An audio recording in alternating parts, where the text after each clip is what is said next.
currently made up of 160+ members and indigenous nations. The UAN and its work are guided by the purposes and principles contained in its founding charter. The UAN is a manifestation of the profound connection amongst indigenous peoples across the world, including African, Andean, American, European, Caribbean, Oceanic, and Asian regions, rooted in shared wisdom, sustainable practices, and deep reverence for the earth. The United Ancient Nations serves as an international cultural and diplomatic organization focused on uniting indigenous cultures globally. Our governance structure is council-based without territorial claims, led by a collective leadership through our General Secretariat. As a non-state entity with UN-style advocacy, we focus on several key areas: cultural and digital heritage preservation, indigenous diplomacy, revival of indigenous knowledge systems to solve humanity's problems, global peace, environmental preservation, health and wellness, sustained economic development, indigenous and cultural tourism. While the UAN represents numerous indigenous cultures, the United States of KAILASA serves as the first indigenous nation specifically for Hindus. KAILASA's mission is focused on the revival of the ancient enlightened Sanatana Hindu civilization, with a formal governance structure including a head of state, ministers, and ambassadors. Under the leadership of SPH, Supreme Pontiff of Hinduism, Bhagavan Nithyananda Paramashivoham, KAILASA has achieved recognition as a sovereign subject of international law, possessing distinctive attributes of juridical statehood. The United States of KAILASA is the main sponsor of the proposed UAN headquarters. This initiative would bring forth an estimated $100 million in revenue for the host country through summits, conferences, tourism, and development projects. The proposed UAN headquarters would represent the world's indigenous nations and peoples through its architectural design. It would blend the best of all worlds, featuring top modern architecture, the highest green building standards, and ancient Vastu architectural principles. This headquarters would serve as a central hub for indigenous diplomacy, cultural preservation, and collaborative efforts towards sustainable development and global peace. Through this initiative, we aim to create a dignified platform for indigenous leadership rooted in ancestral wisdom, cultural legitimacy, and collaborative innovation, enhancing global dialogue and regional stability. The establishment of the UAN headquarters would position a host country at the forefront of a global movement promoting indigenous wisdom while creating significant economic opportunities for the nation and its people.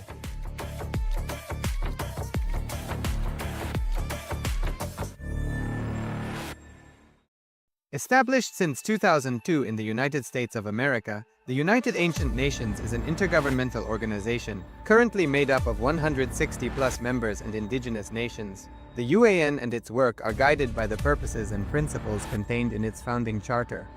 The UAN is a manifestation of the profound connection amongst indigenous peoples across the world, including African, Andean, American, European, Caribbean, Oceanic, and Asian regions, rooted in shared wisdom, sustainable practices, and deep reverence for the earth. The United Ancient Nations serves as an international cultural and diplomatic organization focused on uniting indigenous cultures globally. Our governance structure is council-based without territorial claims, led by a collective leadership through our General Secretariat. As a non-state entity with UN-style advocacy, we focus on several key areas: cultural and digital heritage preservation, indigenous diplomacy, revival of indigenous knowledge systems to solve humanity's problems, global peace, environmental preservation, health and wellness, sustained economic development, indigenous and cultural tourism. While the UAN represents numerous indigenous cultures, the United States of KAILASA serves as the first indigenous nation specifically for Hindus. KAILASA's mission is focused on the revival of the ancient enlightened Sanatana Hindu civilization, with a formal governance structure including a head of state, ministers, and ambassadors. Under the leadership of SPH, Supreme Pontiff of Hinduism, Bhagavan Nithyananda Paramashivoham, KAILASA has achieved recognition as a sovereign subject of international law, possessing distinctive attributes of juridical statehood. The United States of KAILASA is the main sponsor of the proposed UAN headquarters. This initiative would bring forth an estimated $100 million in revenue for the host country through summits, conferences, tourism, and development projects. The proposed UAN headquarters would represent the world's indigenous nations and peoples through its architectural design. It would blend the best of all worlds, featuring top modern architecture, the highest green building standards, and ancient Vastu architectural principles. This headquarters would serve as a central hub for indigenous diplomacy, cultural preservation, and collaborative efforts towards sustainable development and global peace. Through this initiative, we aim to create a dignified platform for indigenous leadership rooted in ancestral wisdom, cultural legitimacy, and collaborative innovation, enhancing global dialogue and regional stability. The establishment of the UAN headquarters would position a host country at the forefront of a global movement promoting indigenous wisdom while creating significant economic opportunities for the nation and its people.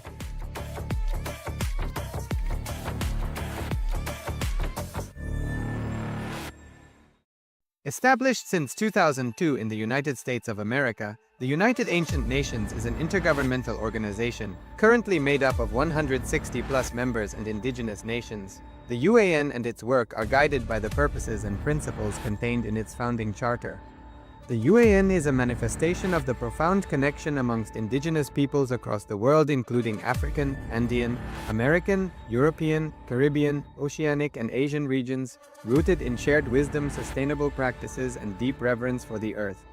The United Ancient Nations serves as an international cultural and diplomatic organization focused on uniting indigenous cultures globally. Our governance structure is council-based without territorial claims, led by a collective leadership through our General Secretariat. As a non-state entity with UN-style advocacy, we focus on several key areas: cultural and digital heritage preservation, indigenous diplomacy, revival of indigenous knowledge systems to solve humanity's problems, global peace, environmental preservation, health and wellness, sustained economic development, indigenous and cultural tourism. While the UAN represents numerous indigenous cultures, the United States of KAILASA serves as the first indigenous nation specifically for Hindus. KAILASA's mission is focused on the revival of the ancient enlightened Sanatana Hindu civilization, with a formal governance structure including a head of state, ministers, and ambassadors. Under the leadership of SPH, Supreme Pontiff of Hinduism, Bhagavan Nithyananda Paramashivoham, KAILASA has achieved recognition as a sovereign subject of international law, possessing distinctive attributes of juridical statehood. The United States of KAILASA is the main sponsor of the proposed UAN headquarters. This initiative would bring forth an estimated $100 million in revenue for the host country through summits, conferences, tourism, and development projects. The proposed UAN headquarters would represent the world's indigenous nations and peoples through its architectural design. It would blend the best of all worlds, featuring top modern architecture, the highest green building standards, and ancient Vastu architectural principles. This headquarters would serve as a central hub for indigenous diplomacy, cultural preservation, and collaborative efforts towards sustainable development and global peace. Through this initiative, we aim to create a dignified platform for indigenous leadership rooted in ancestral wisdom, cultural legitimacy, and collaborative innovation, enhancing global dialogue and regional stability. The establishment of the UAN headquarters would position a host country at the forefront of a global movement promoting indigenous wisdom while creating significant economic opportunities for the nation and its people.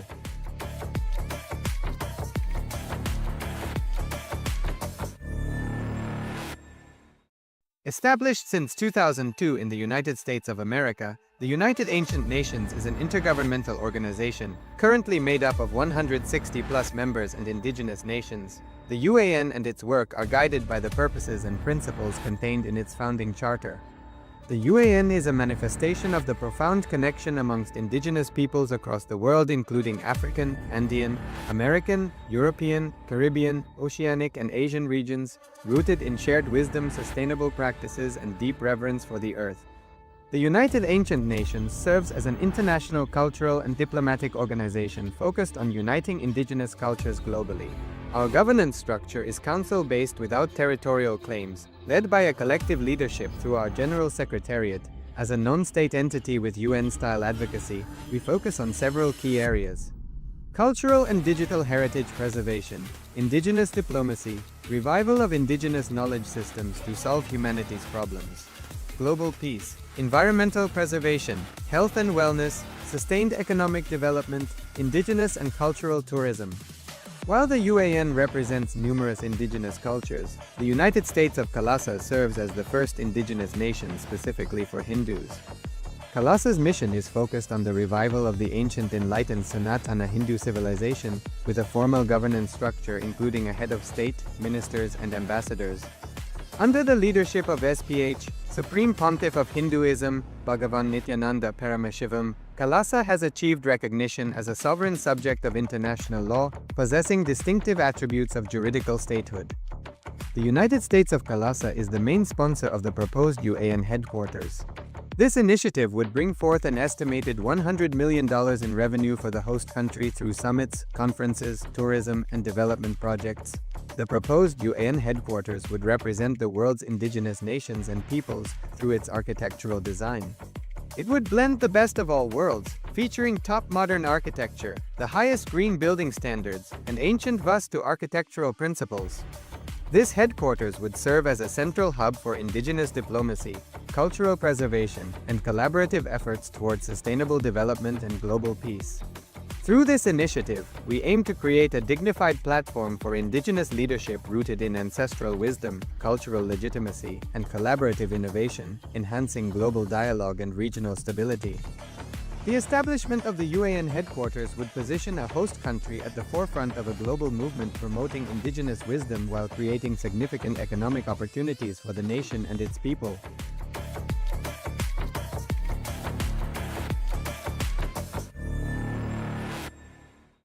Established since 2002 in the United States of America, the United Ancient Nations is an intergovernmental organization, currently made up of 160+ members and indigenous nations. The UAN and its work are guided by the purposes and principles contained in its founding charter. The UAN is a manifestation of the profound connection amongst indigenous peoples across the world, including African, Andean, American, European, Caribbean, Oceanic, and Asian regions, rooted in shared wisdom, sustainable practices, and deep reverence for the earth. The United Ancient Nations serves as an international cultural and diplomatic organization focused on uniting indigenous cultures globally. Our governance structure is council-based without territorial claims, led by a collective leadership through our General Secretariat. As a non-state entity with UN-style advocacy, we focus on several key areas: cultural and digital heritage preservation, indigenous diplomacy, revival of indigenous knowledge systems to solve humanity's problems, global peace, environmental preservation, health and wellness, sustained economic development, indigenous and cultural tourism. While the UAN represents numerous indigenous cultures, the United States of KAILASA serves as the first indigenous nation specifically for Hindus. KAILASA's mission is focused on the revival of the ancient enlightened Sanatana Hindu civilization, with a formal governance structure including a head of state, ministers, and ambassadors. Under the leadership of SPH, Supreme Pontiff of Hinduism, Bhagavan Nithyananda Paramashivoham, KAILASA has achieved recognition as a sovereign subject of international law, possessing distinctive attributes of juridical statehood. The United States of KAILASA is the main sponsor of the proposed UAN headquarters. This initiative would bring forth an estimated $100 million in revenue for the host country through summits, conferences, tourism, and development projects. The proposed UAN headquarters would represent the world's indigenous nations and peoples through its architectural design. It would blend the best of all worlds, featuring top modern architecture, the highest green building standards, and ancient Vastu architectural principles. This headquarters would serve as a central hub for indigenous diplomacy, cultural preservation, and collaborative efforts towards sustainable development and global peace. Through this initiative, we aim to create a dignified platform for indigenous leadership rooted in ancestral wisdom, cultural legitimacy, and collaborative innovation, enhancing global dialogue and regional stability. The establishment of the UAN headquarters would position a host country at the forefront of a global movement promoting indigenous wisdom while creating significant economic opportunities for the nation and its people.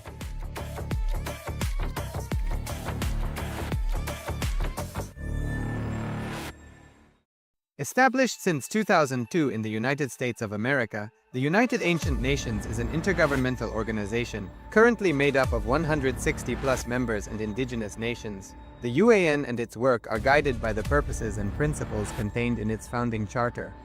The UAN is a manifestation of the profound connection amongst indigenous peoples across the world, including African, Andean, American, European, Caribbean, Oceanic, and Asian regions, rooted in shared wisdom, sustainable practices, and deep reverence for the earth.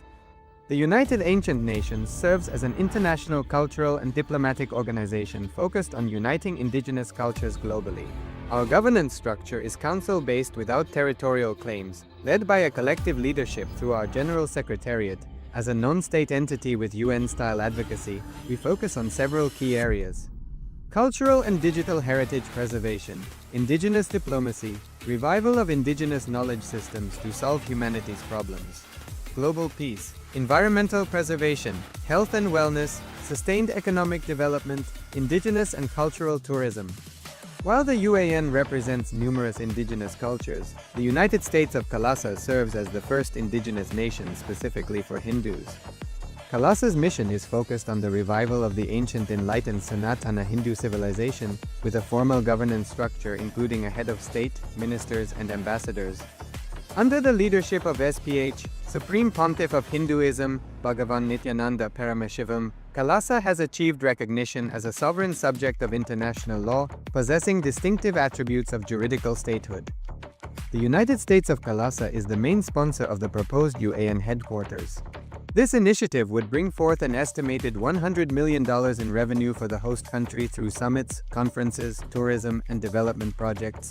The proposed UAN headquarters would represent the world's indigenous nations and peoples through its architectural design. It would blend the best of all worlds, featuring top modern architecture, the highest green building standards, and ancient Vastu architectural principles. This headquarters would serve as a central hub for indigenous diplomacy, cultural preservation, and collaborative efforts towards sustainable development and global peace. Through this initiative, we aim to create a dignified platform for indigenous leadership rooted in ancestral wisdom, cultural legitimacy, and collaborative innovation, enhancing global dialogue and regional stability. The establishment of the UAN headquarters would position a host country at the forefront of a global movement promoting indigenous wisdom while creating significant economic opportunities for the nation and its people.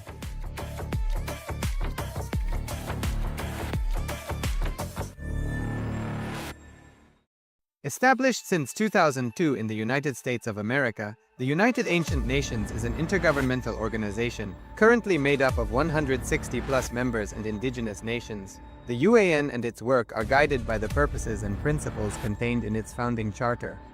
The UAN is a manifestation of the profound connection amongst indigenous peoples across the world, including African, Andean, American, European, Caribbean, Oceanic, and Asian regions, rooted in shared wisdom, sustainable practices, and deep reverence for the earth. The United Ancient Nations serves as an international cultural and diplomatic organization focused on uniting indigenous cultures globally. Our governance structure is council-based without territorial claims, led by a collective leadership through our General Secretariat. As a non-state entity with UN-style advocacy, we focus on several key areas: cultural and digital heritage preservation, indigenous diplomacy, revival of indigenous knowledge systems to solve humanity's problems, global peace, environmental preservation, health and wellness, sustained economic development, indigenous and cultural tourism. While the UAN represents numerous indigenous cultures, the United States of KAILASA serves as the first indigenous nation specifically for Hindus. KAILASA's mission is focused on the revival of the ancient enlightened Sanatana Hindu civilization, with a formal governance structure including a head of state, ministers, and ambassadors. Under the leadership of SPH, Supreme Pontiff of Hinduism, Bhagavan Nithyananda Paramashivoham, KAILASA has achieved recognition as a sovereign subject of international law, possessing distinctive attributes of juridical statehood. The United States of KAILASA is the main sponsor of the proposed UAN headquarters. This initiative would bring forth an estimated $100 million in revenue for the host country through summits, conferences, tourism, and development projects. The proposed UAN headquarters would represent the world's indigenous nations and peoples through its architectural design. It would blend the best of all worlds, featuring top modern architecture, the highest green building standards, and ancient Vastu architectural principles. This headquarters would serve as a central hub for indigenous diplomacy, cultural preservation, and collaborative efforts towards sustainable development and global peace. Through this initiative, we aim to create a dignified platform for indigenous leadership rooted in ancestral wisdom, cultural legitimacy, and collaborative innovation, enhancing global dialogue and regional stability. The establishment of the UAN headquarters would position a host country at the forefront of a global movement promoting indigenous wisdom while creating significant economic opportunities for the nation and its people.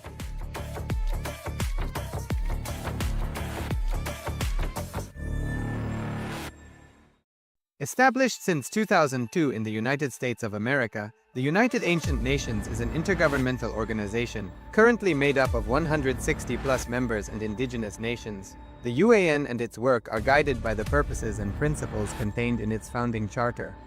The UAN is a manifestation of the profound connection amongst indigenous peoples across the world, including African, Andean, American, European, Caribbean, Oceanic, and Asian regions, rooted in shared wisdom, sustainable practices, and deep reverence for the earth.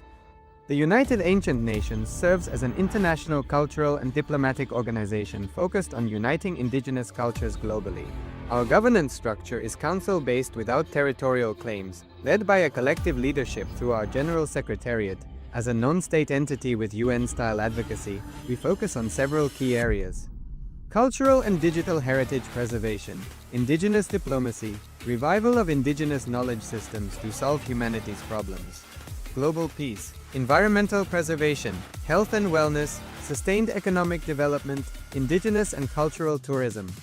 While the UAN represents numerous indigenous cultures, the United States of KAILASA serves as the first indigenous nation specifically for Hindus. KAILASA's mission is focused on the revival of the ancient enlightened Sanatana Hindu civilization, with a formal governance structure including a head of state, ministers, and ambassadors. Under the leadership of SPH, Supreme Pontiff of Hinduism, Bhagavan Nithyananda Paramashivoham, KAILASA has achieved recognition as a sovereign subject of international law, possessing distinctive attributes of juridical statehood. The United States of KAILASA is the main sponsor of the proposed UAN headquarters. This initiative would bring forth an estimated $100 million in revenue for the host country through summits, conferences, tourism, and development projects. The proposed UAN headquarters would represent the world's indigenous nations and peoples through its architectural design. It would blend the best of all worlds, featuring top modern architecture, the highest green building standards, and ancient Vastu architectural principles. This headquarters would serve as a central hub for indigenous diplomacy, cultural preservation, and collaborative efforts towards sustainable development and global peace. Through this initiative, we aim to create a dignified platform for indigenous leadership rooted in ancestral wisdom, cultural legitimacy, and collaborative innovation, enhancing global dialogue and regional stability. The establishment of the UAN headquarters would position a host country at the forefront of a global movement promoting indigenous wisdom while creating significant economic opportunities for the nation and its people.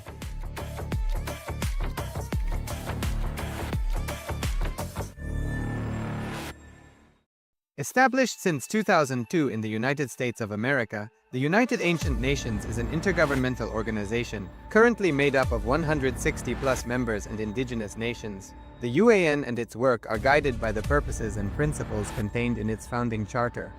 The UAN is a manifestation of the profound connection amongst indigenous peoples across the world, including African, Andean, American, European, Caribbean, Oceanic, and Asian regions, rooted in shared wisdom, sustainable practices, and deep reverence for the earth.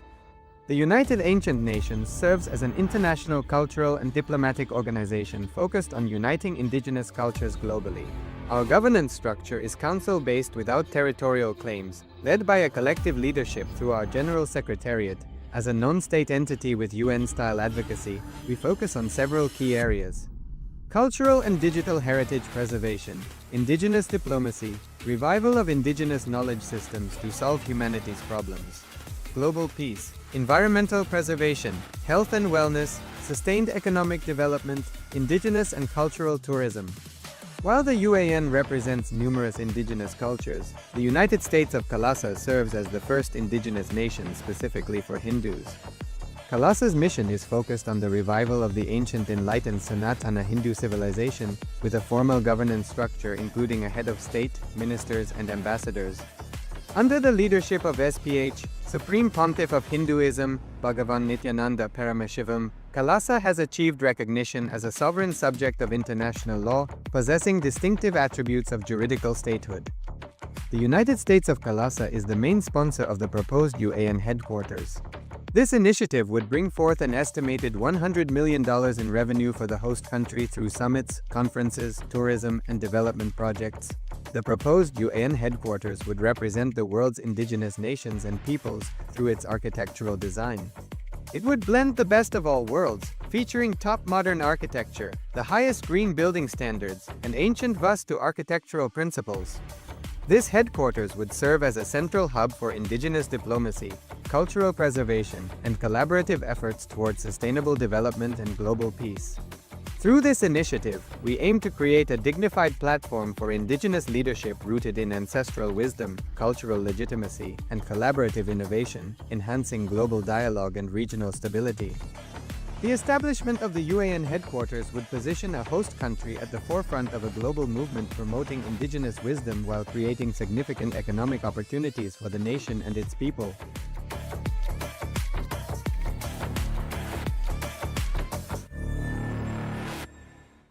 Established since 2002 in the United States of America, the United Ancient Nations is an intergovernmental organization, currently made up of 160+ members and indigenous nations. The UAN and its work are guided by the purposes and principles contained in its founding charter. The UAN is a manifestation of the profound connection amongst indigenous peoples across the world, including African, Andean, American, European, Caribbean, Oceanic, and Asian regions, rooted in shared wisdom, sustainable practices, and deep reverence for the earth. The United Ancient Nations serves as an international cultural and diplomatic organization focused on uniting indigenous cultures globally. Our governance structure is council-based without territorial claims, led by a collective leadership through our General Secretariat. As a non-state entity with UN-style advocacy, we focus on several key areas: cultural and digital heritage preservation, indigenous diplomacy, revival of indigenous knowledge systems to solve humanity's problems, global peace, environmental preservation, health and wellness, sustained economic development, indigenous and cultural tourism. While the UAN represents numerous indigenous cultures, the United States of KAILASA serves as the first indigenous nation specifically for Hindus. KAILASA's mission is focused on the revival of the ancient enlightened Sanatana Hindu civilization, with a formal governance structure including a head of state, ministers, and ambassadors. Under the leadership of SPH, Supreme Pontiff of Hinduism, Bhagavan Nithyananda Paramashivoham, KAILASA has achieved recognition as a sovereign subject of international law, possessing distinctive attributes of juridical statehood. The United States of KAILASA is the main sponsor of the proposed UAN headquarters. This initiative would bring forth an estimated $100 million in revenue for the host country through summits, conferences, tourism, and development projects. The proposed UN headquarters would represent the world's indigenous nations and peoples through its architectural design. It would blend the best of all worlds, featuring top modern architecture, the highest green building standards, and ancient Vastu architectural principles. This headquarters would serve as a central hub for indigenous diplomacy, cultural preservation, and collaborative efforts towards sustainable development and global peace. Through this initiative, we aim to create a dignified platform for indigenous leadership rooted in ancestral wisdom, cultural legitimacy, and collaborative innovation, enhancing global dialogue and regional stability. The establishment of the UAN headquarters would position a host country at the forefront of a global movement promoting indigenous wisdom while creating significant economic opportunities for the nation and its people.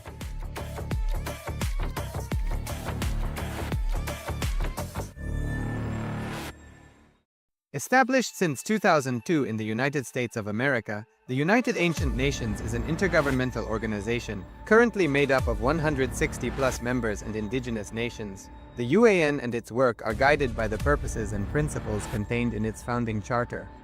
The UAN is a manifestation of the profound connection amongst indigenous peoples across the world, including African, Andean, American, European, Caribbean, Oceanic, and Asian regions, rooted in shared wisdom, sustainable practices, and deep reverence for the earth.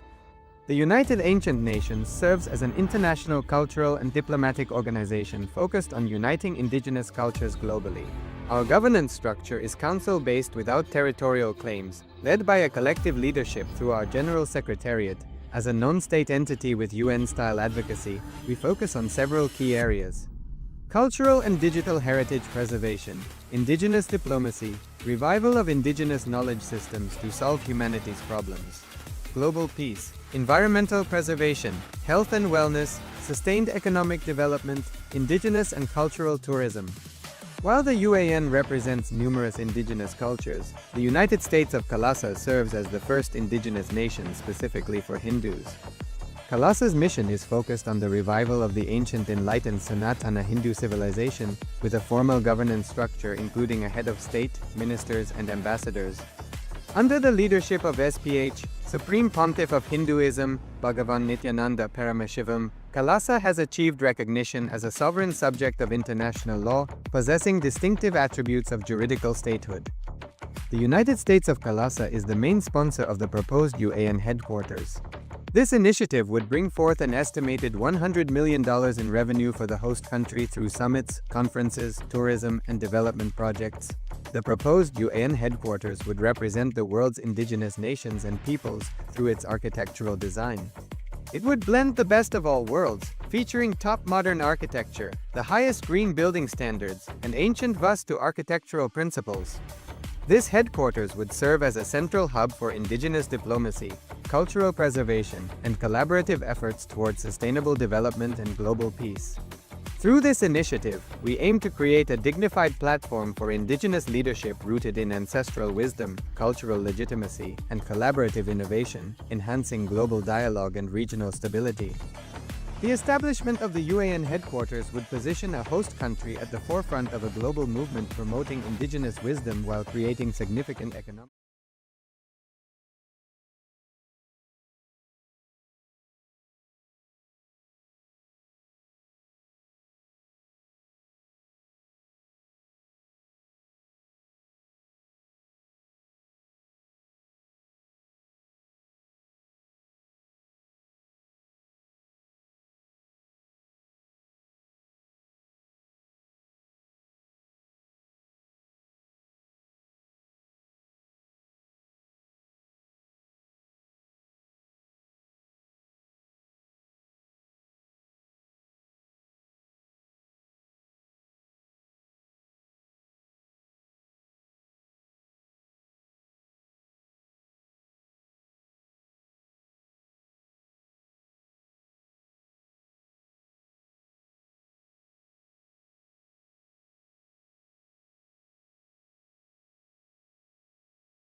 Please sit in a space of deep gratitude.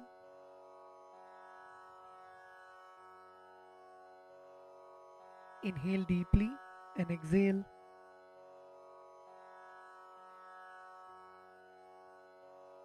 Feel the presence of the Master in your inner space. Feel the presence of Swamiji seated in front of you. Feel the presence of Swamiji in the Guru Padukas, alive, radiating.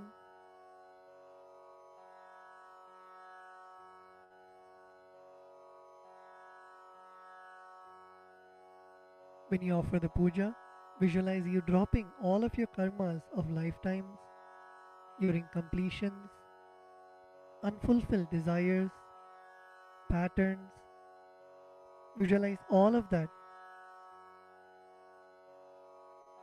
being liberated by the Guru.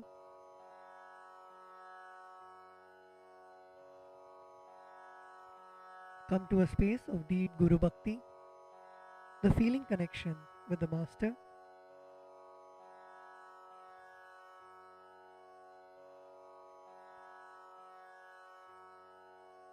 Let us now enter into the Pada Puja. We request all the Pada Puja participants to declare the following with integrity and authenticity. If you agree to this, please say yes loudly.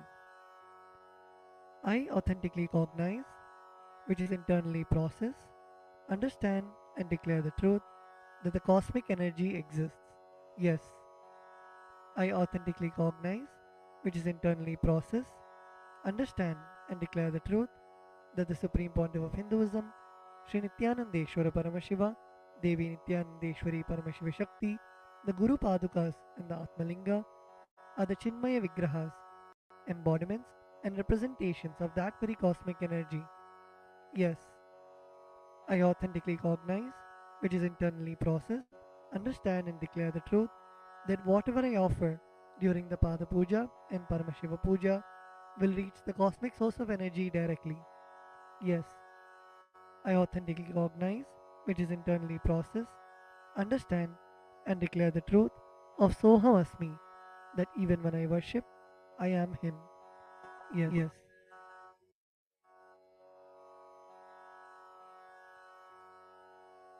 Let us now enter into the Pada Puja. We begin with the Sadguru Vandanam, in which we offer our gratitude to our Guru, our beloved Swamiji. The meaning of the mantra we will now chant is I surrender to that Sadguru who is the eternal bliss, the bestower of supreme happiness, the one who is the embodiment of wisdom, who is beyond duality, who is omnipresent, to whom the supreme goal is giving the enlightenment experience, who is eternal, pure, and unshakable, who is the silent spectator of all thought processes, who is beyond emotions, and the one who is without the three qualities called Sattva, Rajas, and Tamas. Now please take some flowers in your hands and close your eyes. Place your hands in the Atmanjali Mudra and offer the flowers at Swamiji's Padukas at the end of the mantra.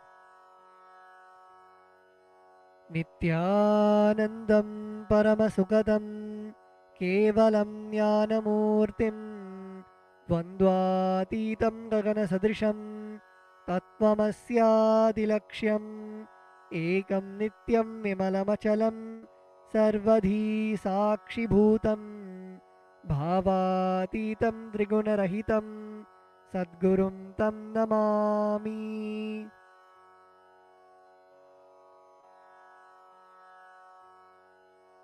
The next offering is the Guru Parampara Vandanam, where we offer our gratitude to the eternal lineage of all the Gurus, the enlightened masters. The meaning of the mantra we are now going to chant is I surrender to the lineage of all the enlightened masters, which has Bhagavan Nithyanandeshwara Paramashiva as the beginning, Devi Nithyanandeshwari Paramashiva Shakti as the middle, and my master, Bhagavan Nithyananda Paramashivam as the end. Now please take some flowers in your hands, place your hands in the Atmanjali Mudra, close your eyes, and offer the flowers at Swamiji's Padukas at the end of the mantra. Nithyanandeshwara Paramashiva Samarambham Nithyanandeshwari Paramashiva Shakti Madhyamam Nithyananda Pariyantam Vande Guru Paramparam. The next is the offering of the Arunagiri Yogeshwara Vandanam, where we offer our respects and gratitude to Arunagiri Yogeshwara, who is the incarnation of Paramashiva. The meaning of the mantra we are now going to chant is the Arunagiri Yogeshwara, who is the Lord of all beings, who has the sacred musk paste applied on his forehead, who has a glittering stick, who has worn a loin cloth on his glittering hip, who has worn the Datura flower, the king cobra, and a crescent moon on his forehead. That Arunagiri Yogeshwara's presence happens. Now please take some flowers into your hands, place your hands in the Atmanjali Mudra, close your eyes, and offer the flowers at Swamiji's Padukas at the end of the mantra.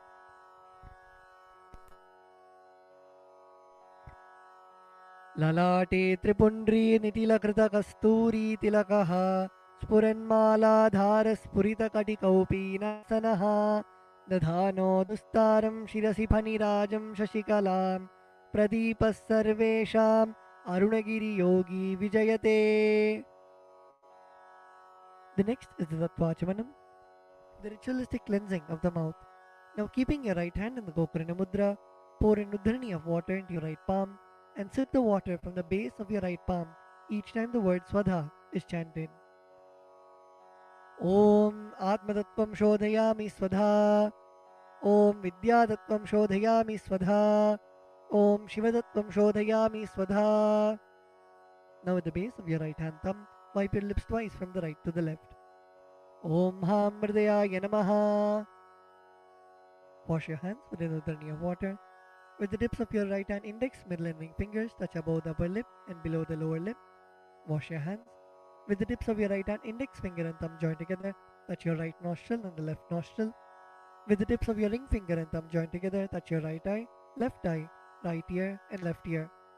Wash your hands with an udharani of water.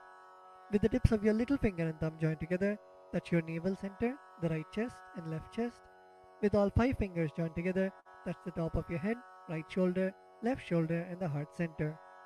Wash your hands with an udharani of water. The next mantra is Shuklam Bharadharam. We chant this mantra invoking the energy of Mahaganapati, the remover of obstacles. The meaning of the mantra we are now going to chant is, I meditate upon the Lord Ganesha, who is clad in white garments, who is all-pervading, who is as bright colored as the moon, who has a smiling, pleasant face, having 4 shoulders and hands, and who is the remover and pacifier of all obstacles. Now please take the akshata, the turmeric mixed rice in your hands, and a flower in your right hand. Keeping both your hands as fists, tap the sides of your forehead along with the mantra. Shuklam Bharadharam Vishnum Shashivarnam Chaturbhujam Prasannavadanam Dhyayet Sarva Vignopashantage. The next is the pranayama, the regulation of the prana, the life energy. Now keeping the akshata in your right hand, open your little finger and ring finger and your thumb. Inhale through the left nostril while closing your right nostril. Hold your breath for as long as possible and exhale through your right nostril by moving your thumb away. And chant the Samhita mantras while you perform the inhalation, retention and exhalation.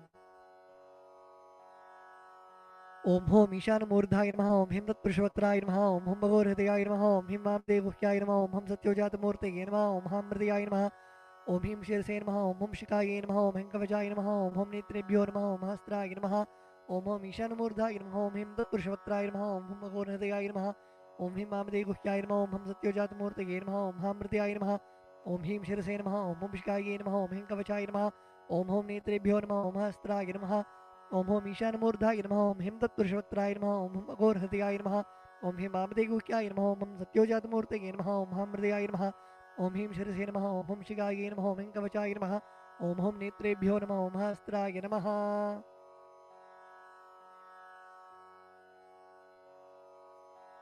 The next is a sankalpa, the conscious resolution.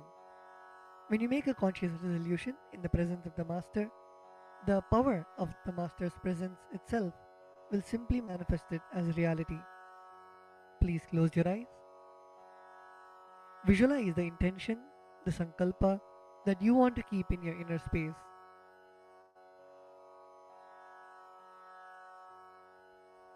Visualize your feeling connection with the Master. Visualize anything that you want to happen as reality.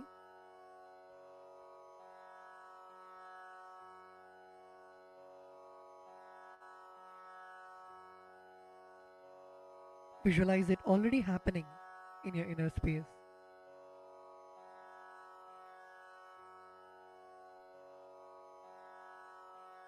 Now with this intention,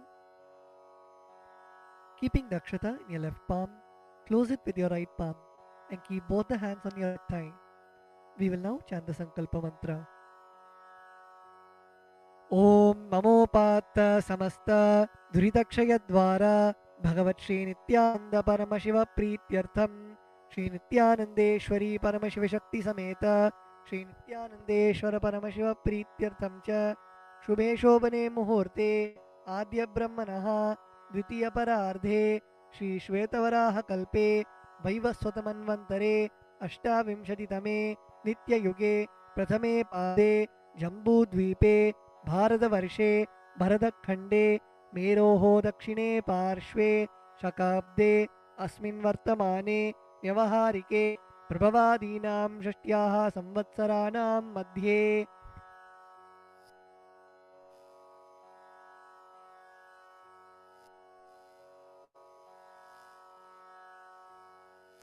Vishvavasu नाम संवत्सरे दक्षिणायने लक्ष्मीवेङ्कटेश्वर ऋतौ सिंहमासे कृष्णपक्षे अमावास्यां शुभऋतौ स्थिरवासरयुक्तायां मघानक्षत्र परिघयोग किंस्तुग्नकरण एवं गुणविशेषणविशिष्टायाम् अस्यां शुभऋतौ श्रीकैलासोन्नतद्वादशान्तश्यामलापीठारूढ श्रीमीनाक्षीसुन्दरेश्वराभिन्नस्वरूप परशिवपुत्ररत्नकुमार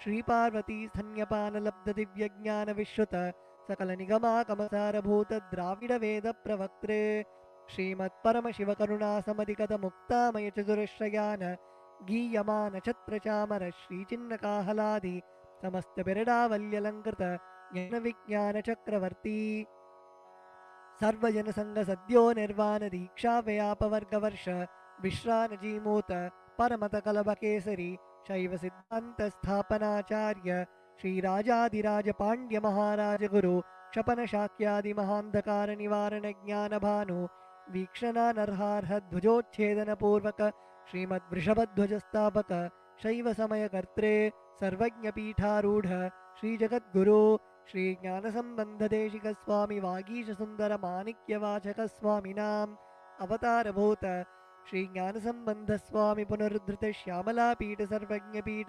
तृणवत्युत्तरद्विशततमगुरुमहासन्निधान अरुणगिरियोगीश्वर परम्परागत अरुणाचल सर्वज्ञपीठ गुरुमहासन्निधान कैलासपरम्परागत काञ्ची कैलास सर्वज्ञपीठ त्रयस्त्रिंशदुत्तरद्विशततमगुरुमहासन्निधान नित्योत्सव नित्यमंगल नित्यकल्याण नित्यरजित कैलास परंपरागत आदि कैलास नित्यानंदपीठ महासंस्थान महासिंहासन पीठ कर्त्रे साक्षात् श्री परमशिव समुद्भूत कैलास परंपरागत वैवस्वतमनु इक्ष्वाकु हरिश्चंद्र भगीरथ श्रीरामचंद्र शूरसेन इत्याद्यनवच्छिन्न सार्वभौम चक्रवर्ती परंपरागत चतुष्षष्टि योगिनी मंडित चतुष्षष्टि संप्रदाय प्रवर्तक मनुधर्मासन सूर्यवंश प्राप्त सर्वज्ञपीठ सुरांगी साम्राज्य मूर्धाभिषिक्त चूड़ामणि साक्षात् श्री परमशिव समुद्भूत कपिल महागुरु पुनरुद्धृत महानिर्वाणि पीठ अष्टोत्तर सहस्र श्री महामंडलेश्वर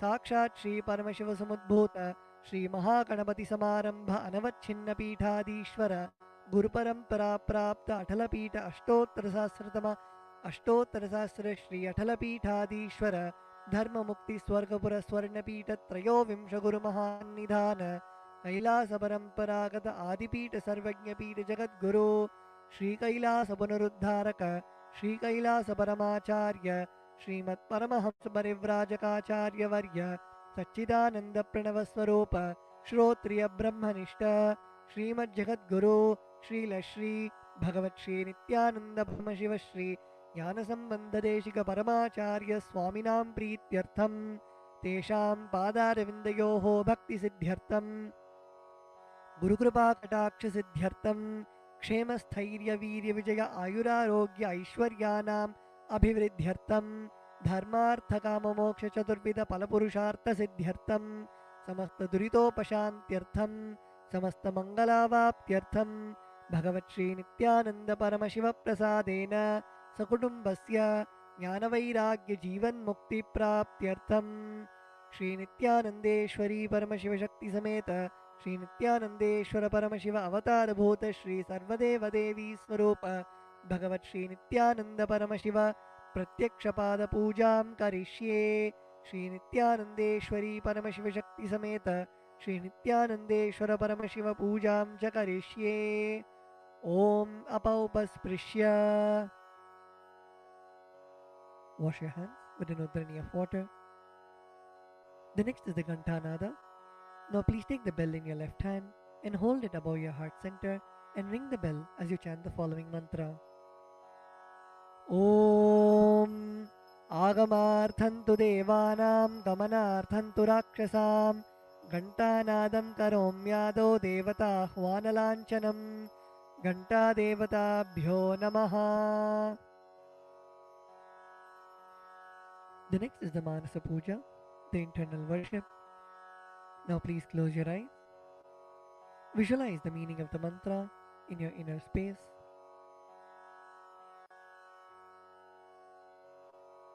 The meaning of the mantra we are now going to chant is: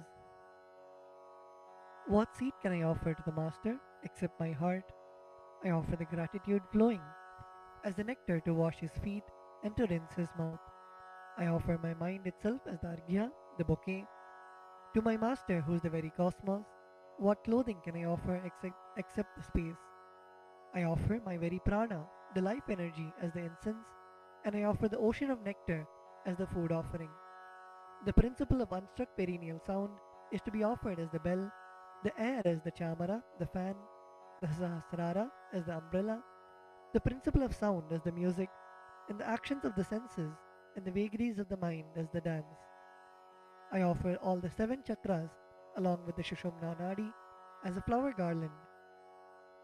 The different kinds of flowers with which the Guru should be worshipped are the guilelessness, freedom from the ego, freedom from suffering when your desires are not fulfilled, freedom from arrogance, freedom from ignorance, freedom from deceit, freedom from hatred, freedom from agitation, freedom from jealousy and greed. And the Guru should also be worshipped with the flowers of non-violence, mastery over the senses, compassion, forgiveness, and enlightenment. Now please take some flowers in your hands and place your hands in the Kurma Mudra. Close your eyes and offer the flowers at Swamiji's Padukas at the end of the mantra. Requesting all the participants to look at the Acharya and perform the Kurma Mudra.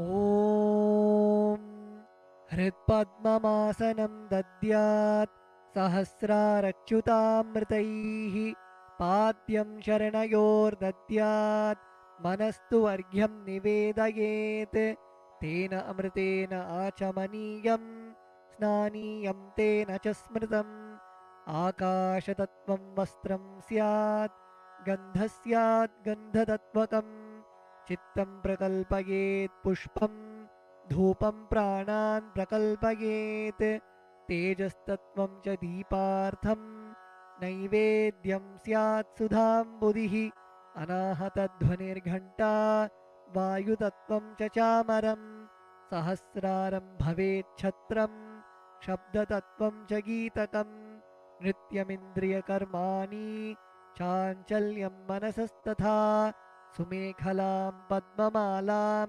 पुष्पं नानाविधं तथा अमायाद्यैर्भावपुष्पैः अर्चयेद्भावगोचरम् अमायम् अनहङ्कारम् अरागम् अमदं तथा अमोहकम् अदम्भं च अद्वेषाक्षोभकौ तथा अमात्सर्यम् अलोभं च दशपुष्पं विदुर्बुधाः अहिंसा परमं पुष्पं पुष्पमिन्द्रियनिग्रहः दयापुष्पं क्षमापुष्पं ज्ञानपुष्पं च पञ्चमम् इति पञ्चदशैर्भावपुष्पैः सम्पूजयेत् भगवन्तं श्रीनित्यानन्दपरमशिवम्.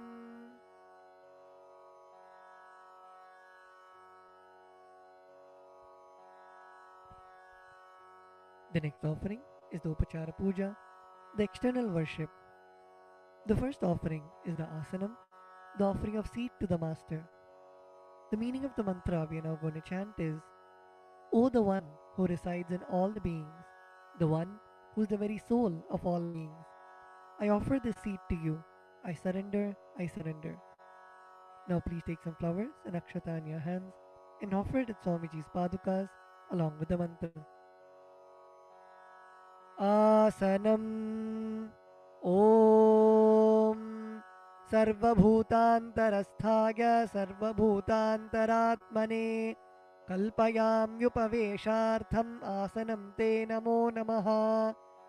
ॐ ह्रीं इदं सुवर्णासनं सर्वदेवदेवी स्वरूपाय भगवते श्रीनित्यानन्दपरमशिवाय नमः।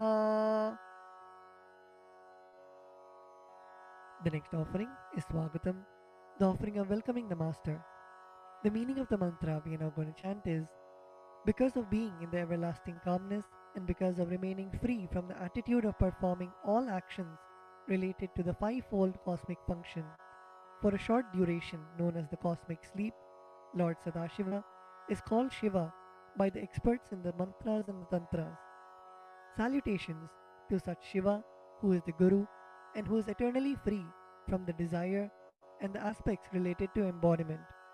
Because of his immeasurable greatness and because of his quality of being eternally unborn, this Lord is well praised as Ananta. O the Lord of all gods, O the one whose darshan is awaited by gods for the fulfillment of their desires, welcome, welcome. Today my birth, life, and all deeds are fructified. The fruits of all my tapas is materialized just by welcoming you. Now please take some flowers in your hands, close your eyes, and offer the flowers at Swamiji's padukas at the end of the mantra.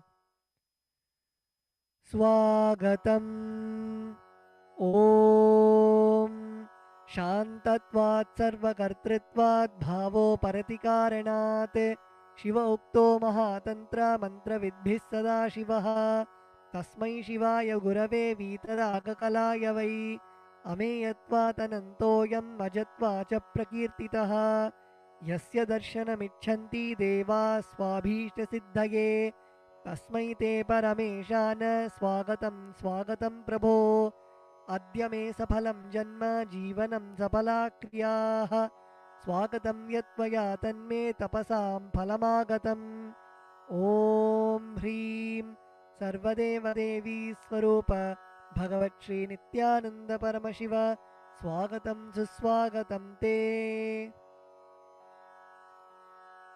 The next offering is Padyam, the offering of water for washing the feet of the Master.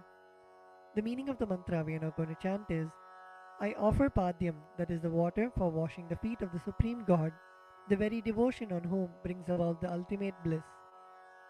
Now please take the udharani of water in your hands and offer it at Swamiji's padukas along with the mantra. Padyam Om यद्भक्तिलेश सम्पर्कात् परमानन्द संप्लवः तस्मै ते परमेशान पाद्यं शुद्धाय कल्पये ॐ ह्रीं एतत्पाद्यं सर्वदेवदेवी स्वरूपाय भगवते श्रीनित्यानन्द परमशिवाय नमः. The next offering is Arogya, the offering of the traditional bouquet. The meaning of the mantra we are now going to chant is: O Maheshwara, please accept this Arogya, this offering of the traditional bouquet with water to welcome the guest, made of dhruva grass, a bilva leaf, a flower and a rice pellet, and kept in a beautiful conch. Now please take the conch in your hands and offer the Arogya at Swamiji's padukas along with the mantra. Arogyaha Om दूर्वाक्षतसमायुक्तं बिल्वपत्रं तथा परं शोभनं शङ्खपात्रस्तं गृहाणार्घ्यं महेश्वर ॐ ह्रीं एषो अर्घ्यः सर्वदेवदेवी स्वरूपाय भगवते श्रीनित्यानन्दपरमशिवाय स्वाहा. The next offering is Achamaniyam, the offering of water for mouthwash. The meaning of the mantra we are now going to chant is: please accept this auspicious and sin-removing Ganga water offered by me as Achamaniyam, that is the water for mouthwash, offered by me with devotion to you. Now please take an udharani of water in your hand and offer it at Swamiji's padukas along with the mantra. Achamaniyam Om मन्दाकिन्यास्तु यद्वारी सर्वपापहरं शुभं गृहाणाचमनीयं त्वं मया भक्त्या निवेदितम् ॐ ह्रीं इदम् आचमनीयोदकं सर्वदेवदेवी स्वरूपाय भगवते श्रीनित्यानन्दपरमशिवाय स्वधा. The next offering is Madhuparka, the offering of the nectarine drink. The meaning of the mantra we are now going to chant is, for the destruction of all negativities, I offer this Madhuparka, this drink which is full of nectar. Be pleased towards me, O Lord. Now please take the Madhuparka in your hands and offer it at Swamiji's Padukas along with the mantra. Madhuparkaha Om Sarvakalmashanashaya Paripurnasudhatmakam Madhuparkamimam Deva Kalpayami Prasidame Om Hreem Esha Madhuparkaha Sarvadeva Devi Swarupaya Bhagavate Shri Nithyananda Paramashivaya Svadha. The next offering is Gandhate to you, O healer of all the worlds. You are the purest among all the worlds. Now please take the Gandhatailam, the scented oil in your hands. Om Sneham Grihana Snehena Lokanam Hitakaraka Sarvalokeshu Shuddhastvam Dadami Snehamuttamam Om Hreem Idam Gandhatailam Sarvadeva Devi Swarupaya Bhagavate Shri Nithyananda Paramashivaya Nivedayami. The next offering is Naniyam, the offering of water for the sacred bath. The meaning of the mantra we are now going to chant is, please accept this cool, pure and clear water which is capable of seizing my mind for your sacred bath offered by me with devotion to you. Now please take an udharani of water in your hands and offer it at Swamiji's Padukas along with the mantra as ring the bell as you do so. Snaniyam Om Idam Shushitalam Vari Shvacham Shuddham Manoharam Snanartham Te Maya Bhaktya Kalpitam Pratirihyatam Om Hreem Idam Snaniyodakam Sarvadeva Devi Swarupaya Bhagavate Shri Nithyananda Paramashivaya Nivedayami. The next offering is Vastram, the offering of the sacred cloth. We will now be repeating the meaning of the mantras and the mantras together, requesting all the participants to please sit straight. Sit with your head, neck and spine in a straight line. And when you chant, chant from your stomach as loudly as you can.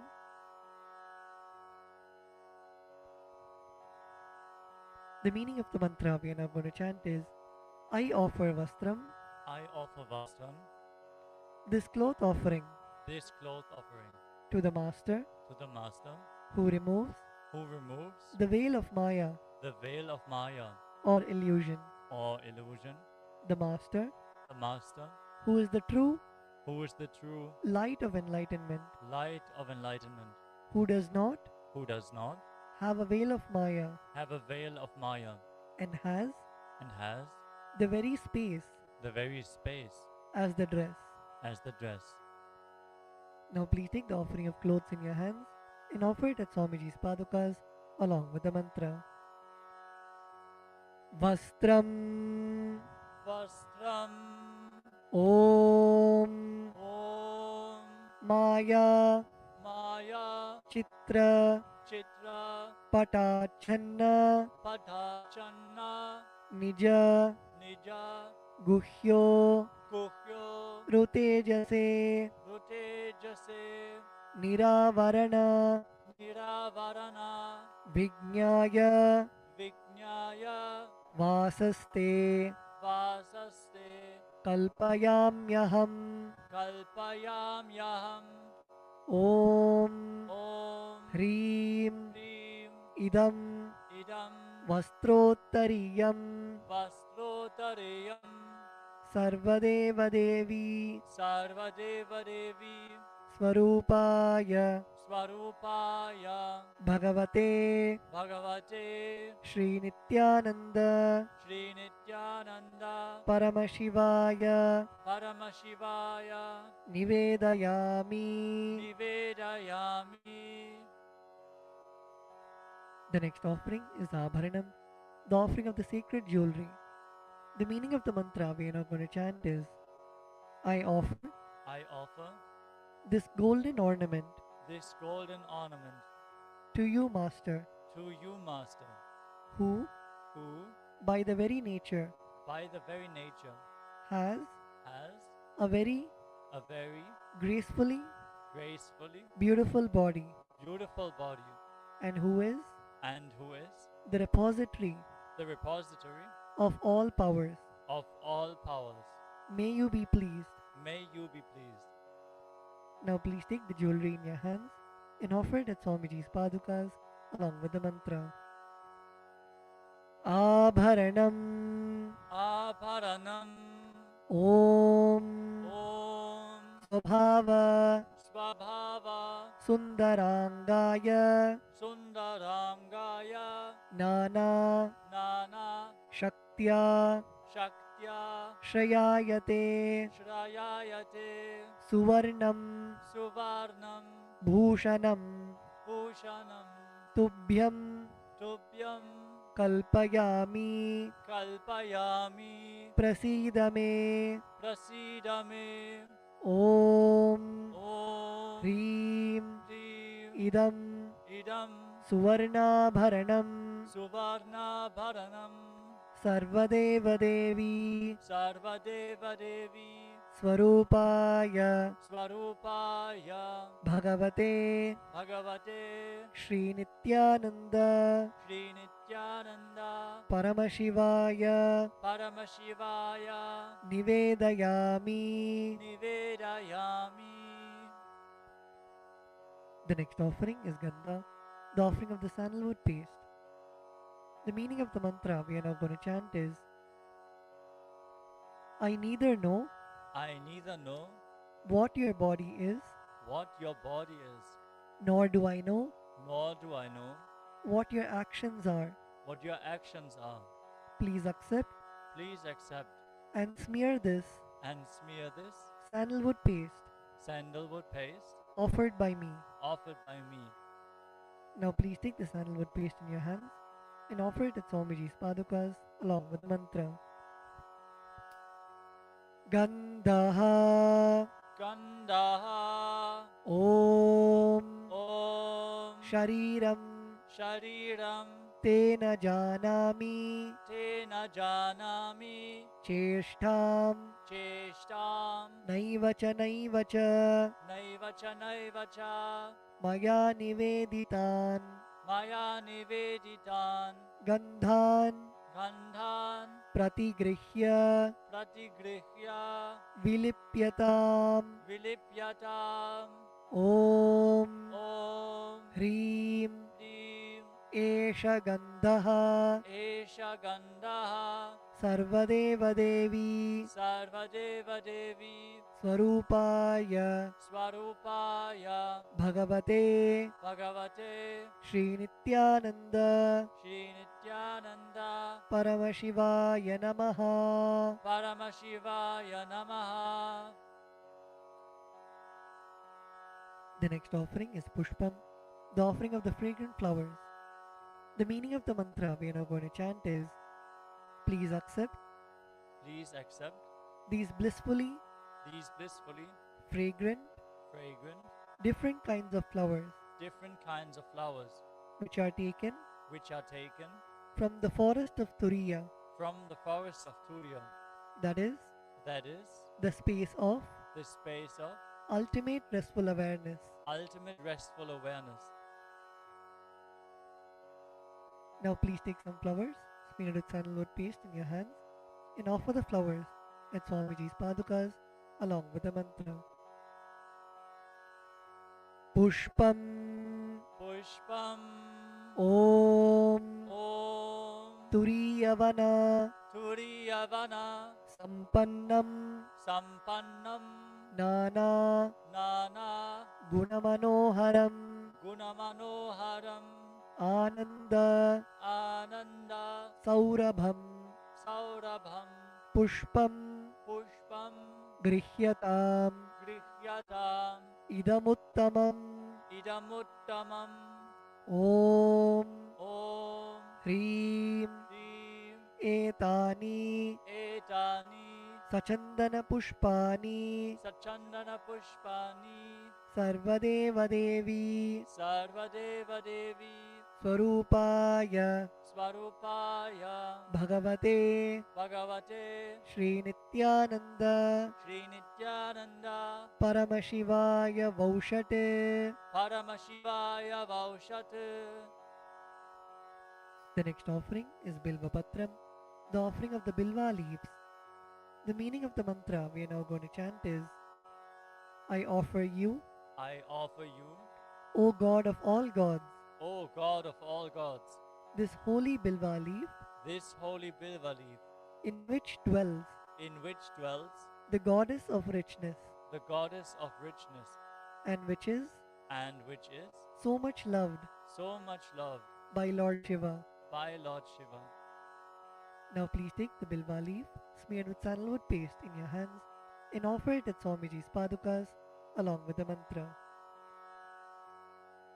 Bilva Patram Bilva Patram Om Om Amritodbhavam Amritodbhavam Shri Vriksham Shri Vriksham Shankarasya Shankarasya Sada Priyam Sada Priyam Bilva Patram Bilva Patram Prayachami Prayachami Pavitram Te Pavitram Te Sureshwara Sureshwara Om Om Hreem Hrim Etani Etani Sachandana Sachandana Bilva Patrani Bilva Patrani Sarvadeva Devi Sarvadeva Devi Swarupaya Swarupaya Bhagavate Bhagavate Shri Nithyananda Sri Nithyananda Paramashivaya Vaushate. Paramashivaya Vaushat. The next offering is Tulasi Patram, the offering of the Tulsi leaves. The meaning of the mantra we are now going to chant is let this offering Let this offering of Tulsi leaf of Tulasi leaf be unto the be unto the Supreme Soul Supreme Soul who has who has unlimited forms unlimited forms and who is and who is the bestower the bestower of all boons. of all boons. Now please take the Tulsi leaf smeared with sandalwood paste in your hands and offer it at Swamiji's padukas along with the mantra. Tulasi Patram Tulasi Patram Om Om Namaste Namaste Bahurupaya Bahurupaya Varadamurtage Varadamurtaye Paramatmane Paramatmane Swaha Swaha Om Om Hreem Hrim Idam Idam Sachandana Sachandana Tulasi Patram Tulasi Patram Sarvadeva Devi Sarvadeva Devi Swarupaya Swarupaya Bhagavate Bhagavate Shri Nithyananda Sri Nithyananda Paramashivaya Namaha. Paramashivaya Namaha.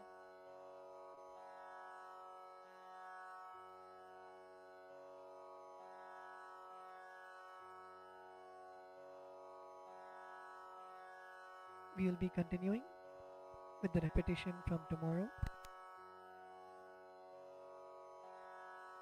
The next offering is Dhupa, the offering of the lit incense. The meaning of the mantra we are now going to chant is this incense smoke is made of the sacred herbs of intoxicating fragrance. Please accept this incense smoke fit to be inhaled by all the devas. Now please take the lit incense sticks in your hands and slowly wave it towards Swamiji's padukas along with the mantra, and please ring the bell as you do so. धूपः ॐ वनस्पतिरसो दिव्यो गन्धाढ्यः सुमनोहरः आग्नेयः सर्वदेवानां धूपोऽयं प्रतिगृह्यताम् ॐ ह्रीं एष धूपः सर्वदेवदेवी स्वरूपाय भगवते श्रीनित्यानन्दपरमशिवाय नमः.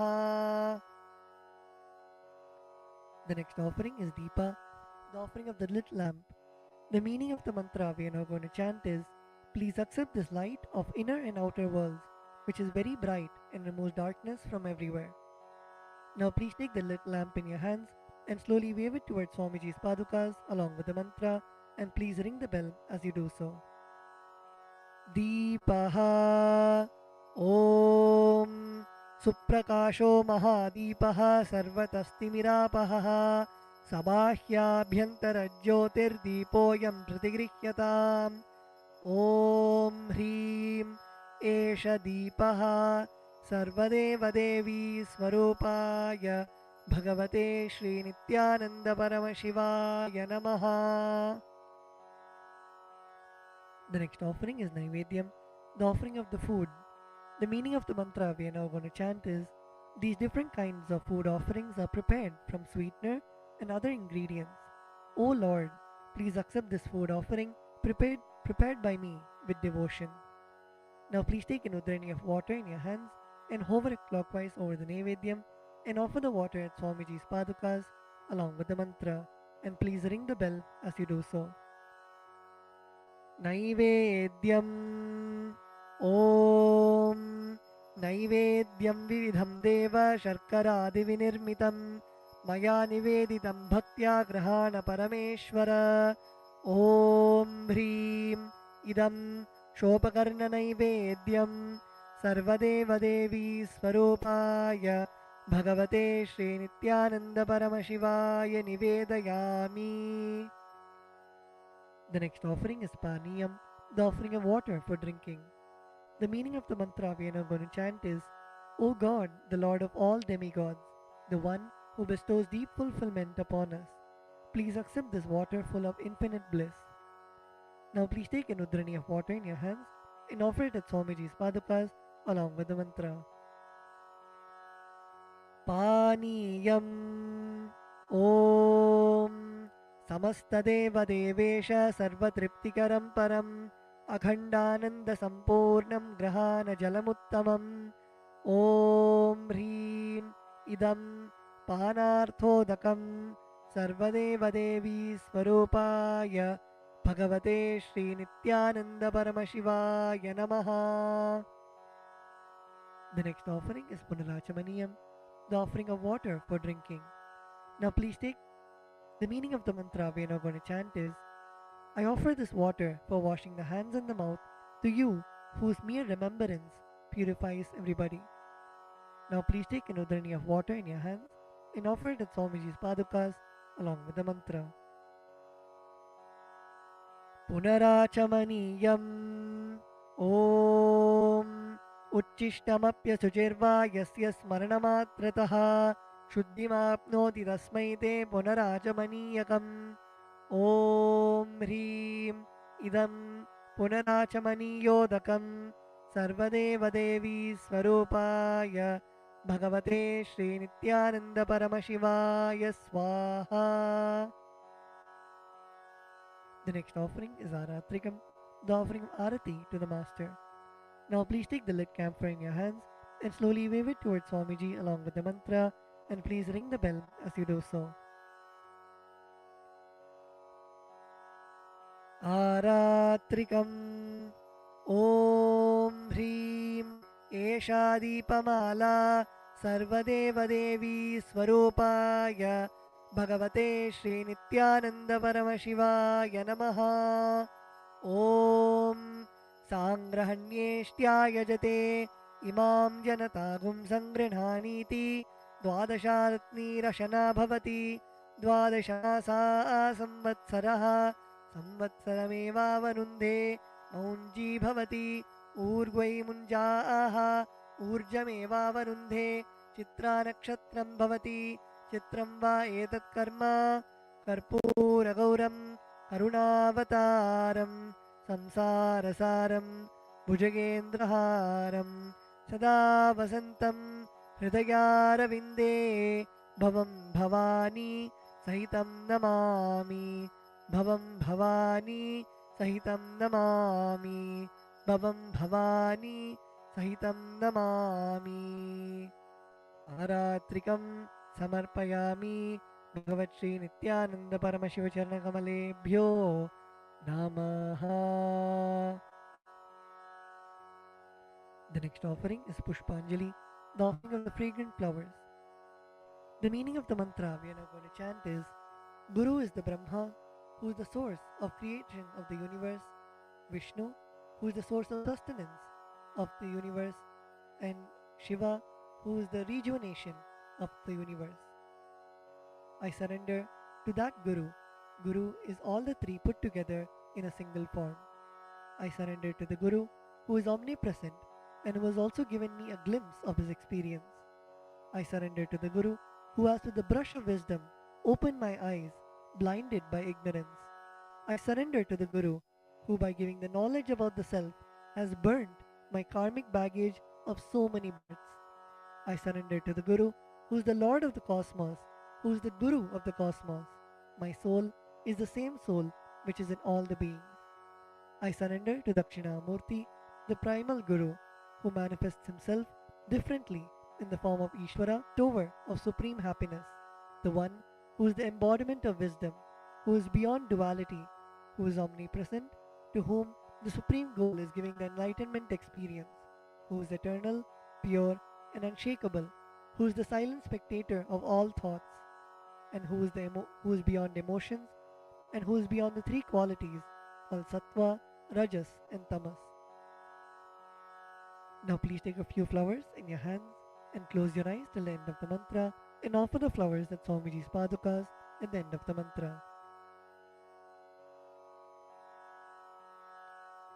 Pushpanjalihi Gurur Brahma Gurur Vishnuho Gurur Devo Maheshwaraha Guru Sakshat Param Brahma Tasmai Shri Gurave Namaha Akhandamandalakaram Vyaptam Yena Characharam Tatpadam Darshitam Yena Tasmai Shri Gurave Namaha Ajnanatimirandhasya Jnananjanashalakaya Chakshurunmilitam Yena Tasmai Shri Gurave Namaha Aneka Janma Samprapta Karma Bandha Vidahine Atmajnana Pradhanena Tasmai Shri Gurave Namaha Mannatha Shri Jagannatho Madguru Shri Jagadguruho Mamatma Sarvabhutatma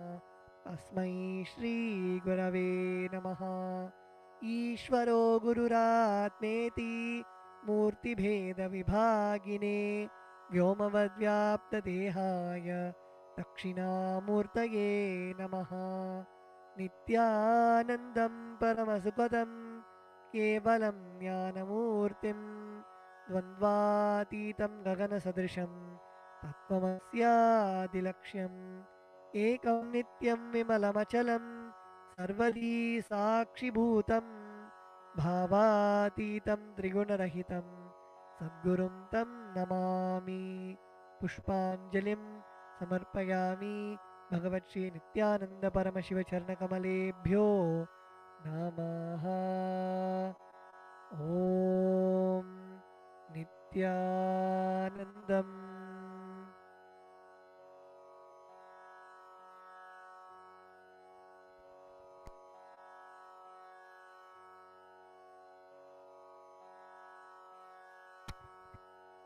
We will now be beginning with the Paramashiva Puja. The first is the Tattvachamanam, the ritualistic cleansing of the mouth. Now keeping your right hand in the Gokarna Mudra, pour an udhrani of water into your right palm and sip the water from the base of your right palm each time the word Swadha is chanted. Om Atmadattvam Shodhayami Swadha, Om Vidyadattvam Shodhayami Swadha, Om Shivadattvam Shodhayami Swadha. Now with the base of the right hand thumb, wipe your lips twice from the right to the left. Om Ham Hridayaya Namaha. Wash your hands with another drink of water. With the tips of your right hand index, middle and ring fingers touch above the upper lip and below the lower lip. Wash your hands with another drink of water. With the tips of your right hand index finger and thumb joined together, touch your right nostril and the left nostril. With the tips of your right hand ring finger and thumb joined together, touch your right eye, right ear and left ear. Wash your hands with another drink of water. With the tips of your little finger and thumb joined together, touch your navel center, your right chest and left chest. With all 5 fingers joined together, touch the top of your head, right shoulder, left shoulder and the heart center.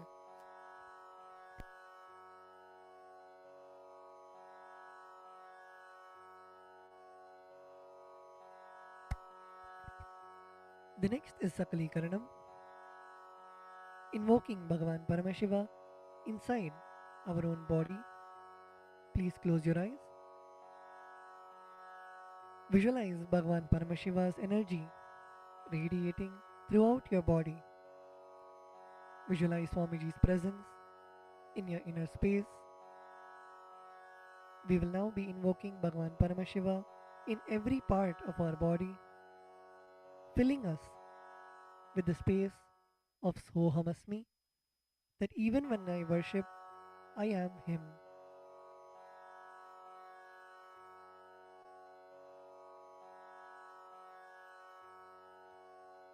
Now, using your left hand, wipe the front and back side of your right hand once, and using your right hand, wipe the front and back side of your left hand twice. Om Hastraya Namaha. Now bring your hands in a Namaskara Mudra in front of your third eye. Om Ham Shaktaye Vaushate. Now keeping your palms together, bring your thumbs to the center of your palms. Om Ham Shivasanaya Namaha. Om Ham Shivamurtaye Namaha. Now with the tips of your thumbs, touch the tip of your little finger and move your thumbs down towards the base of your little finger. Om Ham Satyojatamurtaye Namaha. With the tip of your thumbs, touch the tip of your ring finger and move your thumbs down towards the base of your ring finger. Om Him Vamadevaguhyaya Namaha. Now your middle finger. Om Hum Agora Hridayaya Namaha. Now your index finger. Om Him Tatpurushavaktraya Namaha. Now your thumbs. Om Hom Ishanamurdhaya Namaha. Now bring your palms in front of you. Bring your thumbs touching the center of your palms. Om Ham Hom Vidyadehaya Namaha. Now bend your index, middle and ring fingers such that they touch the center of your palms. Om Hom Netrebhyo Namaha. Now bend your thumbs inwards and now with the tip of your thumbs, touch the tip of your lip. Murtaye Namaha. Now your ring finger. Om Him Shirase Namaha. Now your middle finger. Om Hum Shikhaye Namaha. Now your index finger. Om Haim Kavachaya Namaha. Now with the base of your index finger. Now your thumbs. Om Hastraya Namaha. Now bring your hands into the Mushti Mudra and roll them around each other once. Om Haim Kavachaya Hum. Now bring your hands in the Namaskara Mudra in front of your third eye. Om Ham Shivaya Vaushate. Now bend your thumbs inwards and touch the center of your palms. Om Ham Hom Shivaya Namaha. Now with the right hand, ring finger and thumb joined together, touch Anandagandha. Om Ham Shivasanaya Namaha. Om Ham Shivamurtaye Namaha. Now keeping your thumbs and little finger together, touch your respective knees. Om Ham Satyojatamurtaye Namaha. Now with the right hand thumb and ring finger joined together, touch your navel center. Om Him Vamadevaguhyaya Namaha. Now with your right hand thumb and middle finger joined together, touch your heart center. Om Hum Agora Hridayaya Namaha. Now with your right hand thumb and index finger joined together, touch above your upper lip. Om Him Tatpurushavaktraya Namaha. Now with the tip of your right hand thumb, touch the top of your forehead. Om Hom Ishanamurdhaya Namaha. With your right hand thumb and ring finger joined together, touch your Anandagandha. Om Ham Hom Vidyadehaya Namaha. With the tip of your right hand index, middle and ring finger, touch your right eye, third eye and left eye respectively. Om Hom Netrebhyo Namaha.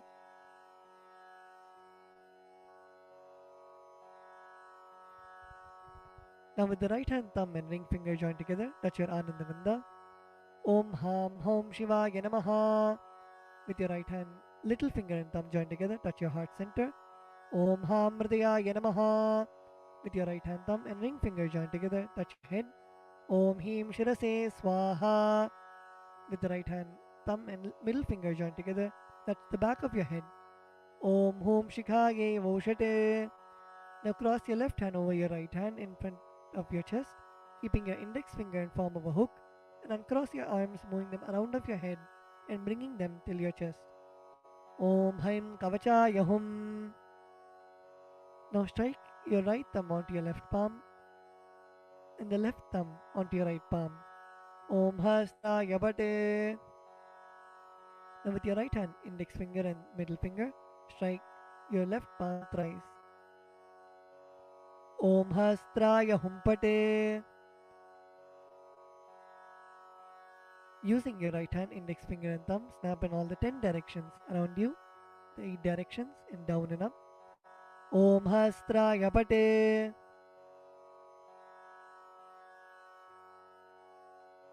Now move your hands from the head to the toes, touching the sides of your body. Om Ham Shivaya Vaushate.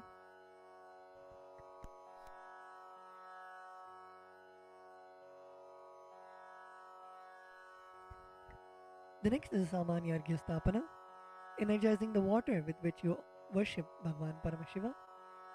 Now please mix some akshata, flowers and sandalwood paste into the water in the Panchapatram. Cover the mouth of the Panchapatram with your palm and chant Om 7 times internally. Om Om Om Om Om Om Om. Now snap your index finger and thumb around the Panchapatram in all the 10 directions. Om Hastraya Pate.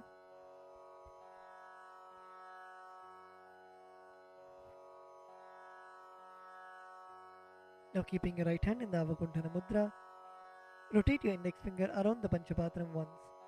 Om Haim Kavachaya Hum. Now show the Dhenu Mudra to the water in the Panchapatram. Om Ham Shivaya Vaushate. Next, we'll be entering into the Avahana, invoking Bhagwan Paramashiva into our Atmalinga. Now offer a flower to your Atmalinga. Om Ham Shivasanaya Namaha. Now please take some flowers in your hands and place your hands in the Atmanjali Mudra, and we will now be chanting the Dhyana Shloka, meditating on the form of Bhagwan Paramashiva in your inner space. Lalate Tripundri Nitilakrita Kasturi Tilakaha Spuranmala Spurita Kadikopi Navasanaha Dadhano Dustaram Shirasi Panirajam Shashikalam Pradipas Sarvesham Arunagiri Yogi Vijayate Indhuni Papanchamuka Hastadashayuktam Shulamrigatankama Sivajrama Bayam Syat Pashavaradangkushamanijwalana Vame Shvetakawalasana Sadashiva Swarupam.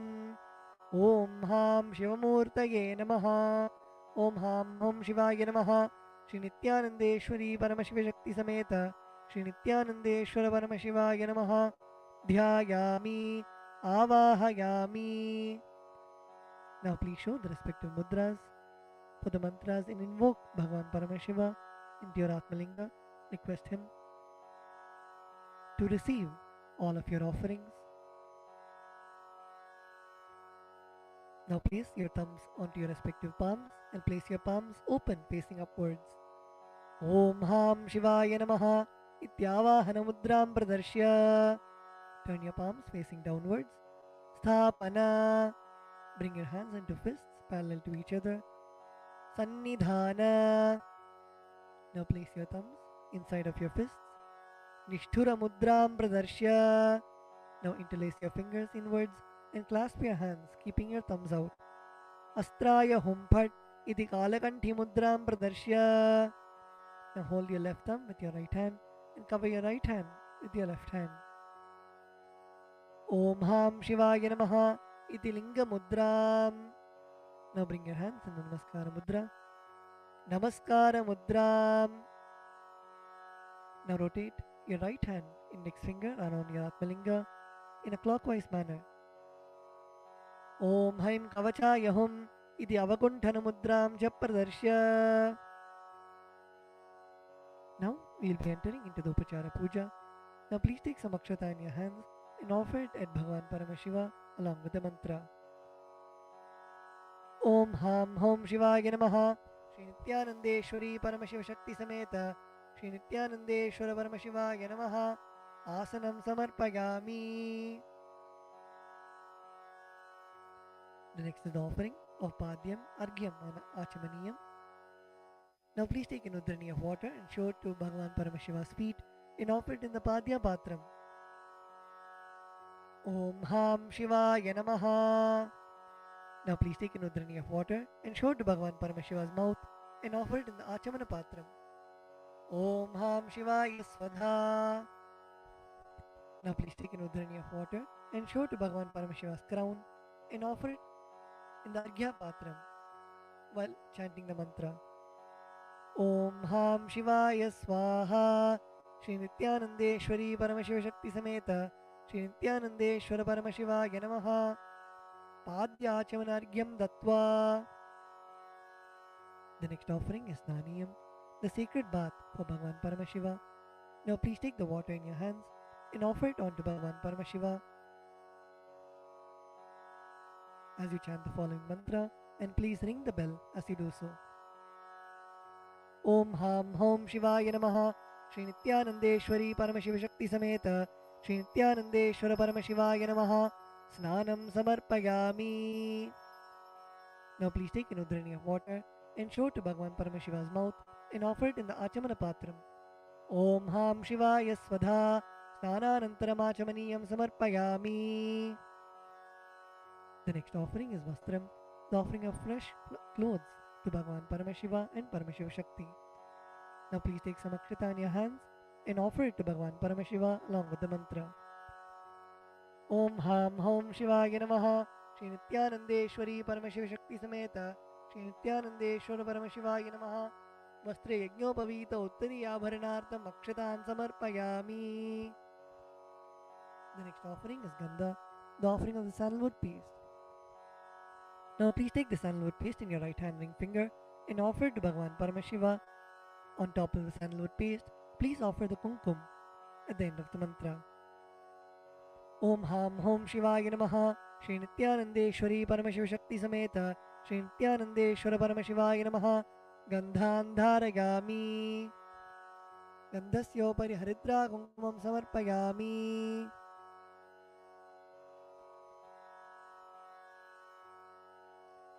The next offering is Ashtapushpa Puja, the offering of flowers to Bhagavan Paramashiva. Now please take some flowers in your hands and offer the flowers to Bhagavan Paramashiva each time the word Namaha is chanted. Om Bhavaya Devaya Namaha Om Bhavasya Devasya Patne Namaha Om Sharvaya Devaya Namaha Om Sharvasya Devasya Patne Namaha Om Ishanaya Devaya Namaha Om Ishanasya Devasya Patne Namaha Om Pashupate Devaya Namaha Om Pashupate Devasya Patne Namaha Om Ugraya Devaya Namaha Om Ugrasya Devasya Patne Namaha Om Rudraya Devaya Namaha Om Rudrasya Devasya Patne Namaha Om Bhimaya Devaya Namaha Om Bhimasya Devasya Patne Namaha Om Hater Devaya Namaha Om Hatto Devasya Patne Namaha Om Ham Hom Shivaya Namaha Shri Nithyanandeshwari Paramashiva Shakti Sameta Shri Nithyanandeshwara Paramashivaya Namaha Ashtapushpa Pujam Samarpayami. The next is the offering of Bilva Patram, the offering of the Bilva leaf. Now please take the Bilva leaf, smear with sandalwood paste in your hands and offer it to Bhagavan Paramashiva. Om Ham Hom Shivaya Namaha Shri Nithyanandeshwari Paramashiva Shakti Sameta Shri Nithyanandeshwara Paramashivaya Namaha Bilva Patram Samarpayami. The next is the offering of Dhupa, the offering of incense to Bhagavan Paramashiva. Now please offer a flower on the bell. Om Hastraya Namaha Now sprinkle some water on the incense stick stand. Om Hastraya Pate. Now offer a flower on the incense stick stand. Om Hamridaya Namaha. Now please take the lit incense sticks in your hands and slowly wave it towards Bhagavan Paramashiva along with the mantra, and please ring the bell as you do so. Om Ham Hom Shivaya Namaha. Shri Nithyanandeshwari Paramashiva Shakti Sameta Shri Nithyanandeshwara Paramashivaya Namaha. Dhupam Agrapayami. Now please take an udharani of water and show it to Bhagavan Paramashiva's mouth and offer it in the Achamana Patram. Om Ham Shivaya Swadha. The next offering is Deepa, the offering of the lit lamp for Bhagavan Paramashiva. Now please sprinkle some water on the Deepa. Om Hastraya Pate. Offer a flower on the Deepa. Om Hamridaya Namaha. Now please take the lit lamp in your hands and slowly wave it towards Bhagavan Paramashiva along with the mantra, and please ring the bell as you do so. Om Ham Hom Shivaya Namaha. Shri Nithyanandeshwari Paramashiva Shakti Sameta Shri Nithyanandeshwara Paramashivaya Namaha. Deepam Darshayami. Now please take an udharani of water and show it to Bhagavan Paramashiva's mouth and offer it in the Achamana Patram. Om Ham Shivaya Swadha. The next offering is Naivedyam, the offering of food for Bhagavan Paramashiva. Now please sprinkle some water on the Naivedyam. Om Hastraya Pate. Please offer a flower on the Naivedyam. Om Hamridaya Namaha. Now please take an udharani of water and hover it clockwise over the Naivedyam and offer the udharani of water in front of Bhagavan Paramashiva at the end of the mantra. Om Ham Hom Shivaya Namaha. Shri Nithyanandeshwari Paramashiva Shakti Sameta Shri Nithyanandeshwara Paramashivaya Namaha. Naivedyam Nivedayami. Now please take an udharani of water and show it to Bhagavan Paramashiva's mouth and offer it in the Achamana Patram. Om Ham Shivaya Swadha. The next offering is Tambulam, the offering of beetle leaves. Now please take some akshata in your hands and offer it to Bhagavan Paramashiva along with the mantra. Om Ham Hom Shivaya Namaha. Shri Nithyanandeshwari Paramashiva Shakti Sameta Shri Nithyanandeshwara Paramashivaya Namaha. Tambulam Samarpayami. The next offering is Aratrikam, the offering of Arati to Bhagavan Paramashiva and Paramashiva Shakti. Now please sprinkle some water on the Karpura Arati plate. Om Hastraya Pate. Please offer a flower on the Karpura Arati plate. Om Hamridaya Namaha. Now please take the Karpura Arati in your hands and slowly wave it towards Bhagavan Paramashiva along with the mantra, and please ring the bell as you do so. Om Ham Hom Shivaya Namaha. Shri Nithyanandeshwari Paramashiva Shakti Sameta Shri Nithyanandeshwara Paramashivaya Namaha. Karpura Nirajanam Sandarshayami. Now please take a flower in your hands and hover it clockwise over the flame and offer it to Bhagavan Paramashiva along with the mantra. Rakshandharayami. The next offering is Pushpanjali, the offering of fragrant flowers. Now please take some flowers, a durva grass and akshata in your folded hands and offer it to Bhagavan Paramashiva at the end of the mantra. Om Ham Hom Shivaya Namaha.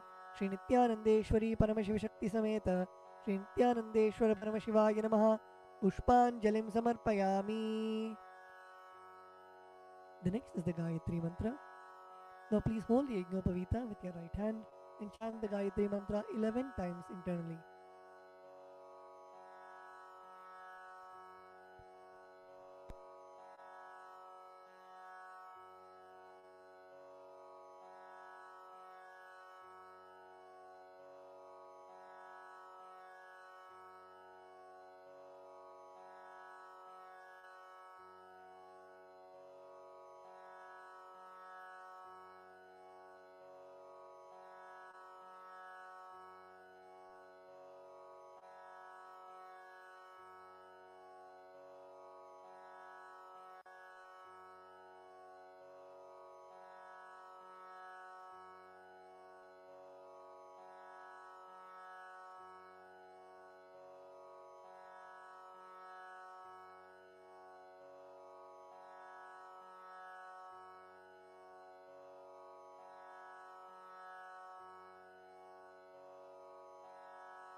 The next is the Mula Mantra Japa.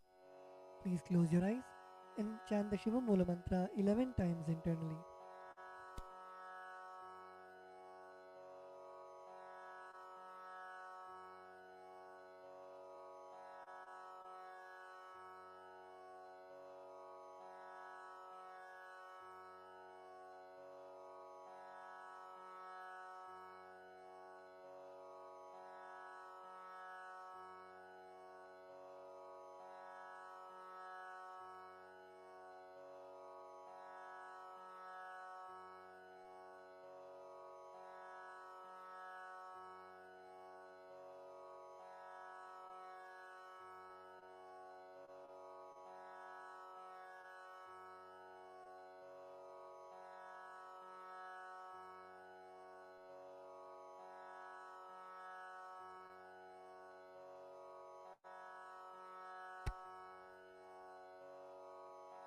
The next is the Kshama Prarthana.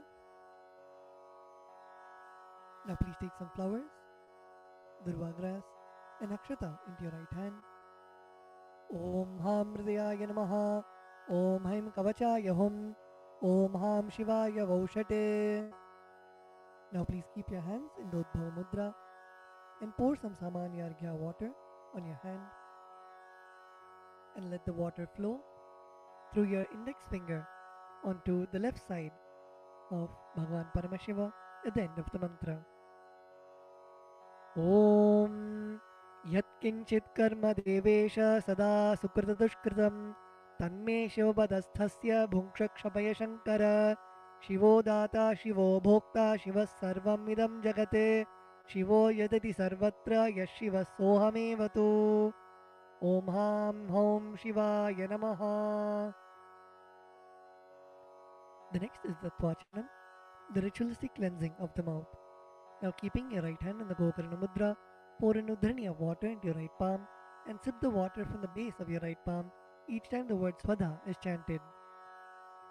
Om Atmadattvam Shodhayami Svadha. Om Vidyadattvam Shodhayami Svadha. Om Shivadattvam Shodhayami Svadha. Now with the base of your right hand thumb, wipe your lips twice from the right to the left.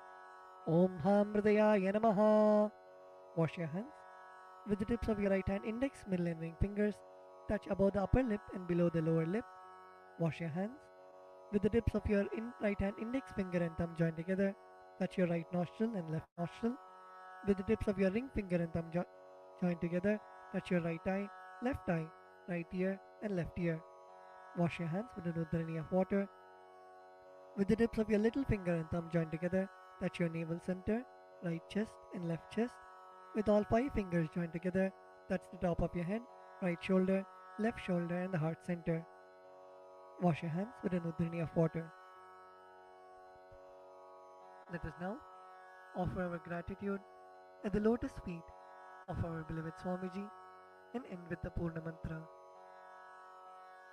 Om Purnamadav Purnamidam Purnat Purnam Dachyate Purnasya Purnamataya Purnamevavashishyate.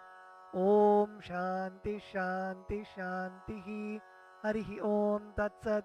Sarvam Bhagavat Shri Nithyananda Paramashiva Padukarpanamastu.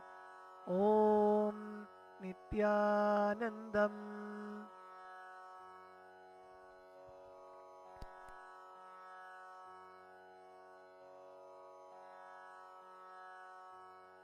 Established since 2002 in the United States of America, the United Ancient Nations is an intergovernmental organization, currently made up of 160+ members and indigenous nations. The UAN and its work are guided by the purposes and principles contained in its founding charter.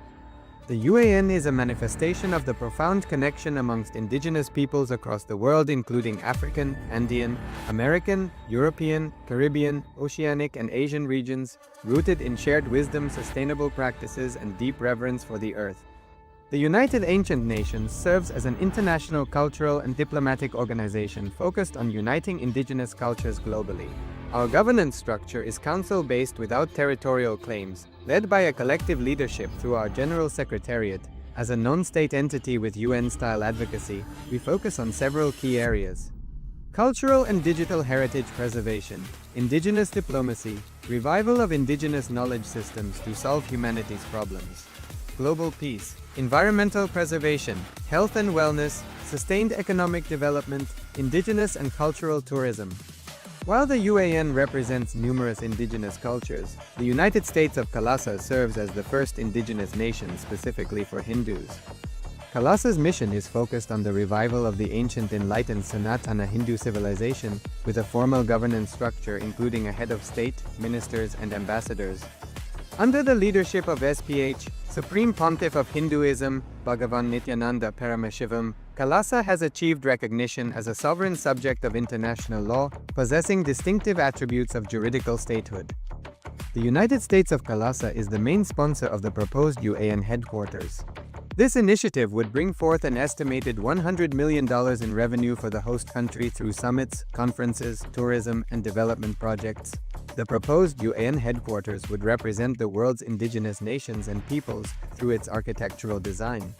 It would blend the best of all worlds, featuring top modern architecture, the highest green building standards, and ancient Vastu architectural principles. This headquarters would serve as a central hub for indigenous diplomacy, cultural preservation, and collaborative efforts towards sustainable development and global peace. Through this initiative, we aim to create a dignified platform for indigenous leadership rooted in ancestral wisdom, cultural legitimacy, and collaborative innovation, enhancing global dialogue and regional stability.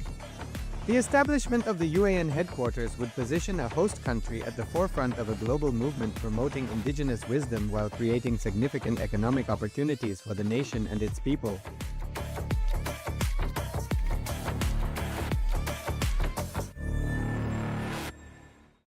Established since 2002 in the United States of America, the United Ancient Nations is an intergovernmental organization, currently made up of 160+ members and indigenous nations. The UAN and its work are guided by the purposes and principles contained in its founding charter. The UAN is a manifestation of the profound connection amongst indigenous peoples across the world, including African, Andean, American, European, Caribbean, Oceanic, and Asian regions, rooted in shared wisdom, sustainable practices, and deep reverence for the earth. The United Ancient Nations serves as an international cultural and diplomatic organization focused on uniting indigenous cultures globally. Our governance structure is council-based without territorial claims, led by a collective leadership through our General Secretariat. As a non-state entity with UN-style advocacy, we focus on several key areas: cultural and digital heritage preservation, indigenous diplomacy, revival of indigenous knowledge systems to solve humanity's problems, global peace, environmental preservation, health and wellness, sustained economic development, indigenous and cultural tourism. While the UAN represents numerous indigenous cultures, the United States of KAILASA serves as the first indigenous nation specifically for Hindus. KAILASA's mission is focused on the revival of the ancient enlightened Sanatana Hindu civilization, with a formal governance structure including a head of state, ministers, and ambassadors. Under the leadership of SPH, Supreme Pontiff of Hinduism, Bhagavan Nithyananda Paramashivoham, KAILASA has achieved recognition as a sovereign subject of international law, possessing distinctive attributes of juridical statehood. The United States of KAILASA is the main sponsor of the proposed UAN headquarters. This initiative would bring forth an estimated $100 million in revenue for the host country through summits, conferences, tourism, and development projects. The proposed UAN headquarters would represent the world's indigenous nations and peoples through its architectural design.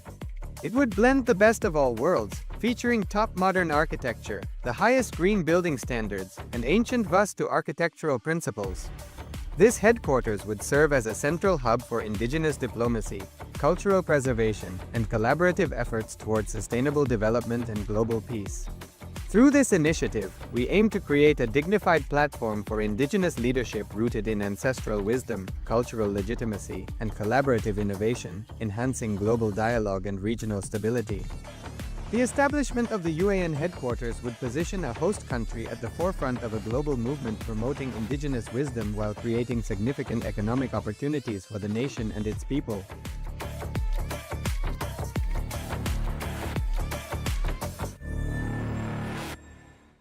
Established since 2002 in the United States of America, The United Ancient Nations is an intergovernmental organization, currently made up of 160 plus members and indigenous nations. The UAN and its work are guided by the purposes and principles contained in its founding charter. The UAN is a manifestation of the profound connection amongst indigenous peoples across the world, including African, Andean, American, European, Caribbean, Oceanic, and Asian regions, rooted in shared wisdom, sustainable practices, and deep reverence for the earth. The United Ancient Nations serves as an international cultural and diplomatic organization focused on uniting indigenous cultures globally. Our governance structure is council-based without territorial claims, led by a collective leadership through our General Secretary.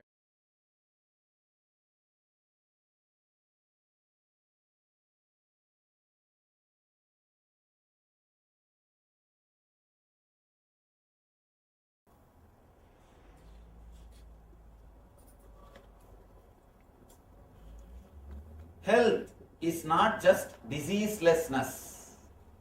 It is a positive well-being, completely centered on yourself.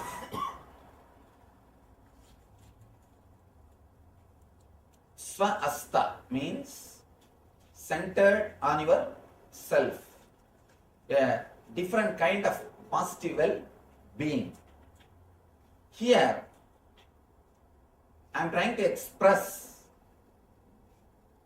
the whole spirituality centered on health, well-being, because you understand whether it is a meditation or spirituality or anything based on what you feel inside your body. Please understand, as and now, all we have is only one thing, body. If we cannot handle this properly, if we do not handle this body properly, whatever we speak about meditation, spirituality, religion, everything is just dreams which turns the mind, that's all. As and now, you do not know anything more than body. For example, you say, I slept well. How? By remembering the feeling which you are having, which you had in the body. Which you had and which you are having. Only based on that feeling, you claim you slept well. Same way, oh, I felt in that meditation so peaceful, so blissful. How? Based on the feeling which you have inside the body, which you had or which you are having. So as and now, even your spirituality will be measured only based on the body. You do not know anything except body. All we know is only one thing, that is body. First thing we need to work is body.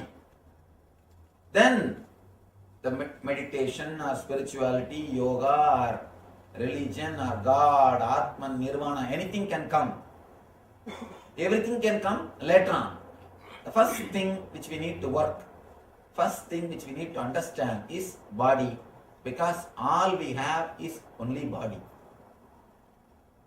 Usually, there are two kinds of maintenance in mechanical engineering. They say that breakdown maintenance and preventive maintenance.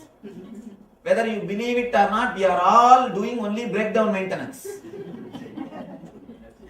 We are all doing with as far as it is our body concerned. When it comes to our body, we are all doing only breakdown maintenance. As long as it runs, it runs. Neither we care about preventive maintenance, nor we learn about preventive maintenance. Here, these 2 days, I am going to completely concentrate on this preventive maintenance and breakdown maintenance. As on now, there are many people who are at the breakdown level, where maintenance is necessary. Not only necessary, it's an emergency. We will do the breakdown maintenance. Then some more tips for preventive maintenance. Whole thing, this whole Arogya Spurana is just these 2 words, preventive maintenance and breakdown maintenance. Straight away I am going to concentrate working on the body. Please understand, These 2 days you will not receive many concepts, theories, intellectual ideas. Usually, all our meditation camps, at least there will be 1.5 hours, 2 hours lecture, then I present a meditation technique. But here, straight away I am going to work on the body. Straight away I am going to work on the body. I will present the concept behind that meditation. Then we will enter into the meditation. Because I wanted you all straight away to have the benefit of meditation. Basically, if you already heard or attended some programs, you know the basic concept of how the body and mind and being are connected intimately. Here, instead of trying to present concepts, I wanted 2 days to be completely spent on meditation techniques. Continuously working on yourself. Working on yourself.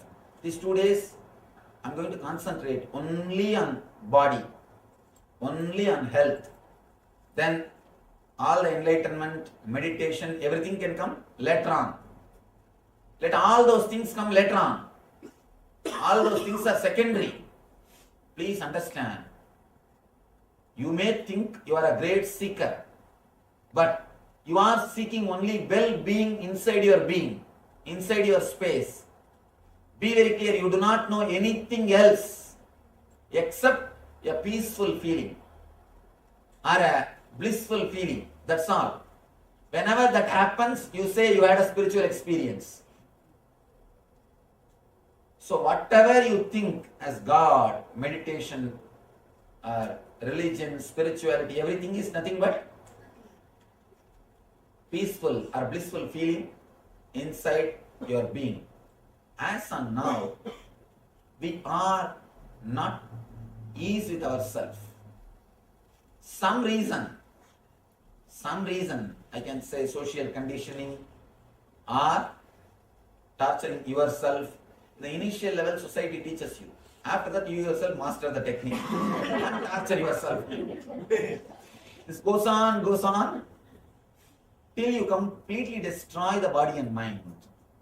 We continuously abuse the system. You have security alarm system for your house. You protect your house so much, in which hardly you spend 12 hours. Maximum in this country, you spend only 12 hours in the house. Even if you don't have work, somewhere you move around.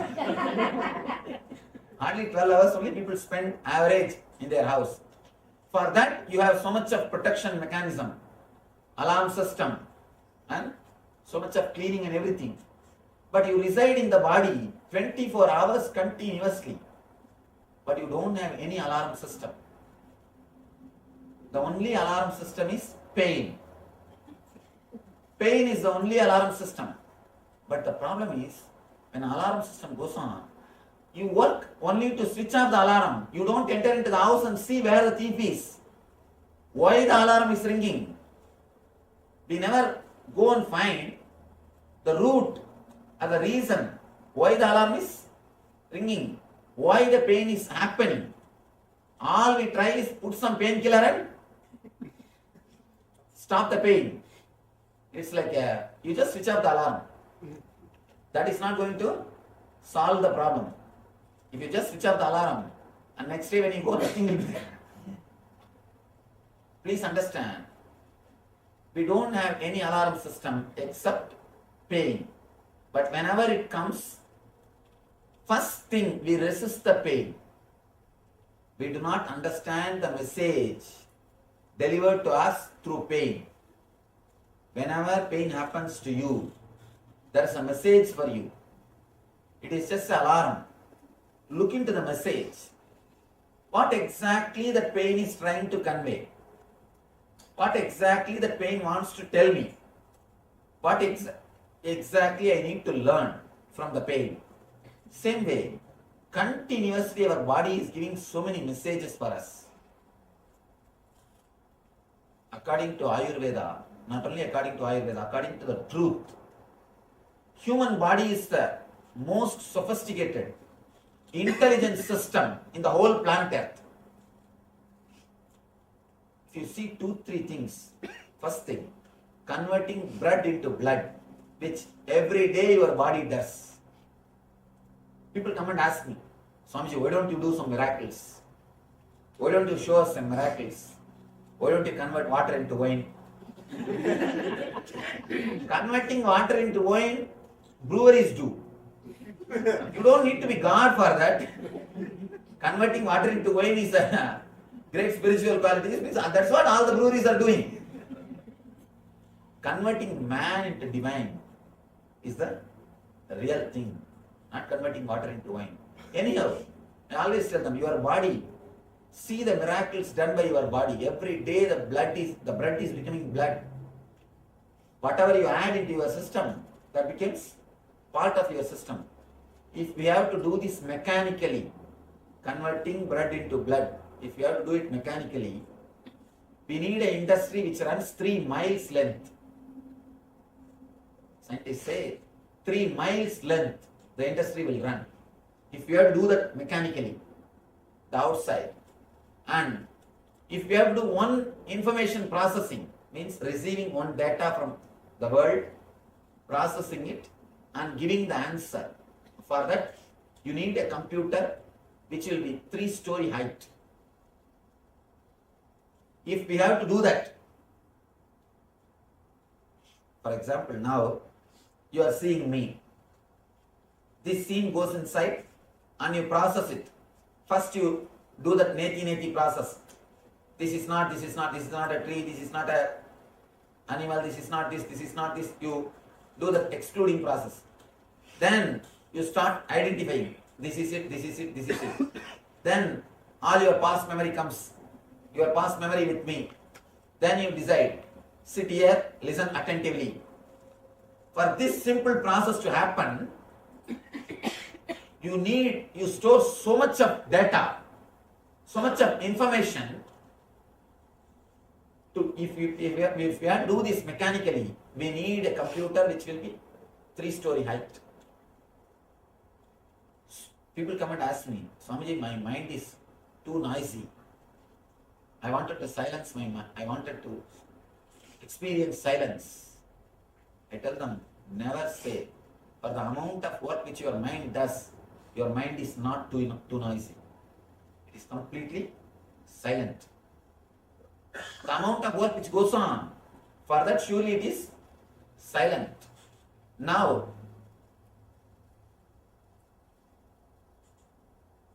please understand the miracles happening inside your system continuously.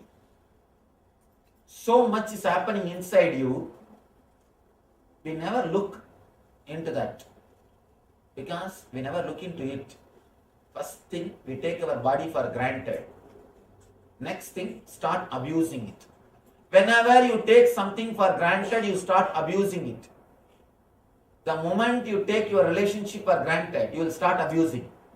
The moment you take your house or some product for granted, you start taking things for abusing granted. We will start abusing the moment.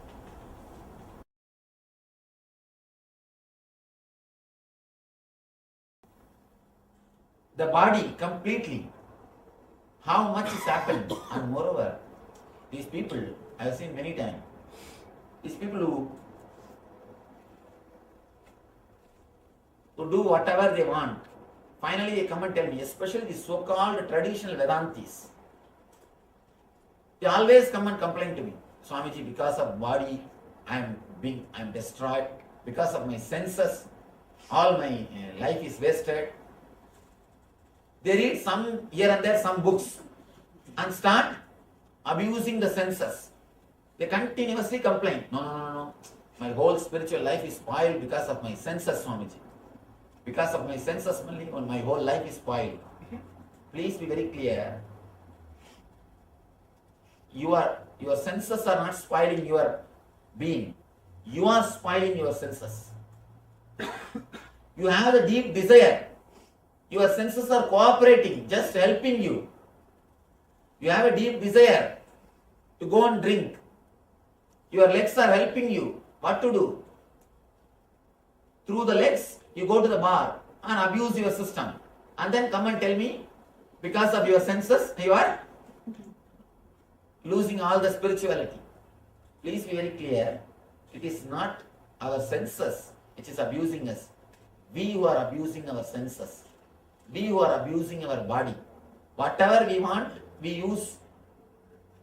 Whatever way we want to enjoy, we use our body for that. We abuse our body. Then we blame the body finally. Anyhow, whether you blame the body or not, who is going to suffer? You are going to suffer. Now, instead of doing this blaming game, he is the reason, see after that Katrina, each one is blaming one person. See, these guys can do the blame game later on, but who are suffering? So now, we don't have time to do the blaming game. Blaming this person, blaming that person. Let us find out the root and start healing it. Let us find out the root and start healing it. Never, never, never abuse the senses. Never, never, never abuse the body. Never disrespect the temple in which you are staying. First thing, we don't have respect for ourselves. That is why we go on disrespecting the body. If you have respect for yourself, you know you are staying in this body. Naturally, you will start respecting it. I have expressed so many thoughts, so many ideas to maintain the body and the mind with a deep easiness, the deep connected feeling. Now, of course, I have expressed this in different places, in different discourses, different camps, different ways. Now I am trying to collect all the thoughts and present it in one form, in one set, only based on the physical health. Giving, meditation, yoga, pranayama, whatever. We have so many different abilities of our being. One, we can change the energy through the breathing. Next, we can change the energy through visualizations. We can change the energy through kriyas. We can change the energy through meditation. We can change the energy through verbalization. I am using all these things, above all, the energy of consciousness. Whole thing just to make you healthy. These 2 days, please do not ask any question which is not related to health. Put questions only which is related to health. Let us first work on them. To tell you honestly, people are not ready to sit 2 days for their body's sake. If you give them some promise, God will jump on your head, or some gold coins will be showered on your head, and you will have dabbu. Then they are ready to sit for even 1 month. But if I tell you will feel healthy, you will be okay. No, already I am healthy. What is there? Especially as Indians. Indians don't have health consciousness at all. Completely, once it breaks down, only then they even look at the body. Only then they look at the body. Body is the last thing in their laundry list. In their laundry list, body is the last thing. Anyhow, at least now, let us work on the body. Let us work on the preventive maintenance and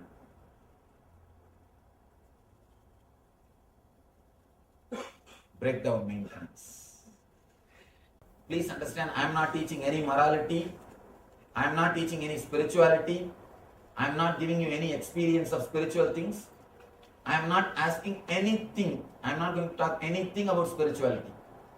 We are going to straight away work on your body. I am not going to give you any theories. And to tell you honestly, I don't believe in theories. I don't believe in talking. I don't believe in words. But straight away, if I ask you to meditate, you people will have so many thousands of doubts. Just to convince you logically, I speak few words before the meditation. Let's do some work. Let us work on the body. Let us do something. Vivekananda says beautifully, if you can imbibe just 5 concepts in your life, that is 10 times better than reading the whole library. Reading the whole library. There is no need to read the whole library. Just bring it to just let us work. Work on the body, work on the mind. Even for spirituality, working on the meditation only will work. That only will help. I always tell people, your work will speak for you. Your speaking will never work for you. Your speaking will never work for you. Your working will speak for you automatically. Here, first thing, we are going to work on our body to remove the unnecessary toxins. I have to use the word toxins because I don't know any other word. In Sanskrit, we call them dosha. In English, I don't know any other equivalent word.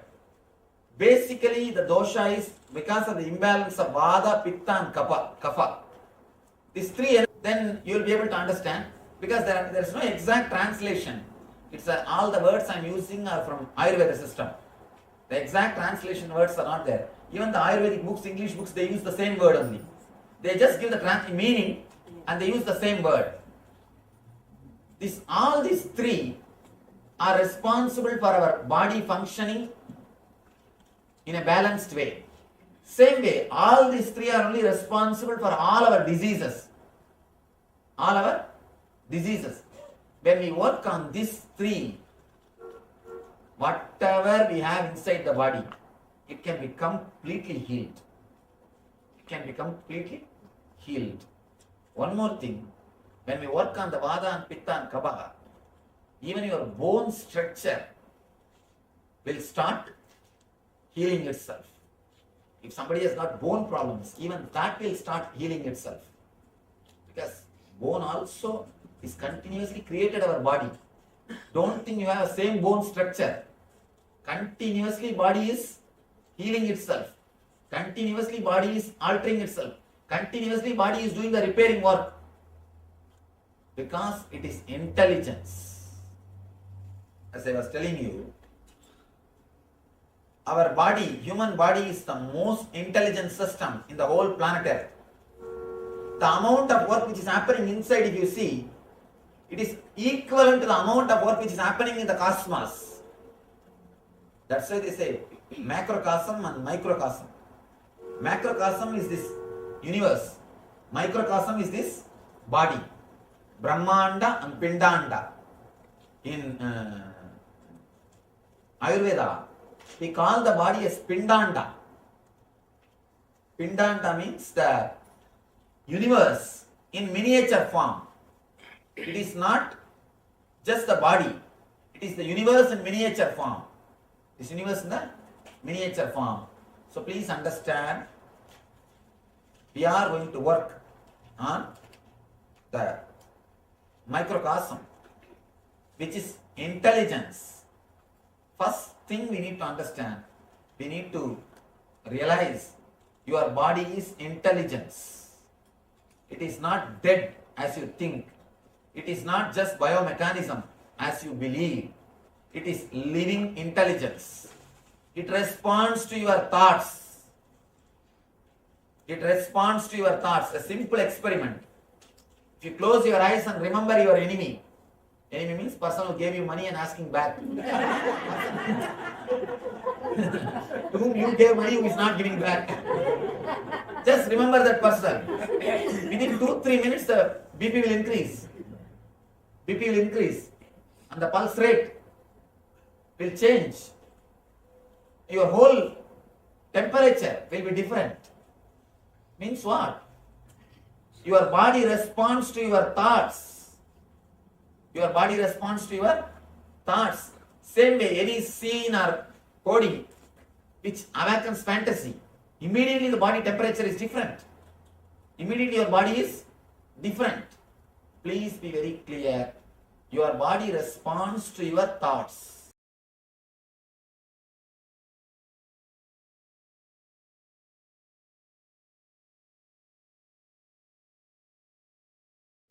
These are all kriyas to awaken the energies of your body, to clean the body.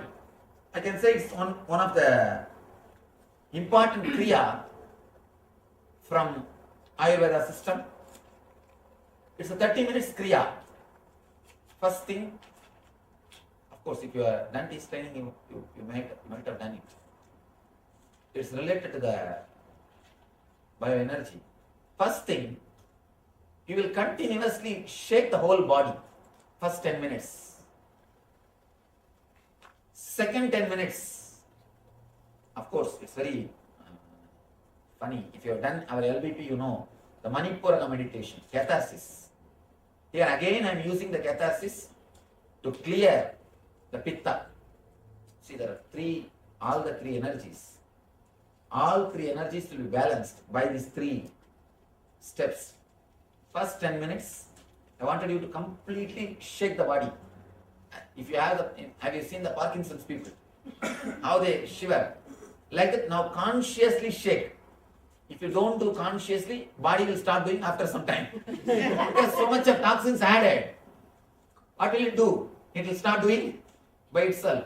Now let us clear everything. These are some kriyas to clear the body, to clear the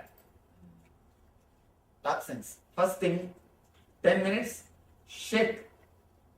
Completely shake the whole body. Don't allow even a single energy center to rest. According to Ayurveda, we have 74,000 energy center in our body. 10,000 is in the head. 74 in the body. And you will be surprised, only 13,000 you use from your birth to death. From your birth to death, you use only 13,000. All other energy centers, they take VRS without even joining the duty. They just take VRS without even joining the duty. They never come to life. You never use them. Now, you are working to awaken them. First thing, 10 minutes, completely, wild way, shake your whole body. Your hands, legs, neck, the whole body, as wildly as possible. Let it become like a liquid. I'm just making your whole body as a liquid. As of now, it is solid, just tensed like a stone. That is why you will never allow the energy flow. That is why you never allow the self-healing effect to happen in your system. Whatever prints are there, just you hold them. You just hold them. You never let the breeze in. Here, by shaking the whole thing, your whole body will become like a liquid. Don't be afraid. These are all foolproof, solid techniques. Anybody having heart problem? Only people who are having heart problem. Those people don't do. I'll give you a little altered technique. For how many? Only one? Please raise your hand. Yes. You people will not do this meditation, and others can do. Just shake the whole body, neck, head. Do not allow even a single energy center to rest. Just for 10 minutes. In a wild way. The next 10 minutes, if you have done LVP, you know, the Manipura, the catharsis. Just create whatever sound comes in your mind. Just create whatever sound comes in your mind. You may think, what is this, Swamiji? You will look like a mad. Please understand, if you don't become mad now, you will be mad in the house regularly. Continuously you are vomiting on others. But don't you see? The irritation which you are carrying inside only, you are vomiting on others. Even for small things you shout. Even for small things you shout. You wait people to do mistake so that you can relax. You can just catharsize. You can just feel a little empty. You are just overflowing with irritation. You just wait. A small sound is enough. The sound which you create will be 10 times worse than that small sound. Child, if it drops a tumbler, That is one small sound, but sound which you create. Have you no sense? What are you doing? You will be creating 10 times more sound. Wife, when she keeps a coffee cup, a small sound enough. Have you brought from your father's home? Then she will start. The job which you are doing, coffee itself is too much. Keep quiet and drink. And then the whole thing, whole drama starts. After that, you know what usually happens. Anyhow, we are just overflowing with irritation. We are just filled with irritation. That is why we don't feel comfortable wherever we go. Whether it is some party or house or office, continuously sitting and watching like a supervisor. That long face. That bulldog. No, really, that's what we are doing. Please understand, that is what we are doing. Because we don't feel comfortable with anything. Wherever we go, we just continuously try to protect ourselves. Should I be here? Should I not be here? What am I doing? These things are going well? Or am I maintaining my status? Continuously, you are bothered. That actually, you do not know the amount of irritation which you create inside you by continuously protecting your so-called status or prestige. Please try to relax. At least now. Of course, from Monday onwards you do whatever you want.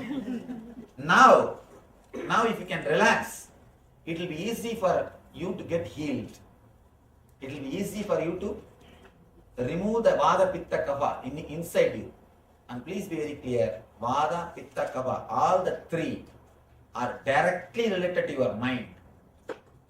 Your Pitta is directly related to visualization. Vada is directly related to verbalization. And Kapha is related to consciousness.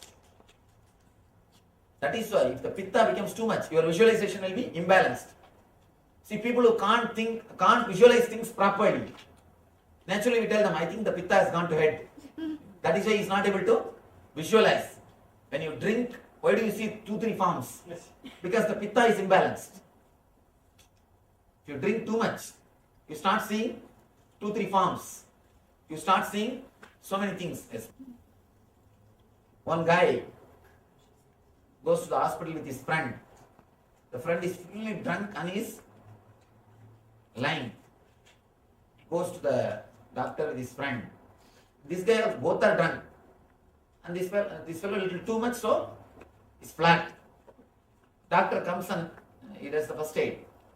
The doctor asks the guy who's lying, hey, what's happening to you? What's your name? This guy tells his name. My name. Something. Then he asks, are you seeing animals all over the room?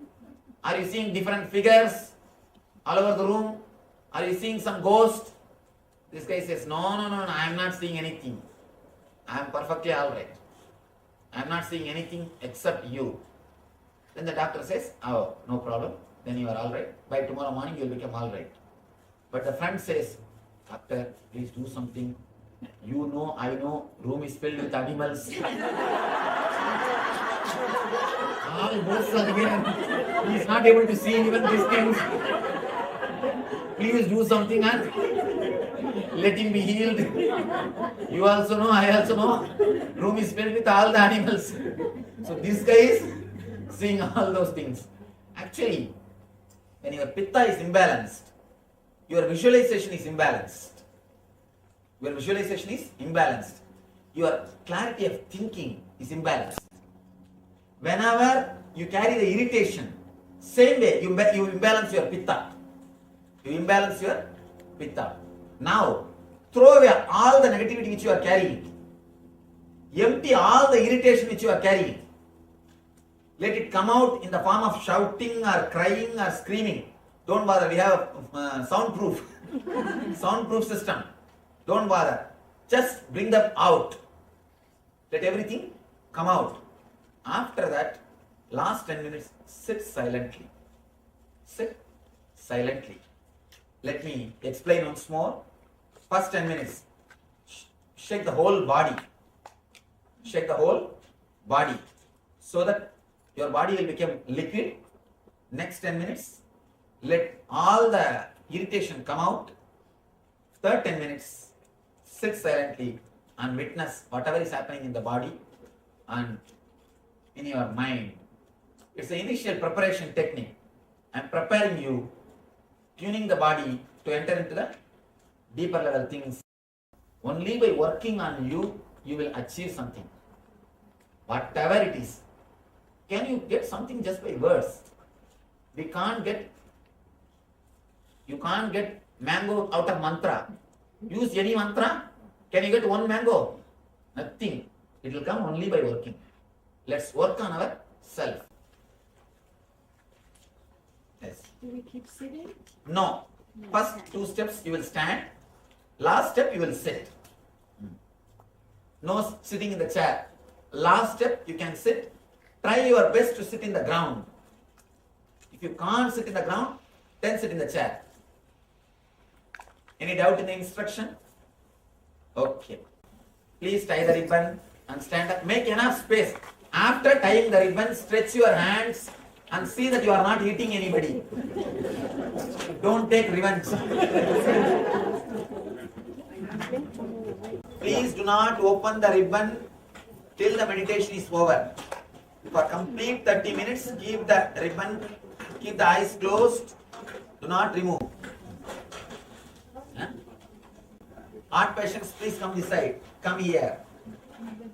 And if any of you are high BP patients, you also can come here. Please do the second step, third step, but not the first step.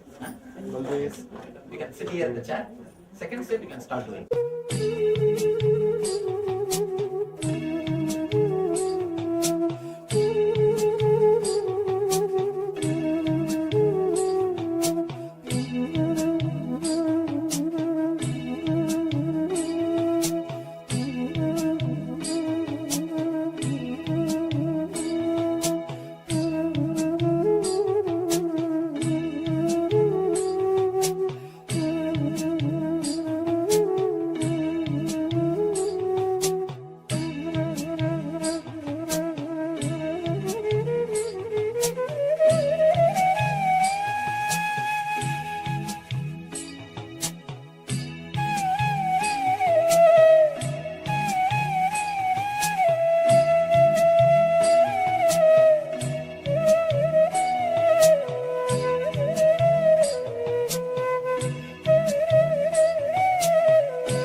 concepts which I am expressing, all you must have heard if you attended Gita, or if you attended any other discourses. But now I am making the whole thing into, as on now, practical experience by adding meditation techniques to it. I am making the whole thing into technology.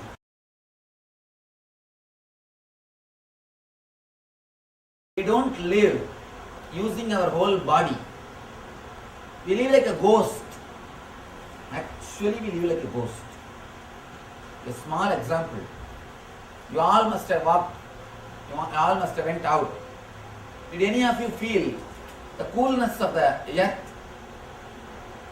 Now after me telling, you will remember.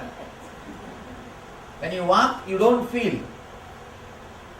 You became insensitive to some parts of your body. Same way, if somebody touches ear, you will know. But if somebody touches ear, you don't have the same sensitivity. You don't have the same sensitivity. One thing, if you see the kids, you can see they will have the same sensitivity what they have in the face and in the feet. They will have the same sensitivity, same shining will be there. But in our case, both will not be shining, that is different. That's why I always tell people, have you seen a single ugly kid? You can't. Have you seen a single grown up beautiful man?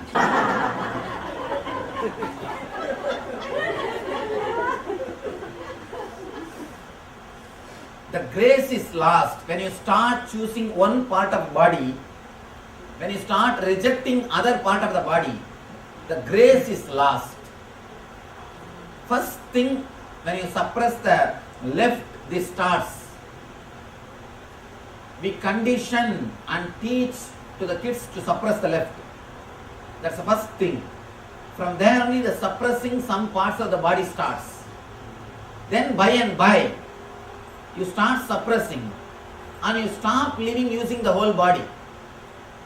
You start living only with one part of the body. Now, usually we live like a ghost only. For example, if I ask you to remember you, close your eyes and just remember your name. You will remember only bus size of yourself. I just ask you to remember, closing your eyes and remember you. You will remember only this area. You don't remember you completely. Why? This is not you. Leg is also you. Hip is also you. But you remember only this portion. You don't remember the whole body because continuously you live only centered on this upper body. You do not relate with the lower body. You live like a ghost. People ask me, Swamiji, do ghosts possess us? If you don't use your whole body 100%, naturally what do you think? After all some 60% and nobody is there to ask rent also. Why not go and stay there? Why not go and use your stay there? After all it is empty, nobody is living. Your body completely. When you don't have awareness of your whole being completely, naturally you will be possessed by ghost. May not be the ghost which gives trouble, the negativity. Negativity is your own part, which is not under your control, because you don't use your whole system completely. If you can infuse awareness into your whole system, into your body and mind, it's a very simple meditation technique.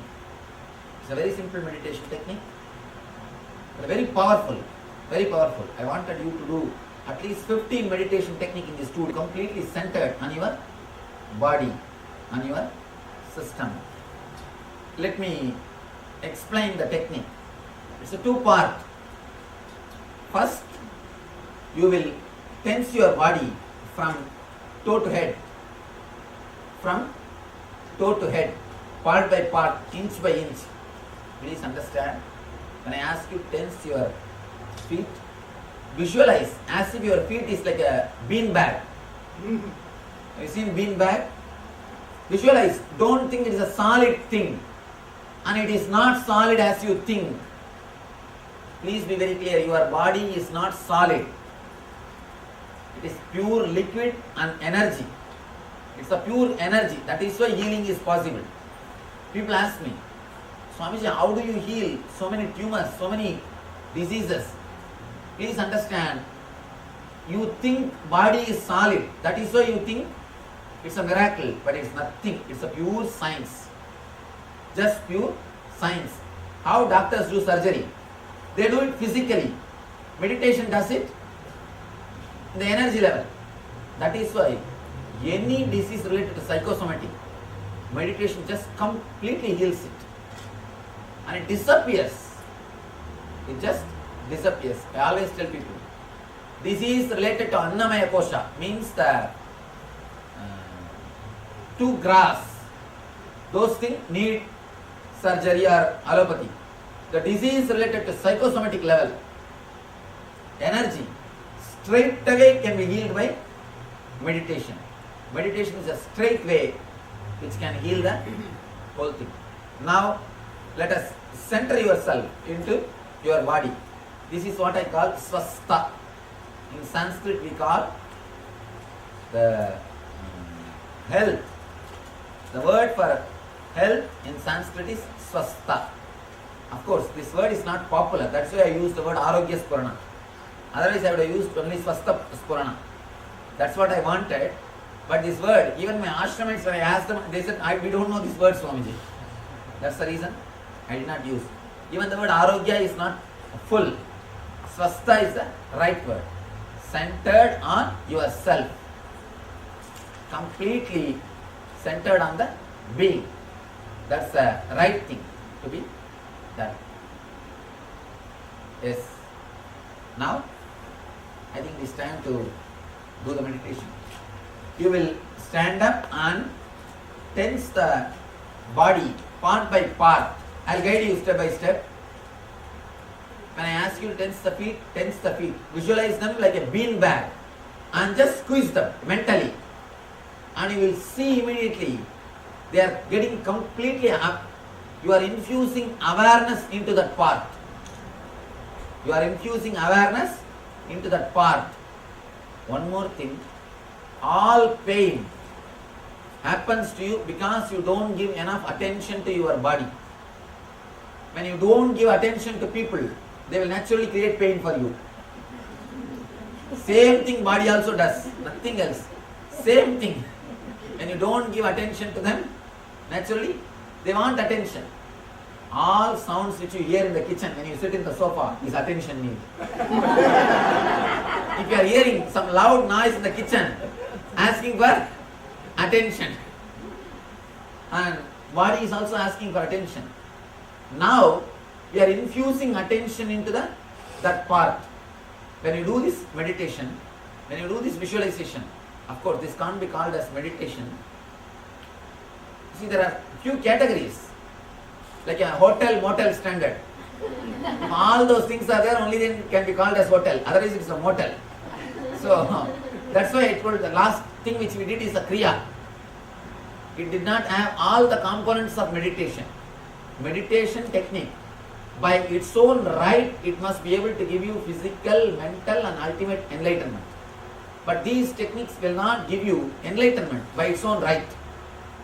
They will just create only health. So these are all called like a kriyas and visualization techniques. So the technique which you are going to do now also like a motel, it's not hotel. They don't have right to liberate you on their own. They will not be able to take you to that extent. Just visualize that part of the body as a beanbag and squeeze them mentally. When I ask you to come to the next calf muscle, come to that area and forget the feet and squeeze the or tense the calf muscle area. When I ask you to come to the knee, then come to the next level. Step by step, infuse awareness into the whole body. This is the first step. Second step, very important thing. According to Ayurveda, we believe every part of your body inhales and exhales Every part of your body breathes. Please understand, you do not breathe only through nose. Every part individually breathes. That is why people who have mastered the breathing technique, the yogis, they will sit under the cave. They will sit inside the underground where there will be no air circulation. They will stay there for 3 days, 4 days. I can give you one VCD where in Kumbh Mela, so many sadhus, they will bury their head inside and stay there for 3 days. They will sit inside underground. They will stay there for 10 days. Something like that. No possibility of having the air. No air circulation is possible.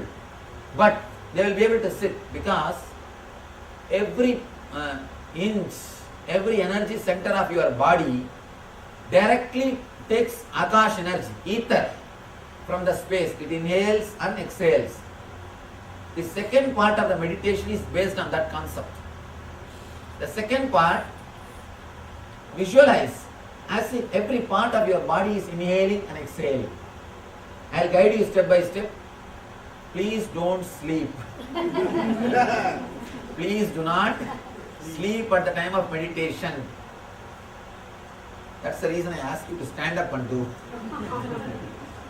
And usually these lectures are very good. People, you see, whenever I give a just lecture, thousands of people gather. When I give meditation, even when we give free meditation, only 30% people will gather. Maximum 30%. I ask them, why? Why don't you want to come? Why you don't want to come for meditation? Lecture means you can just sit and listen, Swamiji. And you can tell whatever you want. We can also do whatever you want. You can just sit and listen once in a while.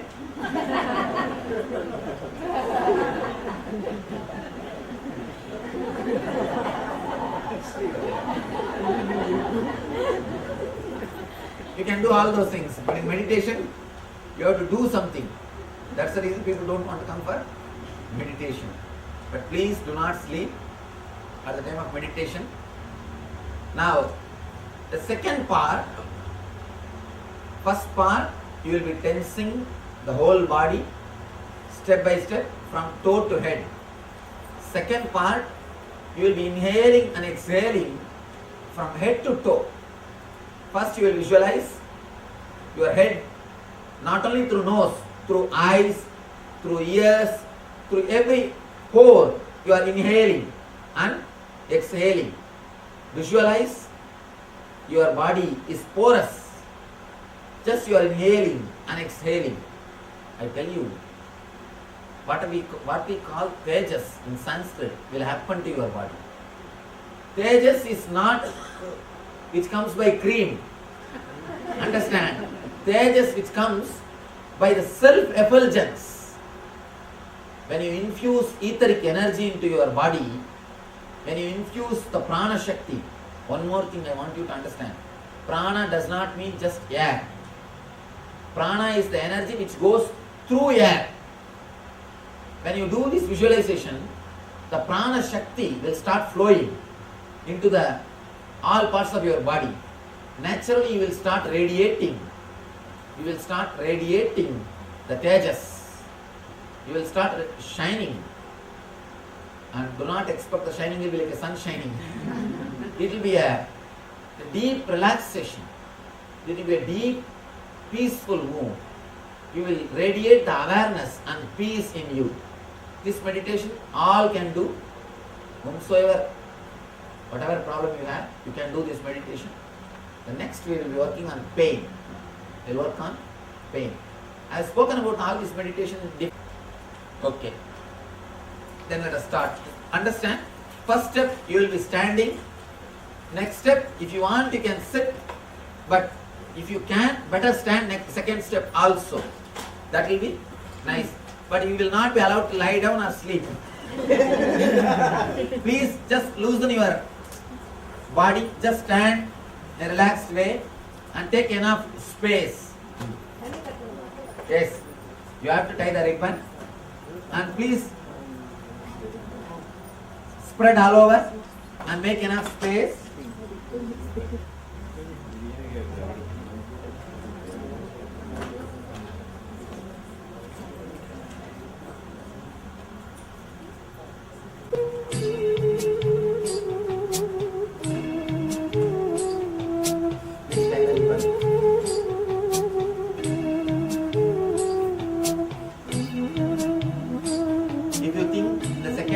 you have to sit. And if you can't sit in the ground, you can stand near a chair. So that second step, you can straight away sit on the chair.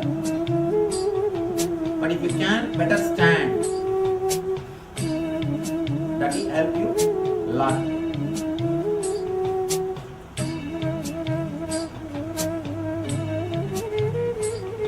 Please inhale and exhale as slowly as possible and as deeply as possible.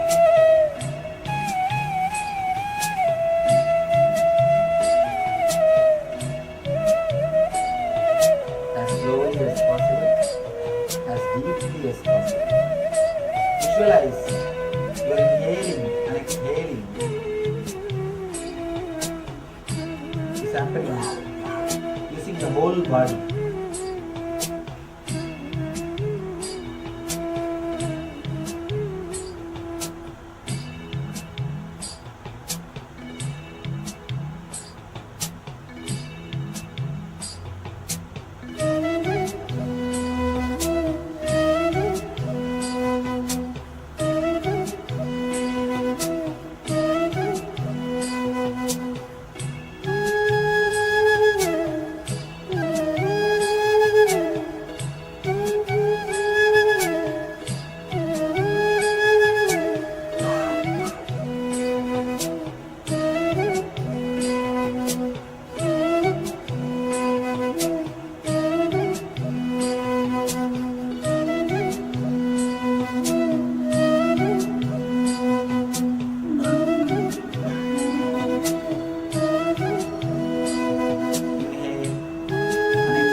Your mind on feet. Nithyananda Paramashivoham.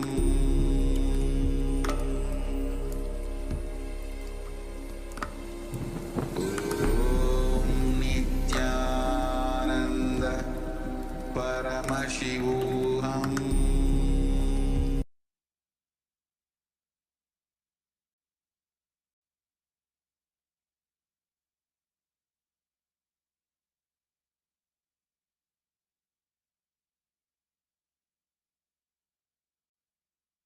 Connecting with the divine with your eyes closed is meditation. Connecting with the divine with your eyes open is darshan. Come, let us all now move from meditation to darshan. Slowly, very slowly, please open your eyes.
Nithyananda Paramporule.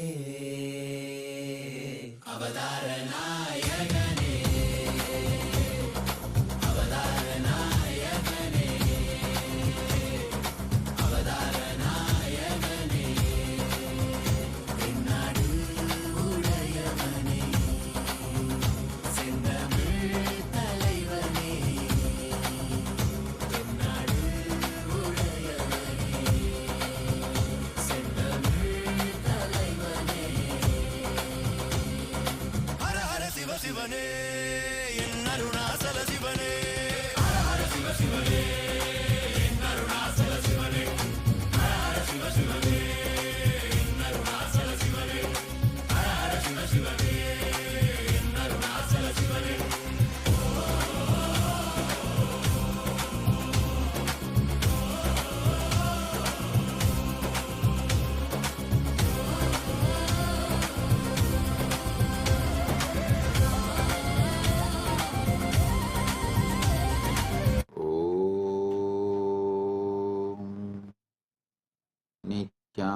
नित्यानन्देश्वर परमशिवसमारम्भाम् नित्यानन्देश्वरि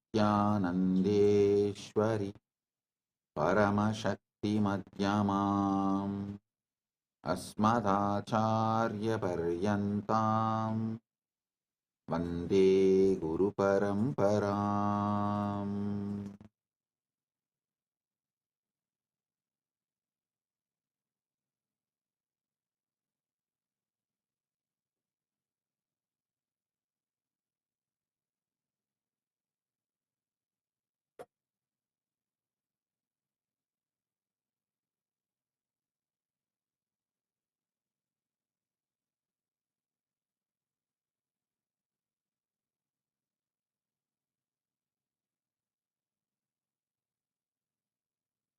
ஓ ஓ ஓ உங்கள் அனைவரையும் வணங்கி வரவேற்கின்றேன். உலகம் முழுவதிலும்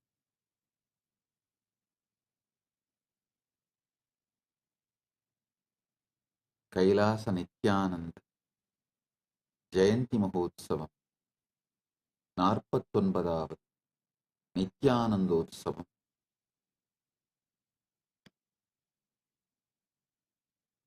அவதார தின பிரம்மோத்சவத்திற்காக ஒன்று கூடியிருக்கும் பக்தர்கள், அன்பர்கள், சீடர்கள், கைலாசவாசிகள்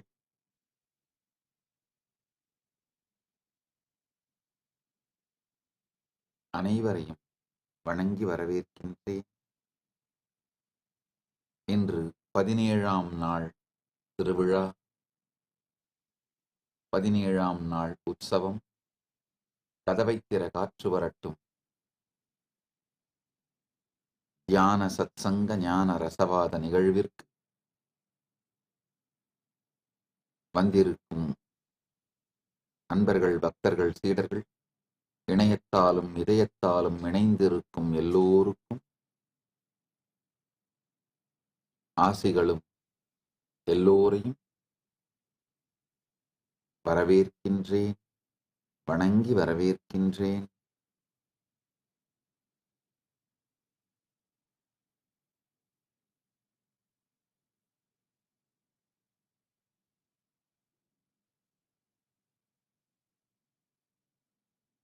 கதவைத் திற காற்று வரட்டும் 17ஆம் நாள் ஞான ரசவாத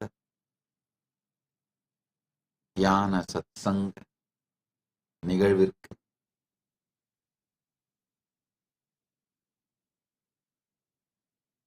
இன்று பரமசிவ பரம்பொருளின் நேரடியான செய்தி மகா கைலாசத்திலிருந்து எல்லோருக்கும் ஆழ்ந்து கேளுங்கள். மனதாலே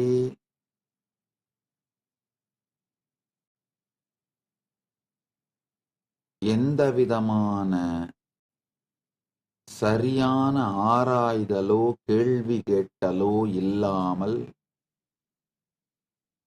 நீங்க ஆட்டோமேட்டிக்கா அஸ்யூம் பண்ணிக்கிட்ட சமூகம் உங்கள் மீது திணித்த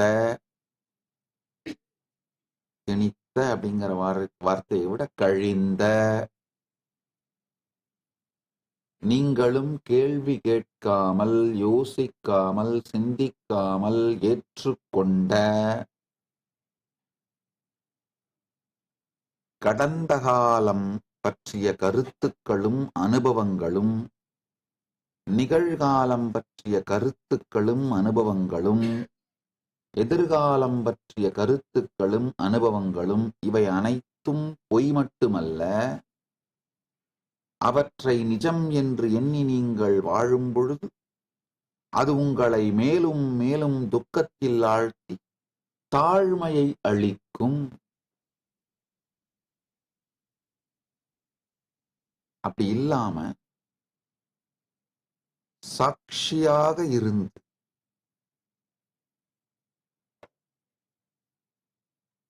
witnessing the witness, observing the observer,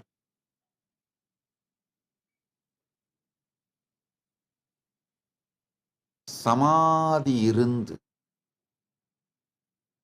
சமாதி பழகி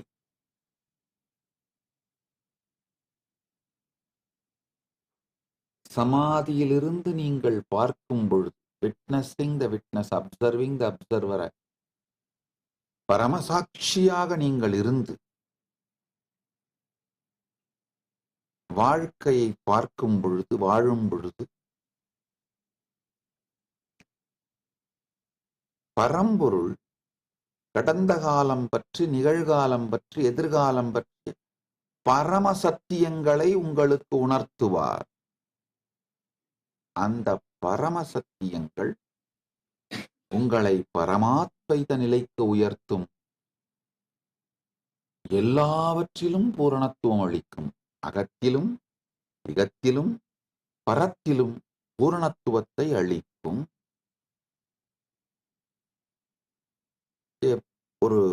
ஒரு வாரமாக காலம் பத்தி வேறு வேறு வேறு வேறு கோணத்துல பேசிட்டு இருக்கேன், சொல்லிட்டு இருக்கேன்.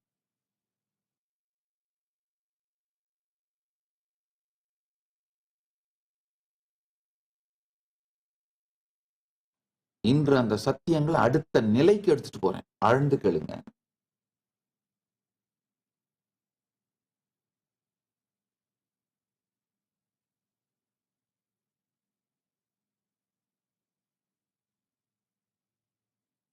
வெஸ்டர்ன் சிவிலைசேஷன் நான் சொன்ன உடனே ஏதோ அமெரிக்கால இருக்கவங்க, யூரோப்ல இருக்கவங்க தான் வெஸ்டர்ன் சிவிலைசேஷன் நினைச்சுக்காதீங்க.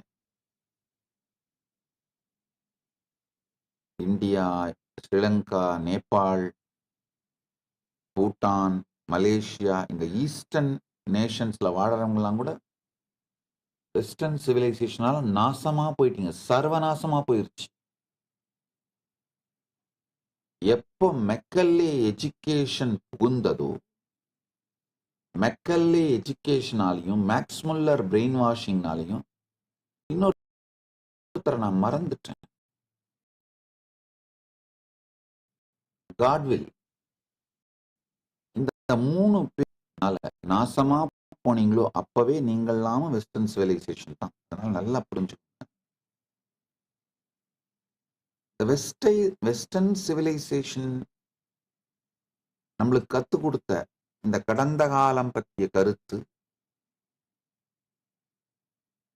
நிகழ்காலம் பற்றிய கருத்து, எதிர்காலம் பற்றிய கருத்து, இதெல்லாம் பாத்தீங்கன்னா உங்களை மீண்டும் மீண்டும் மீண்டும் துக்கத்தில் ஆழ்த்தி, குற்ற உணர்ச்சியில் ஆழ்த்தி, கொடுமையில் ஆழ்த்தி, உங்க வாழ்க்கையோட உங்களுக்கு இருக்கிற பல கேள்விகளுக்கு விடையே தெரியாம,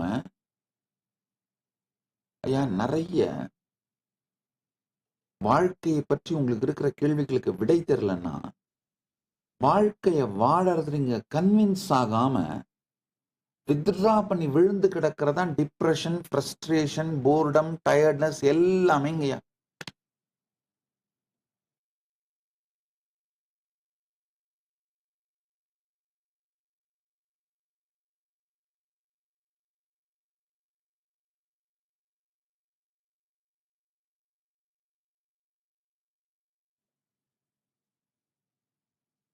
டிப்ரெஷனா இருக்கா, டயர்டா இருக்கா, போர் அடிக்குதா, ஃப்ரஸ்ட்ரேட்டடா இருக்கா, வாழ்க்கையில எந்த பிரச்சனையும் எதிர்கொள்ளலையா,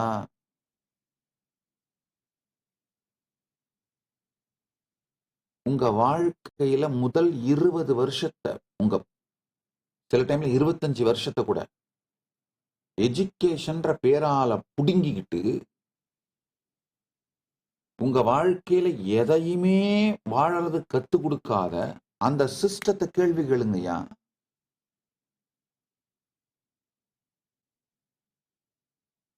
உங்கள் அறச்சீற்றம் சரியான திசை நோக்கி திரும்ப வேண்டும். என்ன இந்த வெஸ்டர்ன் சிவிலைசேஷன் பிரெயின் வாஷ் பண்ணும்போது அதை சட்டமா மாத்தி வச்சுட்டாங்க. இப்ப மெக்கல்லே எஜுகேஷன் சிஸ்டம் உங்களுக்கு ஒர்க் அவுட் ஆகலைன்னாலும் நீங்க அதை கேள்வியும் கேட்க முடியாது, அதுல இருந்து தப்பிக்கவும் முடியாது, அதை எதிர்த்து கோர்ட்டுக்கும் போக முடியாது.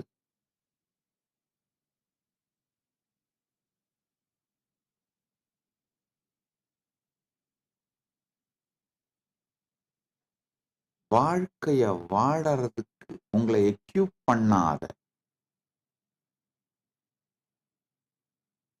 அந்த கல்வி உங்களுக்கு இழைக்கப்படும் கொடுமை, உங்களுக்கு எதிரான சதி ஒண்ணுமில்லைங்க. நீங்க தொடர்ந்து பிரச்சனைக்குள்ளேயே சிக்கலுக்குள்ளேயே இருந்தீங்கன்னா தானே யாராவது ஒருத்தருக்கு அடிமையா இருந்து கொடுக்குற சம்பளத்தை வாங்கிட்டு ஏதோ வேலைன்ற பேர்ல வெறும் அவங்களுக்கு ஒரு இயந்திரமாக, வேலை செய்கிற இயந்திரமாக, ஓட்டு போடுற இயந்திரமாக வாழ்ந்துட்டு செத்து போயிருவீங்கல்ல. உண்மையான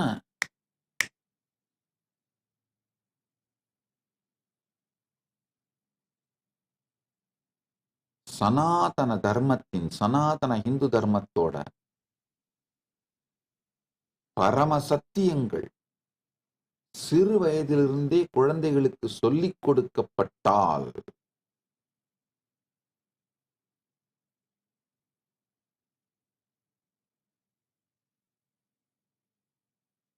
ஒவ்வொரு மனிதனுமே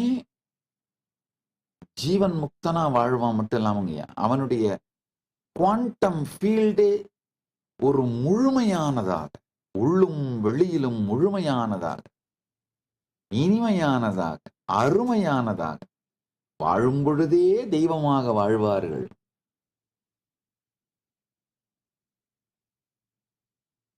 வையத்துள் வாழ்வாங்கு வாழ்வார் வானுரையும் தெய்வத்துள் வைக்கப்படும். வாழ்ந்தார் இல்ல, வையத்துள் வாழ்வாங்கு வாழ்வார் வானுரையும் தெய்வத்துள் வைக்கப்படும். வாழும் பொழுதே வானுரையும் தெய்வத்துள் இருப்பவர்களாகவே வாழ்வார்.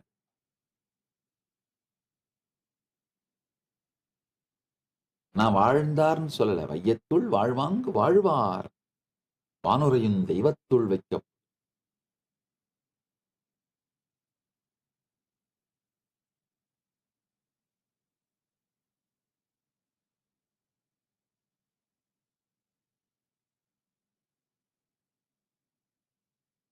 Maths Muller, Fred goodwill, H.H. Wilson, Charles Wilkins, இந்த கும்பல் பண்ண அட்டூழியம் இருக்கு பாருங்க.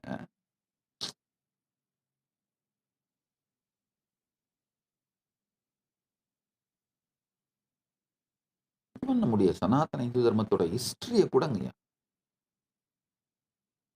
லிட்டரலா கற்பழித்திருக்கிறார்கள். நம்ம ஹிஸ்டரிய கற்பழித்து சிதைத்து சின்னாபின்னமாக்கி. சுவாமி பிரகாஷானந்த சரஸ்வதினு ஒரு பெரிய அனுபூதியுடைய அறிவாற்றலுடைய சன்னியாசி அழகான புத்தகம் எழுதியிருக்காரு, என்சைக்ளோபீடியா ஆஃப் ஹிந்துயிசம். ஹிந்து ஹிஸ்டரியை பத்தி நேரம் இருக்கிறவர்களாம் தயவு செஞ்சு அந்த புத்தகத்தை படிங்க. இன்டர்நெட்ல அவைலபிளா இருக்கு, நீங்க ஏஐல போய் படிச்சிடலாம். அந்த புக்கோட ரேப்பர் ப்ரொஜெக்ட் பண்ண encyclopedia of Hinduism, Prakashananda Saraswati project பண்றேன் பாருங்க. கொஞ்சம் இந்த புத்தகத்தை படிச்சீங்கன்னா தான் ஆழமா எப்படி நம்முடைய சனாதன இந்து தர்மத்தை சிதைத்து நம்முடைய வாய்க்குள்ளே திணித்து அதை நம்மை நம்ப வைத்தார்கள்னு நமக்கு புரியுங்க. சரி, இப்ப ஒன்னொன்னா சத்தியங்களை சொல்லுகிறேன் கேளுங்கள். பிரச்சனையை மட்டும் சொல்லாம தீர்வையும் சொல்லுகிறேன் கேளுங்கள். அதாவது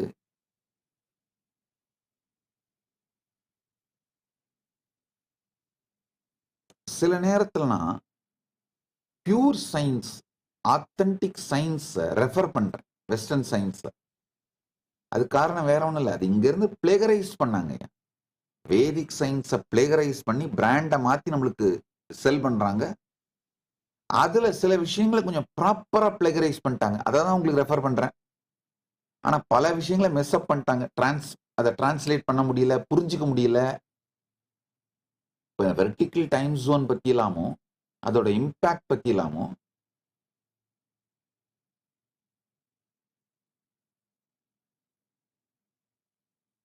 அவங்களால அனுபூதி இல்லாதனால புரிஞ்சுக்க முடியல. சுவாமி பிரகாஷானந்த சரஸ்வதியோட இந்த true history and religion of India, A concise encyclopedia of authentic Hinduism, இதை கைலாசாவில் சன்னியாஸ் ட்ரைனிங் சிலபஸாவே இந்த புக்கை வச்சிருக்கோம். எல்லாரும் படிங்க.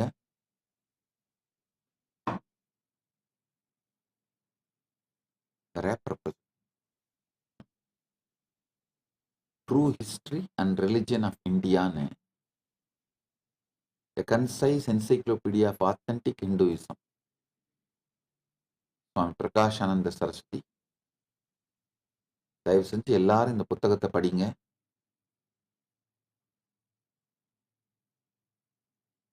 இன்டர்நெட்லயே அவைலபிளா இருக்கு. நல்லது. இப்போ நான் சொல்ல வர சத்தியங்களை சொல்லுகிறேன் கேளுங்கள்.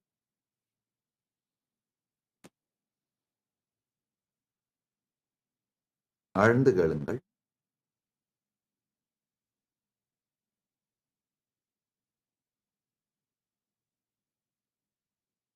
உங்களுக்கு கடந்த காலம், நிகழ்காலம், எதிர்காலம்னு இந்த வெஸ்டர்ன் சிவிலைசேஷன் என்னென்னலாம் கத்து கொடுத்தோ ஆத்தானாயும் அரைகுறையான மூடத்தனமான கருத்துக்கள் மட்டுமல்லாது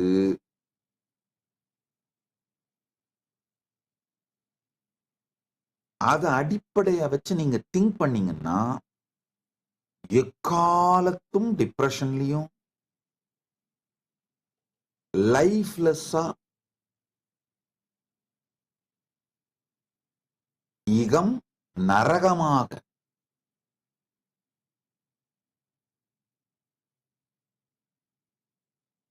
வாழ்ந்து முடிவீர்கள். அதாவது அகம் சரியான தெளிவில்லாத மயக்கத்தில் வாழ்ந்தால் வாழ்க்கை நர அகம். நரகம் தெளிந்த புரிதலோடு ஞானத்தோடு அகம் இருக்குமானால் வாழ்க்கை ஸ்வர் அகம், ஸ்வர்க்கம் ஆயிடும்.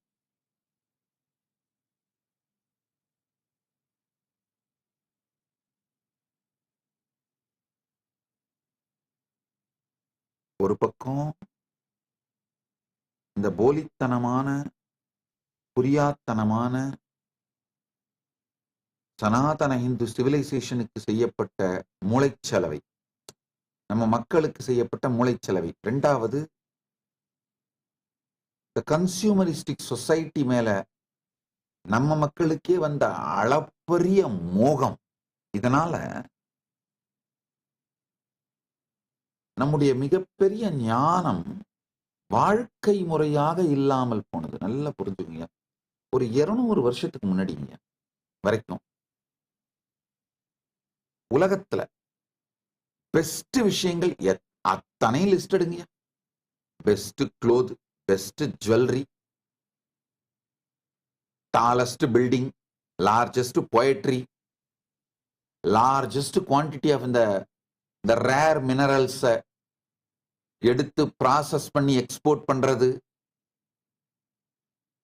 Largest and best pearls harvest பண்ணி எக்ஸ்போர்ட் பண்றது, கோல்டு, அத்துணையும் இந்த அத்தான லிஸ்டும் போடுங்கய்யா. மொத்த வேர்ல்டோட ஜிடிபியில 40% சனாதன ஹிந்து தர்மத்தோட ஜிடிபிங்க. சனாதன ஹிந்து தர்மத்தை நேஷனல் ரிலீஜியனாக கொண்ட, அபிஷியல் ரிலீஜியனாக கொண்ட நாடுகளோட ஜிடிபி தான். நாடுகள்னு சொல்றது நாடுன்னு சொல்லலாம், ஏன்னா அது சிங்கிள் தேசமாக தான் ஆக்சுவலாக ஃபங்க்ஷன் ஆகிட்டு இருந்திருக்கு. வேற வேற ப்ராவின்ஸை வேற வேற கிங்ஸ் ரூல் பண்ணிட்டு இருந்தாங்க. Otherwise ultimately it's a single province. The Hindu civilisational nation அதோட ஜிடிபி வேர்ல்டோட ஜிடிபியில் 40%. என்ன civilisation? World's tallest building Hindu civilisation தான் இருந்தது. World's best architecture Hindu civilisation தான் இருந்தது.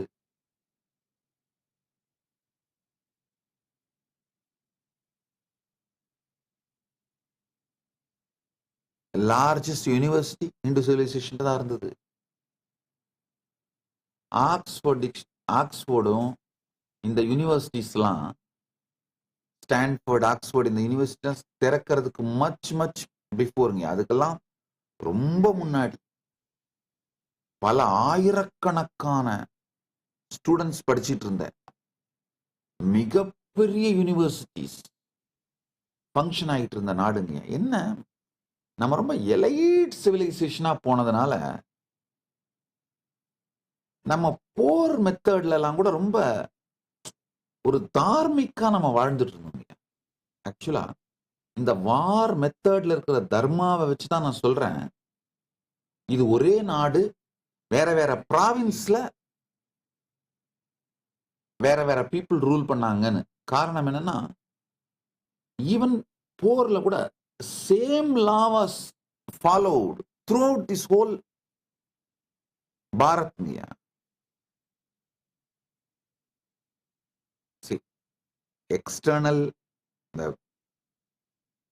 எக்ஸ்டர்னல் அஃபேர்ஸ்,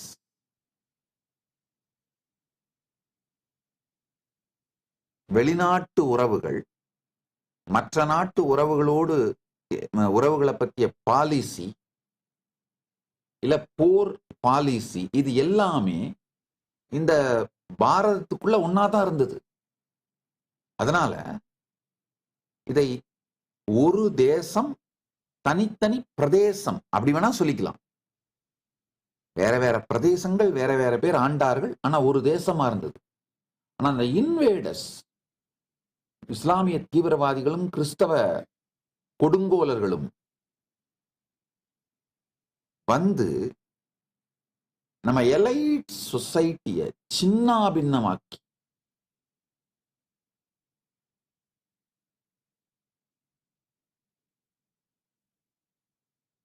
நினைத்து பார்க்க முடியாத பேரழிவை தந்து விட்டார். ஆனா ஒரு கொடுமை என்ன தெரியுமா, இன்னமும் அதுல இருந்து வெளியில வராம இருக்கும். தக்ஷசீலா யூனிவர்சிட்டிய ராமாயணம் மகாபாரதம் ரெண்டுத்திலையும் மென்ஷன் பண்ணப்படுது. மகாபாரத டாக்குமெண்டேஷன் படி 10,500 ஸ்டூடெண்ட்ஸ் இருந்தாங்க அந்த டைம்ல. இதே மாதிரி டெல்ஹாரா யூனிவர்சிட்டிய சைனீஸ் டிராவல்ஸ் ஹியூன் சாங், இட்சிங் இவங்கெல்லாம் அவங்களுடைய டிராவல் அக்கௌண்ட்ல மென்ஷன் பண்றாங்க.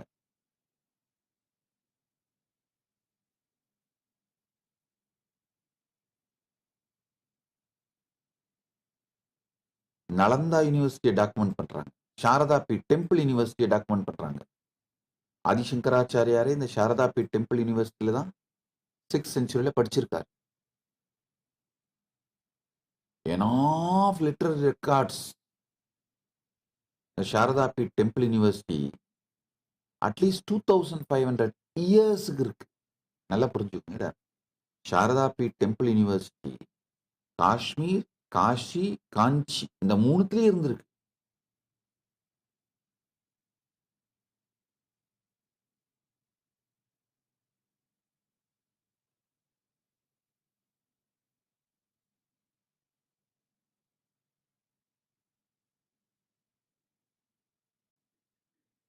மிதிலா யூனிவர்சிட்டி, மிதிலா நேபாளில் இருக்கிற மிதிலா யூனிவர்சிட்டி இருந்திருக்கு. Anyhow, சொல்ல வருகின்ற இந்த சத்தியங்களை புரிந்து கொள்ளும்.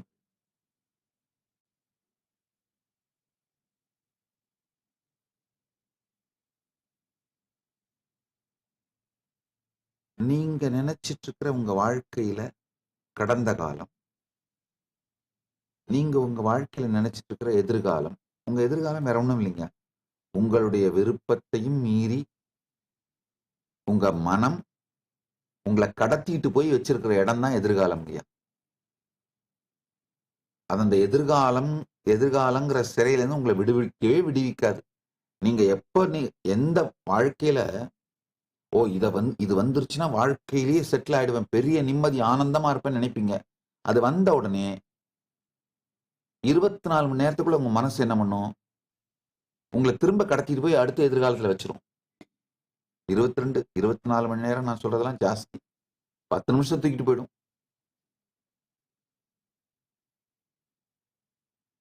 இதுக்கு காரணம் உங்களுடைய அறியாமைன்னு மட்டும் நினைக்காதீங்கயா. உங்களுக்கு அறிவிக்காமை, உங்க எஜுகேஷன் சிஸ்டத்தை கேள்வி கேளுங்கய்யா. அதாவது கொஸ்டின் பண்ணாம நீங்க ஏத்துக்கிட்ட அசம்ஷன்ஸ், உங்க மேல திணிக்கப்பட்ட அசம்ஷன்ஸ்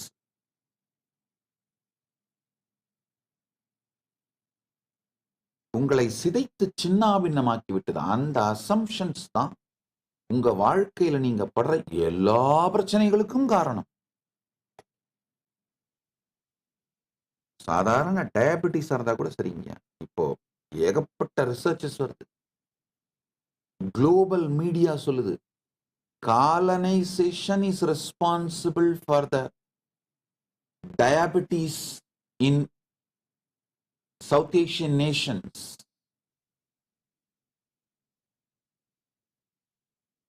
நீங்க கேட்பீங்க, என்ன சாமி சொல்றீங்க?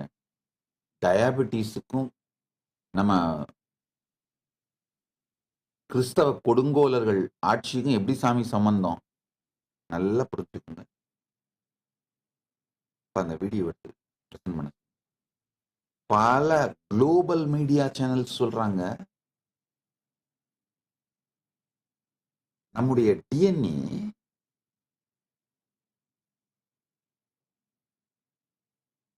எஸ்பெஷலி இந்தியா, பாகிஸ்தான், பங்களாதேஷ், ஸ்ரீலங்கா, அந்த காலனைஸ் பண்ணி வச்சிருந்த கிறிஸ்தவ கொடுங்கோலர்கள் காலனைஸ் பண்ணி வச்சிருந்த அந்த நாடுகள்ல 25 ஃபெமைன், தொடர்ந்து 25 பெரும்பஞ்சங்களை ஆர்டிபிஷியலா உருவாக்குனாங்க. அப்ப என்ன ஆச்சுன்னா, நம்முடைய டிஎன்ஏ ஜீன்ஸ்லாம் ஸ்டார்வேஷனுக்கு அடாப்ட் ஆயிடுச்சு. ஒண்ணு பல கோடி பேர் செத்தாங்க.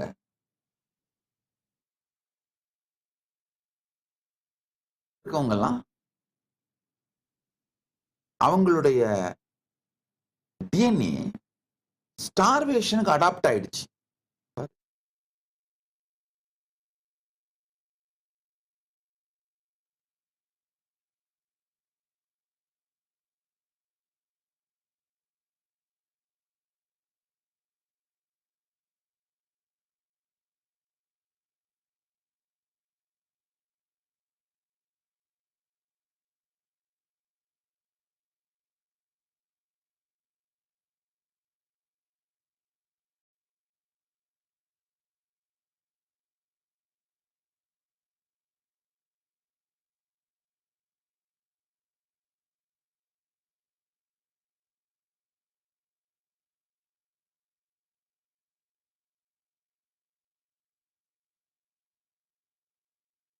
கேளுங்க, பிரிட்டிஷ் அதாவது கிறிஸ்தவ கொடுங்கோலர்கள் உருவாக்கின ஆர்டிபிஷியல் ஃபெமைன் பாரதத்துலங்கயா. கிறிஸ்தவ கொடுங்கோலர்கள், நீங்க நல்லா புரிஞ்சுக்கணும், கிறிஸ்தவ கொடுங்கோலர்கள் ஆப்பிரிக்கர்களை மட்டும்தான் அடிமைகளா மாத்தி வித்தார்கள்னு தயவு செஞ்சு நினைச்சிட்டு இருக்காதீங்க. லட்சக்கணக்கான இந்தியர்கள் அடிமைகளாக மாற்றப்பட்டு கரீபிய நாடுகளுக்கும் மலேசியா மற்ற பல நாடுகளுக்கும் அடிமைகளாக கொண்டு செல்லப்பட்டார்கள். அந்தந்த நாடுகளோட வரலாற்றுல பாருங்க, பிஜி, மொரீஷியஸ், கரிபிய நாடுகள், அவங்க நாட்டோட வரலாறுகள்லாம் பாருங்க. இந்த ஆர்டிபிஷியல் ஃபெமைன், அதாவது செயற்கையாக உருவாக்கப்படுகின்ற பஞ்சத்தினால அவங்க என்னென்ன அச்சீவ் பண்ணாங்கன்னு பாருங்கயா. இந்த கிறிஸ்தவ கொடுங்கோலர்கள் ஒண்ணு பெரும் மக்களை அழித்தார்கள், சாகடிச்சிட்டாங்க, அழிச்சிட்ட உடனே அடிச்சிட்டாங்க. மிச்சம் இருக்கவங்களுக்கும் லைஃப்ல கான்பிடன்ஸ் இல்லாம அவங்க முதுகெலும்பு உடைச்சிட்டாங்க, சைக்கலாஜிக்கலா அவங்கள உடைச்சிட்டாங்க. சோ அவன் சோறு கிடைச்சா போதும், எதுவுமே எதிர்த்து போராடத்துக்கு அவனுக்கு மனதிலேயோ உடம்புலயோ சக்தி இல்லாம சின்னாவெண்ணமாக்கிட்டாங்க. இன்னொரு முக்கியமான விஷயம், சாப்பாட்டுக்கு வழி இல்லாம அவனை மாத்தின உடனே அவன் அடிமையாக இருப்பதற்கு தயாராயிட்டான். அவனை அடிமைகளாக மாற்றி பல நாடுகளுக்கும் வெறும் உணவுக்கு, வெறும் சாப்பாட்டுக்கு மட்டும் உத்தரவாதம் கொடுத்து தூக்கிட்டு போனாங்க அடிமை வேலைக்காரர்களாக. இந்த மாதிரி பல கொடுமைகள்ல என்ன நடந்ததுன்னாங்க, அதாவது 89 ஆண்டு கிறிஸ்தவ கொடுங்கோலர்கள் நேரடியா ஆட்சி செஞ்சப்போ 25 மிகப்பெரிய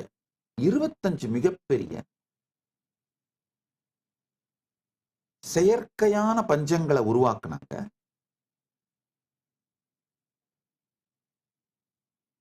அந்த செயற்கையான பஞ்சங்கள்ல 60 மில்லியன் அப்படின்னா 6 கோடி பேர் செத்து போயிட்டாங்க.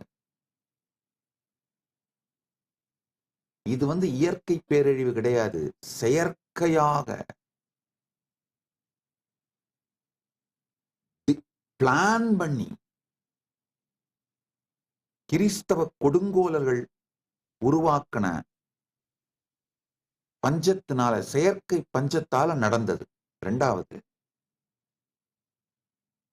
இந்த பஞ்சம் மொத்த சவுத் ஏசியாவோட பயாலஜியே மாத்திருச்சுங்க.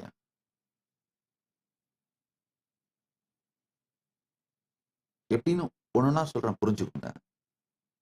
1943 பெங்கால் ஃபெமைன்ல மட்டும் 3 மில்லியன் 30 லட்சம் பேர் செத்தாங்க.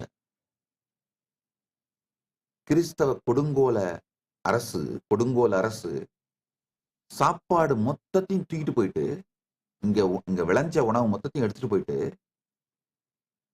அவசர உதவி கூட கொடுக்க முடியாதுன்னு மக்களை சாகடிச்சாங்க. இன்னொரு கொடுமை, பல நேரத்துல உணவை எடுத்துட்டு போய் கடல்ல முழுகடிப்பாங்களாங்க. ஏன்னா அப்பதான் இவங்க சாகணும் அப்படின்னு, நாம சாகணும் அப்படிங்கிறதுக்காக கடல்ல எடுத்துட்டு போய் உணவை முழுகடிப்பாங்களாம். நல்லா புரிஞ்சுக்கோங்க.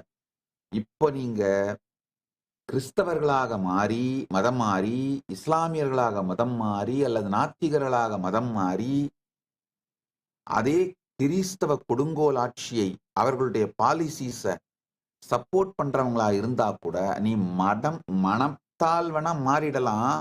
உன் டிஎன்ஏவும் ஜீனு இதே தான்ப்பா, உனக்கும் டயபெட்டிஸ் வந்தது காரணம் கிறிஸ்தவ கொடுங்கோலர்கள் உருவாக்கிய செயற்கை பஞ்சம்தான். இந்த தொடர் ஸ்டார்வேஷன், தொடர்ந்து ஏற்படுத்தப்பட்ட பஞ்சம் உடல்கள் சர்வைவல் அடாப்டேஷன் நிரந்தரமா மாத்தி ஃபெமைன் ரெஸ்பான்ஸ் பேட்டர்னை பயாலஜிக்கல் சிஸ்டம்ல பதிச்சுக்கிச்சிங்க. இந்த ஃபெமைன் சர்வைவல் ட்ரேட்ஸ் தான் நம்ம எபிஜெனெட்டிக் இன்ஹெரிட்டன்ஸா இன்னைக்கு சவுத் ஏசியன்ஸுக்கு இருக்கு. அதனாலதான் டயபெட்டிஸ் ரிஸ்க் ரொம்ப அதிகமா இருக்கு. திரும்ப திரும்ப திரும்ப ஸ்டார்வேஷனுக்கு உட்படுத்தப்பட்டதனால உடல் எனர்ஜியை சேமிக்கிறதுக்காக பயாலஜிக்கலா அடாப்ட் ஆயிடுச்சு. அதனால இன்சுலின் ரெசிஸ்டன்ஸும் சுகர் ஃபேட் மெட்டபாலிசமும் மாற்றம் நடந்து அது பரம்பரையாக கடத்தப்பட்டது. ஆழ்ந்து பிடிச்சுங்க. ஒரு பஞ்சத்தை கூட கடந்து உயிர் வாழ்ந்தால் அடுத்த தலைமுறையில டயபெட்டிஸ் ரிஸ்க் 2 மடங்காயிடும். பேர குழந்தைங்கள ஹை பிளட் சுகர் ரிஸ்க் அதிகமாயிடும் அப்படின்னு பல ஆய்வுகள் சொல்லுது உலகம் முழுக்க. இப்ப நான் சொல்றது எல்லாமே தெள்ளத் தெளிவான ஆராய்ச்சிகளின் மூலம் நிரூபிக்கப்பட்ட புள்ளி விவரங்கள். கொஞ்சம் இன்டர்நெட்ல ரிசர்ச் பண்ணுங்க, ஏஐல ரிசர்ச் பண்ணுங்க. நான் சொன்னதை ரிசர்ச் பண்ணி பார்த்தீங்கன்னா உங்களுக்கே புரியும். ப்ரிசைஸ் டீட்டெயிலோட இந்த இன்ஃபர்மேஷன்ஸ்லாம் அவைலபிளா இருக்கு.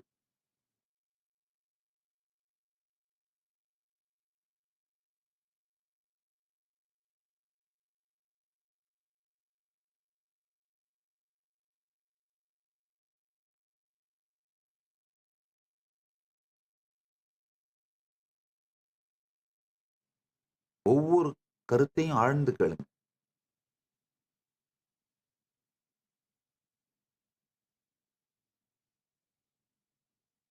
ஒரே ஒரு பஞ்சத்தை கடந்து உயிர் வாழ்ந்தால் கூட அடுத்த தலைமுறைக்கான டயபெட்டிஸ் ரிஸ்க் 2 மடங்காயிடும். பேர குழந்தைங்கள ஹை பிளட் சுகர் ரிஸ்க் அதிகமாயிடும். இந்த சூழ்நிலையில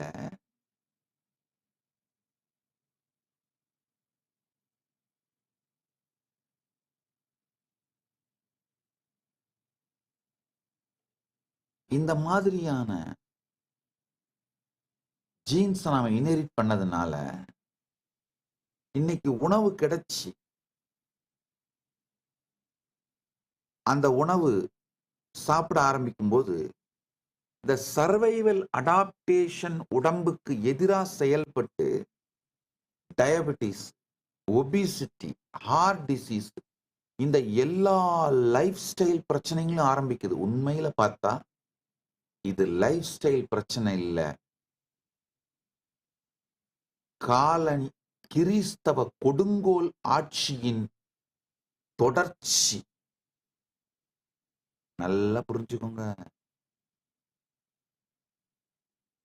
நீங்க மனசால கிறிஸ்தவனாவோ இஸ்லாமியனாவோ மதம் மாறிட்டு, இல்ல நாத்திகனா மதம் மாறிட்டு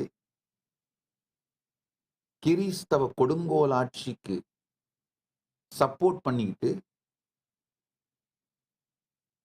அப்படியெல்லாம் நீங்க மனசால மாறி இருந்தால் கூட உடம்பால நீங்க படாது பாடப்படுறீங்களே. டயபெட்டிஸ், ஒபிசிட்டி, ஹார்ட் டிசீஸ், இது எல்லாத்துக்கும் அடிப்படை காரணம் கிறிஸ்தவ கொடுங்கோல் ஆட்சியை விட்டுட்டு போன பயாலாஜிக்கல் லெகசிங்கயா. அவங்க விட்டுட்டு போன பயாலாஜிக்கல் லெகசி. இதுல இருந்து நம்மளை காப்பாத்திக்கிறதுக்கான ஒரு நுட்பம், ரகசியம் சொல்றேன் கேட்டுக்கோங்க. அடிக்கடி விரதம் இருங்கள். உங்களுடைய இஷ்ட தெய்வத்துக்குன்னு வாரத்துல ஏதாவது ஒரு நாளை சூஸ் பண்ணிக்கோங்க. கட்டாயமா உங்க இஷ்ட தெய்வம் எதுவா இருந்தாலும் அதுக்கு ஒரு நாள் வாரத்துல வந்துடும். சிவனா இருந்தா சோமவாரம், என்ன விஷ்ணுவா இருந்தா சனிக்கிழமை, தேவியா இருந்தா வெள்ளிக்கிழமை, முருகனா இருந்தா செவ்வாய்க்கிழமை. ஏதோ ஒரு உங்களுடைய இஷ்ட தெய்வத்துக்கான ஒரு நாளை தேர்ந்தெடுத்து கொண்டு முழுமையாக சூரிய உதயத்திலிருந்து சூரியன் சாயும் வரை எதுவும் உண்ணுவதில்லை அப்படின்னு விரதம் இருக்க துவங்குங்க. விரதங்கள் இருக்க துவங்கினால் உங்களுடைய உடம்பு தன்னைத்தானே அட்ஜஸ்ட் பண்ணிக்கிட்டு இந்த டயபெட்டிஸ், ஒபிசிட்டி, ஹார்ட் டிசீஸ், இந்த பிரச்சனைகள் எல்லாம் குறையும். ஹெல்த்தை ரீகெயின் பண்ணலாம். ஏன்னா உங்க உடம்பு உங்களை அறியாமலே இந்த மாதிரி மாற்றப்பட்டு விட்டது. இப்ப யாரையும் பழித்து என்ன பண்ண முடியும்? தெரிஞ்சுக்கோங்க குறைஞ்சபட்சம். இப்ப பிரச்சனையிலிருந்து தீர்வு எப்படின்னு தீர்வையும் தெரிந்து கொள்ளுங்கள். பிரச்சனையை யார் உருவாக்கினார் என்பதையும் தெரிந்து கொள்ளுங்கள், தீர்வையும் தெரிந்து கொள்ளுங்கள். இது பயாலாஜிக்கல் லிகசியை இந்த மாதிரி மெஷர் பண்ணி குவாண்டம்ல, அதாவது கிளீனா குவான்டிட்டி போட்டு காமிச்சு சொல்லிட்டாங்க ரிசர்ச் மூலமா. சைக்கலாஜிக்கல் லிகசி, கான்சியஸ் லிகசி இருக்கு பாருங்க. கிறிஸ்தவ கொடுங்கோல் ஆட்சியின், இஸ்லாமிய தீவிரவாதிகளின் அட்டூழியங்கள், இதோட அவங்க விட்டுட்டு போன சைக்கலாஜிக்கல் லிகசி, கான்சியஸ் லிகசியா.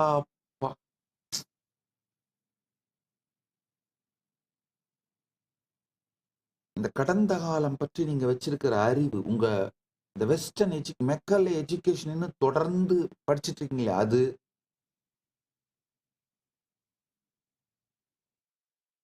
முல்லரோட புக்ஸை, மேக்ஸ் முல்லர் டிரான்ஸ்லேட் பண்ண புக்ஸை படிச்சுட்டு இருக்கீங்களே, அது இதெல்லாம் பார்த்தீங்கன்னா அவங்களுடைய சைக்கலாஜிக்கல் கான்சியஸ் லெகசி. கொடுமை.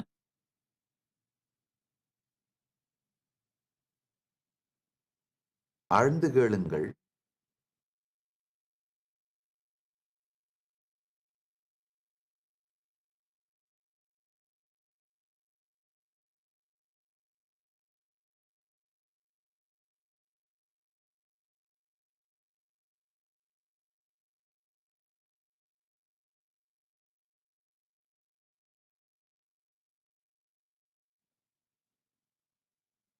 அடுத்த சக்தி, அதாவது நம்ம டிஎன்ஏ எப்படி எவால்வ் ஆச்சு. நம்முடைய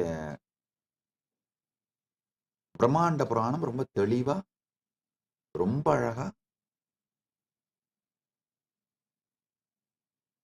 உயிர்களுடைய வளர்ச்சி, அது மனிதனாக மலர்ந்த மலர்ச்சி நல்லா புரிஞ்சுக்கோங்க. சார்ல்ஸ் டார்வினோட தியரி கம்ப்ளீட்டா பொய்ன்னு நான் சொல்ல வரல.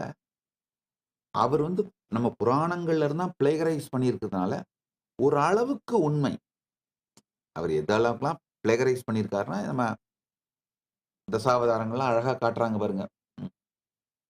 மீனாயிருந்து, மீன்ல இருந்து ஆமையாகி அந்த வளர்ச்சி, அதுதான் அப்படியே அழகா அவர் டார்வின் தியரியா பில்டு பண்றாரு. அவர் முழுக்க முழுக்க பொய்ன்னு நான் சொல்ல மாட்டேன். ஏன்னா புராணங்கள்ல தான் பிளகரைஸ் பண்ணியிருக்காரு, இதுல தான் எடுத்திருக்காரு.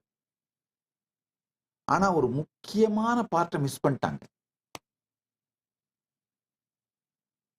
இந்த டிரான்ஸ்லேஷன்ல மெஸ்அப் ஆயிடுச்சு.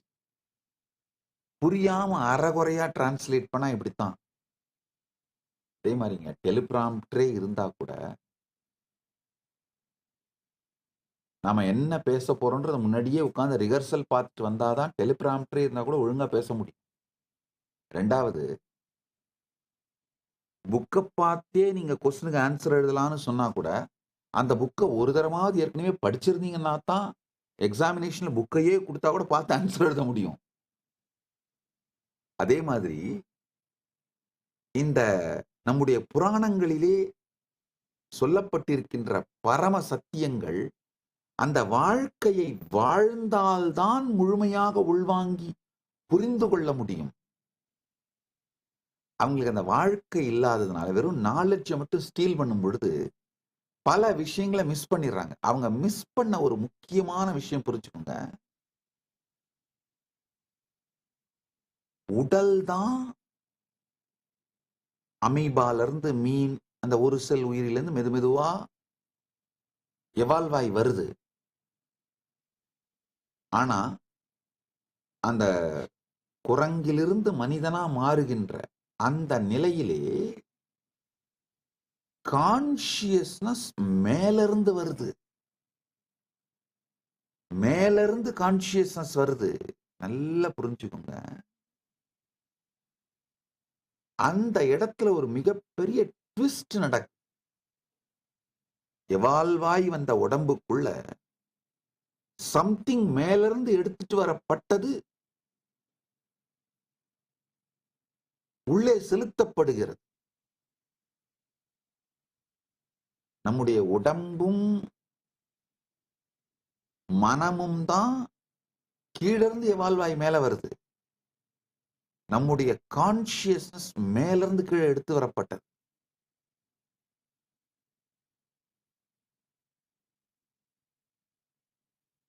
நைன்டீன்த் செஞ்சுரியில எர்ன்ஸ்ட் ஹேக்கல் எம்பிரியானிக் டெவலப்மெண்ட் அப்படின்றத பத்தி எவல்யூஷனரி ஹிஸ்டரி, எம்பிரியானிக் டெவலப்மெண்ட்டே எவல்யூஷனரி ஹிஸ்டரியை தான் பிரதிபலிக்குதுன்னு அவர் பிரசன்ட் பண்றாரு. இது எல்லாமே புராணங்கள்ல இருந்து தான் எடுத்துட்டு போயிருக்காங்க. நல்லாவே தெரியுது நமக்கு. ஏன்னா அப்படியே லிட்ரலா டிரான்ஸ்லேட் பண்றாங்க. அதே மாதிரி எங்க டிரான்ஸ்லேஷன் மிஸ் பண்ணியிருக்காங்கன்னு புரியுது. புரியாத சில இடங்களை விட்டுறாங்க. அப்பதான் நமக்கு தெளிவா, அதாவது அங்க எங்க அந்த புரியாத இடங்களை அவங்க விட்டுறாங்க பாருங்க, அததான் நம்ம புராணங்கள் ரொம்ப தெளிவா முக்கியமான பரமசத்தியங்களா காட்டுது. அவங்க எதை எடுத்தாங்க எதை விட்டுட்டாங்கன்னு புரிஞ்சுக்கிட்டாலே தெரியுது, எங்க இருந்து எடுத்தாங்கன்னு தெரியுது. ஹேக்கலோட தியரி படி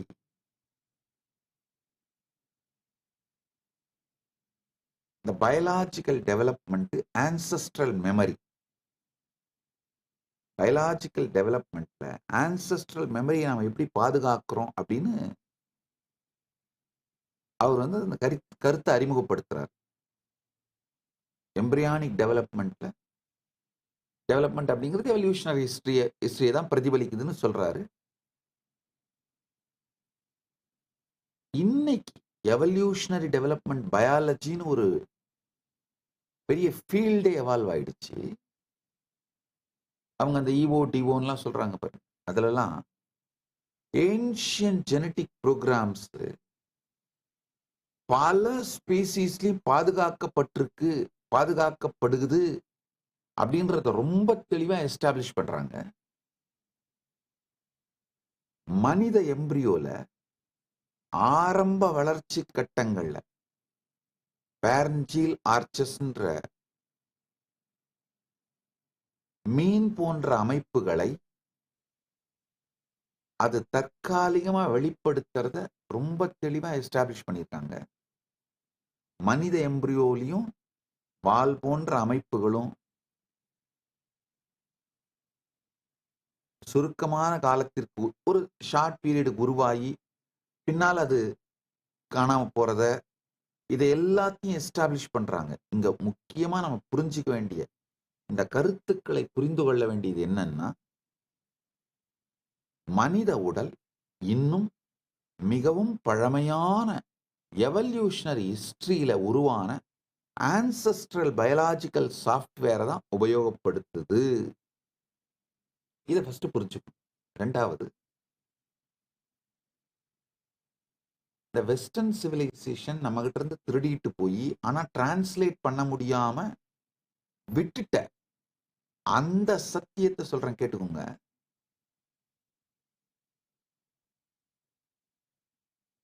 நம்முடைய புராணங்கள் இது தெளிவா சொல்லுது. இப்போ மாடர்ன் டேல பல ரிசர்ச்சர்ஸ், இன்னொரு முக்கியமான விஷயங்க, மாடர்ன் டேல நிறைய பேர் இந்த சயின்ஸை யூஸ் பண்ணி அதை ஒரு ரேசிஸ்ட் டூலா யூஸ் பண்ணி நம்ம சனாதன இந்து சிவிலைசேஷனை டெஸ்ட்ராய் பண்றதுல இருந்து வெளியில வந்து சனாதன இந்து சிவிலைசேஷனோட கான்ட்ரிபியூஷனை ஒரு மரியாதையோடு பார்த்து அதை எடுத்து அதை அப்படியே உலகத்துக்கு கொடுக்கறதுக்கு முயற்சி பண்ற ஒரு பெரிய டீம் டெவலப் ஆயிட்டாங்க. இது ஈஸ்ட் வெஸ்ட்ன்றதெல்லாம் தாண்டி ஹானஸ்டான ரிசர்ச்சர்ஸ், ஸ்காலர்ஸ், சயின்டிஸ்டுங்க எவால்வ் ஆயிருக்காங்க. இவங்க சொல்ற உண்மை என்னன்னா, ஒரு குறிப்பிட்ட காலகட்டத்தில் மனித உடம்புக்குள்ள ஏதோ ஒரு மிகப்பெரிய மாற்றம் நிகழ்த்தப்பட்டிருக்கிறது. அது ஆர்டிபிஷியல் நடந்திருக்குன்னு சொல்றாங்க. நேச்சுரல் எவால்விங் இல்லை. இந்த குரங்கிலிருந்து மனிதனாக மாறுகிற அந்த ஜம்ப் ஆர்டிபிஷியலா நடந்திருக்கு. அது நேச்சுரல் செலக்ஷன் ப்ராசஸ்ல நடக்கல அப்படின்னு ரொம்ப தெளிவா எஸ்டாப்ளிஷ் பண்றாங்க. வேற ஏதோ ஒரு பிளேன்ல இருந்து, ஏலியன்ஸ் சொல்லலாம், என்ன வேணா சொல்லிக்கலாம், அங்கிருந்து இன்டர்வென்ஷன் நடந்து அங்கிருந்து கான்சியஸ்னஸ் வந்து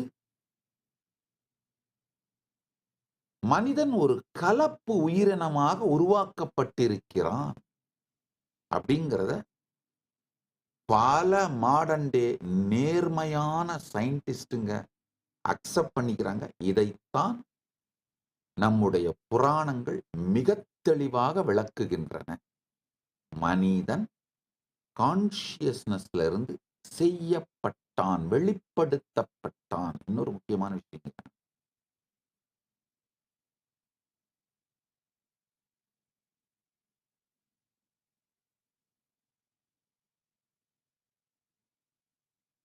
இந்த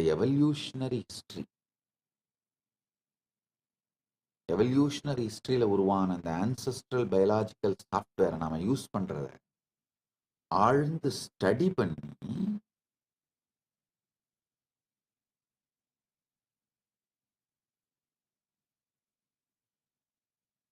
இது சார்ந்து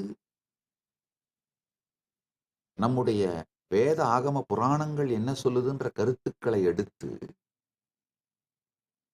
நவீன கால ஆராய்ச்சி முறைகளை வைத்து ஆராய்ந்து அதை எஸ்டாப்ளிஷ் பண்ணி பல ஆராய்ச்சியாளர்கள் இதை செய்யறது போக இது சார்ந்து நாங்களும் பல்வேறு விதமான ஆராய்ச்சிகளை செய்து பல பரமசத்திய முடிவுகளுக்கு வந்திருக்கின்றோம். சாந்தோக்கிய உபனிஷத் கூட ரொம்ப அழகா சொல்லுதுங்க. த இமேவ மந்திரம் விதுஹு யத் ஏஷ ஆத்மா சர்வம் தத் தஸ்மாத் சர்வம் தத். ஆத்மா பிறவிதோறும் அனைத்து பதிவுகளையும் சூக்ஷ்ம நிலையில் தாங்கிச் செல்கின்றது. பொருள் போன்ற சித்தம் இவற்றை கர்மாவின் விதைகளாக சேமித்து வைத்திருக்கும். அவை உடலாகவும் விதியாகவும் வெளிப்பட்டு முன்பிறவி நினைவுகளின் தொடர்ச்சியை நேர்மறையாக பிரதிபலிக்கின்றன. சாஸ்திர பிரமாணம் சாந்தோக்கிய உபனிஷத் ரொம்ப தெளிவா சொல்லுது.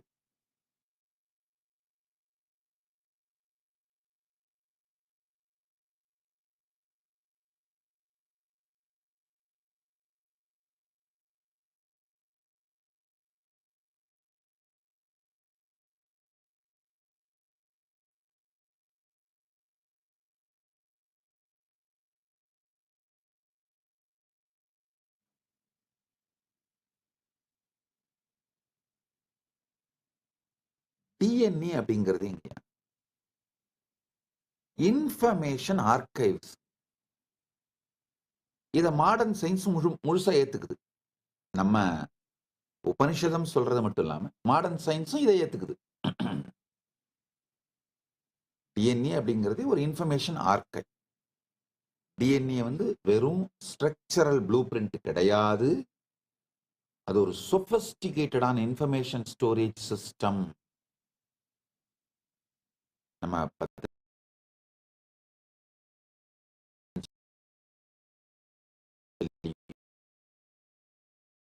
வியாக்கிரபாதரோ பாணினி மகாபாஷ்யத்து 5-6 தமிழ இவங்க எல்லாரும் ரொம்ப எலாபரேட்டா டிஎன்ஏ எப்படி ஒரு சொபிஸ்டிகேட்டடான இன்ஃபர்மேஷன் ஸ்டோரேஜ் சிஸ்டம்ங்கிறத ரொம்ப தெளிவா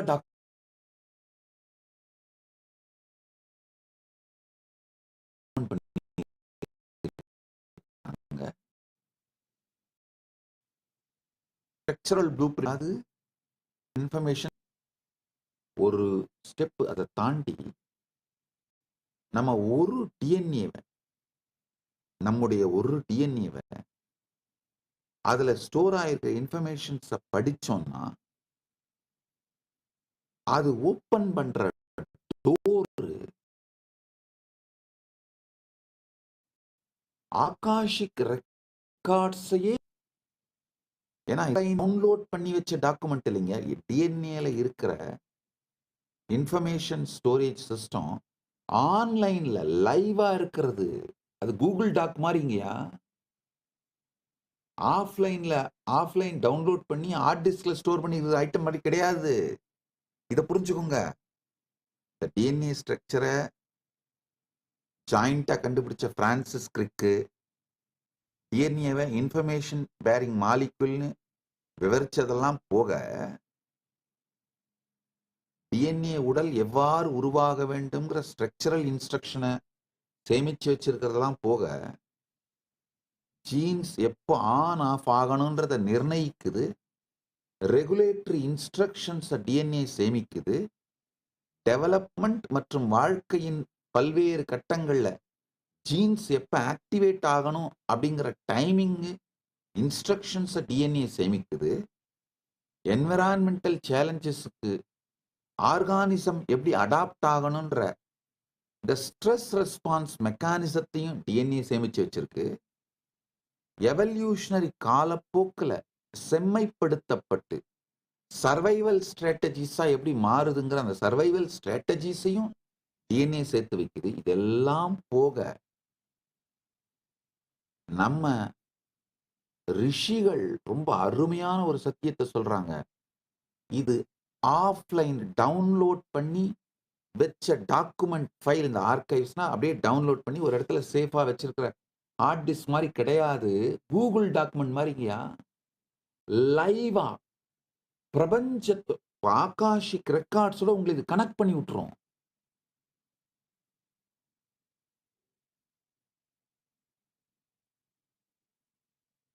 லைவா நடக்கிற அப்டேட்டட் இன்ஃபர்மேஷன்ஸ் கூட உங்களால எடுத்து பார்த்துக்க முடியும்.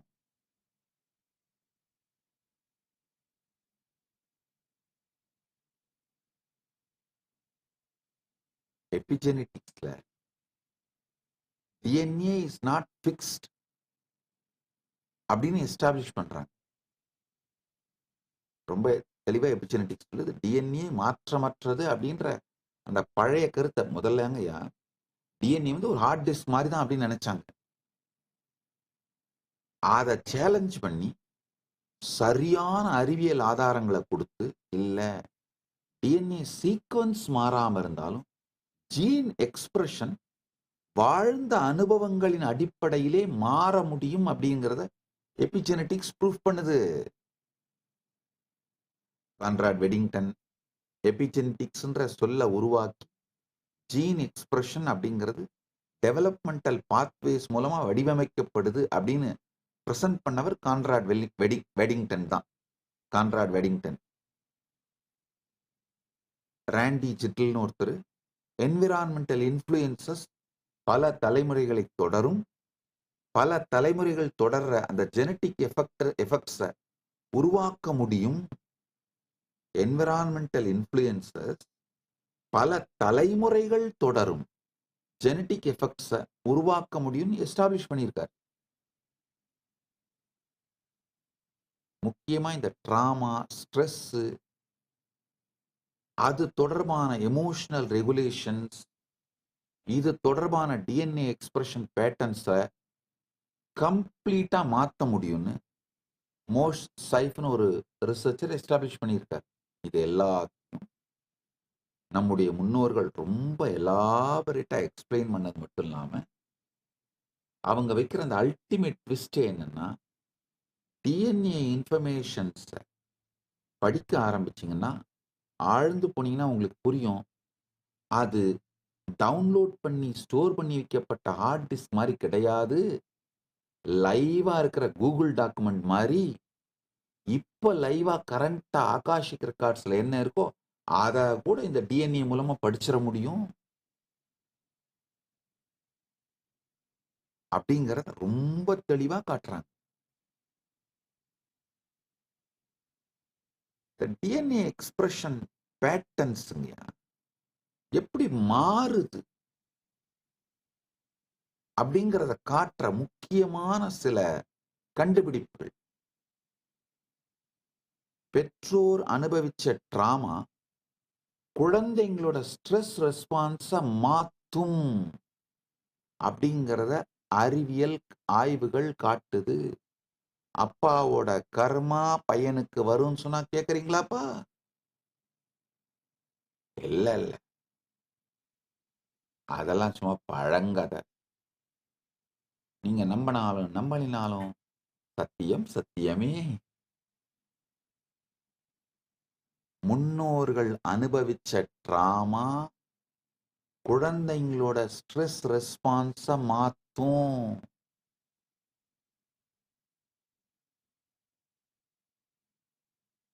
ஜாதி பயாலஜி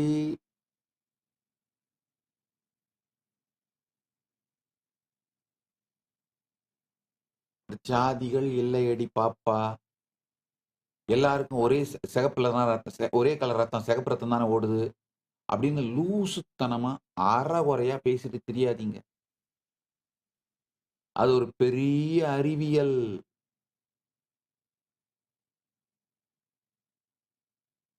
நம்ம பெற்றோர் அனுபவிச்ச டிராமா குழந்தைங்களோட ஸ்ட்ரெஸ் ரெஸ்பான்ஸ மாத்துதுங்கிறத பலாயிரக்கணக்கான அறிவியல் ஆய்வுகள் நிரூபிக்கின்றது. Trauma fear threshold. ஃபியர் த்ரெஷோல்டுன்னா என்னங்கய்யா? எந்த அளவுக்கு ஃபியர் அவங்களால ஹேண்டில் பண்ண முடியுது, இல்ல எப்ப கொலாப்ஸ் ஆயிடுறாங்க, அதான் இந்த த்ரெஷோல்டு. Fear threshold. பயத்தாக்குதலை தாக்குப்பிடிக்கும் சக்தி.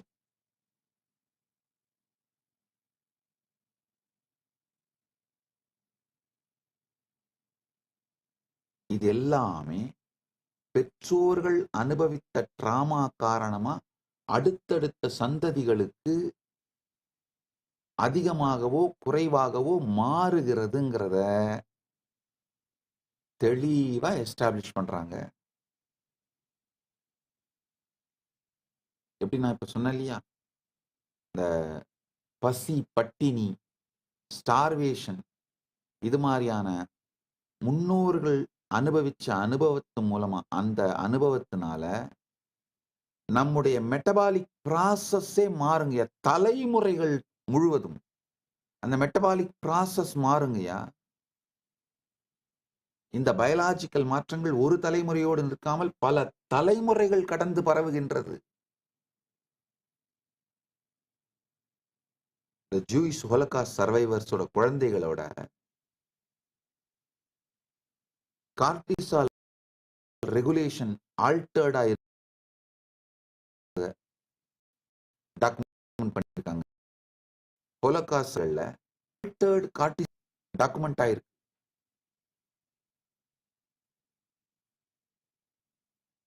அதே மாதிரி ஃபெமைன் சர்வைவர்ஸ், அதாவது பஞ்சத்திலே அடிபட்டு ஆனால் இறந்து போகாமல் உயிர் பிழைச்சவங்களோட சந்ததிகள்ல, அவங்க சந்ததிகளோட மெட்டபாலிசத்துல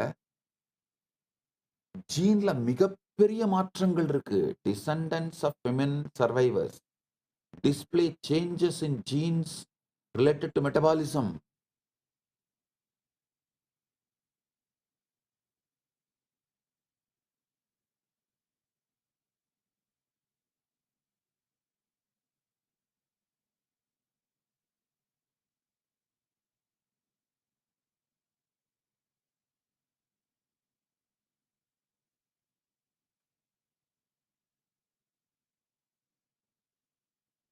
Scientific conclusion is that lived experiences can become heritable biological tendencies.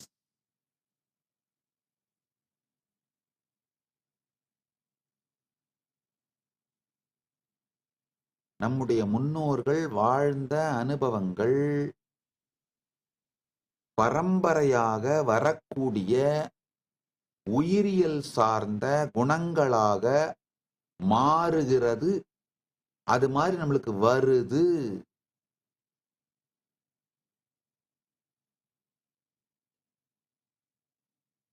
இந்த ஜெனரேஷனல் டிராமாவோட இருப்பை இது நேரடியா காட்டுதுங்க. Is direct directly proves the existence of generational trauma.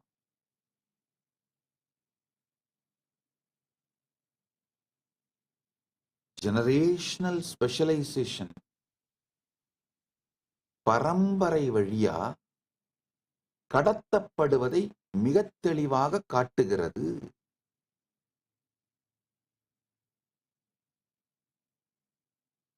குடும்பங்கள் மற்றும் சமூகங்களிலே காணப்படுகின்ற லீனியேஜ் ஸ்பெசிபிக் ஸ்ட்ரென்த்ஸும் இதனாலதான் அதத்தான் நம்ம முன்னோர்கள் ரொம்ப தெளிவா கோத்திரங்கள்னு வகுத்து வச்சாங்கய்யா. The hereditary specialization.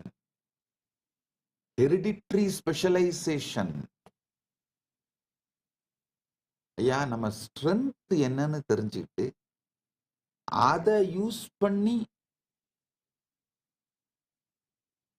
நாம வாழ்க்கையில ஜெயிக்கணுங்கய்யா. நல்லா புரிஞ்சுக்கோங்க. பாரதம் சனாதன ஹிந்து சிவிலைசேஷனை அடிப்படையா கொண்டது. கொஞ்சம் புரிஞ்சுக்கோங்க. அதாவது உண்மையிலங்கய்யா, நீங்க அப்படிங்கிறது உங்க பீயிங், அதான் நிஜம். நீங்க சொசைட்டில உங்களை காட்டிக்கிறீங்களே, உங்க பிராண்டு சோசியல் மீடியால போட்டுக்கிறீங்களே, அது நீங்க உங்களை பத்தி பில்ட் பண்ணிக்கிற பிராண்டு. பிராண்டுக்கும் நிஜத்துக்கும் பல நேரத்துல சம்பந்தமே இல்லைன்றது உங்களுக்கு தெரியும். பிராண்டுக்காக சில நேரத்துல நிஜத்தை அழிக்கிறீங்க அப்படிங்கிறதும் உங்களுக்கு தெரியும். அதே மாதிரிதாங்க. கொஞ்சம் நல்லா புரிஞ்சுக்கோங்க. சனாதன ஹிந்து சிவிலைசேஷன் தான் இந்தியாவோட நிஜம். ரியாலிட்டி என்னன்னா, பாரதத்தோட ரியாலிட்டி சனாதன ஹிந்து சிவிலைசேஷன்.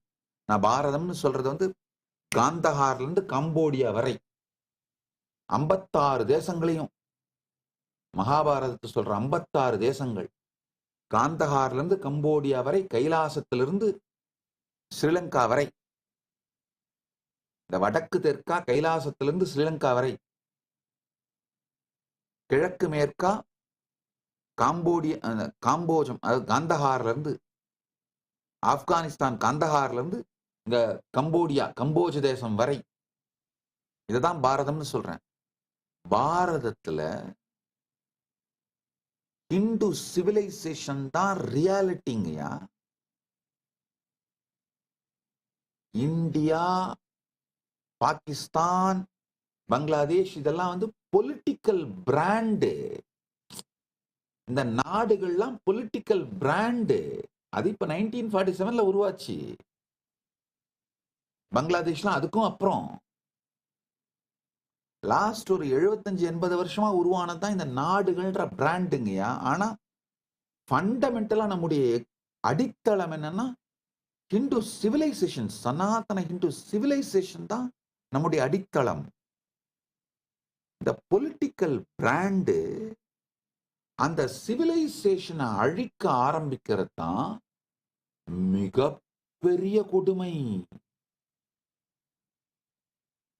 நீங்க எதை உங்களுடைய பிராண்டா பில்டு பண்றீங்களோ சொசைட்டில காட்டுறதுக்கு, அந்த பிராண்டு உங்களுடைய ரியல் பர்சனாலிட்டியை அழிக்க ஆரம்பிச்சதுன்னா அதான் நரகம். அதான் நரகம்.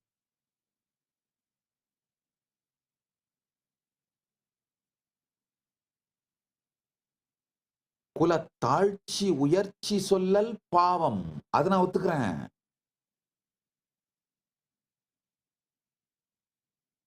நல்லா புரிஞ்சுக்கோங்க. சாதிகள் இல்லைங்கிறது உண்மை கிடையாது. உண்மையில நாம நம்முடைய ஜாதியோட ஸ்ட்ரென்த் என்னன்னு புரிஞ்சு அதை ஸ்ட்ரென்தன் பண்ணி அது மூலமா ஜெயிக்கணுங்க. அப்படி ஜெயிச்சா மட்டும்தான் இந்தியா விஸ்வகுருவா மாற முடியும். பாரதம் தான் விஸ்வகுருவாக மாற முடியும். அதுக்கு ஒரே வழி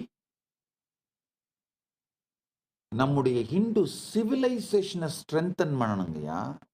சமூகத்தாலும் சட்டதிட்டங்களாலும் ஒவ்வொரு நிலைமையிலையும், அதாவது எக்ஸிகியூட்டிவ்ஸ், லெஜிஸ்லேச்சர், ஜுடிஷியரி,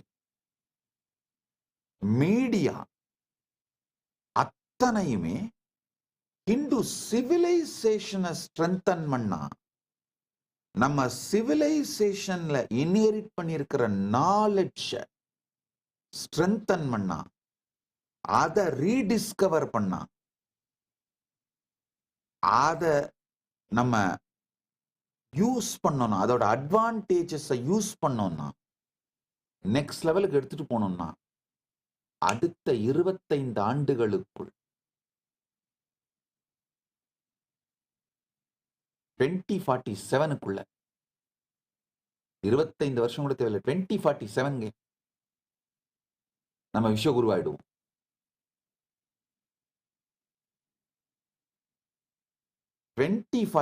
க்குள்ள இந்தியா விஸ்வகுரு ஆகணும்னா முதல்ல செய்ய வேண்டியது நம்முடைய சனாதன இந்து சிவிலைசேஷனை ஸ்ட்ரென்தன் பண்ணுங்க. நம்முடைய நிஜமா நாம சனாதன இந்து சிவிலைசேஷன் தாங்கயா. இந்தியாங்கிறது பொலிட்டிக்கல் பிராண்டு. கொடுமை என்னன்னா, இந்த பொலிட்டிக்கல் பிராண்டை ஸ்ட்ரென்தன் பண்றதுக்காக, அதாவது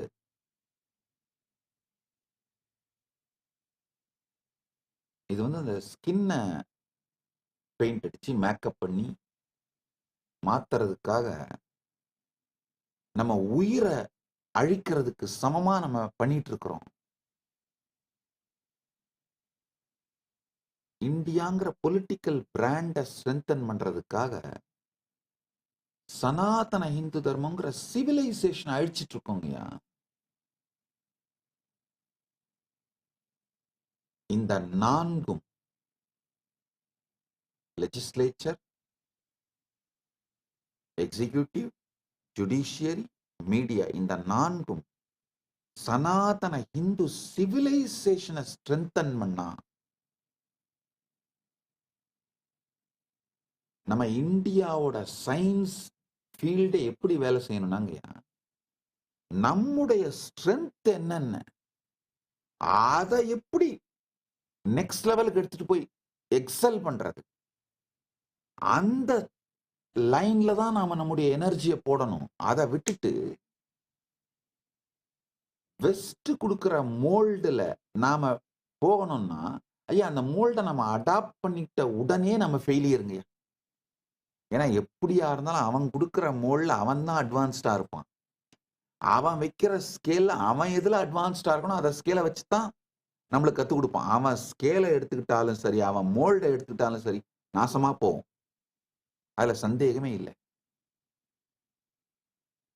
நம்முடைய எக்கானமி, நம்முடைய சொசைட்டி, நம்முடைய சோசியல் சயின்ஸ், நம்முடைய சயின்ஸ் எல்லாமே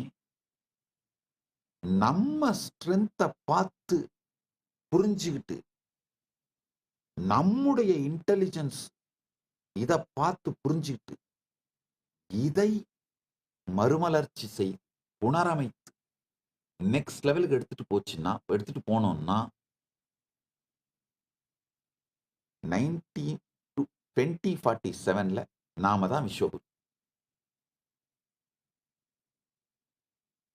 இந்த கோத்ரா சிஸ்டம், இந்த லீனியேஜ் இன்டெலிஜென்ஸ் இருக்கு பாருங்க, அது நம்முடைய ஹிந்து மாடலுங்கய்யா.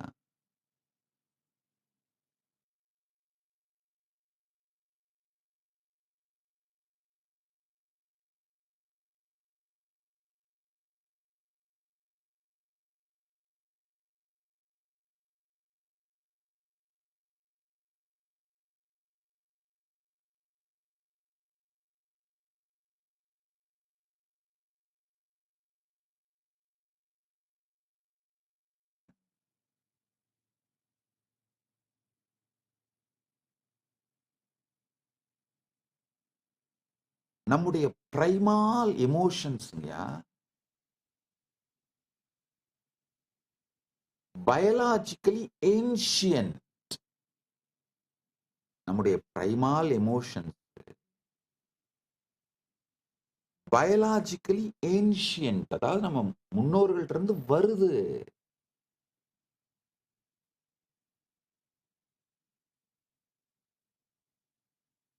நியூரோ சயின்ஸ் ரொம்ப தெளிவா fully it agrees, ஏத்துக்குதுங்கய்யா. நம்முடைய primal emotions are biologically ancient.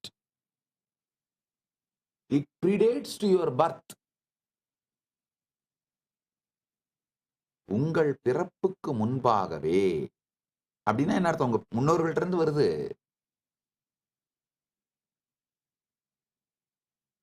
Reptilian brain survival instinct ஆகட்டும், ஹங்கர், அக்ரெஷன், டெரிட்டோரியல் பிஹேவியர், இது எல்லாமே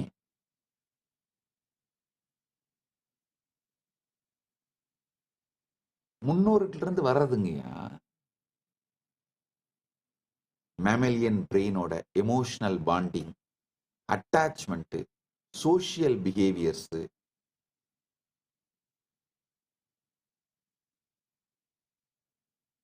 மேமலியன் பிரெயின் தான் நம்முடைய emotional bonding, attachment, social behaviour இதெல்லாம் கவர்ன் பண்ணுதுங்கய்யா.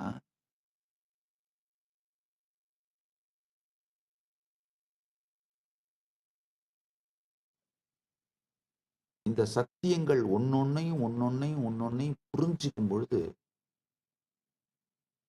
எனக்குள்ள அளவில்லாத நன்றி அண்ணாமலையான் மேலையும், திருவண்ணாமலையில நான் வளர்ந்த அந்த ஈகோ சிஸ்டம் மேலையும், அந்த ஈகோ சிஸ்டத்தோட பாகமா இருந்த ஒருத்தர் மேலையும் வருதுங்க.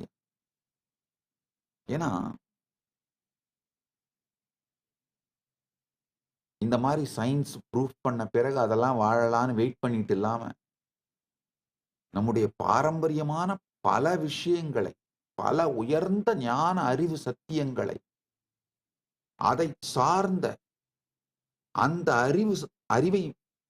அறிவிலே ஸ்தாபிக்கப்பட்ட சிறந்த வாழ்க்கையை எனக்கு என்னுடைய முன்னோர்களும் என்னுடைய குருமார்களும் பரமசிவ பரம்பொருளின் பேரருளால், அது அண்ணாமலையான் அருளால். ஏன்னா நம்ம அண்ணாமலையான் அப்படிங்கிற அந்த அருள், அந்த கடவுள், அதுதான் நம்முடைய மொத்த சிவிலைசேஷனோட சென்டருங்க.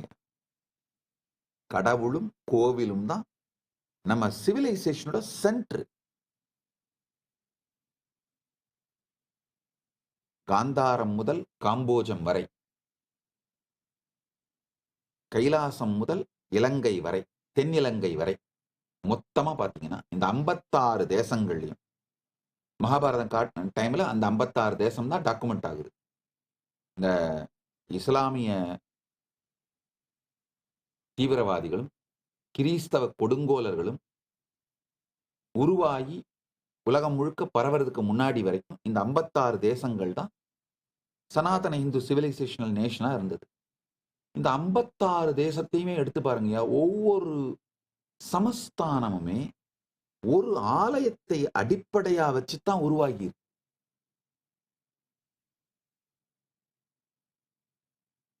நல்ல வேளையா பரமசிவன் அருளால் அந்த கோயில் பெருங்குடியில் அவன் திருவடியில் பிறந்தோம், வழி வழியாக மாதுருபாகனுக்கே அடிமை செய்கின்ற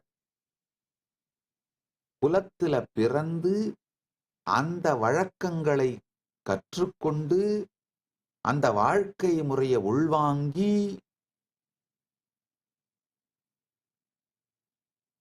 வாழ்வது எத்துணை பெரிய புண்ணியம். ஆப்பா, காரணம் என்னன்னா, time tested, foolproof, best response mechanism, நம்மள நாமளே ஹேண்டில் பண்ணிக்கிறது, இது எத்தனையும் இன்ஹெரிட்டன்ஸா வந்துருது. வந்த பிறகு இங்க நம்ம பிறந்த பிறகும் நம்முடைய ரெஸ்பான்ஸ்லயும் ஏதாவது கொஞ்சம் தடுமாறணும், இல்ல ட்ராக் மாறணும்னா உடனே அந்த வாழ்க்கை முறை லைஃப் ஸ்டைலால அதை அலைன் பண்ணிடுறாங்க. அந்த ஈகோ சிஸ்டம் அலைன் பண்ணிடுது.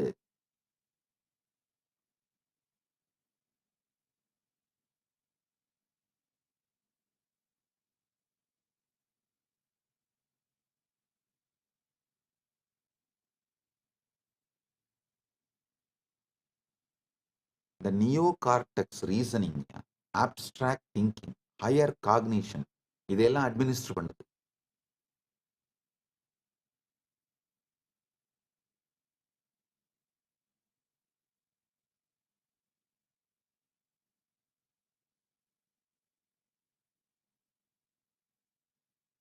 இந்த புராணங்களை படிப்பது, சின்ன வயசுலேயே இந்த புராண கதைகளை, பிரபஞ்ச வரலாற்றை கேட்பது, புரிந்து கொள்வது, பவர்ஃபுல்லான ரீசனிங்கையும், இந்த ஆப்ஸ்ட்ராக்ட் திங்கிங்கையும், ஹையர் காக்னிஷனையும் பில்ட் பண்ணிடுதுங்கய்யா. ஆப்ஸ்ட்ராக்ட் திங்கிங்னா மேல் மனம் ஒரு சத்தியத்தை கணக்கு போட்டுட்டு இருக்கும் போதே 100 × 700 எவ்வளோ அப்படின்றதுக்குள்ளேயே கீழிருந்து நம்ம உள்மனம் ரொம்ப அழகா 100 × 700, 7 பக்கத்துல இந்த 100ஓட 2 0 சேர்த்து எடுத்து போடு, முடிஞ்சு போச்சு.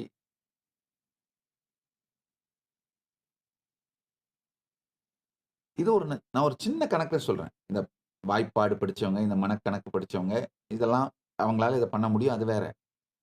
இது ஒரு ரொம்ப மேம்போக்கான உதாரணம். இதை விட ஆப்ஸ்ட்ராக்ட் திங்கிங் பல ஆழமான உதாரணங்களை சொல்ல முடியும்.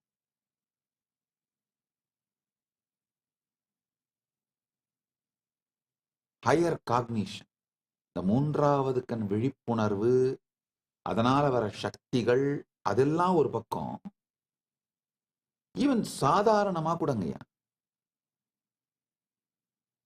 இப்பதான் எனக்கு புரியுது எப்படி மணிக்கணக்கா என்னால உட்கார்ந்து பல புத்தகங்களை படிக்க முடியுது, படித்தாலும் முழுமையாக புரிந்து கொள்ள முடியுது. எல்லாமே இன்ஹெரிட்டடுங்கய்யா.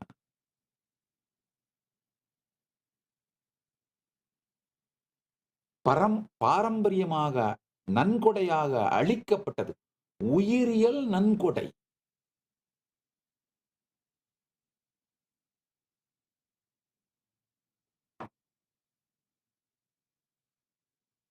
ட்ரியூன் பிரெயின் மாடல் சிம்பிளிஃபைடா இருந்தாலும், the layered evolution of emotional circuits is well established scientifically.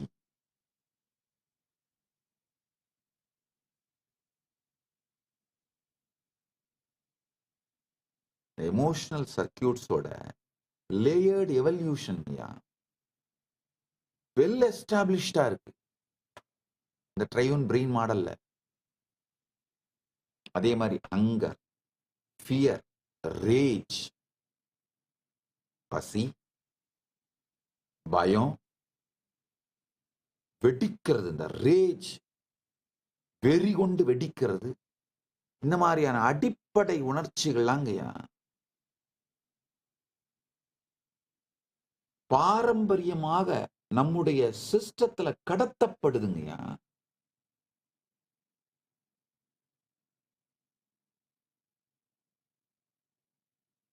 நாம இத கத்துக்கிறது இல்ல, உயிரியல் வழியா மரபாக பெறுகின்றோம்.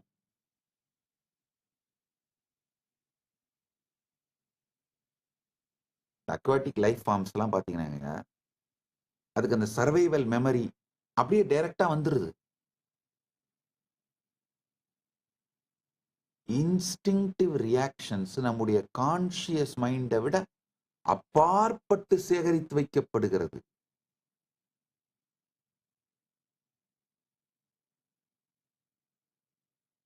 Instinctive reactions are stored beyond the reach of conscious mind.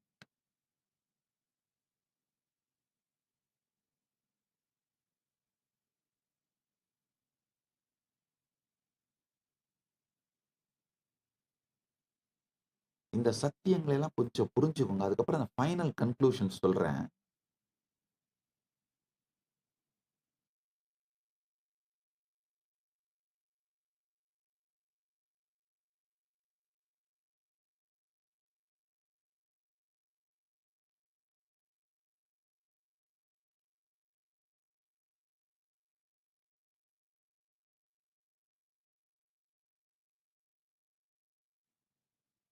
ஐயா, உண்மையிலேயே சனாதன இந்து தர்மத்துல ஜாதிகளால தாழ்ச்சி உயர்வு இல்லைங்கய்யா, இருந்ததே கிடையாதுங்கய்யா. அதான் உண்மை. நம்ம ஒவ்வொருத்தருக்குமே ஒரு பெரிய ஸ்ட்ரென்த் இருக்கு.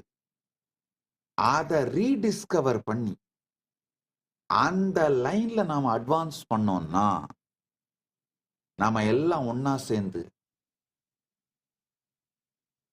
பாரதத்தை விஸ்வ குருவாக, இந்தியாவை விஸ்வ குருவாக 2047 பண்ணிடலாம். ஹிந்து சிவிலைசேஷனோட ஸ்ட்ரென்த்தையும் கார்டியன்ஸையும் இந்த பொலிட்டிக்கல் பிராண்ட்ல பவர்ஃபுல்லா இருக்கவங்க அழிக்கிறது தான் இந்தியாவுக்கு வந்த மிகப்பெரிய கேன்சர்.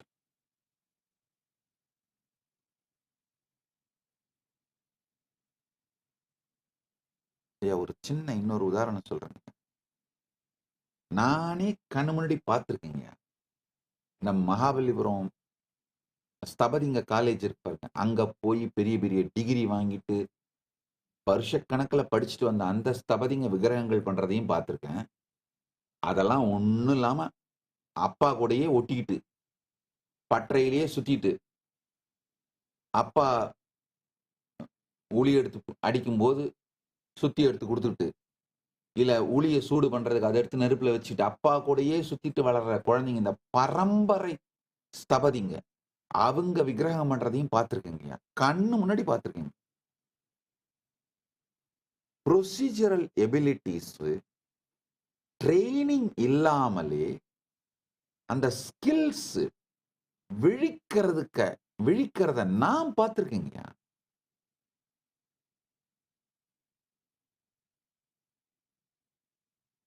ப்ரொசீஜரல் எபிலிட்டிஸும் ஸ்கில்ஸும் எந்த ட்ரைனிங்கும் இல்லாம ஏன் விழிப்படைகிறதுன்னு புரிஞ்சுக்கோங்க.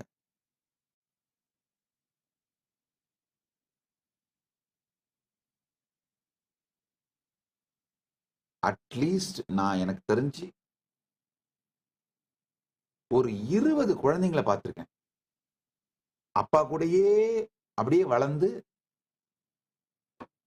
அந்த குழந்தைக்கு 10 வயசு வர்றதுக்குள்ளேயே அந்த அந்த ஃபீல்ட மாஸ்டர் பண்ணியிருப்பான். 10 வயசு வரும்பொழுதெல்லாம்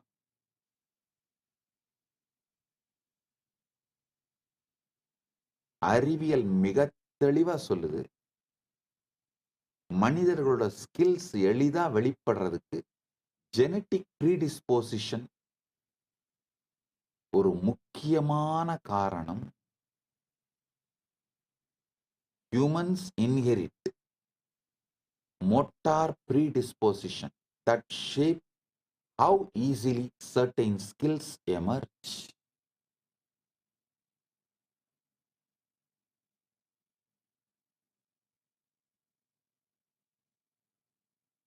ஏற்கனவே நான் ஒரு தடவை இந்த ஜாதி வர்ணம் பத்தி ஒரு சத்சங்கம் கொடுத்திருந்தேன். அதுல நிறைய பேர் இந்த சமூக நீதி கும்பல் வந்து கம்பு சுத்திட்டு இருந்துச்சு.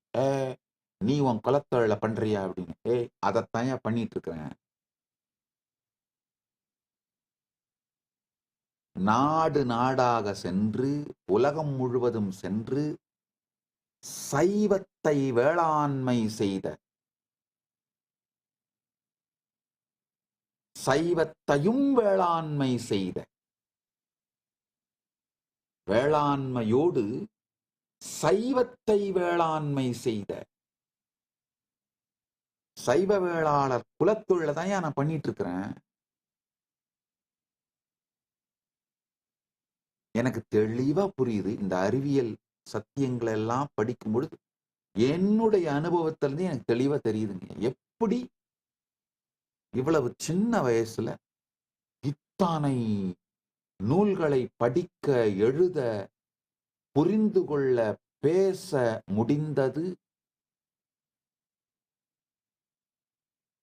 நிச்சயமா இது பாரம்பரியமாக எனக்கு அளிக்கப்பட்ட உயிரியல் நன்கொடைங்க. ஒரு நல்ல விஷயம் என்னன்னா, ஞானமடைந்த ஒரு ஞானி, ஞான குரு தன்னுடைய மொத்த கான்சியஸ் பவர்னால அந்த டிஎன்ஏவை அப்படியே தன்னுடைய சீடனுக்கு கொடுக்க முடியும். இது எங்க எஸ்டாப்ளிஷ் ஆகுதுன்னா, யாராவது இந்த சைவ சித்தாந்தம் கொஞ்சம் படிச்சவங்களுக்கு இந்த திருமாளிகை தேவர்ன்ற ஒரு பெரிய ஒரு ஞான புருஷனோட கதையை படிச்சிருப்பீங்க. திருவாவடுதுறையில இருந்த திருமாளிகை தேவருடைய கதை. இது கொஞ்சம் கான்ட்ரவர்சியலான கதை தான். ஏன்னா நீங்க இதை கான்ட்ரவர்சியலா மீனிங் எடுத்துக்க தான் செய்வீங்க. அதை பத்தி நான் கவலைப்படல, உண்மையை அப்படியே சொல்றேன். திருமாளிகை தேவர் அவர்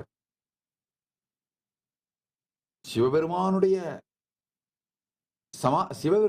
சாயுச்ச நிலையிலே சமாதியில் மூழ்கி பெருமானோடு பரமாத்வைதத்துல இருந்ததுனால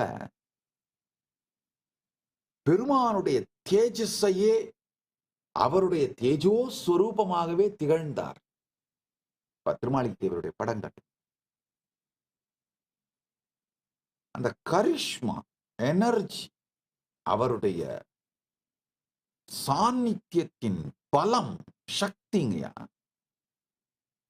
அந்த ஊர்ல இருக்கிற பெண்கள் எல்லாம் தன்னை மறந்து அவரையே வியந்து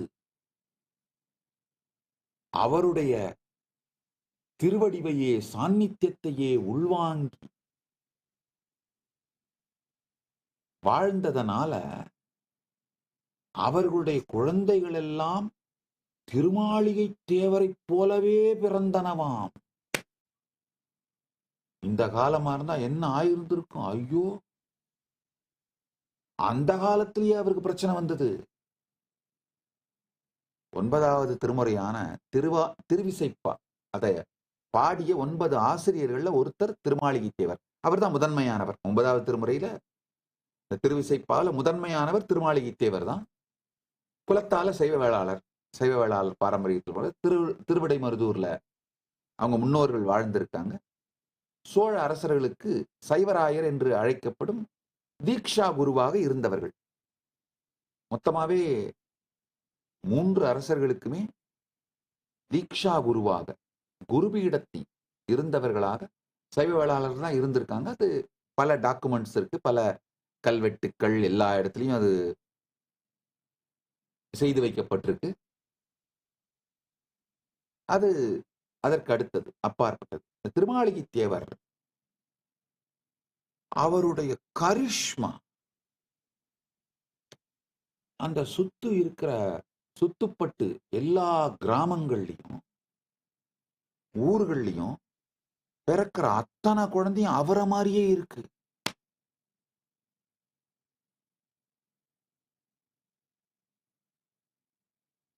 அப்புறம் அரசன்ட்ட கம்ப்ளைண்ட் பண்றாங்க. அந்த கதை போகுது. அந்த கதையை வேணா நீங்க எல்லாம் கூகுள் பண்ணி படிச்சு பார்த்துக்கோங்க. இந்த நிகழ்வு என்னன்னா, கான்சியஸா, அதாவது பிசிக்கல் ரிலேஷன்ஷிப் இல்லாம, பயாலாஜிக்கல் ஃப்ளூயிட் டிரான்ஸ்மிட் ஆகாம, பயாலாஜிக்கல் ஃப்ளூயிட் டிரான்ஸ்மிஷன் இல்லாமலே கான்சியஸ்னஸாவே, கான்சியஸ் பவர்னாலேயே இந்த டிஎன்ஏவை ஞான புருஷர்கள் டிரான்ஸ்மிட் பண்ண முடியும் அப்படிங்கிறதுக்கான உதாரணம் தான் திருமாளிகை தேவர் வாழ்க்கையில நடந்த நிகழ்வு. அதனாலதான் நம்முடைய சனாதன இந்து தர்மத்துல 2 பரம்பரைன்னு சொல்லுவாங்க. கருவழி பரம்பரை, குருவழி பரம்பரைன்னு. இப்போ கருவழி பரம்பரையா இந்த பயாலாஜிக்கல் ஃப்ளூயிட் டிரான்ஸ்மிஷனால அந்த டிஎன்ஏ தாய்கிட்ட இருந்தும் அந்த தந்தைகிட்ட இருந்து அந்த முன்னோர்கள் வழியா வர்ற இந்த பயாலாஜிக்கல் இன்ஹெரிட்டன்ஸ், அதை பத்தி தான் இவ்வளவு நேரம் பேசிட்டு இருந்தேன். ஆனால் அதை தாண்டி ஞான விழிப்படைந்த, ஞான அனுபூதி அடைந்த ஒரு ஞான குரு பயாலாஜிக்கல் ஃப்ளூயிட் டிரான்ஸ்மிஷன் இல்லாமலேயே, கர்ப்பத்தில் தாங்காமலேயே, தன் ஞான கர்ப்பத்தில் தாங்கியே, மூலாதாரத்தில் இருக்கிற ஸ்தூல கர்ப்பத்துல தாங்காம சகசிராரத்தில் இருக்க தன்னுடைய ஞான கர்ப்பத்தில் தாங்கியே இந்த மொத்த டிஎன்ஏவையும் கான்ஷியஸா அடுத்த ஜெனரேஷன் தன்னுடைய டிசைபிள்ஸுக்கு டிரான்ஸ்மிட் பண்ணி விட முடியும். இந்த சத்தியத்தை தான் திருமாளிகை தேவருடைய கதை நிஜத்திலே காட்டுகிறது.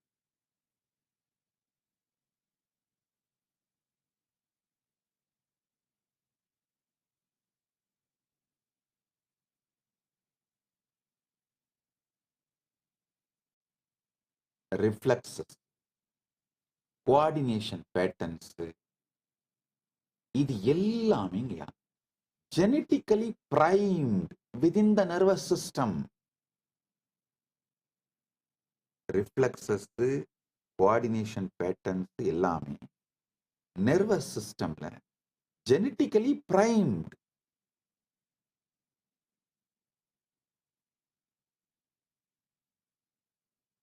ஒரு ஃபேமஸான ரிசர்ச்சர் எரிக் காண்டல் அவர் டெமான்ஸ்ட்ரேட் பண்றார்.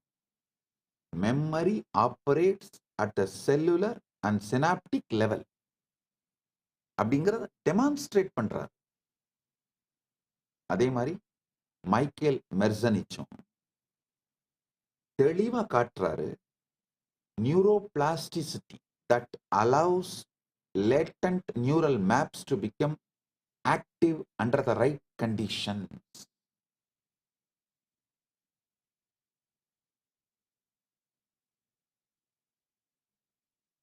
சரியான சூழல்ல லேட்டன் நியூரல் மேப்ஸ் ஆக்டிவேட் ஆக முடியுங்கிறத மைக்கேல் மெர்சர்னிக் தெளிவா எஸ்டாப்ளிஷ் பண்றாருங்க.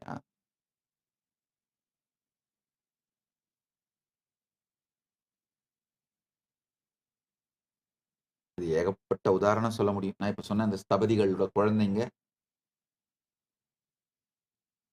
ரொம்ப குயிக்கா அதை அப்படியே கிராஸ் பண்றது. அதே மாதிரி பேச்சாளர்களுடைய குழந்தைங்க அவங்க பக்கத்திலேயே வாழ்ந்தாங்கன்னா அதை அப்படியே கிராஸ் பண்ணிக்கிறது. எழுத்தாளர்களுடைய குழந்தைங்க அதை அப்படியே கிராஸ் பண்ணிக்கிறது. நல்லா புரிஞ்சுக்கோங்க. மிகப்பெரிய வெற்றியாளர்கள் எல்லாம் ஜெனரேஷனல் சக்சஸ் தாங்க. நான் தெளிவா ஒத்துக்கிறேங்க. நான் ஒன்றும் சுயம்புலாம் கிடையாதுங்க. என்னுடைய வெற்றி என்னுடைய குருவழி பரம்பரையும் கருவழி பரம்பரையும், இந்த கருவழி பரம்பரை குருவழி பரம்பரையால நான் பெற்றதுதான் என்னுடைய வெற்றிங்க. நான் பெற்றதுதான் மலர்ந்து என் வாழ்க்கையில வெற்றியா மாறி இருக்குங்க. அதை என்னால ரொம்ப தெளிவா சொல்ல முடியும்.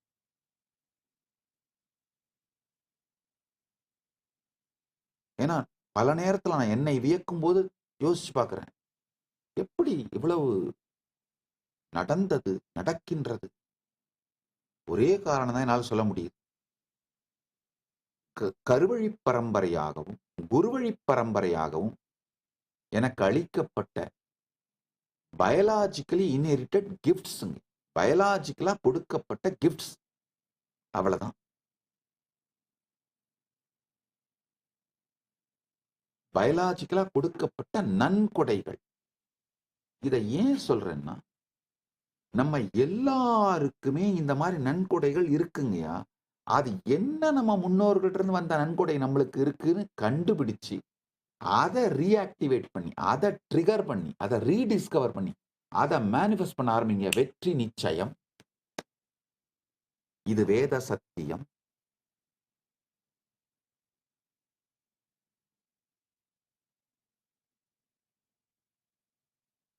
சின்ன குழந்தைங்க ஸ்விம் பண்றதெல்லாம் பாருங்க. இந்த பெற்றோர் ஸ்விம்மிங் பண்றவங்களா, அந்த சின்ன குழந்தைங்க அவங்க எடுத்து போய் அவங்க பக்கத்துல இருந்து ஸ்விம்மிங் பூல்ல விட்டாங்கன்னா சின்ன குழந்தைங்க ஸ்விம் பண்ண ஆரம்பிச்சிடும். அந்த மூமெண்ட்ஸ் இன்ஸ்டிங்க்டா பண்ண ஆரம்பிச்சிடும். அதே மாதிரி சில பாப்புலேஷன்ல அப்பா இன்னொன்னு நிறைய பேர் வந்து இந்த கமெண்ட்ல கம்பு சுத்திட்டு இப்ப பிராமணன் தலையில பிறந்தானா, சத்திரியன் தோல்ல பிறந்தானா, வைஷ்யன் வயிற்றுல பிறந்தானா, சூத்திரன் காலில் பிறந்தானா, நாங்க என்ன காலா, எங்களுக்கு என்ன கால்னா, எங்களுக்கு என்ன காலை கொடுத்து வச்சிருக்கீங்க, எங்களையும் இப்படி அவமரியாதை பண்ற. அப்பா அப்பா கால் கம்மின்னு யாருப்பா சொன்னது? சரி, கொஞ்ச நாள் வீக் லெக்கோட வாழ்ந்து பாரு, அப்புறம் தெரியும் காலோட முக்கியத்துவம் என்னன்னு, தொடையோட முக்கியத்துவம் என்னன்னு வீக் தொடையோட இருந்து பார்த்தா தெரியும். தொடை எந்த விதத்திலையும் குறைஞ்சதும் கிடையாது. தொடையோட ஸ்ட்ரென்த் எந்த விதத்திலையும் குறைஞ்சது கிடையாது. பல நேரத்துல விவேகானந்தரே சொல்றாருங்க ஒரு இடத்துல, யாராவது என்கிட்ட இருக்கிற மூளை பலத்தை வாங்கிட்டு எனக்கு பலமான உடலை கொடுத்தாங்கன்னா நான் இப்பவே அதை எக்ஸ்சேஞ்ச் பண்ணிக்க தயாரா இருக்கேன்னு சொல்றாருப்பா. தொடை பலத்தையும் உடல் பலத்தையும் ஏன் அவ்வளவு கம்மியா எடை போடுறீங்க? தொடையிலிருந்து நீ பிறந்தாய்ன்றது உன்னுடைய ஸ்ட்ரென்த்துப்பா. இது இன்னும் பல விதங்கள்ல வேறு வேறு புரிதல்லாம் இருக்கு, அது வேற விஷயம். சாதாரணமா புரிஞ்சுட்டா கூட தொடையிலிருந்து நீ பிறந்தாய்ன்றது உன்னுடைய பலம், அதை வெளிப்படுத்து. தலையிலிருந்து பிறந்தவனுக்கு இல்லாத பல விஷயங்கள் தொடையிலிருந்து பிறந்தவனுக்கு இருக்கு, அதை வெளிப்படுத்து. அந்த பாப்புலேஷன்லங்கயா என்டூரன்ஸ் ரன்னிங் அதிகமா இருக்கும்.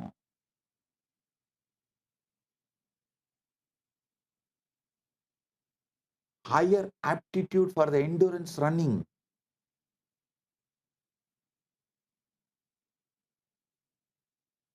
அதே மாதிரி அந்த முத்து குளிக்கிற அந்த வம்சங்கள், அந்த குழந்தைங்களுக்கு பாத்தீங்கன்னா இந்த டைவிங் எபிலிட்டிஸ் ரொம்ப ஹையா இருக்கும். அந்த பாப்புலேஷன்ஸ், அந்த முத்து குளிக்கிற வம்சங்கள், அவங்க inherited advantage diving abilities. Other population, some populations show genetic adaptation for survival at high altitudes. மலை உச்சிகள்ல உயர்ந்த ஆல்டிடியூட்ஸ்ல வாழற அத ரொம்ப ரொம்ப ஈஸியா அந்த சர்வைவலை அடாப்ட் பண்ணிப்பாங்க. சர்வைவல் ஜெனட்டிக் அடாப்ஷன்லயே இருக்கும். Genetic adaptation for survival at high altitude இருக்குது சில பாப்புலேஷன்ல. சயின்ஸ் லாங்குவேஜ் இல்லைங்க, இது எல்லாமே ஜெனட்டிக்கலி பிரைம்டு நியூரல் சர்க்கியூட்ஸ்னு சொல்லப்படுது. நாம நம்முடைய ஜெனட்டிக்கலி பிரைம்டு நியூரல் சர்க்கியூட்ஸ் என்னன்னு கொஞ்சம் கண்டுபிடிச்சு அதை ஸ்ட்ரென்தன் பண்ணி எம்பவர் பண்ணி மேனிஃபெஸ்ட் பண்ணோம்னா அத்தனை பேரும் வாழ்க்கையில வெற்றி அடைவோங்க. இப்போ நீங்க தொடை பலமா இருக்கவன் மூளை பலமா மாறிக்கூடாதுன்னு அவசியம் இல்லைங்க, அந்த மாதிரி நான் சொல்ல வரல. இந்த பலத்தை முழுமையா வெளிப்படுத்திக்கிட்டு அதையும் தேட துவங்கினா அதை ஜெயிச்சிருவ. இருக்கிற பலத்தை டினை பண்ணிட்டு அழிச்சுக்கிட்டு நாம எல்லாரும் அழிஞ்சு போறதுக்காகத்தான் கிறிஸ்தவ கொடுங்கோலர்கள் நம்மளுக்குள்ள இல்லாத ஜாதி சண்டையை உருவாக்கி, ஜாதிகளை பற்றிய உயர்வு தாழ்ச்சியை உருவாக்கி, உயர்ந்த ஜாதிக்காரனையும் தப்பான கில்ட்ல போட்டு, தாழ்ந்த ஜாதின்னு சொல்லப்படுறவங்களையும் தப்பான கில்ட்ல போட்டு, தாங்கள் தாழ்த்தப்பட்டதாக ஒரு வெறி கோபத்துல போட்டு, இந்த நாம தாழ்த்தப்பட்டதா நினைக்கிறவன் என்ன பண்றான், தன்னுடைய இன்ஹெரிட்டட் கிஃப்ட்ஸை திறந்தே பார்க்க மாட்டேங்கிறான். நாம மற்றவங்களை தாழ்த்தி வச்சோன்ற கில்ட்ல இருக்கவன் என்ன பண்றான், தன்னுடைய இன்ஹெரிட்டட் கிஃப்ட்ஸை மதிக்கவே மாட்டேங்கிறான். ரெண்டு பேரும் நாசமா போறதுக்கான வழிதான் இந்த கிறிஸ்தவ கொடுங்கோலர்கள் செய்து வைத்த இந்த கொடுமையான நம் சமூகத்துக்குள் ஏற்படுத்தி வைத்த பெருங்குழப்பம். இப்ப இருக்கிற அந்த சமூக நீதி கான்செப்ட் உண்மையில மரபு வழியாக நமக்கு வந்த நன்கொடைகளை புரிந்து கொண்டு அதை ஃபர்ஸ்ட் மேனிஃபெஸ்ட் பண்ணி ஸ்ட்ரென்தன் பண்ணி எம்பவர் பண்ணி எக்ஸ்பிரஸ் பண்ணிட்டு மற்றவைகளையும் எக்ஸ்பிரஸ் பண்ண ஆரம்பிச்சோம்னா வெற்றி நிச்சயம்.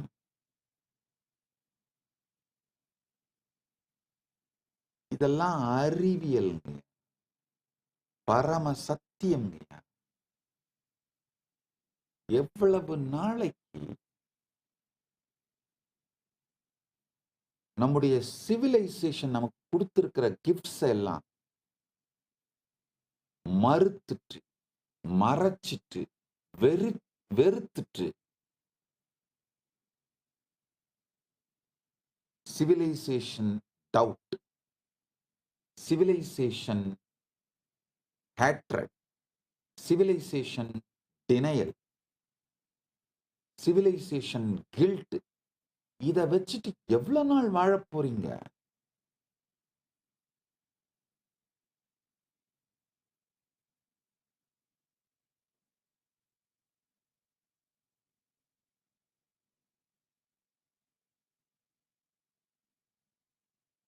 Heritability estimates the statistical measure of how much variation in a trait is due to genetics for traits like a muscle strength, for traits like a muscle strength, aerobic capacity, endurance can be 80% or more depending on the trait and study design. Can you imagine? It can be 80% more.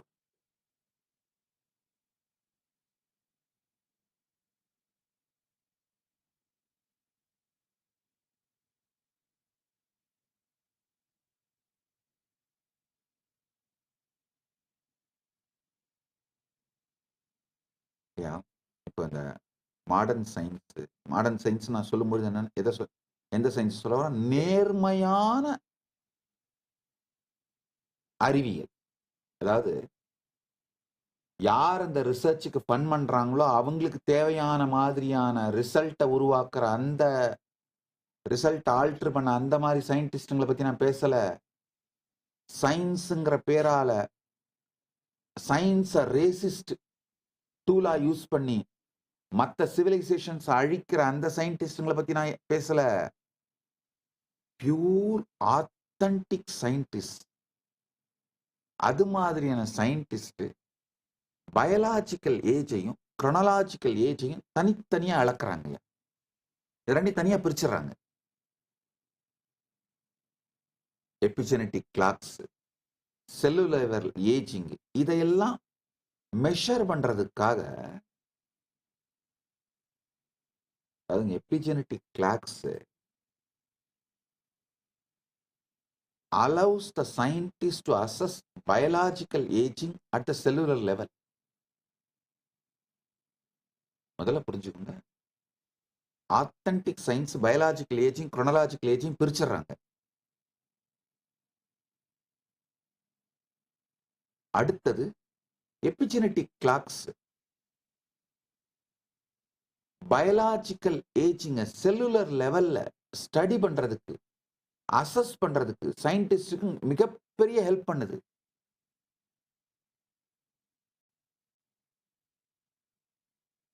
Steve Horvath developed DNA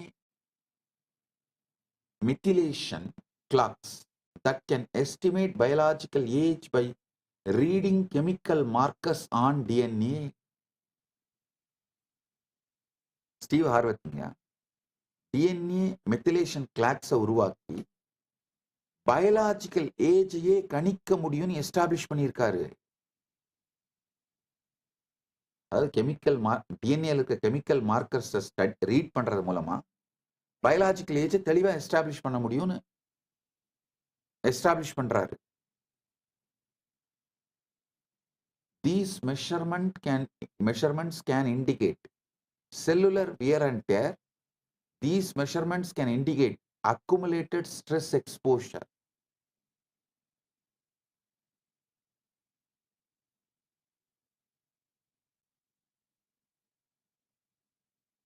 cellular wear and டேரையும் accumulated ஸ்ட்ரெஸ்ஸையும் இது ரொம்ப தெளிவா காட்டும் அப்படின்னு establish ஆகுது. ஒன்று நல்லா புரிஞ்சுக்கோங்க, உங்களுக்குள்ள இருக்கிற நீங்க முன்னோர்கள்ட்ட இருந்து இன்ஹெரிட் பண்ண நல்லதையெல்லாம் மேனிஃபெஸ்ட் பண்றதுக்கும், முன்னோர்கள்ட்ட இருந்து இன்ஹெரிட் பண்ண தேவையில்லாத மேனிஃபெஸ்ட் பண்ணாம இருக்கிறதுக்கும் ஒரு அழகான டெக்னிக், சீக்ரெட் டெக்னிக் சொல்றேன் கேட்டுக்கோங்க. பரம சத்தியம், பரம ரகசியம். ராத்திரி தூங்கும் பொழுது, தூங்குறதுக்கு முன்னாடி, உறக்கத்துக்கு போறதுக்கு முன்னாடியும், காலையில எந்திரிச்ச உடனேயும் உங்களை பத்தி நீங்க சொல்லிக்கிற அந்த நரேட்டிவ்ஸை டிராப் பண்ணிட்டு சாட்சியா பாருங்க. உங்களை காலையில எந்திரிச்ச உடனே நீங்க நேத்து நைட்டு உங்களை பத்தி என்னவா நினைச்சிட்டு இருந்தீங்களோ அதையே திரும்ப சொல்லிக்கிற அது சார்ந்த எண்ண ஓட்டங்களை வேக வேகமா கொந்தளிக்க விடாதீங்க. உங்களுக்குள்ள என்ன நடக்குதுன்னு சாட்சியா பாருங்க. சாட்சியா பார்க்கிறது அண்ணாமலையாருடைய அக்னி ஜோதி நெருப்பு. தேவையில்லாத இன்ஹெரிட் பண்ணதையெல்லாம் எரிச்சிரும், தேவையானதெல்லாம் உயிர்ப்பித்து வெடிப்பட்டு மேம்பட்டு ஓங்கி விளங்கச் செய். நல்லா புரிச்சுக்கோங்க.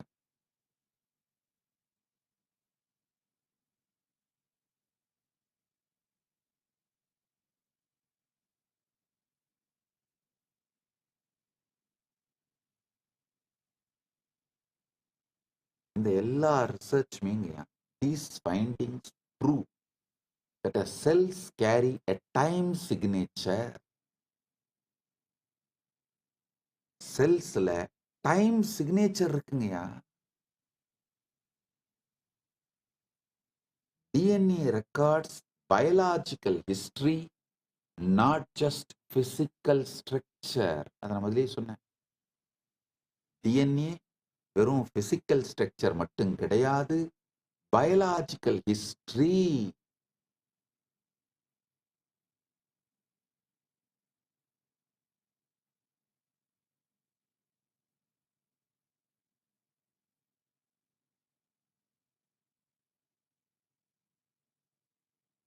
The analogy of the tree rings is scientifically accurate when applied to DNA. எத்தனை பேர் இந்த ட்ரீ ரிங்ஸ் அனாலஜி பத்தி படிச்சிருக்கீங்க, கேட்டிருக்கீங்க? ட்ரீ ரிங்ஸ் அனாலஜி டிஎன்ஏக்கு அப்சல்யூட்டா சயின்டிபிக்கா பொருந்ததுங்க. Science literally reads molecular rings on DNA through methylation patterns. Science டிஎன்ஏல இருக்கிற மாலிகுலர் ரிங்ஸை மித்திலேஷன் பேட்டர்ன் மூலமா தெளிவா படிச்சு சொல்லுது.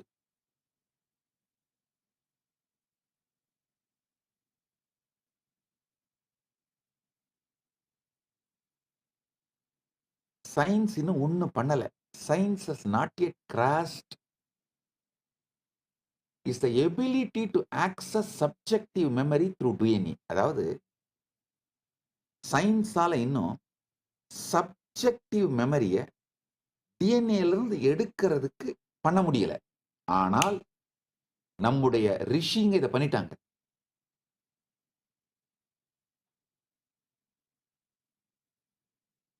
என்லைட்டன்மெண்ட் சயின்ஸ், நம்முடைய உபனிஷதம், இந்து சிவிலைசேஷனல் ரிஷிஸ், சயின்டிஸ்டுங்க இதை பண்ணிட்டாங்க.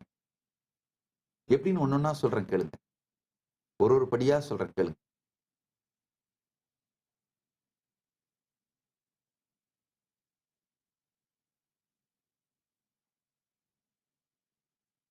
சயின்ஸ் ஆலங்க டிஎன்ஏ டைமை ரிமெம்பர் பண்ணுதுன்னு எஸ்டாப்ளிஷ் பண்ண முடியுது, ப்ரூவ் பண்ணிடுறாங்க. Science also has proven that DNA remembers stress. Science has further proven DNA remembers environmental exposure. இதெல்லாம் எஸ்டாப்ளிஷ் பண்ணிடுறாங்க. எக்ஸாக்டா சப்ஜெக்டிவ் மெமரியை அவங்களால டிஎன்ஏல வெளியில் எடுக்க முடியல.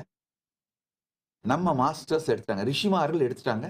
அதை ரொம்ப தெளிந்த சயின்ஸாவும் டிஸ்கிரைப் பண்ணி நம்ம கொடுத்துட்டாங்க. இதை ஸ்டெப் பை ஸ்டெப்பா எக்ஸ்பிளைன் பண்ற, புரிஞ்சுக்கோங்க.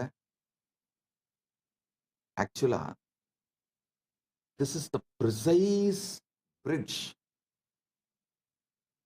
between biology and deeper enquiry. ஆழ்ந்து புரிஞ்சுக்கோங்க. This is the precise bridge between biology and deeper enquiry.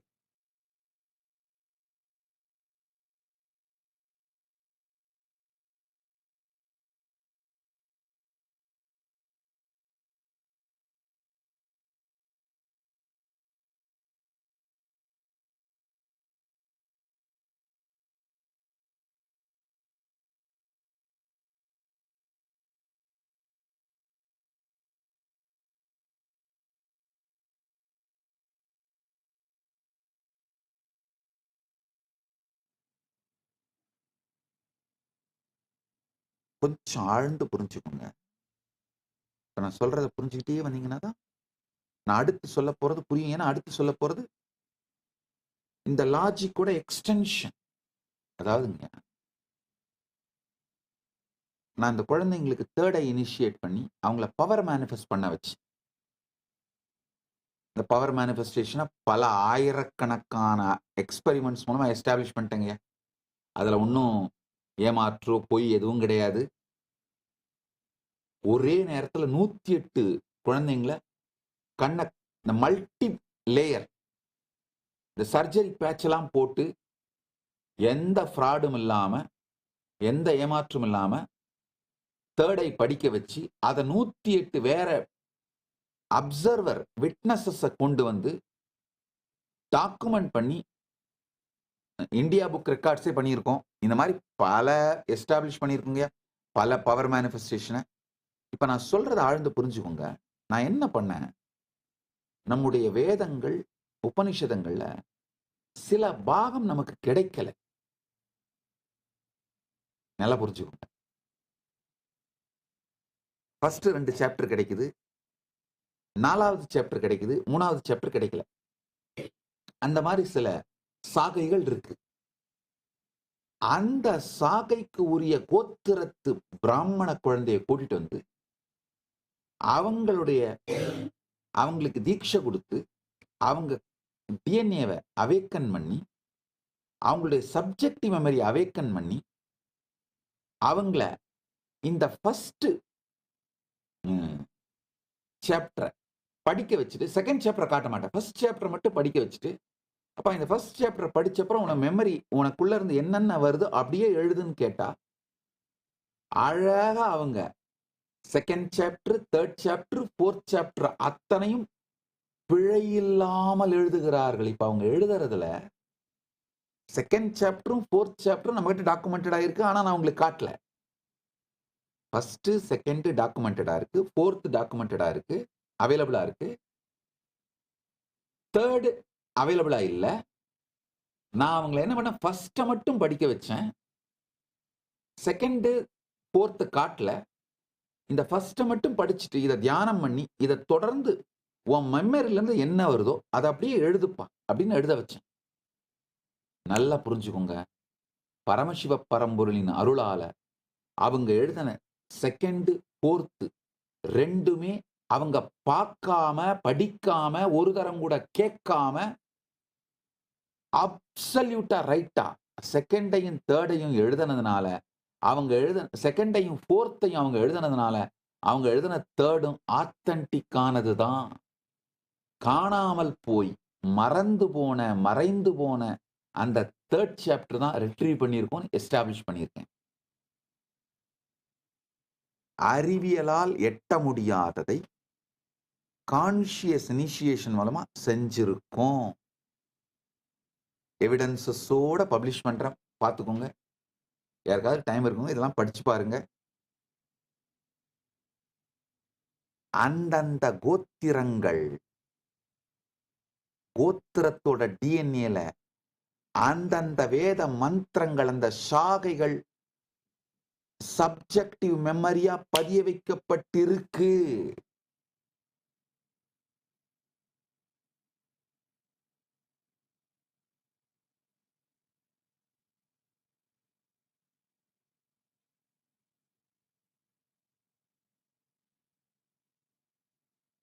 குறைந்தபட்சம் 10 வேறு வேறு மந்திரங்களை வேறு வேறு சூழலிலே வேறு வேறு நபர்களுக்கு, முக்கியமான விஐபிங்களுக்கு இதை எஸ்டாப்ளிஷ் பண்ணி காமிச்சிருக்கோம்.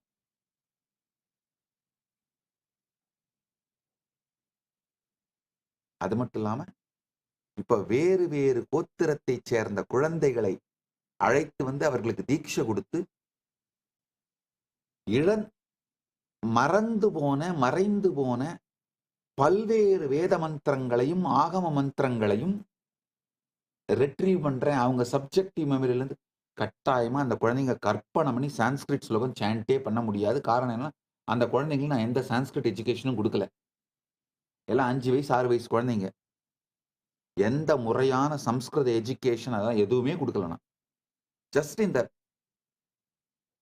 முதல் சாப்டர் 2வது சாப்டர் நம்ம கிட்ட இருக்கு, 3வது சாப்டர் மிஸ் ஆகுது, 4வது சாப்டர் இருக்கு. இந்த மாதிரி மந்திரங்களை எடுத்து முதல் சாப்டர் மட்டும் அவங்கள படிக்க சொல்லுவேன். அப்பா இதை படிச்சுட்டு நல்லா கான்சியஸா தியானம் பண்ணு, இதை அப்படியே சொல்லிக்கிட்டே வா, அதுக்கப்புறம் என்ன உன் சப்ஜெக்டிவ் மெமரியில இருந்து உனக்கு தெரியுதோ அப்படியே அதை சொல்லு, எழுது, அவ்வளவுதான். ஆக்சுவலா அவங்களால சொல்லதான் முடியுது, எழுத முடியல. ஏன்னா அவங்களுக்கு யாருக்கும் எழுத தெரியாது. ஆனா உண்மை என்னன்னா, இந்த வேதங்களும் உபனிஷதங்களும் கூட ஸ்மிருதியா தானே வருது, எழுதா கிளவிதானே, ஸ்மிருதியா தான் வருது. குழந்தைங்களுக்கு தீட்சை கொடுத்து அவங்கள கான்சியஸா பிரத்யேகாத்ம சைத்தன்ய ஜாக்கிரதத்தை உண்டு செய்ய விட்டால், இந்த குண்டலினியை வெளிப்படைய செய்து விட்டால், அவங்களுடைய டிஎன்ஏ லேயர்ஸ் கான்சியஸா அவேக்கன் ஆயிடுச்சுன்னா அதுல இருக்கிற சப்ஜெக்டிவ் மெமரிய ரொம்ப அழகா எடுத்து வெளியில் எடுத்துட முடியும். அவங்களால ரிவீல் பண்ண முடியுது, அவங்களுக்கே அது ஆக்சசிபிளா இருக்கு, அவங்களால மற்றவங்களோட அதை ஷேர் பண்ணிக்க முடியுது. இது மிகப்பெரிய பரமசிவ பரம்பொருள் தானே வெளிப்பட்டு செய்து கொண்ட நன்மை. உலகத்திற்கு அவரே வெளிப்பட்டு அவர் செய்து கொண்ட நன்மை.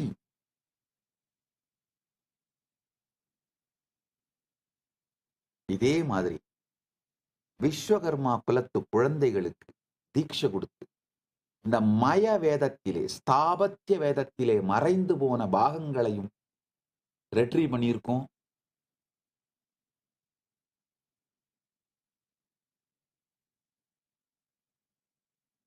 பரமசிவ பரம்பொருள் அவரே வெளிப்பட்டு இந்த பெருந்திருப்பணியை செய்கின்றார், செய்து கொள்ளுகின்றார்.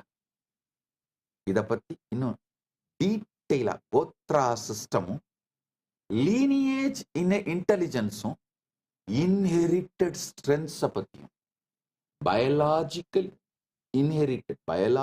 இன்ஹெரிட்டட் ஸ்ட்ரென்த்ஸ் பத்தியும் நாளைக்கும் தொடர்ந்து எலாபரேட்டா பேசுறேன்,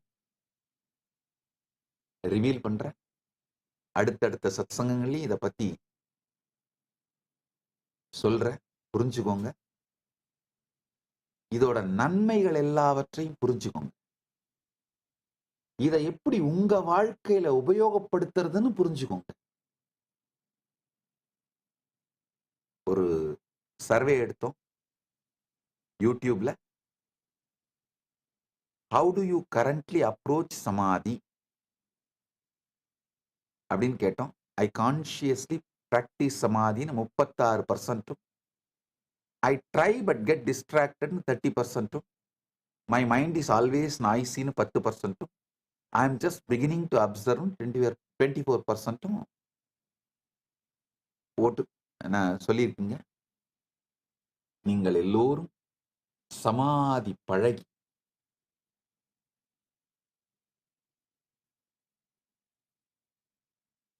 உங்களுடைய டிஎன்ஏல இருக்கிற பெஸ்ட் விஷயங்கள், நீங்க பயாலஜிக்கலா இன்ஹெரிட் பண்ண பெஸ்ட் விஷயங்களை மேனிஃபெஸ்ட் பண்ணணும்.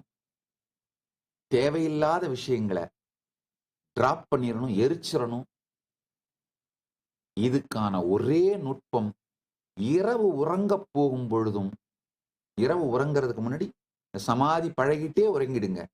காலையில விழிப்பு வந்த உடனேயே சமாதி பழக துவங்குங்க.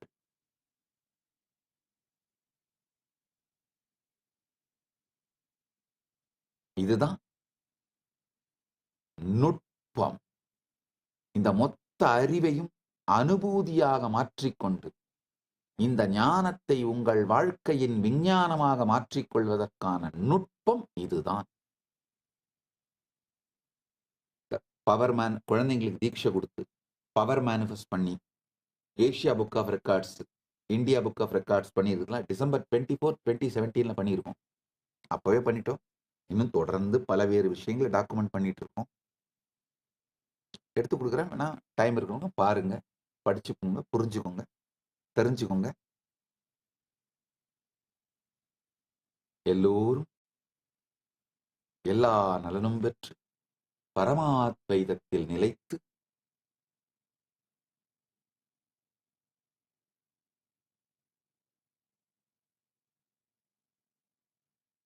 நித்யானந்தத்தில் நித்யானந்தத்தில் நிறைந்திட ஆசீர்வதிக்கின்றேன். அது மட்டும் இல்லாம இன்னைக்கு தீட்சை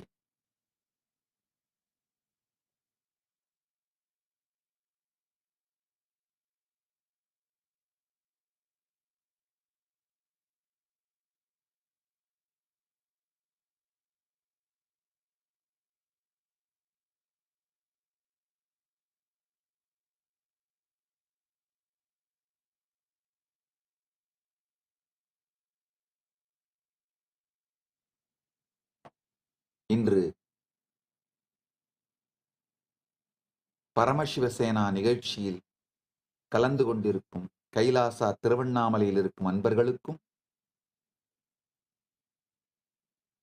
கைலாசா லாஸ் ஏஞ்சலிஸில் இருக்கும் அன்பர்களுக்கும் ஆனந்தகந்த தீட்சை அளித்து ஆசீர்வதிக்கின்றேன். I initiate all the PSS participants in Kailasa Tiruvannamalai and Kailasa Los Angeles with Anandagandha Diksha. You will be able to heal yourself and others. Om Nithyananda Paramashivoham.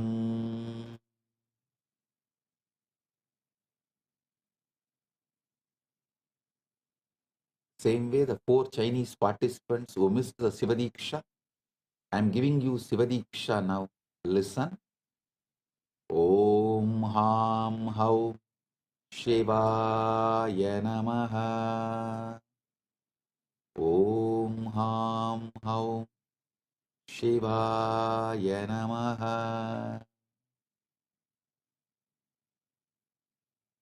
அடுத்ததாக பொங்கல் சேலஞ்ச்.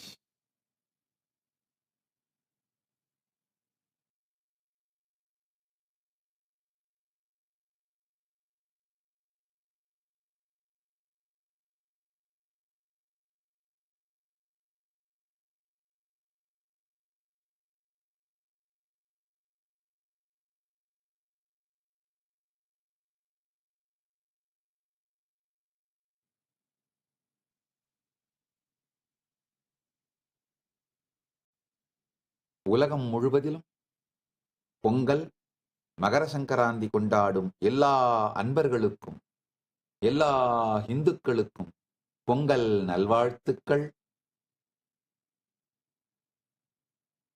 இந்த 4 விஷயங்க, இதுல ஏதாவது ஒண்ணுத்தை நீங்க பிக்கப் பண்ணிட்டு பண்ணுங்க. Create and post your photo and video on your Facebook and Instagram. Tag us at SPH page handle. Use the hashtag SPH Pongal Overflow. Register your entry by paying the 25 entry fee via insert payment link. UPI details கொடுக்குறாங்க, பண்ணிக்கலாம்.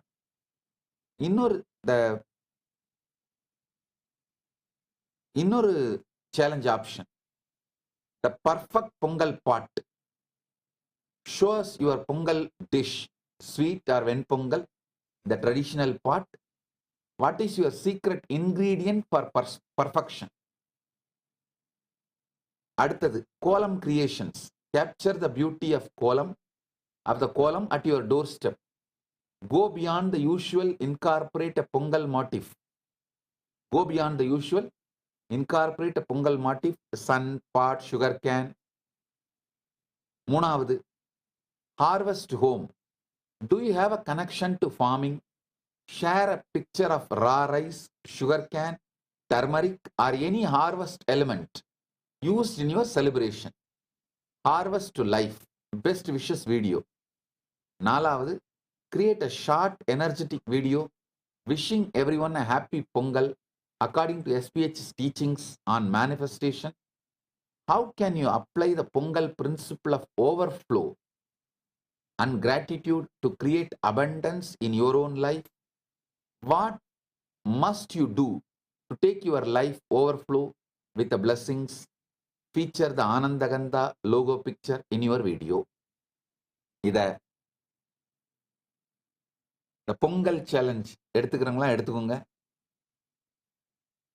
We'll announce the winners and prizes, everything. So with this, I bless you all with Paramadvaita. எல்லோரும் பரமாத்வைதத்தில் திளைத்து நித்யானந்தத்தில் நிறைந்து நித்யானந்தமாகிட ஆசீர்வதிக்கின்றேன். ஆனந்தமாக இருங்கள்.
நித்யானந்தோத்சவத்தின் இந்த புனிதமான 17ஆம் நாளில் பகவானுக்கு காசி மணிகர்ணிகா காட்டில் நிகழ்ந்த மரண அனுபவம் எனும் லீலா அலங்கார சேவையை நாம் போற்றுகிறோம். இன்று சனாதன இந்து தர்மத்தின் ஜகத்குரு மகாசன்னிதானம் பகவான் ஸ்ரீ நித்யானந்த பரமசிவம் அவர்கள் காசியின் இதயமான மணிகர்ணிகா காட்டிற்குள் நுழைந்து மரணத்தை ஒரு விழிப்புணர்வு நிகழ்வாக அனுபவித்து நித்திய ஆன்மாவின் இறுதி உண்மையை உலகிற்கு வெளிப்படுத்தியதை கொண்டாடுகிறோம். இது கைலாசாவின் வாழும் வரலாற்றையும் சனாதன இந்து தர்மத்தின் ஆணிவேரையும் பறைசாற்றும் ஒரு புனிதமான நிகழ்வாகும். இந்த ஆழமான லீலை கைலாசாவின் அறுபடாத குரு பரம்பரை மூலம் பாதுகாக்கப்படுகிறது.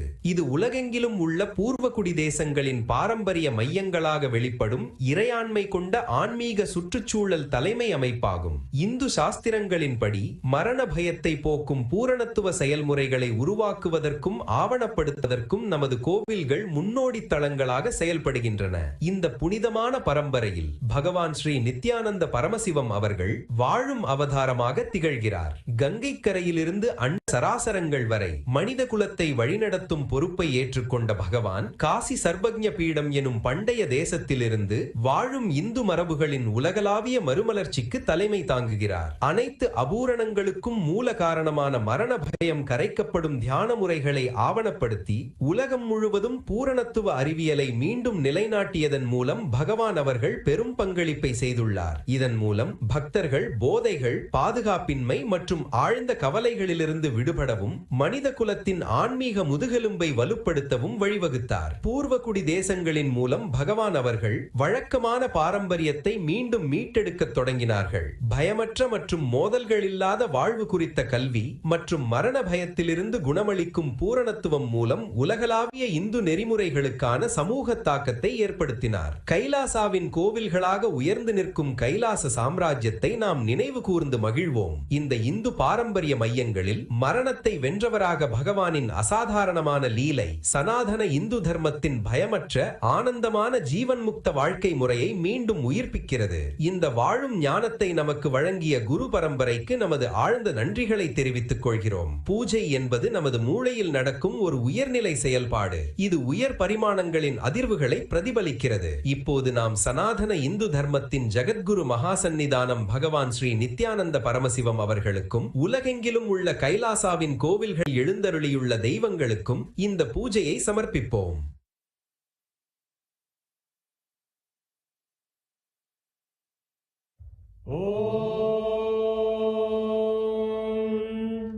सहस्रदलपङ्कजे सकलशीतरश्मिप्रभम् वराभयकराम्बुजं विमलगन्धपुष्पाम्बरम् प्रसन्नवदने क्षणं सकलदेवतारूपिणम् स्मरेत् शिरसि हंसकं तदभिधानपूर्वं कुर्वन् अथ धूपः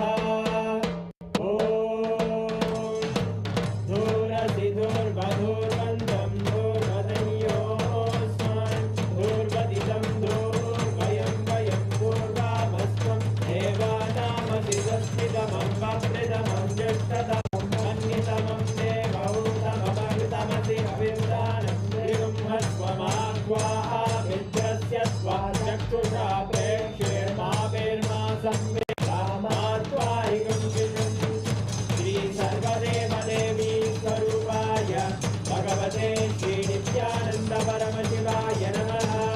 धूपमाग्रापयामि अथ दीपः उत्दीप्य स्वजातवेदो भग्निं निर्वृतिं मम पशुभुजमध्यमावहदेवनं च दिशो दिशा मानोहितं श्रीर्जातवेदो गातस्त्वं पुरुषं जगत् अभिद्रजग्नागै श्रिया मा परिपादय। श्री सर्वदेव देवी स्वरूपाय भगवते श्री नित्यानंद परमशिवाय नमः। दीपं सन्दर्शयामि अथ नैवेद्यम्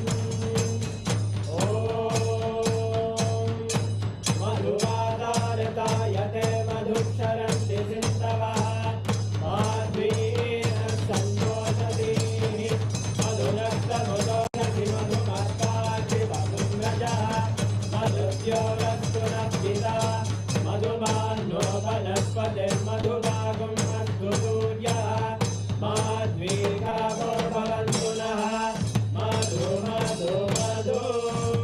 श्री सर्वदेव देवी स्वरूपाय भगवते श्री नित्यानंद परमशिवाय नमः।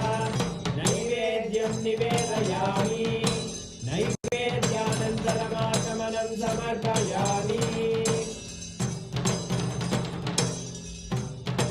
नीराजनम् साङ्ग्रहण्ये स्यायतते इमां जनतादुं सङ्ग्रहाणीति द्वादशारत्नेन जना भवति द्वादशमासाः संवत्सरः संवत्सरमेवावरुन्धे मौञ्जी भवति ऊर्वैमुज्जाः ऊर्जमेवावरुन्धे चित्रानक्षत्रं भवति चित्रं वा एतत्कर्म कर्पूरगौरं करुणावतारं संसारसारं भुजगेन्द्रहारं सदा वसन्तं हृदयारविन्दे भवं भवानी हरितं नमामि भवं भवानी हरितं नमामि भवं भवानी हरितं नमामि। श्री सर्वदेव देवी स्वरूपाय भगवते श्री नित्यानंद परमशिवाय नमः। कर्पूरनीराजनं सन्दर्शयामि रक्षां धारयामि।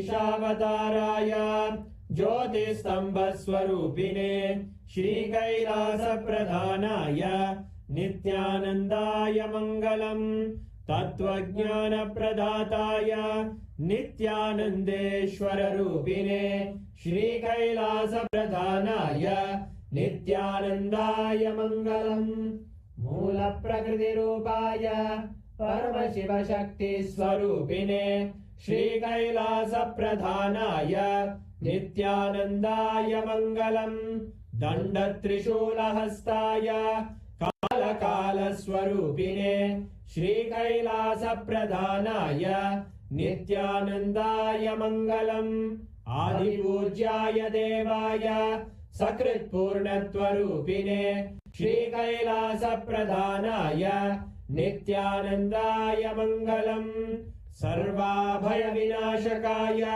शत्रुसंहाररूपिणे श्रीकैलासप्रधानाय नित्यानन्दाय मङ्गलम् योगभट्टाभिषिक्ताय राजसन्न्यासधारिणे श्रीकैलासप्रधानाय नित्यानन्दाय मङ्गलम् सार्वभौमैकपत्याय राजराजार्चिताय च श्रीकैलासप्रधानाय नित्यानन्दाय मङ्गलम् मङ्गलम् कल्पवृक्षाय मङ्गलम् ज्ञानदायिने परमशिवाय श्रीनित्यानन्देश्वराय मङ्गलम् मङ्गलम् श्रीविद्याम्बायै मङ्गलम् कामदायिन्यै सर्वमङ्गलदात्रे नित्यानन्देश्वर्यै मङ्गलम् मङ्गलम् गुरुदेवाय मोक्षमूलाय मङ्गलम्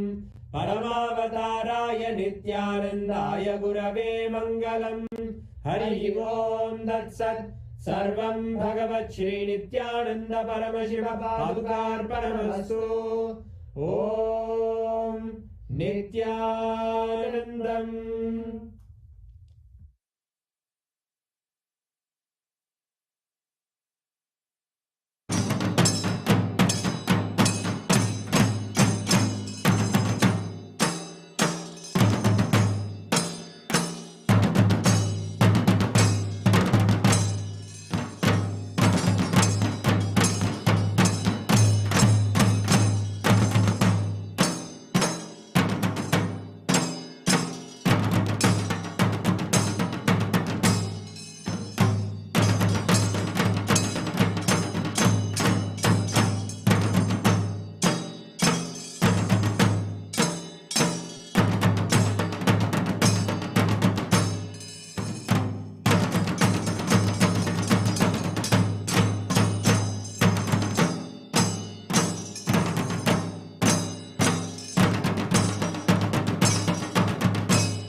இந்த ஏஐ செயலியோட சேட் பண்ண ஆரம்பிச்சீங்கன்னா உங்களுடைய பிரச்சனைகள், உங்களுடைய மன அமைப்பு, நீங்கள் யார், உங்களுடைய விருப்பு வெறுப்பு இவைகள் அனைத்தையும் நினைவில் வைத்துக்கொண்டு Established since 2002 in the United States of America, the United Ancient Nations is an intergovernmental organization, currently made up of 160 plus members and indigenous nations. The UAN and its work are guided by the purposes and principles contained in its founding charter. The UAN is a manifestation of the profound connection amongst indigenous peoples across the world, including African, Andean, American, European, Caribbean, Oceanic, and Asian regions, rooted in shared wisdom, sustainable practices, and deep reverence for the earth. The United Ancient Nations serves as an international cultural and diplomatic organization focused on uniting indigenous cultures globally. Our governance structure is council-based without territorial claims, led by a collective leadership through our General Secretariat. As a non-state entity with UN-style advocacy, we focus on several key areas: cultural and digital heritage preservation, indigenous diplomacy, revival of indigenous knowledge systems to solve humanity's problems, global peace, environmental preservation, health and wellness, sustained economic development, indigenous and cultural tourism. While the UAN represents numerous indigenous cultures, the United States of KAILASA serves as the first indigenous nation specifically for Hindus. KAILASA's mission is focused on the revival of the ancient enlightened Sanatana Hindu civilization, with a formal governance structure including a head of state, ministers, and ambassadors. Under the leadership of SPH, Supreme Pontiff of Hinduism, Bhagavan Nithyananda Paramashivoham, KAILASA has achieved recognition as a sovereign subject of international law, possessing distinctive attributes of juridical statehood. The United States of KAILASA is the main sponsor of the proposed UAN headquarters. This initiative would bring forth an estimated $100 million in revenue for the host country through summits, conferences, tourism, and development projects. The proposed UAN headquarters would represent the world's indigenous nations and peoples through its architectural design. It would blend the best of all worlds, featuring top modern architecture, the highest green building standards, and ancient Vastu architectural principles. This headquarters would serve as a central hub for indigenous diplomacy, cultural preservation, and collaborative efforts towards sustainable development and global peace. Through this initiative, we aim to create a dignified platform for indigenous leadership rooted in ancestral wisdom, cultural legitimacy, and collaborative innovation, enhancing global dialogue and regional stability. The establishment of the UAN headquarters would position a host country at the forefront of a global movement promoting indigenous wisdom while creating significant economic opportunities for the nation and its people.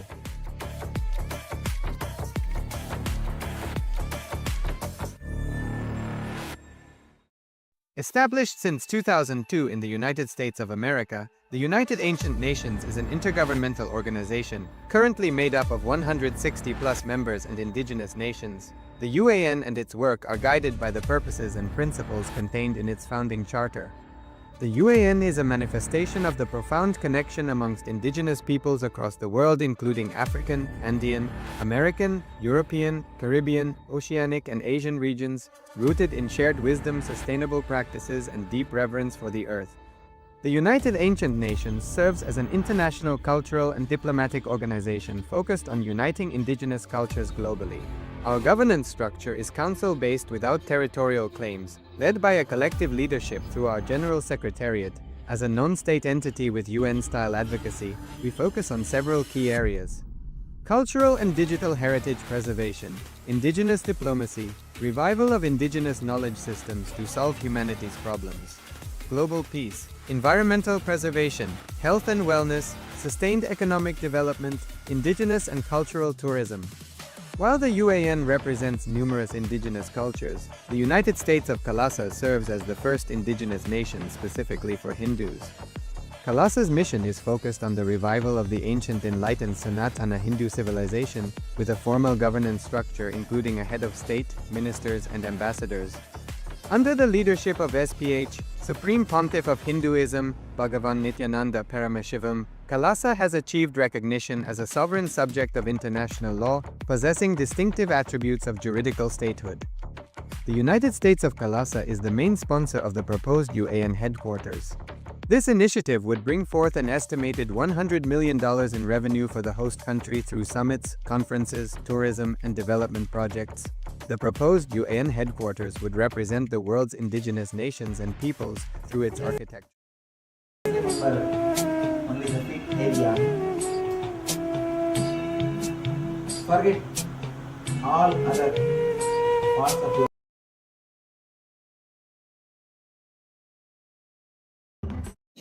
Today we are going to do second technique to balance the Vada, Pitta and Kapha. Today we are going to work on verbalization, sound and visualization, light. We are going to add visualization into your meditation technique. Very simple change. First step, same Vajrasana, put your hands on the hip and chant the Humkara from the navel, from the Swadhisthana. It should come as deeply as possible and as loudly as possible. See, it will literally cleanse the whole pitta energy. Chant the Humkara. Then second step, bend the body and let your forehead touch the ground. Chant the Humkara same way with visualization of white light flowing from your Swadhisthana. See, when you add visualization, you don't know how much work you are adding to your inner space. It's workout for your mind. Just like a physical exercise, it's a mental exercise for your mind. So that it will be fresh and alive to go through all the meditation techniques. First step, sitting in Vajrasana, have your hands on the hip and chant the Humkara from the navel. Second step, bend your body, let your forehead touch the ground and chant the same Humkara, H-O-O, Humkara sound, but add visualization. Add one more thing. Visualize as if a white light is flowing from your Swadhisthana towards the whole body or just towards your head. Visualize light and add sound. Please close your eyes. Sit in Vajrasana. Have your hands on your hip. Chant the Humkara as intensely as possible.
Now let us go a little more deeper.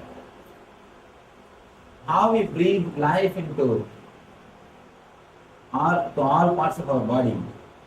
How we made ourselves centered into the whole body completely. Same way, we will help ourselves to center ourselves on all the 7 chakras. Now we will breathe life into all the 7 energy centers. Then we will work on the pain. Before working on the pain, see, human beings usually stay in a very grass matter level. Slowly, I am trying to take you all to the pranic, and from the pranic to the subtle level. Straight away, in the initial level itself, we can't do the deeper visualization techniques. It's like a straight step by step, preparing them, taking you to the visualization technique, visualization level. One more thing, throughout this program, I am trying to maintain, you will be able to do whole thing without believing anything. You don't have to believe Hinduism or Vedanta or any other theory, any other concept to do this whole program. It's a simple, straight technology or science. That's the reason I'm trying to take you step by step. Even though it takes little time,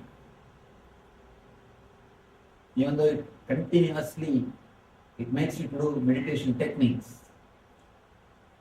Of course, you are the one who is going to enjoy the result. Now, this meditation is called chakra breathing. We'll inhale and exhale centered on every chakra.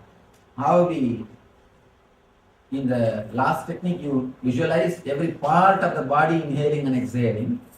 Now, you will not visualize every part, every center. For example, Manipura means the navel center. I'll guide you where the exact centers are there. You don't have to bother about it.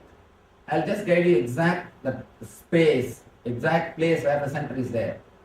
Manipura means visualize the inhaling and exhaling is happening from the navel, and the turn, actually the air is going inside, touching the Manipura, then it is coming out. Anahata means visualize, the air is going in and touching the Anahata, then coming out. Vishuddhi means the air is just touching the Vishuddhi and coming out. Amya means it's not going down, the prana is going up and coming out. Just like that, step by step, we will breathe energy into the chakras. We will breathe life into the chakras. Then we will work on the pain. Because working on the pain, I have given that as a meditation technique. Even though it is given as a meditation technique, it is difficult to do for a new person. Unless you are already a little bit exposed to visualization or meditation, like this step by step 1 or 2 techniques, you will not be able to work on the pain. Now, if you work on that meditation, even the severe pains like arthritis or even serious pains can just disappear. There are so many of our devotees who worked on the pain meditation who say it's such a big relief and help. Now I tell you, after this step by step, if you work on the same meditation, you will be able to come out even serious pains, severe pains of your life. Let me describe the instruction. Let me describe the meditation instruction. First, you will work on the Muladhara, means visualize the inhaling goes and directly hits the root chakra, where your spinal cord ends, the root of the spinal cord, the Muladhara. You will visualize the inhaling goes and touches the Muladhara and comes out. The second, 2 inch above, the Swadhisthana. Again, you will visualize the inhaling goes and touches the Swadhisthana and comes out. After third, Manipura, Inhaling goes to the navel center and comes out. Step by step, we will work on every chakra. We will breathe life into every chakra. Please sit straight. Close your eyes.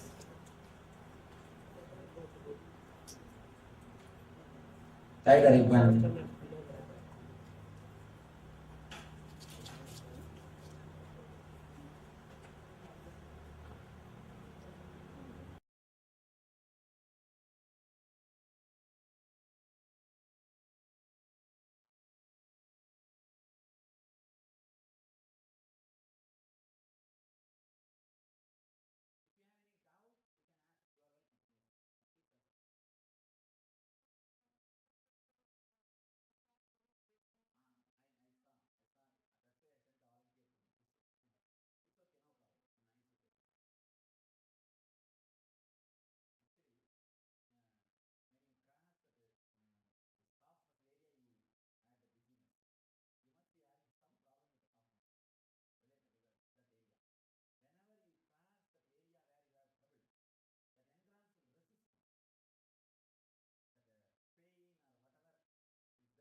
Yes, please tie the ribbon and sit straight. You want head, neck and backbone to be in a straight line. If you can, better sit on the ground. If you can't, then sit on the chair. If you really can't manage sitting on the ground, you can sit on the chair. Otherwise, please try to sit on the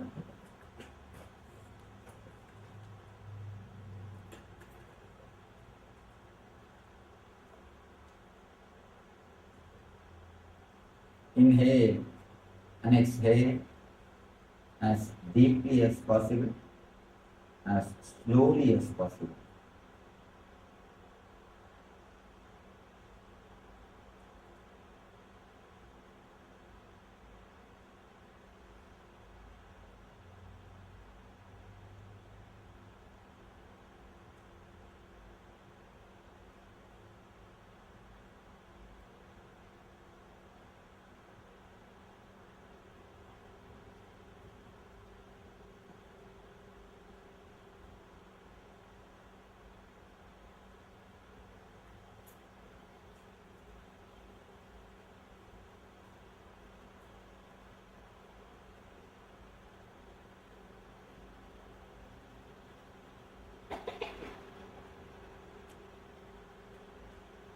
Inhale and exhale from root center where the spinal cord ends. Please visualize you are inhaling and exhaling from the root center.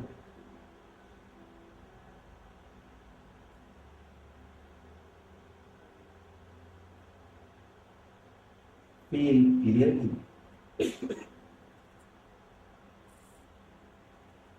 You are inhaling and exhaling. Touches the root chakra, root center.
deeply as possible, as slowly as possible, inhale and exhale.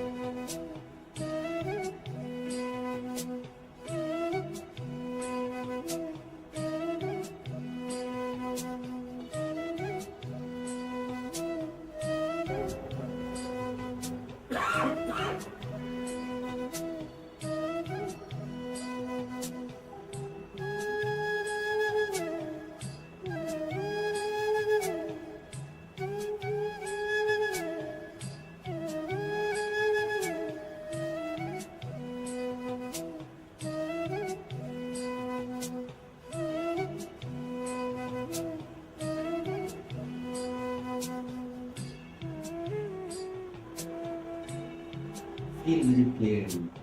Your root center is alive and vibrating.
Slowly move to the Swadhisthana,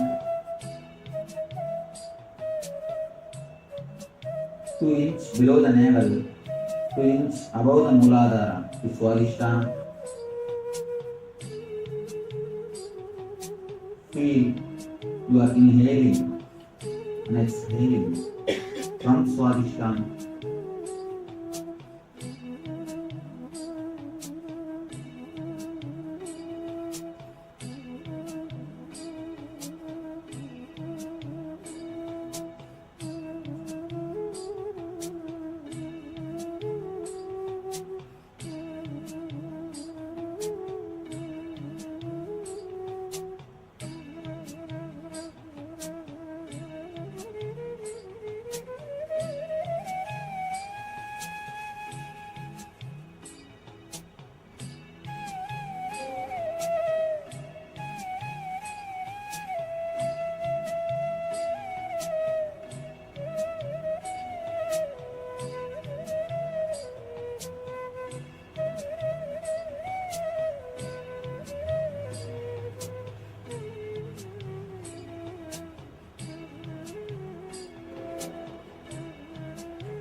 start breathing from navel center, Manipura.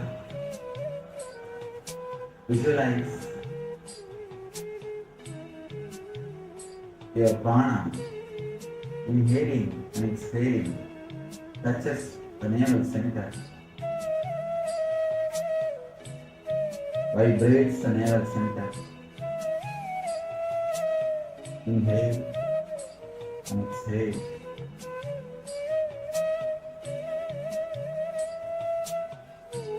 To the navel center.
Intensely inhale and exhale from the navel center. Let your inhaling and exhaling be deep and intense. Let it not be shallow. Let it be deep and intense.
come to Anahata, heart center. Inhale and exhale from the heart center, from the Anahata. If your mind wanders here and there, don't bother. Whenever you remember, come back to Anahata. Come back to that center. Now, be centered on Anahata, heart center.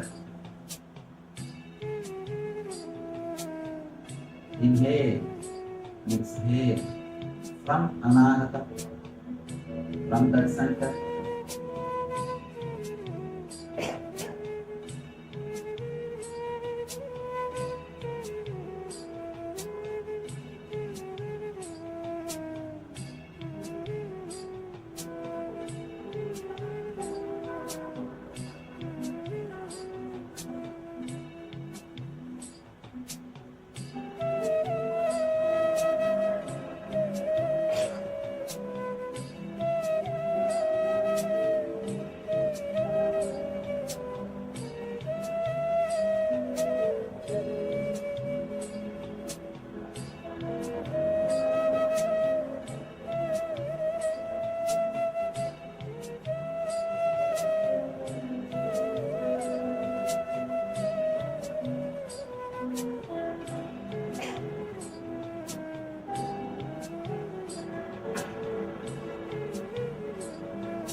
Come on. Here. Vishuddhi chakra. Throat center. Inhale and exhale from the throat center, from the throat chakra.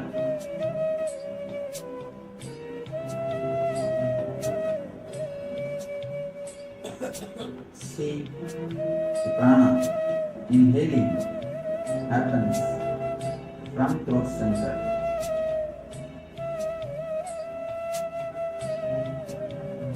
The throat center is vibrating.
Comes to the Arogya chakra,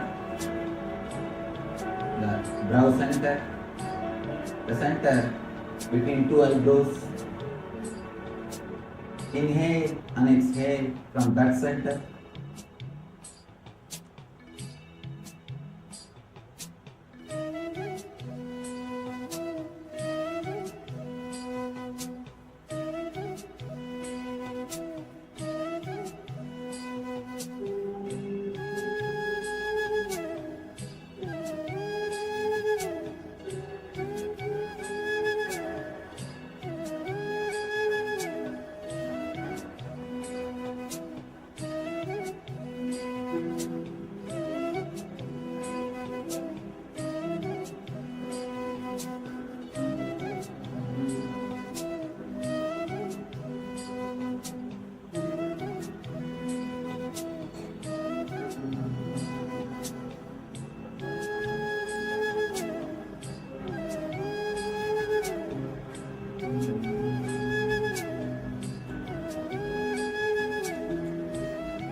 Now come to Sahasrara, crown center, the center.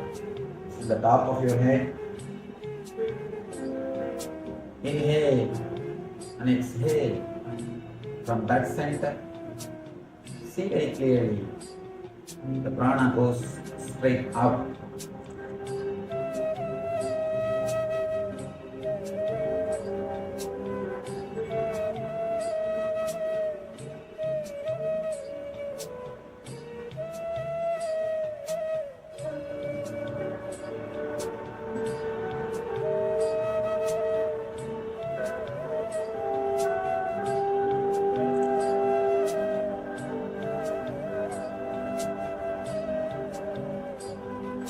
Let the inhaling and exhaling happen from the Sahasrara round center.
If you have the problem that sometimes mind starts thinking something else, what to do, Swamiji?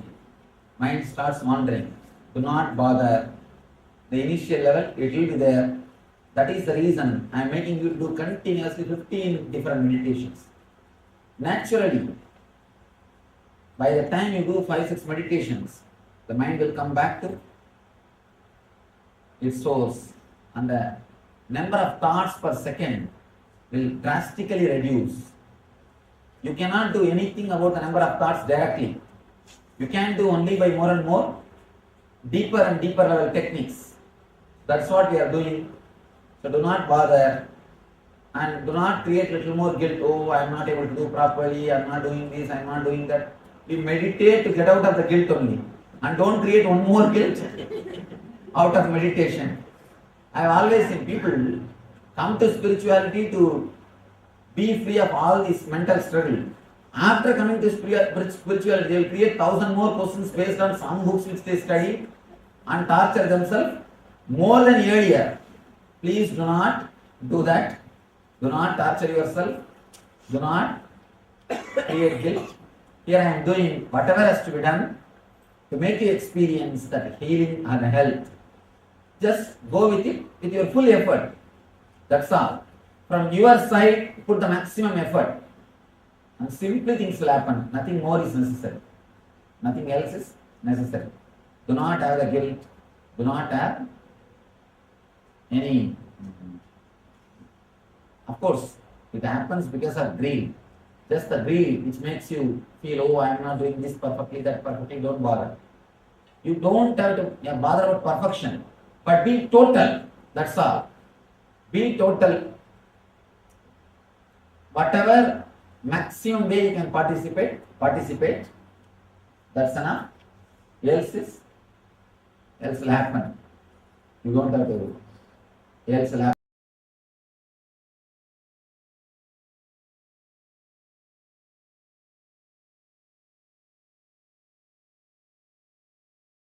Now we will work on the pain. If you can manage, understand this one technique and master it, the technique which you are going to do now, you will be just liberated from all pains. Of course, it will, now it will look like too good to be true. Only when you experience, you will be able to understand. And there are so many doctors, I think they can speak for the technique.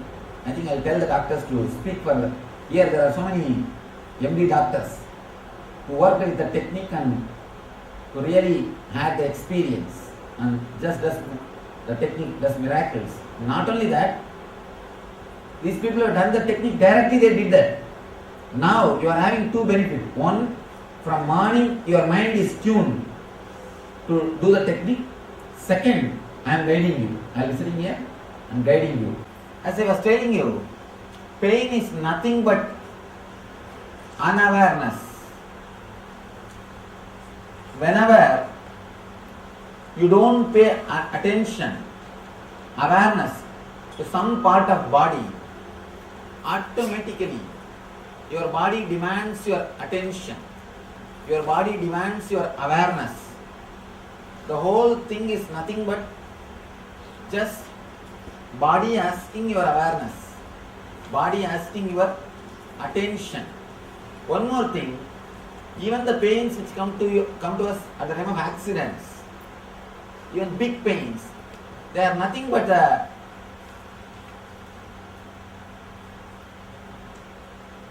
we can say reconstruction work or the healing process. It is nothing but healing process. Let me tell you a small experience which happened in my life. Once I put my thumb in KAILASA car door. Of course, after enlightenment. Before enlightenment, I would have suffered just like you all. After enlightenment, and I could see very clearly the finger is becoming bigger and bigger, and people were running here and there to get some medicine, to get some first aid, all these things. I said nothing, relax. I was able to see very clearly the energy from Manipuraga, from navel center, flowing to that part. It is just flowing to that part. That healing process is happening. Because the energy is gushing from here to there, all other energy centers are stopped. The usual energy supply to the other fingers are stopped. Just like if ambulance comes from the road, you all pull over and give way. Same way, how ordinary cars pull over and give way for ambulance. Same way, because the emergency process is happening in this part, all other energy centers are disconnected. The energy flow to that centers are disconnected. I could see very clearly the energy flowing from navel to that place, and I was just witnessing the whole thing. After an hour, I just removed the nail and threw it away. In 10 days, simply, completely, not only got healed, the nail came back. Neither there was a pain, nor the medicine was given. Nothing. Of course, I am not asking you to do this. But what I wanted to say, whatever process you call as pain is nothing but healing process. The body is healing itself. Body is reconstructing that part. But you don't have that much of patience. The moment you name that process as a pain, please understand, you stop, you hinder that process. You try to stop that process. You try to disturb the natural healing process. Please do not hinder the natural healing process. Please do not stop the natural healing process. Please do not interfere in the natural healing process of the body. All you need to do, whenever you have any pain, give your awareness. Let me explain the technique. For example, you have knee pain or back pain. Close your eyes and lie down. First see where you have pain. In the beginning, you will see all over the knee there is a pain. If you just try to find out the center of the pain, slowly you will see that the pain area will reduce. The area which you feel pain will reduce. By and by it will come to one point. Please understand, the more you become aware of that area, pain will start disappearing. If you don't have awareness, if you don't give attention to that, you will feel as if you have pain throughout the leg. The moment you start giving awareness, you will start seeing it's only in the knees, only in the knee area. If you give a little more awareness, it will slowly reduce. The pain area will reduce, and then finally it will come down to one point. And if you look even that point deeply, suddenly it will disappear. Not only it will disappear, you will feel a deep easiness, deep relaxed feeling, deep bliss. Actually, only then you will understand how the pain and bliss are one and the same. You just name them as two different things. It is because of your perception you think both are two different things. That's what Krishna says, Sidoshna Samadukkeshu in Gita. At the name of heat and cold, or pain and pleasure, the enlightened person will be same. Means you will understand the pain or pleasure is just you naming them. By their nature, they are not pain or pleasure. They are the same experience. The moment you name them as pain, you resist, create more and more trouble. The moment you understand this, simply you can escape from any pain, or you can liberate yourself from any pain. Understand? I tell you from the experience of hundreds of devotees, not hundreds, at least thousands of devotees who worked with this technique, and it does miracles. Even the post-surgery pains, post-operative pains, even those pains disappear by this meditation technique. This meditation technique can take away even serious pains from your being. Now I will guide you step by step. How many of you have got some pain? One more thing, please understand, if you think that you don't have any pain, be very clear. You will have the strong tension in the stomach. The navel region, you will always have a sort of a tensed feeling. Work on that feeling. If you have some pain, concentrate on the pain. If you don't have any pain, there is nobody who will not have that tensed or holding feeling in the navel center. If you just look, you can see continuously will have some sort of a tension in the navel center, in the Manipura region. You will always have that.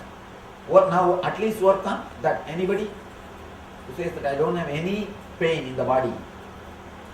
Not even a single person.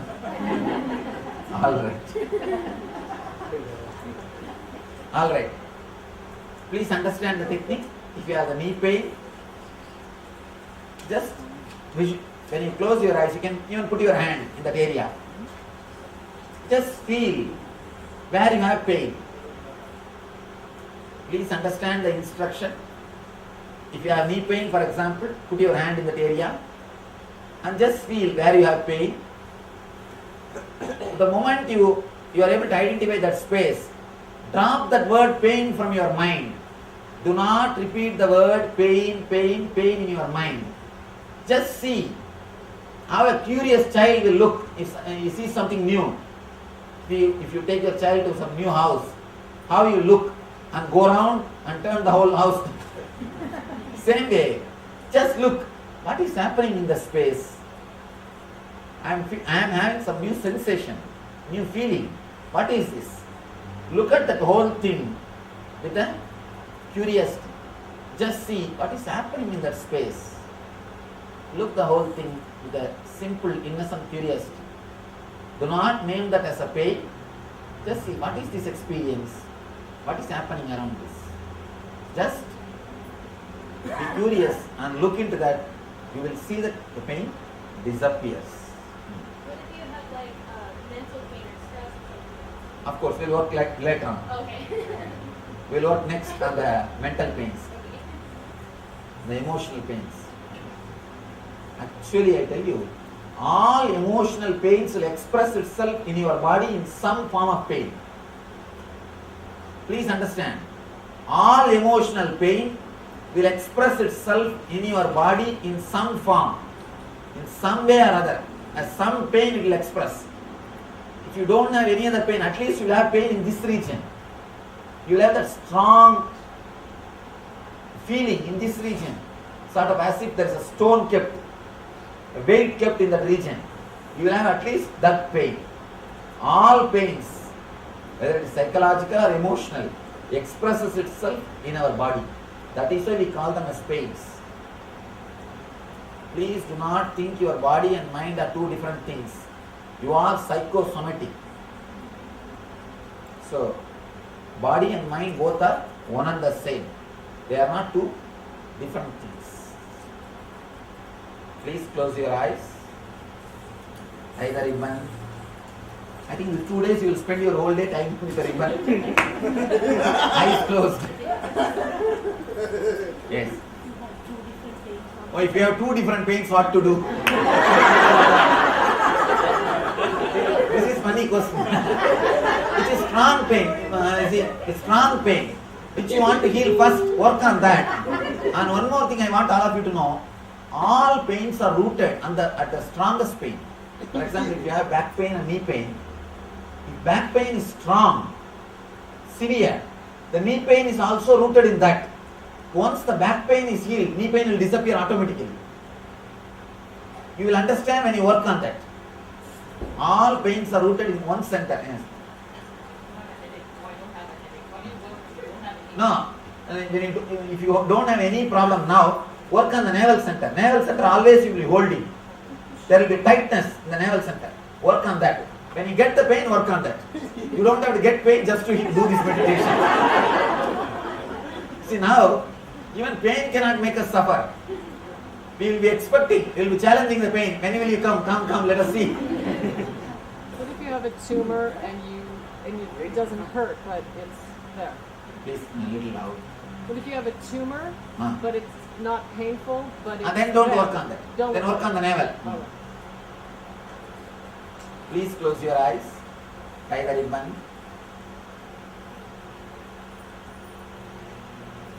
Please tie the ribbon. There are some who are not tying the ribbon. I wanted everyone to use the ribbon.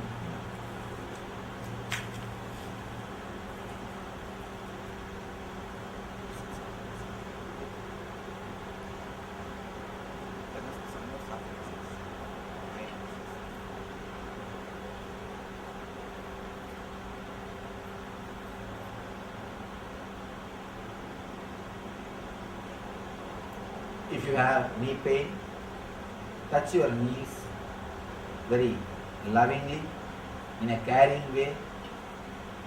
If you have back pain, please touch the place where you have pain in a very loving, caring way.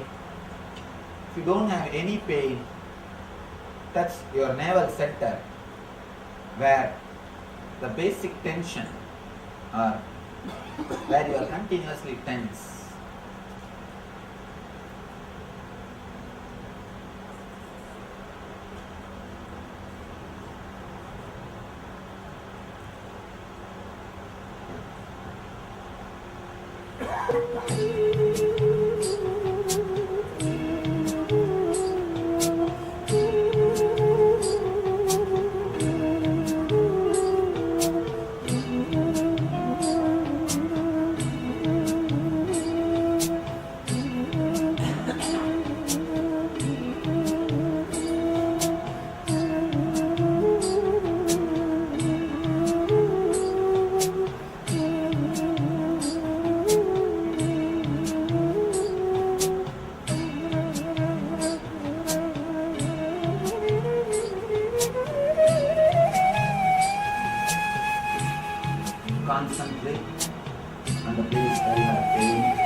laughter is one of the greatest meditation techniques. Almost every intelligent individual has recognized the power of the laughter or the transformation which it can bring into our body, mind and the soul. The healing effect of laughter is realized immediately. You don't need to believe on this meditation technique. There are few things which proves the power of laughter as a meditation technique. First thing, immediate effect. Other techniques, first thing you need to believe the technique will help. Next thing, you need to practice. Third thing, you need to wait for the result. But laughter does not need anything else, anything of this sort. It doesn't need your faith. It doesn't need your belief in it. You don't need to wait to have the result of it. Immediately, you experience the result which is created by laughter physically and mentally. Almost all the great mystics, all the masters have realized the effect, have understood the transformation which happens by laughter. It's one of the subject which is analyzed by almost all the great masters. Somehow, man never take notes of laughter as a meditation technique. Laughter is never considered as a spiritual quality because we associate spirituality always with seriousness. Spirituality is taken as something dead, something serious, something only for the people who have got long face. But according to me, spirituality is something to do with life. Always we think spirituality is for the people who are old. When you don't have anything else to do except knitting the sweaters, you need to take Bible or you need to go to church. There is a saying, go to church, don't wait to be carried by 4 men. We always wait to go to church. We don't actually go, we wait to be carried by 4 men. We always think religion is something for old. Religion is something to do with dead things. Whenever we think religion is for the people who are old, we make it too complicated, too serious. The juicy portion of spirituality is lost, but religion is not for only the old people. Religions based on fear are nothing to do with religiousness. There is 2 things, religiousness and religion. Just dead rituals are religion, and the juice which is inside the rituals is religiousness.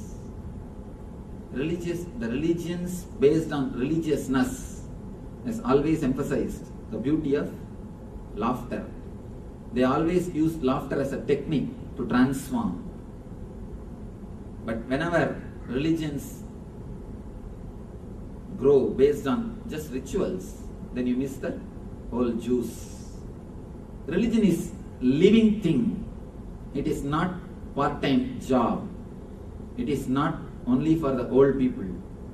It's a quality of your life. It is just total quality of your very life. Laughter is not taken note by the intellectuals or the serious guys because it is very simple. Anything simple we miss. We miss many things because they are very simple. When it is complicated, we don't miss. Our ego feels satisfied by doing complicated things. But whenever something is simple, something is very ordinary, you miss it. Anything very simple, it always escapes our eyes. You bypass it. You don't look into it. So many beautiful things can happen into you, into your being, by simple laughter. And most intelligent communities of the world are the communities who have produced more jokes. In the world you can see there are few communities who have produced more number of jokes. One is Jews, another one is Singhs, the Sardarjis. These two are the people who have produced many number of jokes, but you can see the intelligence in their life, in their community. For example, there is only 3 fields in the world. One is outward, belongs to logic, mathematics, science. Another one is inner world, religion, mysticism, spirituality. Third is in between, psychology. The world related to outer world, the science. Inner world, religion. Between, psychology. The outer world, if you see the top person, Einstein is one of the genius mind in the science, the field of science. Inner world, Jesus. Today, more than half of the universe is followers of Christ. Between, psychology. Father of psychology is Sigmund Freud. And strange thing, all the 3 are Jews. Jesus, Einstein and Sigmund Freud. Father of psychology. All the 3 are Jews. According to my understanding, laughter and jokes play a major role in intelligence. Communities which created more possibilities to laugh, more possibilities to joke, more possibilities to open the energy, have created intelligent people. They have presented intelligent minds, genius minds to the world. Because when you laugh, your whole being opens up. A new kind of energy enters your being. Just a simple understanding about the jokes, how these jokes work, how the jokes make you laugh. Actually, when you listen to a joke, slowly, your mind is tuned to certain kind of rational thinking. You come to a conclusion, but the last word, the punchline, is always something beyond your expectation.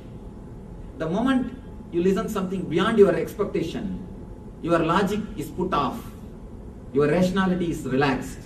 Immediately you open and you burst into the laughter. A small story. One guy was trying to tell a joke to a group of his friends. To tell a joke, you need intelligence. This guy was trying to tell a joke to the group of friends who were sitting and chatting with him. But somehow he missed the punchline. Nobody was feeling like laughing. Everybody was silent, keeping quiet. But one guy who was in the group started laughing uproariously, full belly laughter. The others were not able to understand why he is laughing. One guy said, "Why are you laughing?"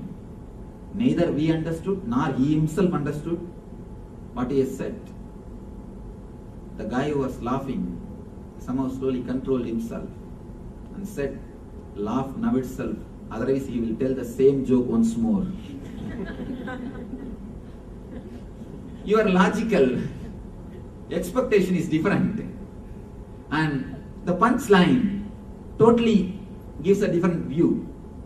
The moment your logic is put off, the moment you see something different than what you expected, you open up, you burst out. I think few of you have not laughed. I should try once more.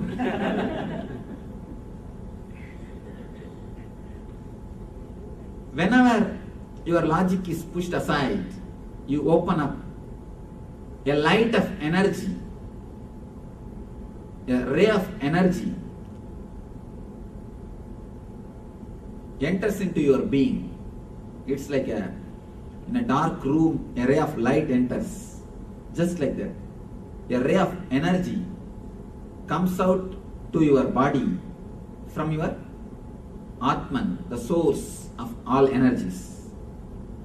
From the ocean of energy, a ray of energy is supplied to your body the moment your logic is pushed aside. That is what happens when you laugh or when you listen to a joke. But there are few hard nuts who are continuously intellectual, who are continuously thinking. It is very difficult to make them laugh. It's very, very, very difficult to make them laugh. Understand, when I say the word intellectual, I don't mean they know everything. I mean they don't understand anything. They don't have sensitivity towards the reality. They are continuously thinking. A small story. There was a competition in India. If you don't laugh for 100 jokes, you will be given 10 lakh rupee. And 5 people will be made to sit. Those 5 will continuously crack jokes. You are supposed to stand on the dais without laughing. One guy entered the competition. Somehow he managed 40 jokes. But 40 joke he was not able to manage. He laughed. Second guy entered and managed 80. The third guy, really hard nut to crack, managed 90. Even up to 95, 96. The people who are telling the jokes, they were not able to understand what is happening. And these guys are prepared from all possible sources, getting jokes and arranging. The people who are seeing the program, they all started getting stomach pain by laughing. But this guy is just standing. By 98 joke, a small smile started appearing in his face. This guy's wife was sitting in front. She started shouting, "Hey, keep quiet, don't open the mouth. It's only 2 more jokes, don't miss 10 lakhs. Don't laugh, close your mouth." But somehow 99th, he was not able to control and laughed. Gave a full belly laughter, uproariously. The moment he came down from the stage, wife shouted at him, "Fool, you missed 10 lakh just by one joke. 1 minute, you could have shown your original face. Why did you laugh?" This guy said, No, just then I understood the first joke. Hard nuts don't think they are very intellectuals.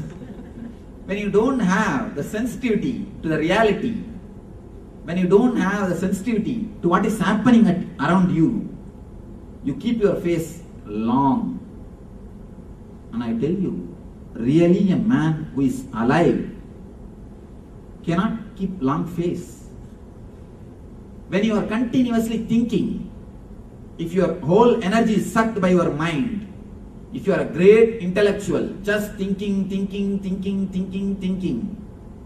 actually, if you become a great intellectual, you stop living. You stop living with reality. Only the guys who have become great intellectuals, who have disconnected themselves from the reality, they miss the whole joke of existence, whole universe. They miss the whole joy. They miss the whole play, because the existence is the ultimate joke. The existence is the ultimate bliss. If you have the sensitivity to live in this body, if you have the sensitivity to see the things around, if you have the sensitivity to hear what is happening, if you have the sensitivity to feel what is going on, you will see your life will be filled with laughter. Your life will be filled with laughter, because laughter is one of the important quality through which existence expresses itself. When you laugh for that one moment, you become one with energy. And there is a great story of Bodhidharma. When he became enlightened, the first thing which he did, the next thing which he did, the last thing which he did was laughing. When you laugh, you fall in tune with existence. When you fall in tune with existence, you start laughing. You may think, what is this? The story goes, Buddha came to give his everyday discourse early morning. 10,000 sannyasis are sitting in front of him. It is always believed Buddha had 10,000 enlightened disciples along with him, always traveling. So 10,000 enlightened disciples are sitting in front of him. One guy who is yet to become enlightened, this Bodhidharma, he has not become enlightened. Buddha, when he came, he brought a rose flower. He was just sitting without speaking, looking at the rose flower. He was looking. Suddenly he calls Bodhidharma and gives that flower to him and says, do you understand? Bodhidharma starts laughing uproariously. He neither gave a reply, I understood, nor he said, no, I have not understood. Just he started laughing uproariously. Buddha says, you understood, sit. And from that moment, Zen Buddhist scholars and Buddhist scholars are writing volumes after volumes. What has happened between Buddha and Bodhidharma? Why did he laugh? Why did he laugh? So many volumes have come out, but these volumes are all totally serious. According to my own understanding, what would have happened is a simple clarity. Bodhidharma would have been running, searching for the center of the consciousness, for enlightenment himself. The moment Buddha gave the rose, he has understood it is himself. So when he stopped searching, he got it. Then you would have laughed, oh, in what foolishness, in what rut I was wasting my life. I was searching everywhere myself, except where I am placed, my own inner being. The moment he has turned himself towards his inner being, he has experienced his self and started laughing. The whole existence is nothing but a great joke. Nothing but a big joke.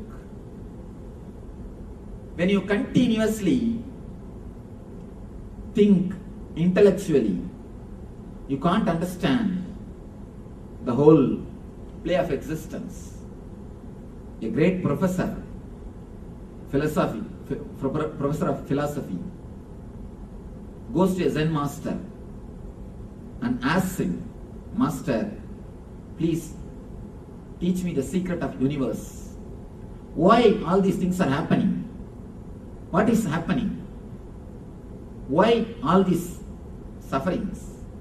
Why God created the world? Why all these things are happening? Teach me. The master suddenly started laughing uproariously. You do not know how these Zen masters laugh. Their laughter is so strong and infectious. It is said then Zen masters don't laugh only by mouth, they laugh with the whole body. It is said they roll on the ground and laugh. There are clear records. Zen masters, when they laugh, they don't sit and laugh, they don't laugh only by mouth, they laugh with their whole being. They roll on the ground and laugh. His laughter is uproarious, infectious. First few minutes, the professor was just feeling uncomfortable. What has happened? Why is he laughing like a mad? Of course, for thick heads you need few minutes. After a few minutes, slowly he started analyzing. After all, he is a master. He will not do anything without proper reason. After a few minutes, the laughter was so much, this guy is not able to control, he started laughing. The professor also started laughing. Because how long you can stand? How long you can stay? Either you have to leave the hall or you have to start laughing. There is no other way. So he also started laughing. Laughing, laughing, laughing. The story said, at one point, suddenly, the professor became enlightened and never stopped laughing till his death. Of course, logically we can't understand the last line because we are also professors. You may not do the job of professor, you may not be professionally professor, but we are professors by nature. So much of our energy is sucked by our head. So much of our energy is stored only in the head. We almost stopped living. There is a small scale. There is a small method to find out whether you are a professor or not. Being professionally a professor is nothing wrong. But being a professor 24 hours is something wrong. Being professor professionally is nothing wrong. Being professor 24 hours is something wrong. A small incident which happened really. One guy came to me and started literally weeping. He said that I am having marital problems. And he introduced himself as a doctor. I asked him what your wife is doing. She is BABL. In India, BABL means lawyer. I asked, she goes to court regularly? No, Swamiji, she argues in the house itself. That is the whole problem. You see, if you are professional in your professional place, nothing wrong. But when you bring your profession in your life, then there is something seriously wrong. A small scale, a small method to find out whether you are a professor or not throughout your 24 hours. If you see a rose, suddenly what we do generally, immediately the word rose comes in our mind. And you start thinking about the roses which you presented to somebody or the roses presented to you by somebody. The next thought will be how he reacted or how you reacted. The third will be the loving moments, loving memories or the disturbed memories which is associated with that incident. The fourth memory will be how you related with that person, loving way or in a wrong way or anything. Memory goes on, goes on, goes on. You miss the real rose. Already you are lost. You missed the real rose which is laughing, which is smiling at you, which is welcoming you to appreciate itself, which is giving its being to you to enjoy. The moment you start arranging the words, the moment you associate thoughts continuously, be very clear, you are 24-hour professor. You are 24-hour professor. When I say professor, I mean continuously playing with words, not with the reality. Example, Sigmund Freud says beautifully. He says all our thinking is association. It has no logical clarity. For example, you see a dog in a street. Suddenly you remember about the dogs which you have seen when you were a child. Suddenly you remember the teacher who taught you the lessons when you were a child. Then you remember where your teacher used to live. Then you remember the school. Logically, there is no connection between the dog which you have seen in the road and your teacher.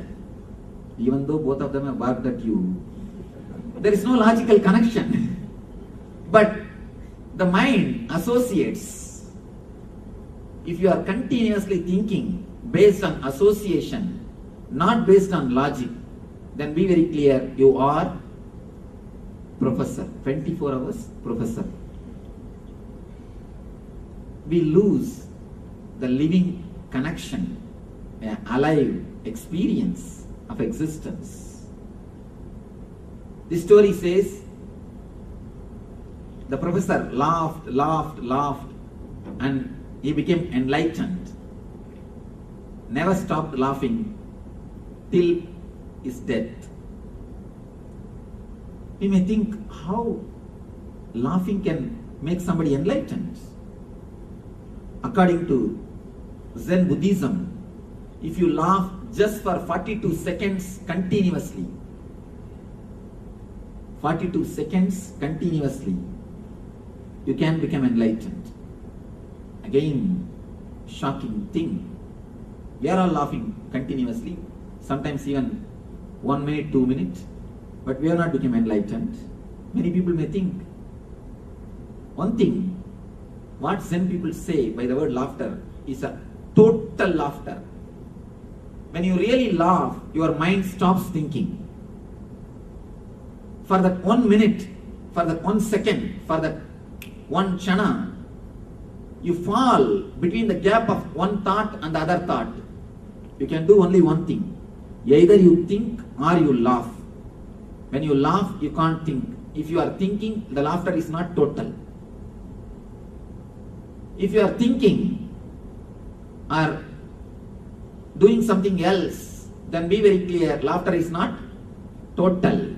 Your being is not totally into that laughter. Laughter brings you to the present moment. By thinking, you travel either in the future or you are worrying about the past.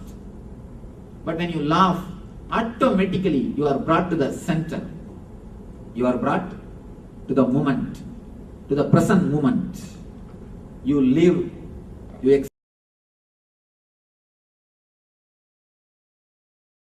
experience the consciousness which is present. Even the doctors who have done research on the effect of laughter, they give amazing reports. They say, first thing, it slows down the aging process. The first effect of the laughter is it slows down the aging process. Aging process means getting old. You don't look very old. You can see there are few people, even after reaching the age of 70, 80, They look very young and healthy, with full of enthusiasm, spirit, and the curiosity to learn, the search to know things, alive, vibrant. There are few guys who are out by 40. Who are out by 40. Why? The laughter is one of the important ingredient for your health. We add so much, so many things to extend our life. Understand, laughter is one of the important ingredient. Many doctors who have done research on the laughter, they give testimonial, they give their proofs how laughter helps. The second thing they say, antidepressive chemicals are released in your system. Antidepressive chemicals, the chemicals which removes the depression from your body mind. The antidepressive chemicals are released in your system. Third thing, the important thing, they say, your body starts radiating the beauty. You become more beautiful. Laughing is one of the important technique to really become beautiful. Even without the makeup, you can look beautiful. According to me, laughter brings more grace to a person. Beauty comes because of makeup. Laughter comes, the grace comes because of laughter. Laughter brings new grace to your being. Even the physical point of view, laughter does so much to your being, so much to your, few more researchers, they say, laughter can rejuvenate your whole nervous system. Any other refreshing techniques, whether it is yoga or it is a exercise or any other system, it takes care only some part of your body. But laughter is such, it takes care the whole body. The whole body is flooded with energy. You can see it in your own life.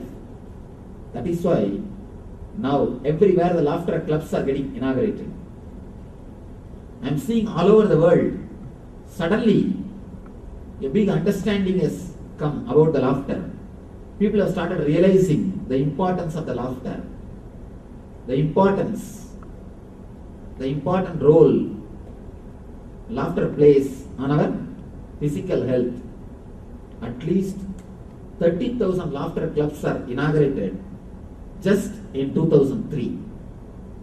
I read statistics. 30,000 laughter clubs. It's not a small number all over the world.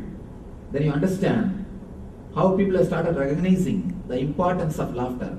They do nothing. Laughter club means they all gather morning at a particular time. Just 10 minutes, they laugh loudly, nothing else. They depart, that's all. But the beauty is, when you laugh as a group, it brings a new energy. Because laughter is infectious. When you laugh alone, it's like you earn $10 and you spend $10, that's all. When you laugh as a group, just understand one small thing.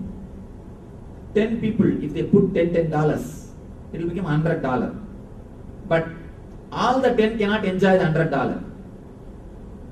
Only one can enjoy that $100. If all 10 has to enjoy means, again it will come only $10. But if it is a energy, for example, 10 persons are putting 10 volt current, it becomes 100 volt. If all the 10 touches that 100 volt, all the 10 will have 100 volt current shock only. It is not that they will have only 10 volt, no. All the 10 will have 100 volt. So when it is energy, each one receives the total effect of the group. As far as laughter concerned, according to my own understanding, when the 10 people put 10 volt current, not only it becomes 100, there is a new transformer which is called group consciousness is created. and the 100 volt becomes 10,000 volt. You put 10 volt and you receive 10,000 volt. The group consciousness means a deep love and understanding between the whole group. When you laugh, you show you are innocent. You open up to the new relationships. You show a positive sign to the next person. You show a green signal to the people who are around you. They can come into your space and you are welcoming them. If they allow, you are ready to enter into their space. Letting somebody else to come into your space is the greatest technique to create any relationship. Why people suffer so much in aloneness? See, I have always seen the countries which are most depressed are the countries which are suffering the aloneness. Why you suffer so much with aloneness and loneliness? Because you don't have courage to open your space for others. I have never seen anybody suffering in aloneness or loneliness in India. Very rare. Very rare. People there suffer because of too much of crowd.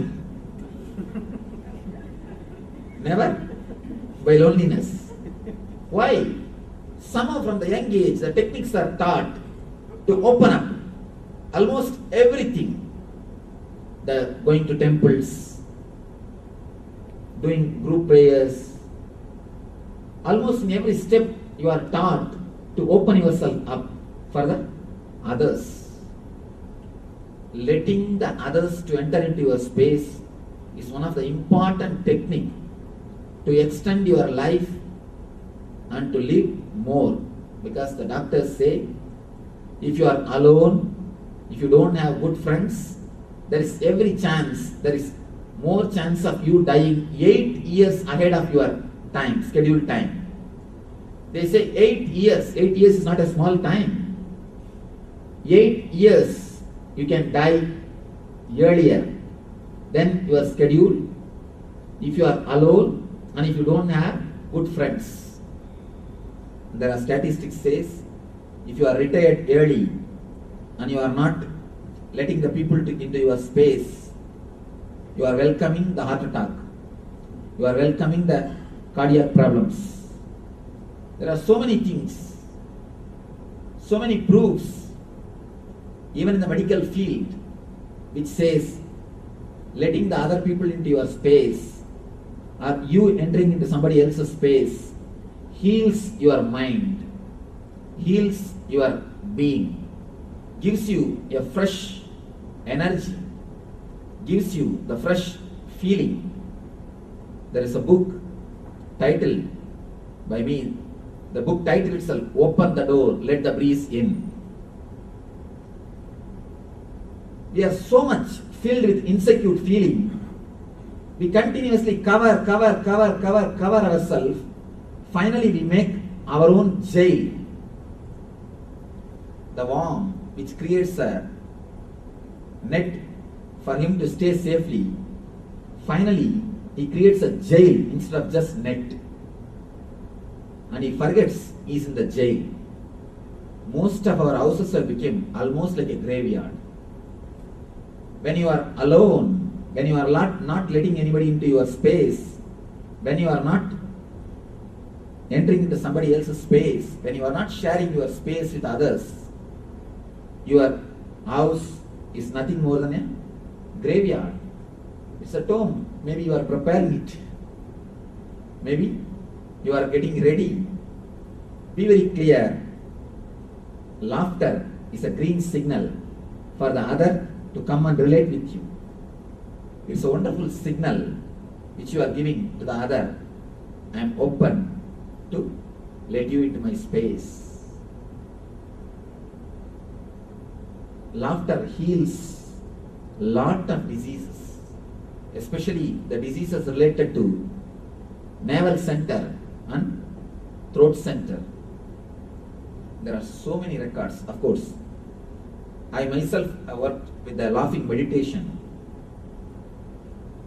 I have seen so many people getting healed by this one meditation.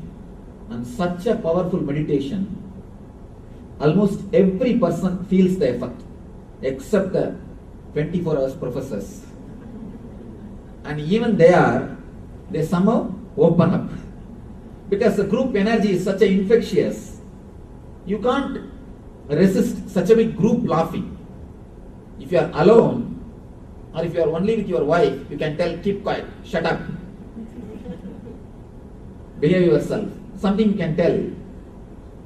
If you are just with your kid, then you can say, shut up, sit quietly, behave yourself. But when you are with a whole group, you cannot resist. It is too infectious. See the children. Have you seen a single ugly kid in the world? Not only in our country. Look at all the cultures. Even in Ethiopia, where kids are suffering due to poverty, where there is no food. Even in Ethiopia, they may be lean and thin, but you can never see an ugly kid. Have you seen any single kid who is ugly? No. Have you seen single grown-up man who is beautiful? No. Why? You lose the spontaneous laughter. When a kid laughs, the whole body vibrates. Whole body vibrates. Kids never laugh only by mouth. They laugh with the whole body. Their laughter is with the whole body. When you laugh through the whole body, your whole body is flooded with energy. That is why kids are so alive. But we people, we are actually jealous with kids. Never think you are helping your kids. You have a subtle kind of jealousy. That is why you again and again control. Keep quiet, behave yourself, sit straight. Sit in a corner. Who asked you to draw in the wall? Where is your book? Study. Why do you think you shout? It is always a subtle jealousy. You will not be able to put up, you will not be able to manage the energy bubbling. You are actually jealous. That is why we always control the kids. Once they become dull, dead buffalo, then we feel, we produced our what? Child. Or your next generation. We feel comfortable once we make them dull. When they laugh, their whole being vibrates. That is the reason we feel little jealous. So much of joy, it is too much. It is too much. If you are laughing in the house, then you can say always, you can tell the people, keep quiet, enough, behave yourself, it is too much. But when you are laughing with others, you cannot say. The whole group is infectious.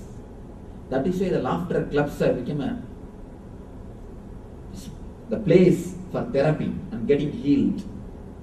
According to me, laughing clubs are more religious than any other church, any other temple, any other mosque, any other synagogue.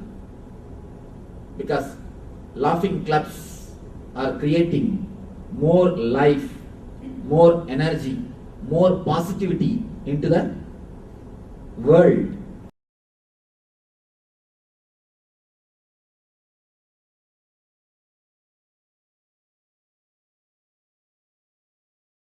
Now we'll do a simple meditation technique to feel light. Means, whenever the Jadaragni, see, you have a Agni in the navel. As long as that Agni burns, you will be alive. Once that Agni goes away, your body will be put in the Agni. Once that Agni disappears, your body will be put in the Agni. The Jadaragni is active, alive. Whatever quantity you may eat, you will feel light. If the Jadaragni is not alive, even if you are fasting, you will feel heavy. you will feel dull. Actually, fasting is supposed to be done to make the Jadaragni alive. When the Jadaragni is alive, whatever unnecessary things you collected in your body, extra load, whole thing will be burned, whole thing will be cleared. This is a technique to awaken the Jadaragni. Now let me give the instruction. 2-step. One is sit in Vajrasana. Yes, this is the posture. Please sit in this way. If you have a little pain, if you can't sit, don't bother, continue to sit. It will be a good thing. Actually, once in a while, little bit of tapasya is good actually. Body will be tuned, body will be prepared.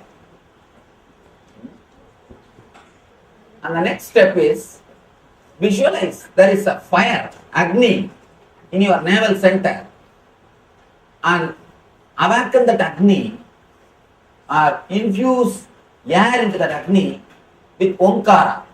Understand? Whenever you blow air into the fire, what will happen? It will start burning. It will start burning. Same way, visualize Agni in the navel center and blow air with Omkara mantra just by reciting Om. Visualize you are blowing air into the Agni. Just awaken the Jadaragni so that your whole body will feel light. Your whole body will feel light.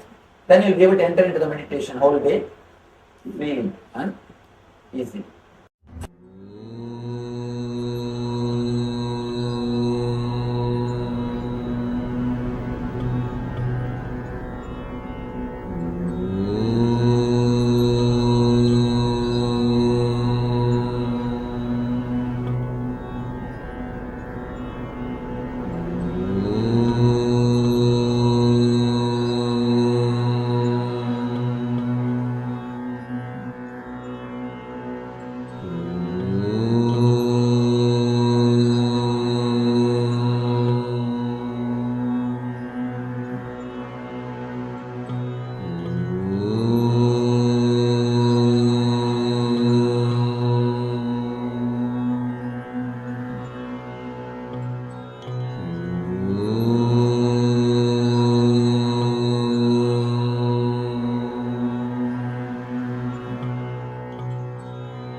In our ashram, we have a place called Laughing Temple. The place itself is named as a Laughing Temple, where I conduct regular discourses. Somebody asked me, what is this Swamiji, new name? Laughing Temple. I say, in this place you are supposed to offer laughter as your offering. That is why I have named this place as a Laughing Temple. Laughing is one of the greatest religious quality. Sense of humor is one of the greatest expression of enlightenment. According to me, there is no enlightened master who has not expressed this one quality, the sense of humor. There are so many enlightened masters. You see, some master expresses the love, somebody expresses the compassion, somebody expresses the silence, somebody expresses the great intelligence, somebody expresses by dancing. If you see the Krishna, he always sings and dances. If you see Buddha, he is silent and graceful. If you see Mahavir, always meditating. If you see Rama, always living righteousness. Every master expresses one quality. But here is one quality which all the masters have expressed. This must be the basic quality of enlightenment. Sense of humor. Every master who is born, every enlightened person who is born on this planet Earth has expressed a beautiful sense of humor. Ramakrishna's books, if you read Bhagavan Ramakrishna's books, the direct recording of his teachings, there is a beautiful book called Gospel of Sri Ramakrishna. Every other page, you will see a bracket. Everybody laughed. Everybody laughed. After every other page, you will see a small bracket. Everybody laughed. And actually, the translation is done with a very polite way. Because in original Bengali, he used to speak in a very slang language. He spoke all his teachings in original Bengali. The original Bengali, if you read, you will be shocked. Is it Ramakrishna who is speaking? He is a very simple type of person. He is not high intellectual. He doesn't know how to use those cultural terms or how to present things. He is very hard. It is just a heart-to-heart gossip. I always tell people, more than a word gospel, gossip is the right word for his teachings. Because it is something to do with heart-to-heart. He is so innocent, so simple, and all sorts of dirty jokes. You can never expect that an enlightened man can make so many dirty jokes. He gives all sorts of dirty jokes. One of his disciples, he asked, if you read the original Bengali version or an intimate reminiscence with him, you can understand what all the type of jokes he makes. One of his disciples is asking him, Master, you are an enlightened one. Why are you making such a dirty jokes? He says, what? I just tell jokes. You make it dirty. What can I do? I just tell jokes. You feel it is dirty. What can I do? That's the beauty of innocence. Beauty of enlightened masters. He says, when you speak in a cultured way, it means you are editing your words. Two things will start happening. First, verbalization, then editing, you present it. But when I speak with my people, I don't edit. When I am speaking to the public, when I am speaking to the common man, a newcomer, I give an edited version, censored version. When I speak, when I open my heart to my own people, to a group of seekers, I give the uncensored edition. He says, I just tell jokes, you make it dirty. Beautiful thing we need to understand. It is we who make anything dirty. It is we who make anything dirty. For him, it is everything normal, simple.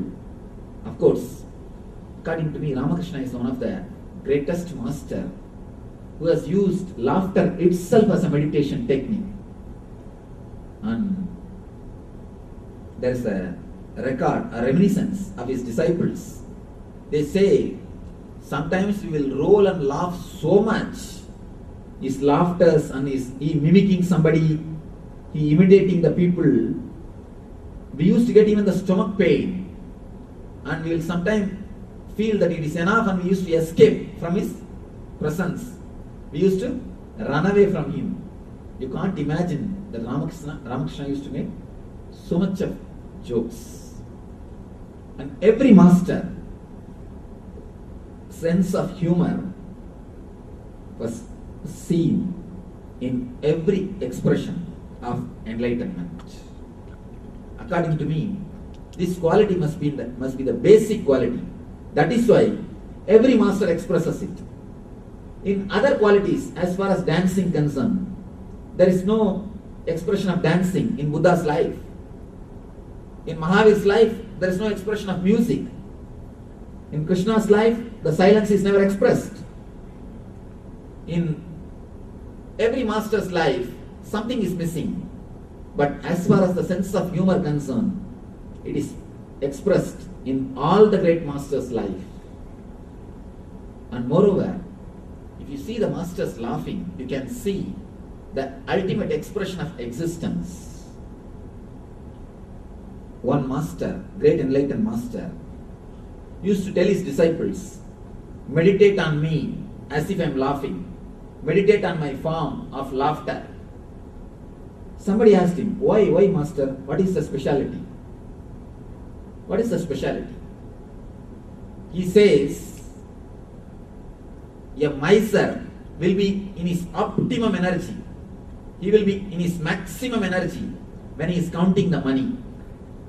People never get tired counting money. Have you seen? Even if it is somebody else's money. In the bank, even if you are working in the bank, people never get tired of counting money. A miser will be in his optimum, in his maximum when he counts the money.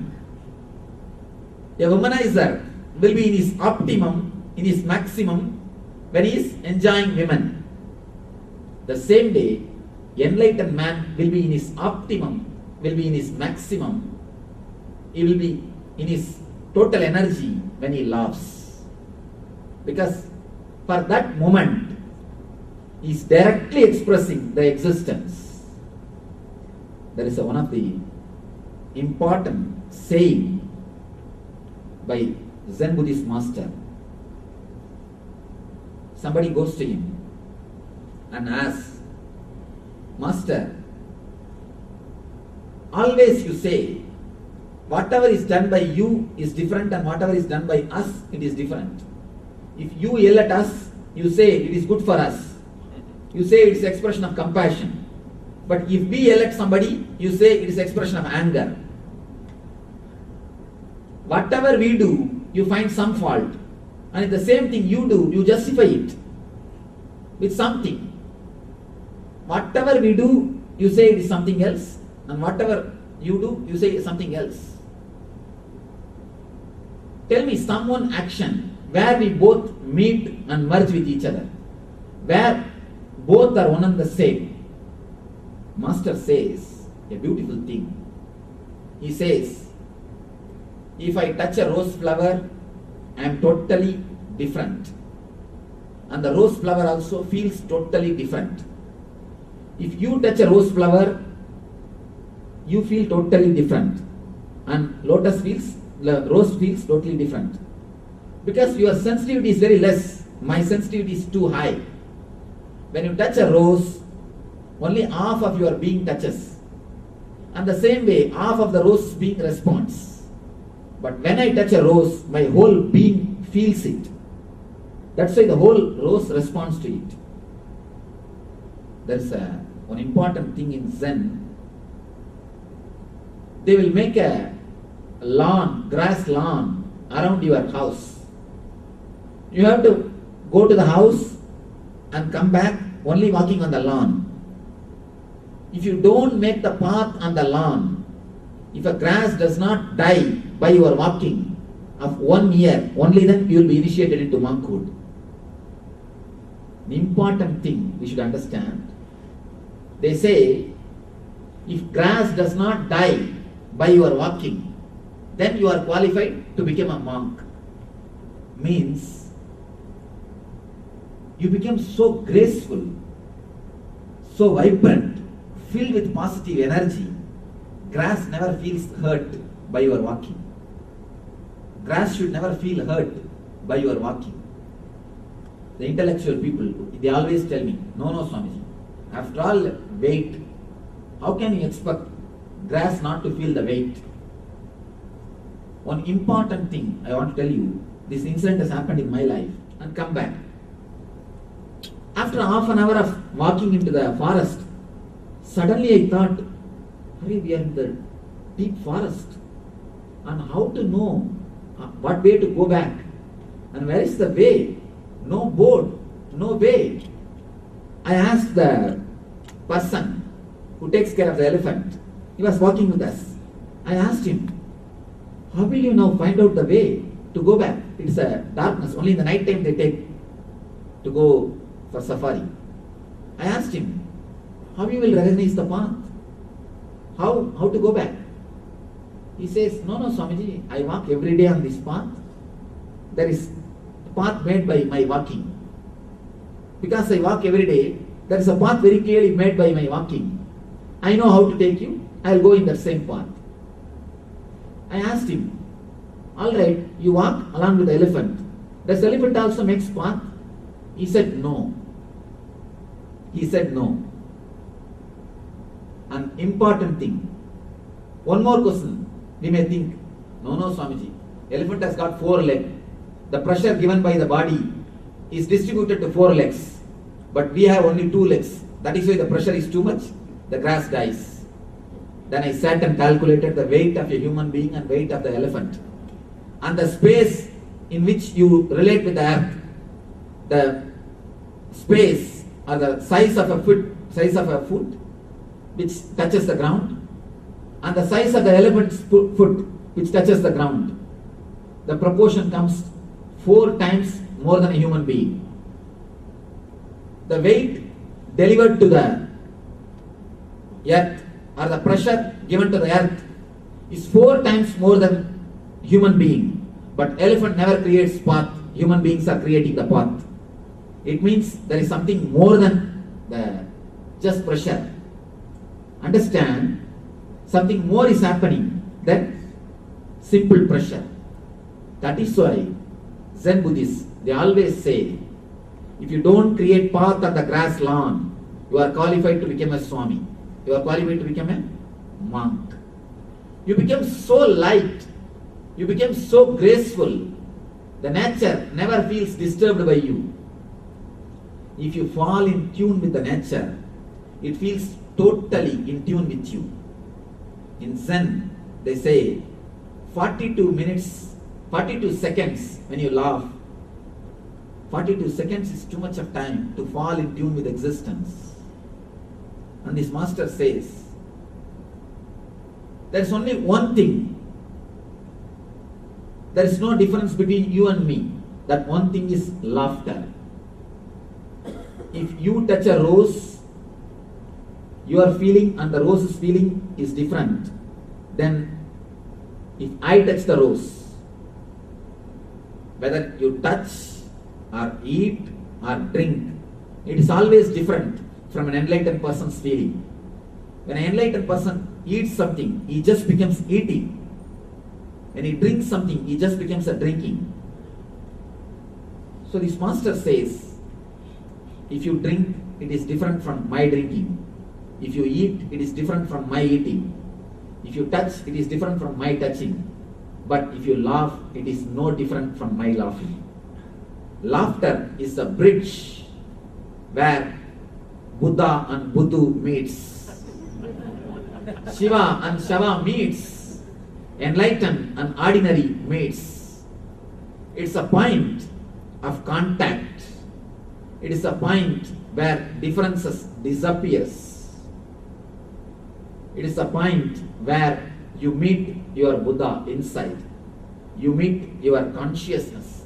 Because for that one moment, your logic is pushed aside. Your thinking is pushed aside. The energy is gushing.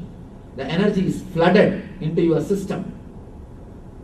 The doors of the energy, the gates of the paradise are opened to your being. Laughter is the ultimate technique in the physical world and in the mental world and in the spiritual world. It creates wonderful interpersonal relationships. One small thing.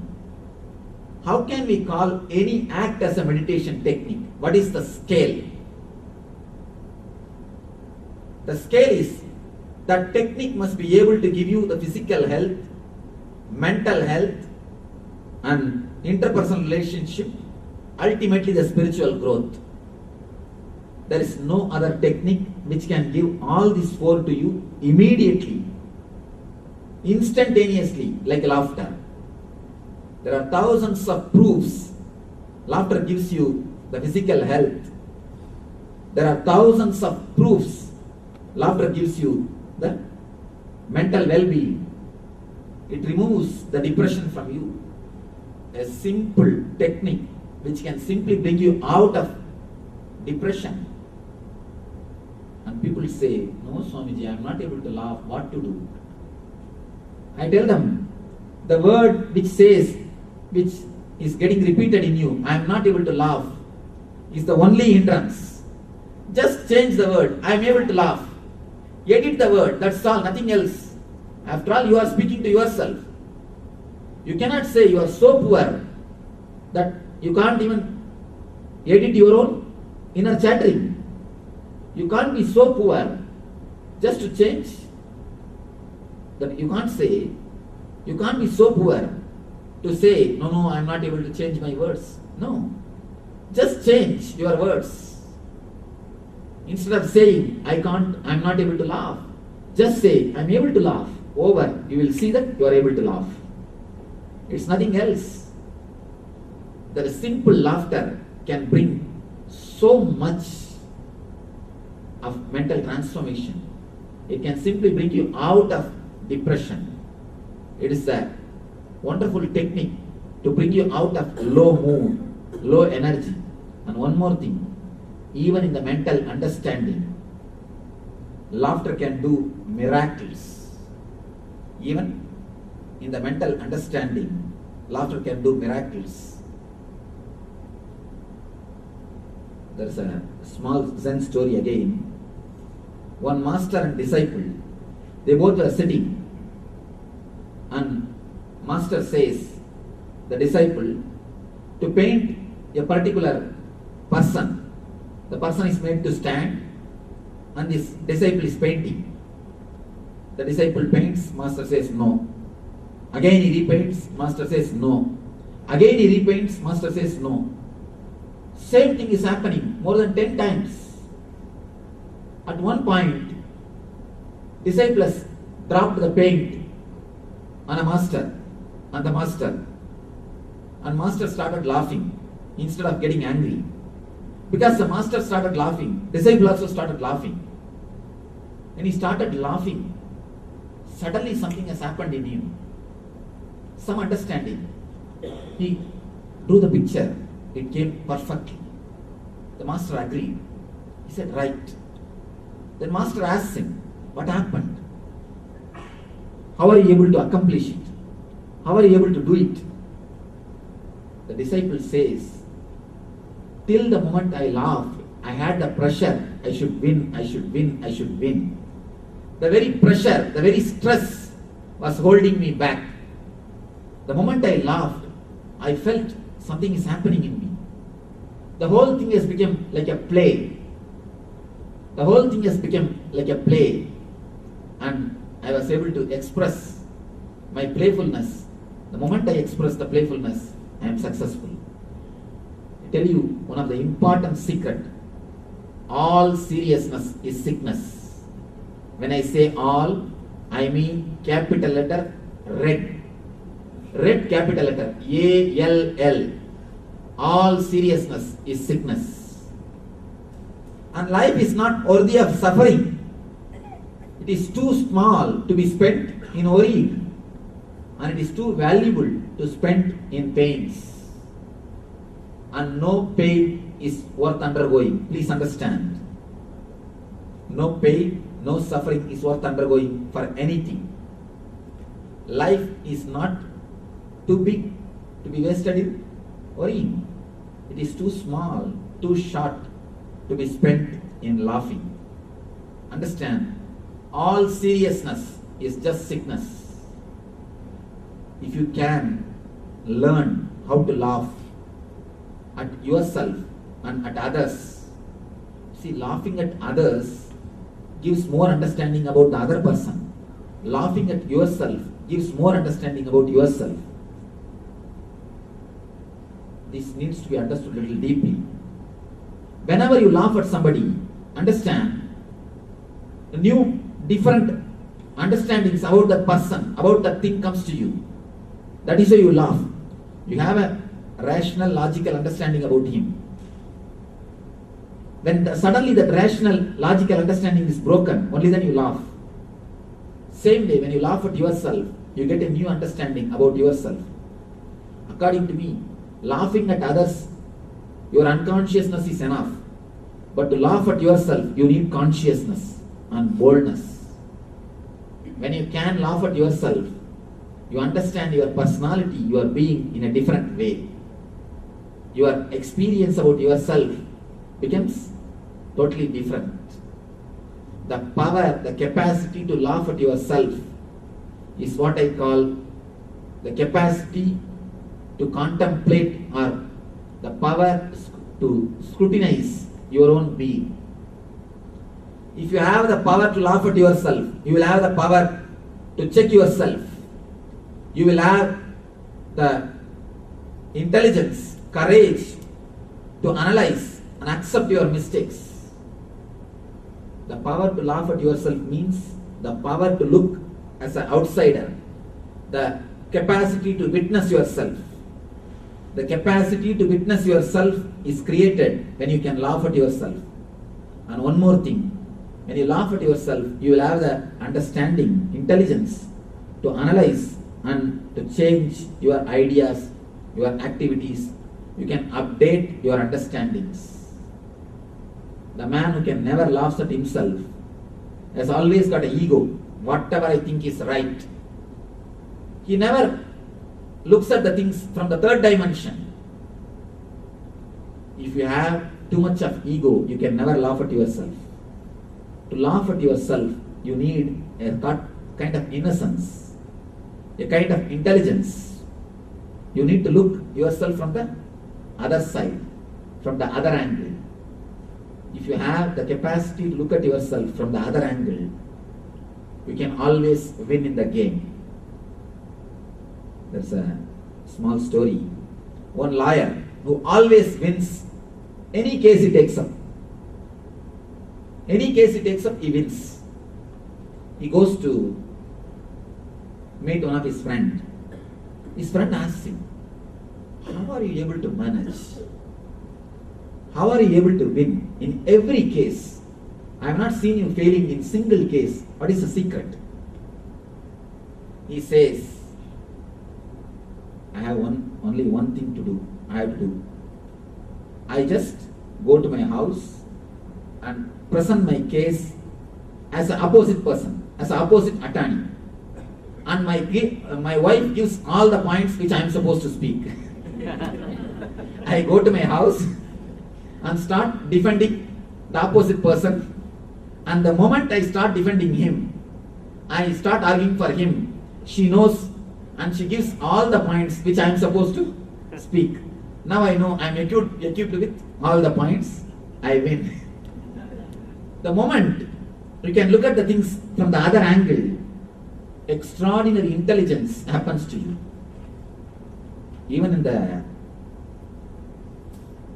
training of management, the managing trainees courses, even in the training seminars, courses, they teach you to behave or to imagine or to visualize yourself as the opposite person. They teach you a simple technique. You are supposed to visualize, imagine, you are the subordinate. If you are a boss, you should visualize, imagine that you are a subordinate, and you should behave, not even visualizing and imagining, you should behave you are as if you are a subordinate. They tell you this technique works miracles. Because the moment you can put yourself from the other person, and the moment you can look at yourself, the moment you can witness yourself, a new intelligence arises in your consciousness. In the mental plane, laughter can create the greatest transformation or greatest intelligence to your being. The greatest intelligence and transformation can happen to your being in the mental plane. Of course, next, interpersonal relationship.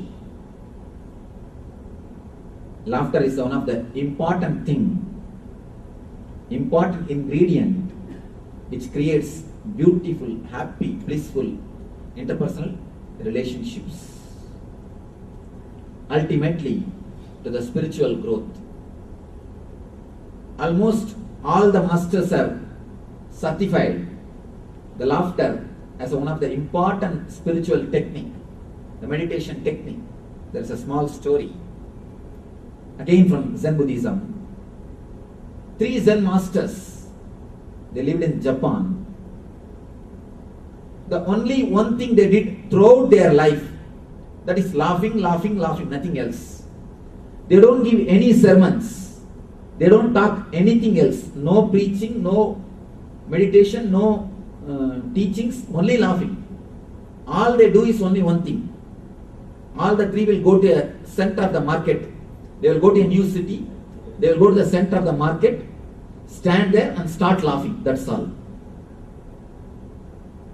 Only for 1 or 2 moments, the people feel awkward. They feel surprised. But the laughter is such an infectious thing, and especially when you laugh with a full being, it's such an infectious thing. It is such a deep thing. Immediately people start laughing. Now one circle starts laughing. The next circle, next circle, next circle. By 1 hour or after 2 hours, you will see the whole market laughing. The whole market laughing. And after an hour or 2, they silently escape from that place and go to the other city. Wherever they go, they just spread laughter. And they say, that is the greatest possible gift you can have from an enlightened master. Spreading joy and laughter wherever they go. And finally, one of the monks among the 3 died. And he told them, don't give ceremonious bath to my body. The Zen, they wash the body after death.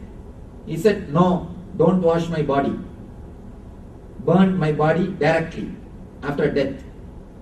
Don't change my clothes. I have lived throughout my life totally pure. There is no need to purify myself after the death. The laughter has made me so pure, so alive. There is no need to bathe me. There is no need to clean my body after my death. So after the death, his body was put in the fire. And the moment they put the fire, they understood. He was hiding crackers all over his body. The crackers started spreading. And the people all have started laughing like anything. Because from the fire, you see so much of crackers coming out. Nobody will expect from the dead body the crackers can come out. Nobody will expect. Even at that moment, laughing is possible. So he saw. The other guys, other two monks, they saw people laughing and the crackers coming out of his fire. These two monks said, even after death, he has won. He has won what he wants to. He has achieved what he wants to achieve. So there are few people who make others laugh even when they die. There are many people who make others cry even if they live. So it's a choice to choose what way we should live, what way we should live and explore our life. With this small incident, I'll end the discourse. Just this one small incident, which I have seen, I was a witness. You see, when I say this story, Zen story, the three monks made everybody laugh. I am not witness to it, but there is an incident for which I was a witness. There was an enlightened master in Karnataka. I had the great opportunity to be around him when he was passing away. He was more than 80. He's an enlightened guy. And he lived such a beautiful life, you can't imagine. In his room, 10 clocks will be there. 10 clocks, showing all 10 different times. When I went to his room, I thought maybe one is showing America, one is showing India, one is showing the US, one is showing the UK and various countries' time, because he has got disciples all over the world. Maybe he wants to know the time of all the countries so that he can call, or he will expect the calls from the other countries. That's what I thought. I asked him, Swamiji, are they time of various countries? He said, no. It is not that. Whenever I feel like it should be 11 o'clock, I will take the 11 o'clock clock as authority. Whenever I want it should be 12 o'clock, I take 12 o'clock clock as the authority. So I am not the slave of the time. Time is my slave. Whatever time I wanted it to be. So I think that clock is the right clock. He lived such a wonderful life. The moment came for his passing away. He declared, by today morning, actually he said that by tomorrow early morning I will pass away. That day morning also came. He said, by few hours I will leave, I will pass away. And he gathered all his friends and disciples and blessed them all, and he was sitting and laughing, making fun. And nobody felt he is going to die, because he is so healthy and very normal. And he says, no, it's my time has come. So naturally you will see that slowly I relax from the body. And they are all sitting and joking. And he made all the arrangements after his death, what has to be done, what should not be done, all those things he told. And he told, he has got a small orphanage. And he told them, take care of all those kids. After my death, you will all be busy with me, and nobody will serve tiffin for them, breakfast for them, arrange for their breakfast. Everything he made all right. And he asked them, did you bring banana leaf for the kids? He made all the arrangements ready. And he was just sitting and laughing. Then suddenly he told, all right, let you start singing some bhajans, some divine songs. Once Swami started singing, he used to sing really well. Not only he used to sing nicely, he has got too much of ego that he is a great singer. And we all used to give a small note of our favorite songs. Then he will sing. Always the small note will be sent to him, mentioning our favorite song. Then immediately he will start singing that song. And he has got too much of ego also about his singing. On some song, he showed his ego too much and expressed it in body language. Somehow when he is expressing his ego, he messed up the whole thing. And this Swami sent a small note. And this guy who was singing, he knows he feels proud. And this enlightened man never recognized the ego of that guy. that singer. And that singer thought, now he has recognized, at least at the time of dying, he recognized the song, he recognized his singing by sending a small note. He was expecting that this enlightened master would have written some name of the song so that he can choose that song and sing. He took the note and read. The note read, please don't sing at least after my death. Even at that moment, he can make comments, he can laugh, he can joke. And he laughed. Finally, with all his laughter, he said, let the divine be with you all. Let you live the life happily and relaxed. And he raised his hands and did namaste and relaxed and passed away.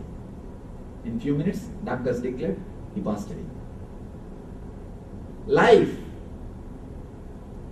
can be lived and can be died with full of laughter. When you laugh, you can face even death. This is what I mean, laughing at the face of death. When you laugh, you can face even death. When you laugh, you can live your death. When you don't laugh, you die even when you live. When you don't laugh, even in your life, you will be half dead. And half dead are much worse than dead. At least dead people don't disturb others, and half dead are always disturbing others. Understand? Dead people don't disturb others. These half dead people continuously torturing and ruling others. You see, masochists are always sadists. Understand? Sadists are always masochists. If you are torturing yourself, you will torture others. If you torture others, you will torture yourself. Because both are almost one and the same. You have only one mind. If you torture others, you will torture yourself. If you torture yourself, you will torture others. If you know the technique of laughing, there is no technique in laughing.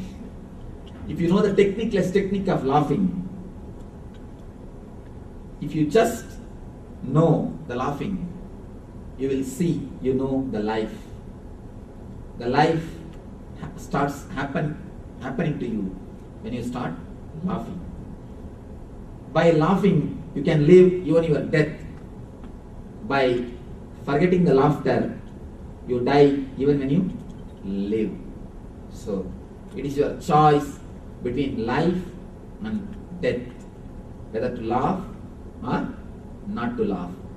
Let you laugh and live the life of eternal bliss. Nithyananda. Thank you.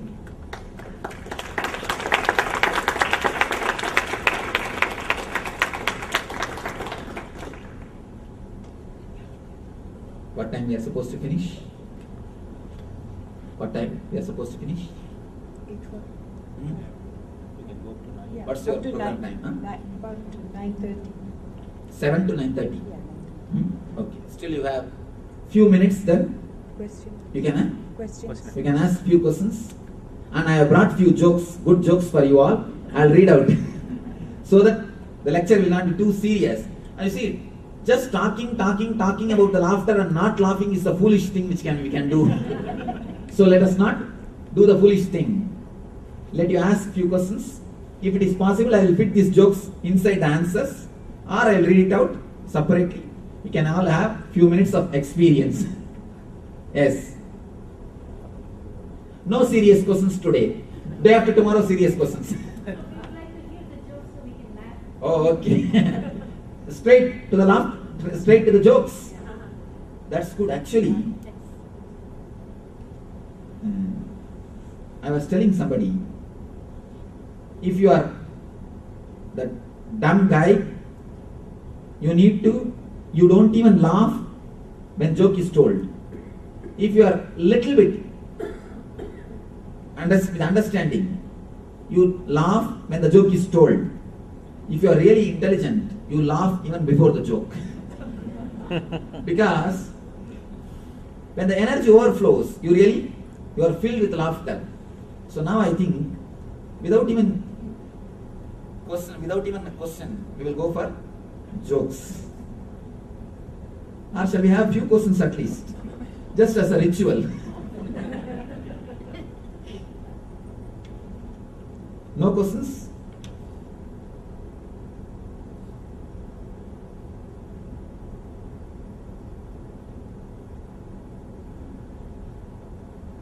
No question? Alright, one joke, then we'll go into one question. Here is a small story.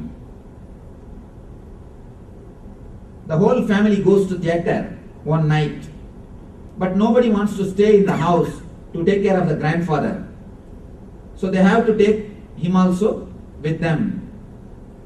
The play is nearing its climax. The cinema is about to end. The climax is about to happen. The whole row is disturbed by this old man. The grandfather is crawling around on his hands and knees. The whole row is getting continuously disturbed. People are not able to enjoy the climax. Small girl, she shouts, "Grandpa, get back to your seat. What are you doing?" The grandfather says, No, I can't. I have lost my toffee." Girl says, "Keep quiet. Sit in your chair. Don't disturb the whole theatre. Just for a small toffee. I'll get you a big toffee when we go out, if you keep quiet." Grandfather says, No, I want only that toffee." Girl says, "What is so special about that?" "No, my teeth are stuck in it." Sometimes your teeth are stuck in the toffee. A small story. Suddenly, a person becomes enlightened. The whole heaven is celebrating the enlightenment. One more person has become enlightened. We are going to have more people in our heaven. Let us celebrate. Indra threw a big party, and people are jumping, dancing and singing. Such a big celebration is going on. The other side, hell, a big serious discussion. One devil is shouting, "You fellow, how can you make this guy enlightened? How can you allow this guy to become enlightened? You should have prevented him earlier itself. Anyhow, it has happened. Do something." The next guy is shouting, "Yes, we must do something. We must see all the possible things to stop the enlightenment spreading. If the same thing happens, if people become continuously enlightened, who will come to our place? No, where we will get the people?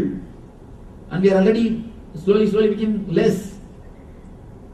The chief devil, the chief, he is very silent and calm, serene. He says, "Fools, don't you think I know what has to be done? I have already sent enough of intellectual disciples to him. They will take care. The enlightenment never spread."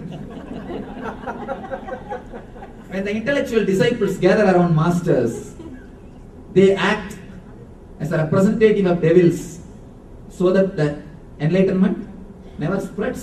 And there's a beautiful thing. There are 5 photographs of Ramakrishna taken. One photograph was brought to him and they showed him what type of photograph it is. "I am not laughing. Throw this away into Ganga." And not only that, he took the negative also and threw it. And he says, "I wanted me to be photographed, and I wanted me to be seen by the people only as a laughing person." There are 3 photographs of him. In all the 3 he is laughing, and in one photograph he is dancing.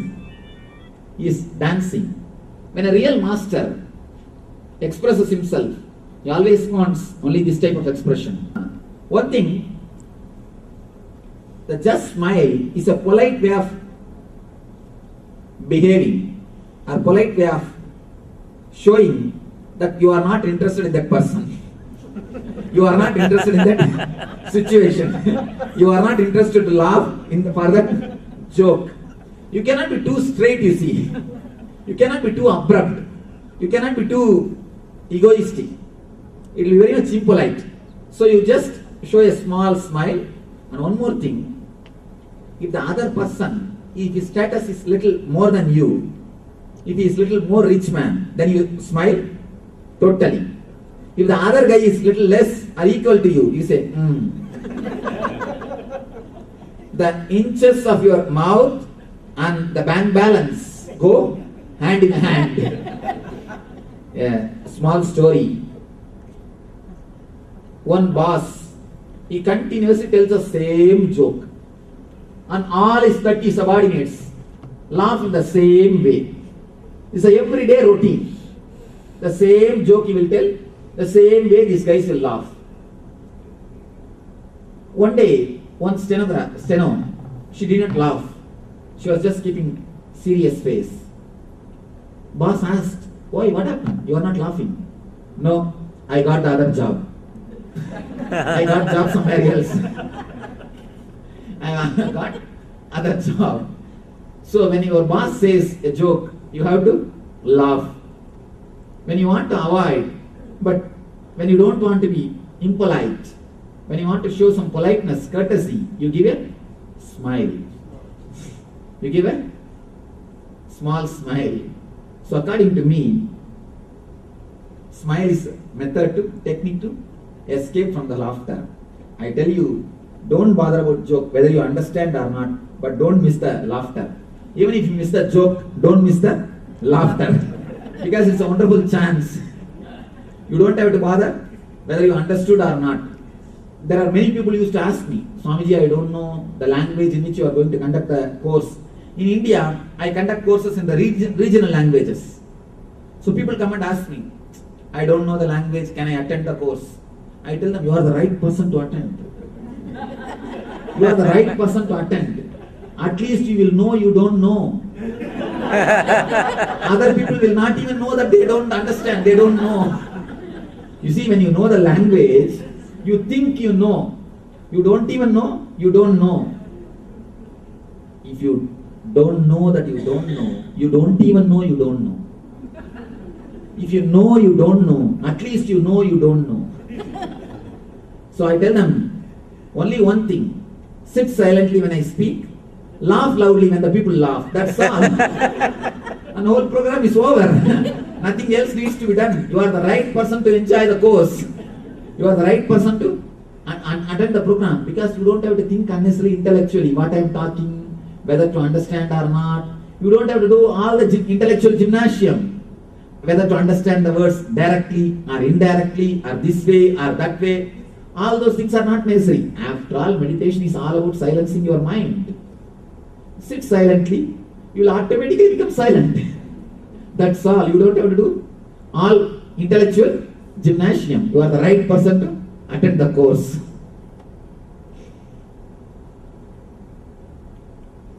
Here is a story from a book. A guy is leaning back in his armchair in the new office he has just opened. The door creaks open and a man comes in. "Aha," thinks the guy. "A client already in. I must try and impress him immediately." Fagin picks up the phone and starts talking. "No, sir, I'm extremely sorry. I'm too busy. I cannot take up that project. Can you call? After 10 days, I may be able to take up that project." No, sir. Even if you give $10,000, it is too much. I can't take up the case. I can't take up the project. Please give me a call after 10 days. He sets down the phone and looks expectantly at the man who has just come in. And now, says the guy, looking at the man, "How can I help you, sir? What is the business? You want to talk to me?" The guy says, "You can't help me in any way. I have just come in to connect your telephone."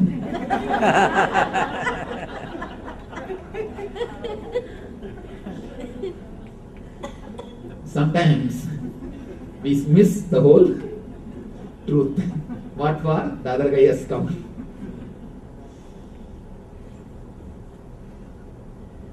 Any other story? Otherwise, we will end the session with this last story, last joke. Any other question? We will finish with this small story. It is midnight in a dark place behind a pub. A fearless guy, maybe he's a lawyer, is walking, is wandering around. Suddenly he is approached by a shabby looking guy who is wearing a large black overcoat, big hat and sunglasses. Hey, says that guy, are you a lawyer? The lawyer just looks at him, straightening up his tie. Yes, I am. Says the other guy, do you handle criminal cases? Yes, I do.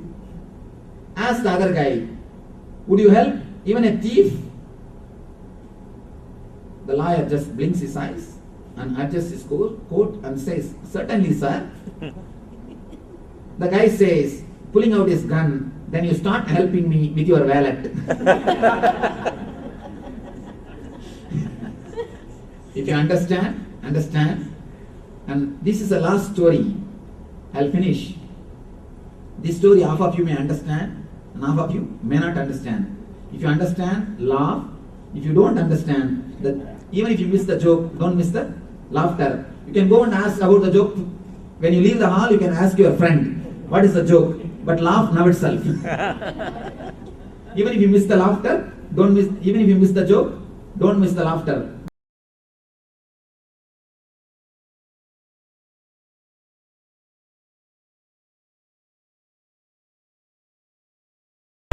Now, we are working on the Amrita Tattva. Means that coolness, energy of coolness. Please do not change any instruction when you practice. Without changing instruction, any meditation you can practice in this whole. But please do not change an instruction and do not alter, do not do any masala. No two meditation techniques at a time.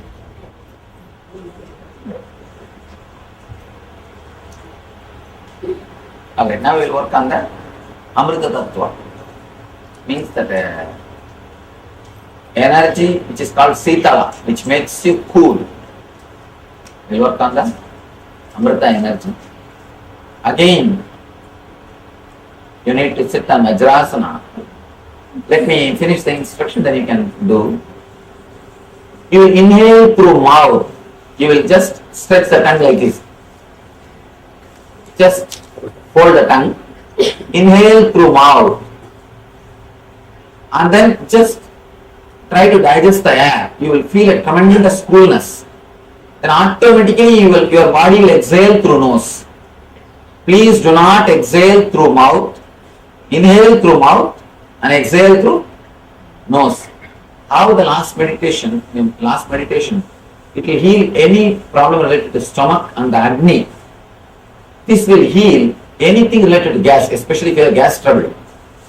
Any problem related to gas will be completely healed by this meditation. It will completely heal it. If you try your best to avoid this masala stuff, eating masala stuff, it will always lead to gas trouble. If at all you go to some feast and eat, at least for 1 or 2 days do this meditation. Your stomach will be clean. Your stomach will be clean. Please understand. Inhale through mouth.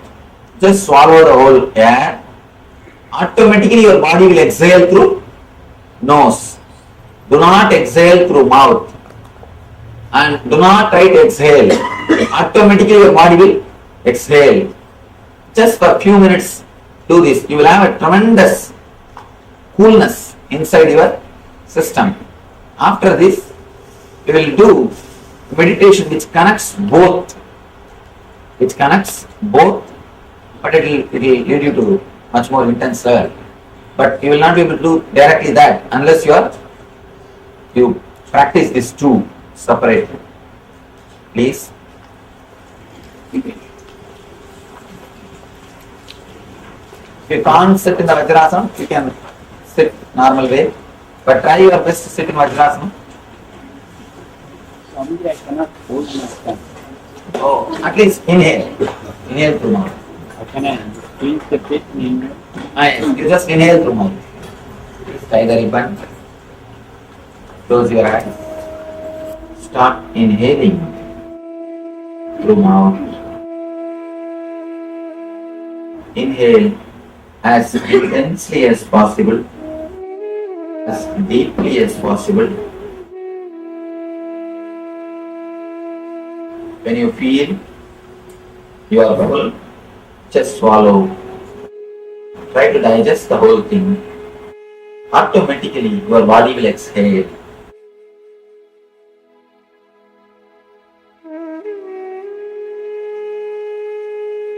Please do not exhale through mouth.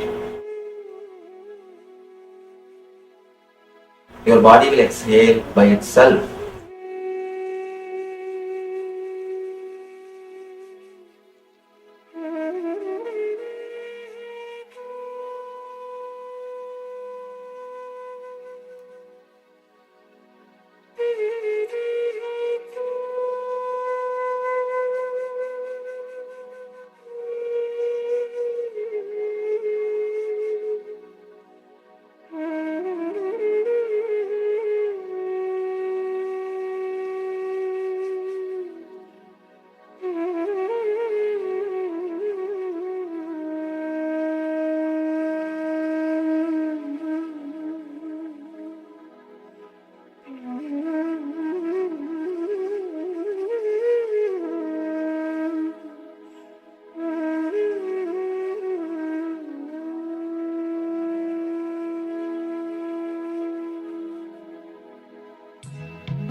Inhale as much as possible. Try to digest the whole thing.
Inhale intensely through mouth. Allow the body to exhale through nose.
we'll have a small discussion, more than a discourse. It will be like a discussion on the subject meditation, preventive and curative. How meditation cures the illnesses and prevents the illnesses, physical and mental. I'll try to give you a few information, then you can put any questions you want. I'll try to respond to the questions. Hope you are able to follow my accent.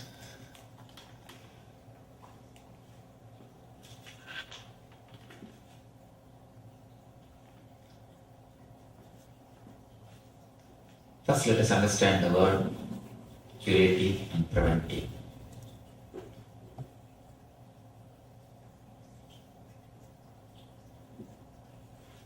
We all give so much of emphasis, we put so much of our effort, we spend all our money, energy, everything to cure the diseases. But we forget to put even 1% effort to prevent the diseases. Not only as an individual, as a group, or as a society, or as a country. We open so many hospitals. All the governments of the world, they spend so much of time, energy, money in curing the diseases. But somehow I do not know, they don't believe in preventing the diseases. Because first thing, we don't believe the disease can be prevented. People who are working on the medical field, whether in the field of psychology or in the field of physiology, they are continuously working only with patients, the scientists, the doctors, the research scholars. They are working only with the patient. So finally they have come to a conclusion, man as such is illness. That's a beautiful letter written by Sigmund Freud after the research of 30 years in the field of psychology. Of course, Sigmund Freud is considered to be a father of psychology. He says, according to my experience, man as such is sickness. Man as such cannot live happily. Of course, the specimens which he got, fortunately or unfortunately, he had only patience to do research. All his life he met with only patients, sick people. So naturally, he did not have an opportunity to interact with a Buddha, with an enlightened man, with a person who has achieved spiritual bliss in himself.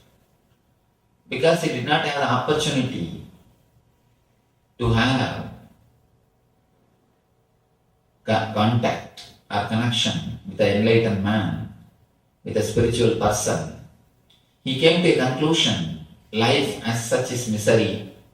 Human being as such cannot be healed. Human being as such is nothing but the bundle of sufferings. He concluded, you cannot heal human beings as such. But Eastern mystics, the rishis, declare, Amritasya Putraha, human beings as such, human beings by nature are the embodiment of immortality. Human beings by nature the embodiment of energy. Human beings by nature, the embodiment of bliss. You see, after such a lot of research, psychology has come to a conclusion. The nature of the human being is sickness. But the rishis, they declare the nature of the human beings is bliss. Of course, which point of view you take up, based on that your whole life will be changed. Your whole life will be changed based on that point of view. The rishis speak about potentiality. Sigmund Freud is speaking about the reality in which we are living. The reality is the sickness. We have physical, mental sicknesses. But even though we have sickness, life itself is not a suffering. Just because you see the clouds, you cannot say sky itself is nothing but clouds. There is some space beyond the clouds which we call pure sky. There is a space in which sun shines, the silence, the beauty, the bliss prevails beyond the sky. Just because you see clouds from here, you cannot say sky is nothing but clouds. So rishis declare, any disease is nothing but a cloud in your body, in your mind. Just like clouds, this also will pass, this also will move. We work intensely to cure once we fall sick. But somehow we don't try to prevent. Because when you are healthy, you take your body for granted. You take your health for granted. When you are healthy, you don't even remember your body. The definition of health is, if you are able to forget your boundary, you are healthy. If you are able to forget your body, you are healthy. There's a beautiful saying in Taoism, when the shoe fits, leg is forgotten. When the belt fits, belly is forgotten. When the chain fits, neck is forgotten. You forget. If you are healthy, you forget your whole body. You don't remember your body. You don't remember your boundary. You don't think that I should do something to maintain my health. One more thing. We always think no diseaseness as a health. If you are not going to any hospital, if you are not taking any medicine, if you are able to manage your day-to-day routine without any medication, you think you are healthy. But according to me, the definition for health is a positive well-beingness. It is not only no diseaseness. No diseaseness is only one part of health. There is something more to health than simple no diseaseness. The positive well-being. Positive well-being more than no diseaseness is what I call health. Life. If you look at the life from the point of view of the masters, ancient masters, the rishis, they say it is just to be lived in a blissful way. They say Anandam Brahma Navyajanat. There is a quotation in Sanskrit. It means existence is bliss Don't waste it by missing it. Existence is the very existence. Your very life, your very breathing, your very living in this body is bliss. They say the body is filled with nectar, with bliss. The very life is bliss. And then they advise, please don't waste it by not enjoying it, by not experiencing it. If you are experiencing life as a misery, life as a totality of clouds, you are missing life somewhere seriously. You are sick somewhere very seriously.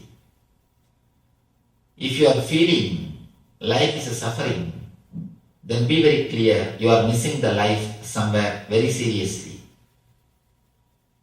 Only when you feel life is a great blessing, only when you feel life is a great energy, life is an overflow of energy, you are living it. Existence is bliss. You cannot exist without bliss, because anything in the world can exist only when it has got the feeling that it is going to have some bliss or it is having some bliss. Even the early morning, when you get up, if you remember somebody who gives you inspiration, or if you remember some joy, some pleasure which gives you inspiration, only then you will even think of getting up from the bed. Otherwise, what will you think? Oh, let us lie down. Let us have a little more time. Only when you remember something which you are supposed to do, which is going to give you directly or indirectly the bliss, joy, immediately you jump out of your bed. Bliss is the one and only inspiration. Joy is the one and only hope with which human beings are still alive on the planet Earth. Life as such is bliss. Only when you understand life as such is bliss, we will be able to go forward, we will be able to move ahead in our journey of preventing the diseases. As long as you have a deep faith that life as such is a misery, whatever you do will be against the life. You will go against the current, because you will think life as such is misery. Let me try to escape from the misery. But if you understand life as such is bliss, you will try more and more to relax. Only two options. If you think life as such is misery, you will try to escape from the earth. You will try to fly. You will try to escape somewhere. If you think life as such is joy, bliss, then you will try more and more to relax. Meditation. When I use the word meditation, what I mean, let me explain. Putting your mind totally at ease with your body and with your consciousness is what I call meditation. Now, your body and mind are not ease with each other. Let me give you the scale. What I mean by the word mind and body in ease with each other. If you are totally living comfortably inside your boundary, inside the boundary of your body, your mind is comfortable with your body. But as of now, just see the way in which your mind and body lives. If your body, if you are in the house morning, you are thinking about your office. What has to be done here, what has to be done there.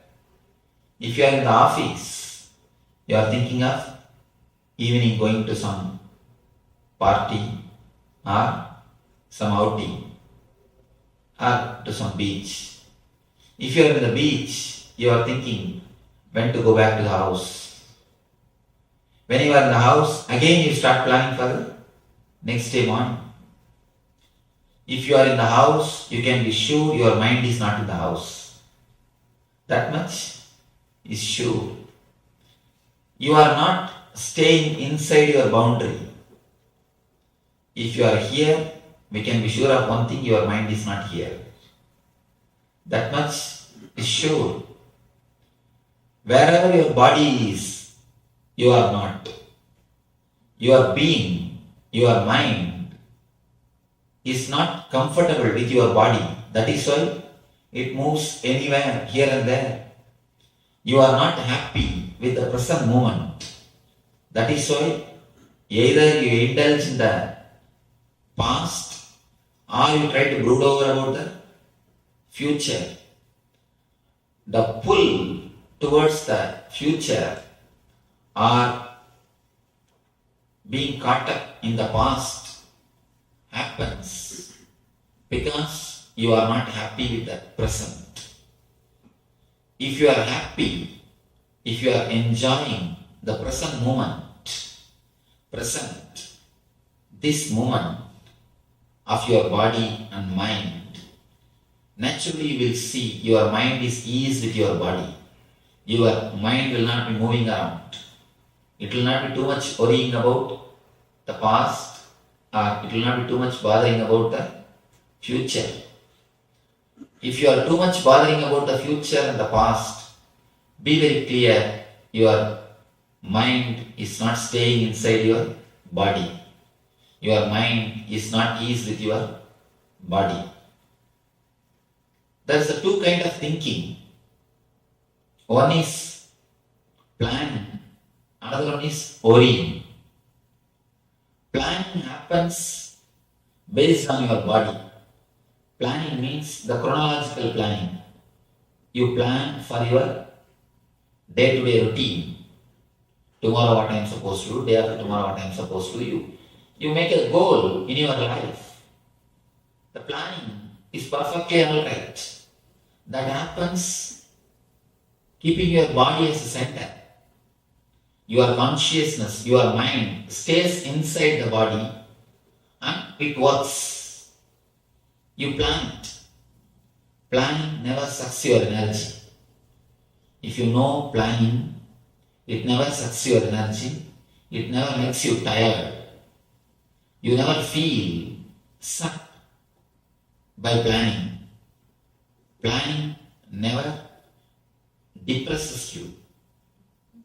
Planning never makes you feel bored, disturbed about the life. It just continuously gives you energy. I tell you, the people who do the planning in the field of construction or in the field of machineries, they feel a tremendous satisfaction. They feel deep satisfaction of creating something. A proper planning is creativity. One more thing. Only God can create. If you are creating, you are experiencing godliness for that few moments. Only when you experience godliness in you for few moments, you can also become a creator. Anything on the planet Earth can be created only by God. If you are creating, you are experiencing godliness for the few moments. That is why these great poets and great dancers, great musicians, they will have such a deep satisfaction in their being, such a deep fulfillment in their being. You cannot imagine the fulfillment and the satisfaction people get when they create something solidly. That is why the field of music, field of dance, the field of art. In the field of art, So many thousands travel.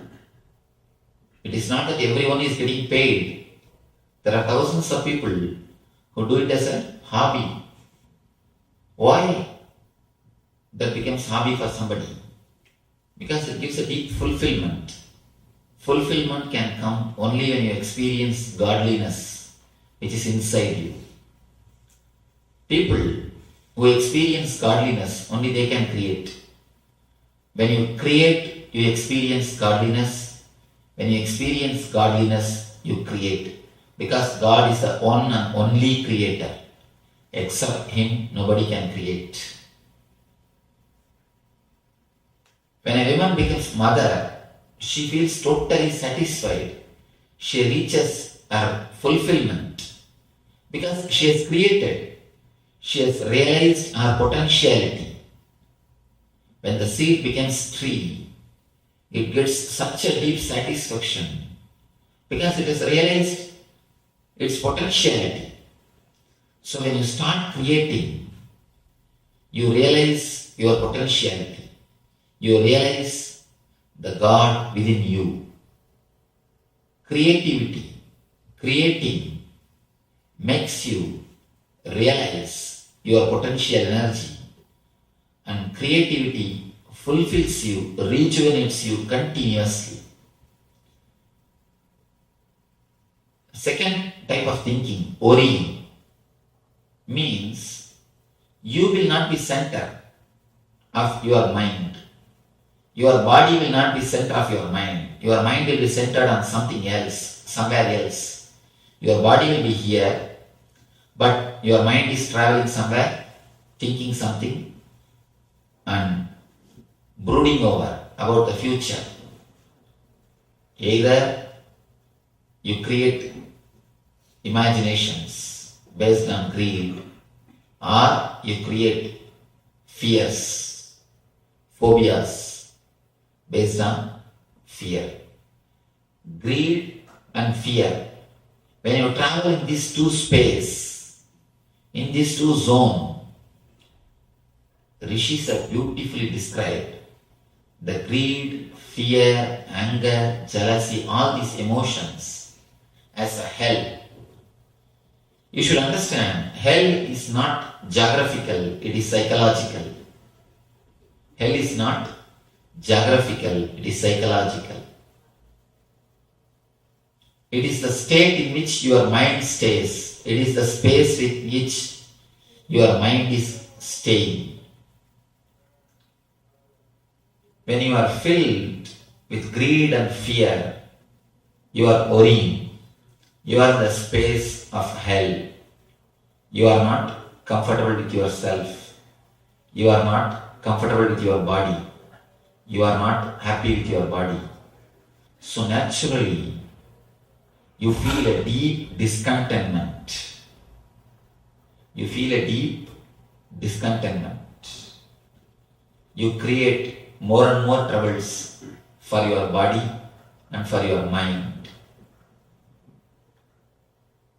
When I say the word meditation, I mean your mind living totally ease with your body. You living inside your boundary. You living comfortably with your boundary. That is what I call meditation. There are thousands of techniques to reach that state. Those techniques are called meditation techniques. Let me explain how the meditation is going to cure you and how it can going to prevent you from the sicknesses. First, physically, there are thousands of researches which has proved meditation cures illnesses.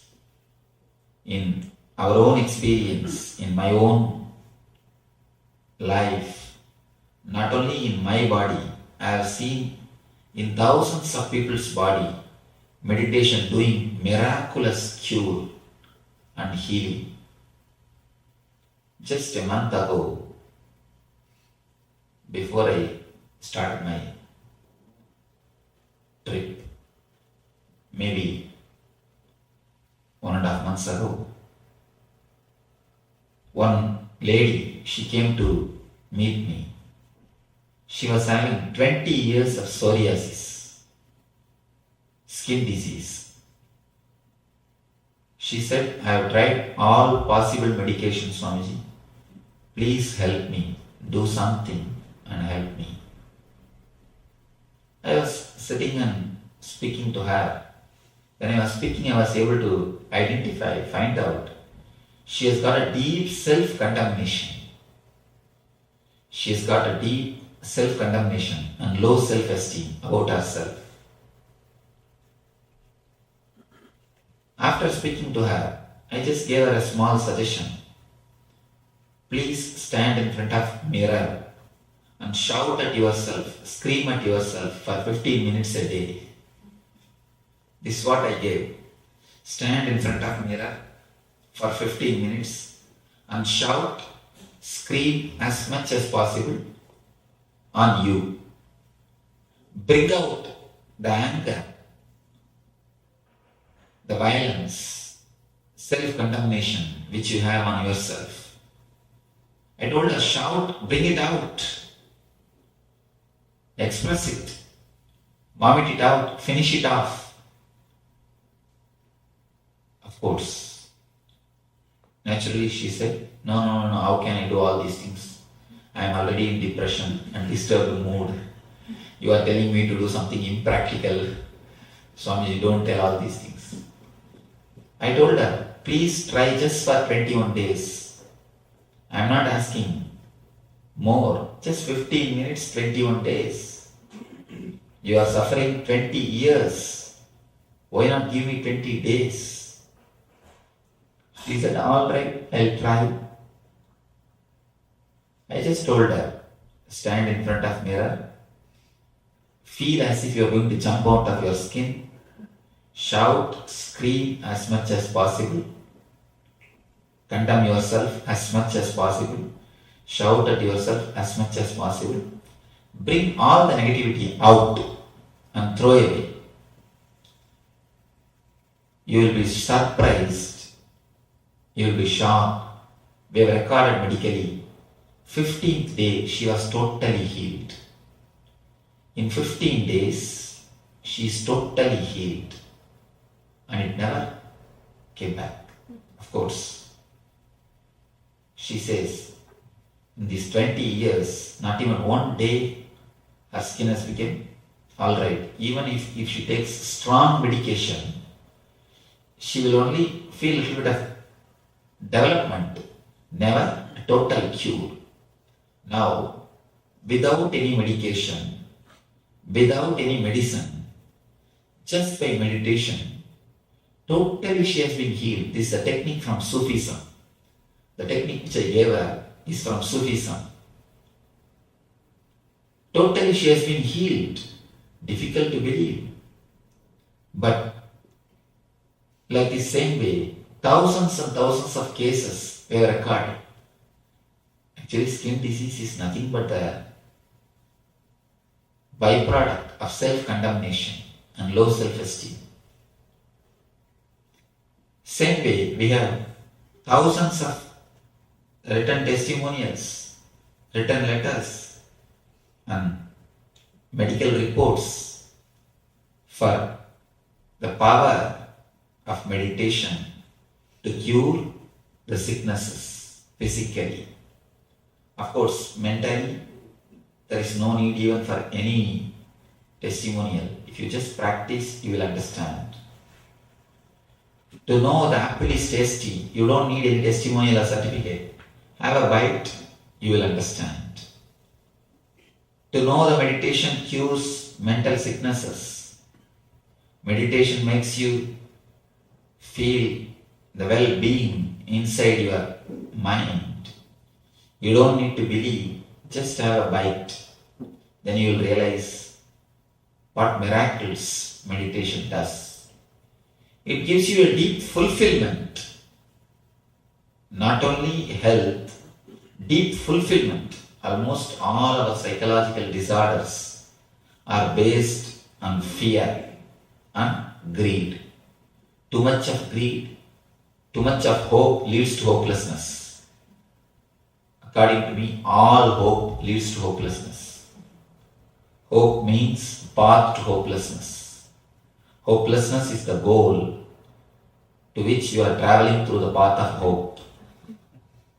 Hope is the path, hopelessness is the goal. Any hope only leads to hopelessness. If you are hoping to have some money, if you have not achieved, God saved you, you will not fall in depression. If you achieve, you will have something called depression of success. You have achieved that money, but you have not achieved the joy which you expected you will achieve by achieving that money. There's a two thing. You don't work for money just for the sake of money. You think you will have something through the money. But only when you achieve that status, that number one, the top of the ladder, you feel like a fool. Oh, I have done, but what did I gain? What did I get? What am I getting? Only when you achieve your hope, you understand you have ended up in hopelessness. Till you achieve your hope, you will have the hope. At least you have hope. But once you have achieved the hope, all your hopes, you will see the hopelessness in it. That is why people who have had enough of outer world, they turn towards the inner world. Automatically they turn towards the inner world. Because fulfillment of the hope leads you to the hopelessness. Meditation, not only it takes you beyond the fear and greed, it gives you a deep sense of fulfillment, well-being. It just makes you feel the life itself is ecstasy. Life is too short to be spent in worrying. You can't afford to worry in such a short span. Life is so valuable, you can't afford to spend that in worrying. Your present moment is so valuable, you can't afford to spend the present moment in chasing the future or for the sake of past. You cannot waste your present moment for the sake of past or for the sake of future. Meditation makes you to realize the value of present moment.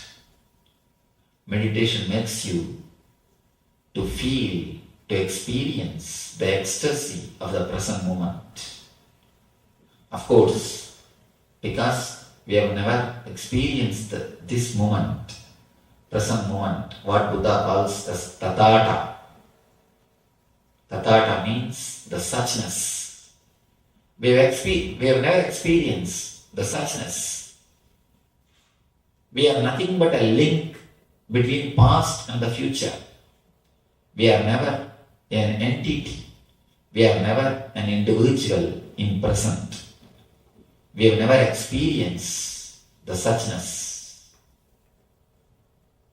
Only when you experience suchness, you will understand the beauty and grandeur of it. Then you understand my statement, life is bliss, life is joy, life is ecstasy. Rishis always declare life is ecstasy. When you experience the bliss, you feel such a deep contentment, such a deep fulfillment, such a deep satisfaction. Not only you prevent diseases happening, the basic disease, the idea I am the body itself is cured. There are two kinds of diseases in us. One is sickness related to body and sickness related to the idea I am the body. First thing, sickness related to body can be cured and prevented by meditation. There are thousands of records. One doctor, Mr. Murali Krishna, is from Oklahoma. He has done a deep research on this mind matter. I know him personally. In his research report called Mind Matter, he has given so many proofs, scientific proofs, how your wrong thinking, your wrong mental setup, your mind disturbs your health. He says, in the moments of anger and violence, and in the moments of vengeance, you have 220% more chances for heart attack. So many research scholars, so many doctors prove the mind over the matter, the mind over the body. What miracles, what power your mind has got over your body. If you look little deep, there is no such thing as mind and body exists. There is only one thing called mind-body. There is only one thing, mind-body. One end of your being is body, the other end of your being is mind. What you experience is mind, what you express is body. Expression of the mind is body. Experience of the body is mind. It is the same thing. This end is body, outer end is body, inner end is mind. There is no two separate things, body and mind. There is only one thing, body, mind, that's all. So when you know how to handle your mind, it does miracles on your body, on your health, to cure and to prevent. Above all, ultimately, the ultimate disease, idea I am the body, will also be cured. Because once you start feeling I am the body, you start feeling the boundary. Feeling the boundary is nothing but sickness. When you forget the boundary, you are in health. When you are totally healthy, you don't walk, you just feel like flying. In Zen Buddhism, they say if somebody walks, he cannot be Buddha. Buddha floats. Means don't think he'll be flying, literally. It more means not a physical flying, it's a being which floats. When you are really healthy, when you are really blissful, when you are in ecstasy, you don't walk, you just float. Because your being is so light, so beautiful, just like a flower, you float on the planet Earth.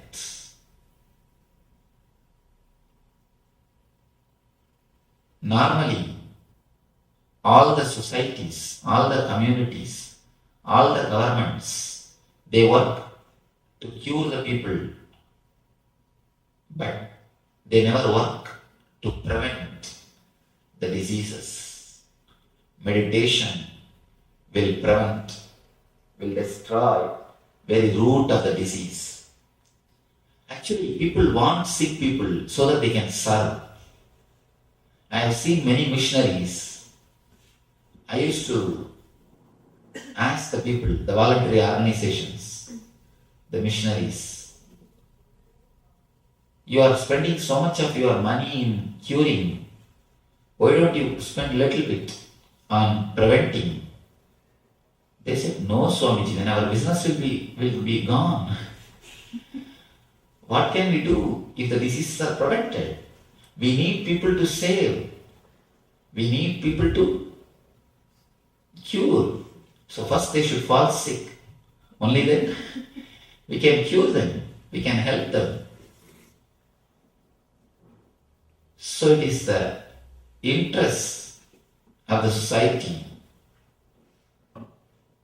They wanted people to fall sick because they will have the opportunity to cure.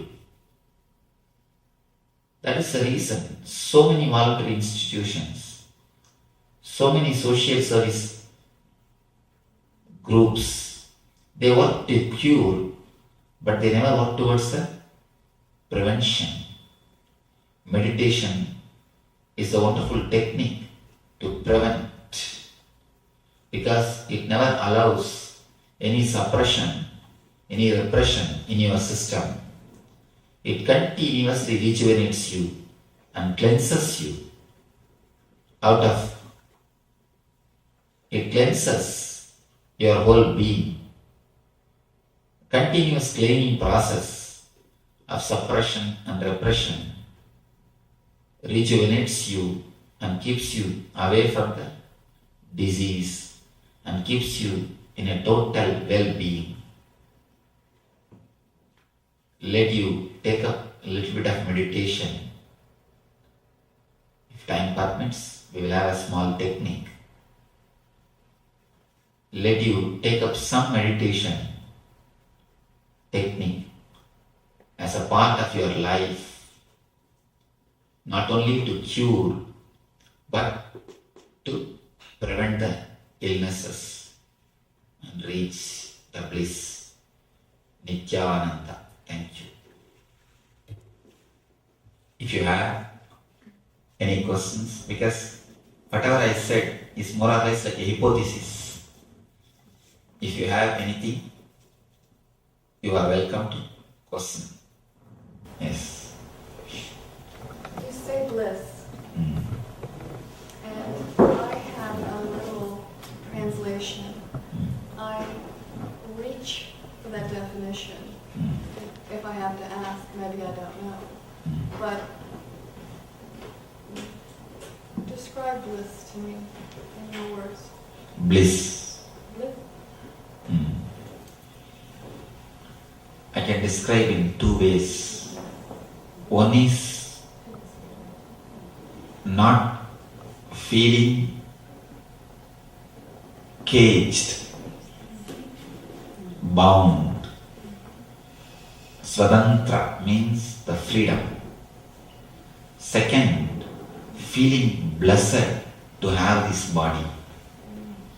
You have a deep feeling that divine has blessed you. The existence has blessed you by your life. The very life is a blessing. The very life is a bliss. Somebody, a small story. One young man, unemployed, poor, went to the church and started praying to God. Oh God, please help me, have mercy on me.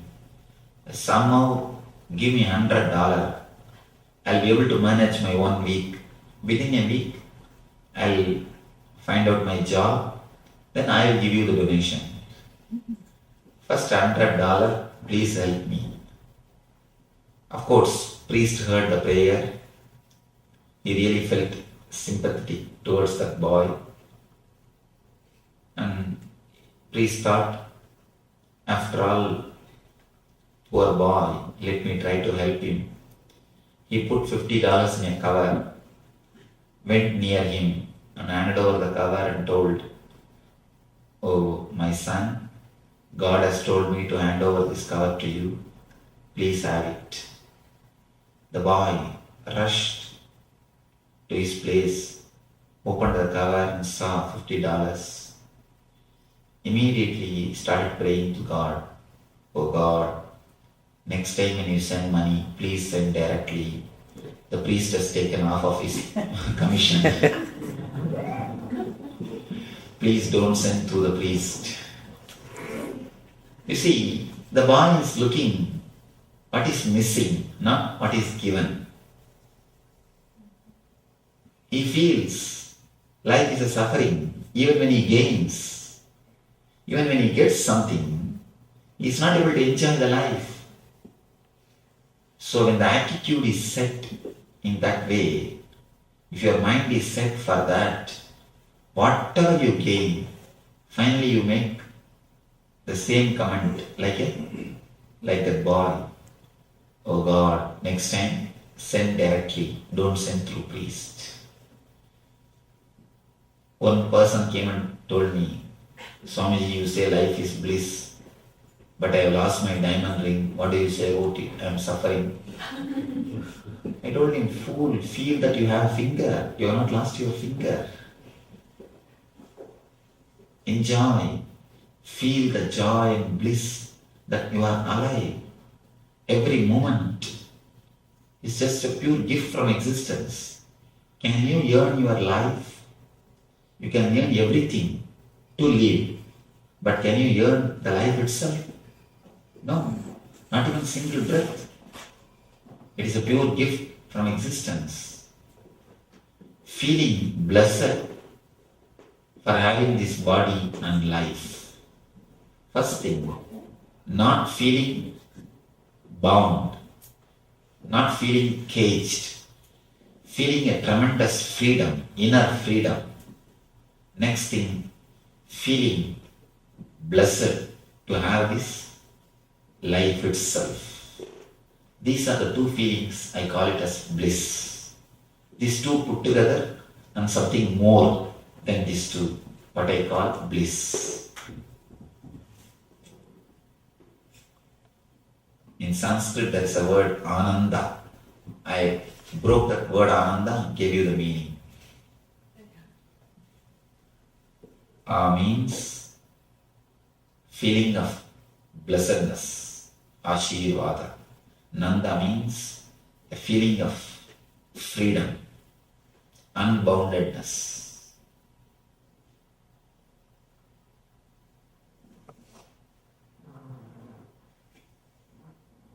By your very nature, you are in bliss. That is why you work for bliss.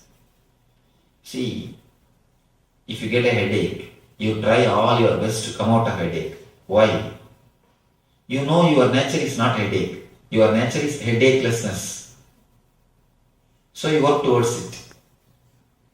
If your very nature is a headache, will you work to come out of headache? You will not even know that there is some period called headachelessness. You will just be in the headache. Now you work for headachelessness because you know that is your nature. So you want to go back to your nature. That's why you work intensely to come out of the headache. You take some pill, you take some medicine, you take some rest, you do something to come out of the headache. Same way, you know for sure in your heart of heart, you know bliss is your nature. That is why you work towards it. You work for it. You strive for it as a nature. Whether you search through meditation or you search through the outworld, money, anything, it is only search for bliss. Search for money is also nothing but search for bliss. You want to expand your boundary. If you have more money, you have more choices. You have more choice. You can choose this or that. That is the reason you want more money. More money means you have more freedom. Your boundary is big. So the expansion of boundary, the more freedom is what you search even through money. Money as well as the meditation. Both is nothing but the path to the bliss. If you go through money, you try through the outer world. If you go through meditation, you try through the inner world. Both are nothing but the techniques which you try to the bliss. But the problem is, money gives you choices between sufferings, that's all. You can use this, you can choose this suffering or that suffering, that's all. But meditation puts you in choicelessness, which is ultimate bliss. Choicelessness is the ultimate bliss. Money gives you choice between sufferings. Meditation gives you choicelessness, which is bliss itself.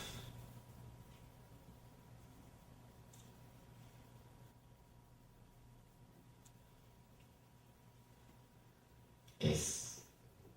Can you explain something, the difference between pleasure and bliss? Pleasure, which is between two pains, is bliss. Actually, bliss, when it is marked between two pains, it is pleasure. I can say in this way, the gap between two wars can never be called as peace. It's a preparation for the other war. Gap between two wars, if you call that as a peace, the gap between two pains, you can call that bliss as a pleasure.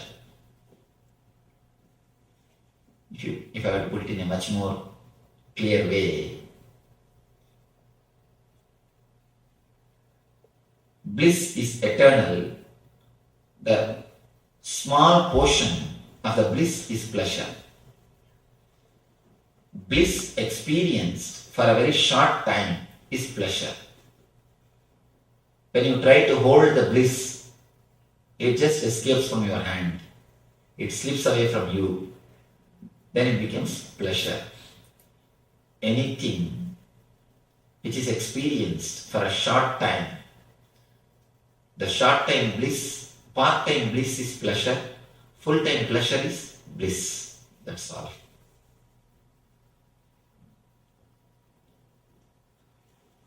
That's why we greet the people, pleasure to meet you.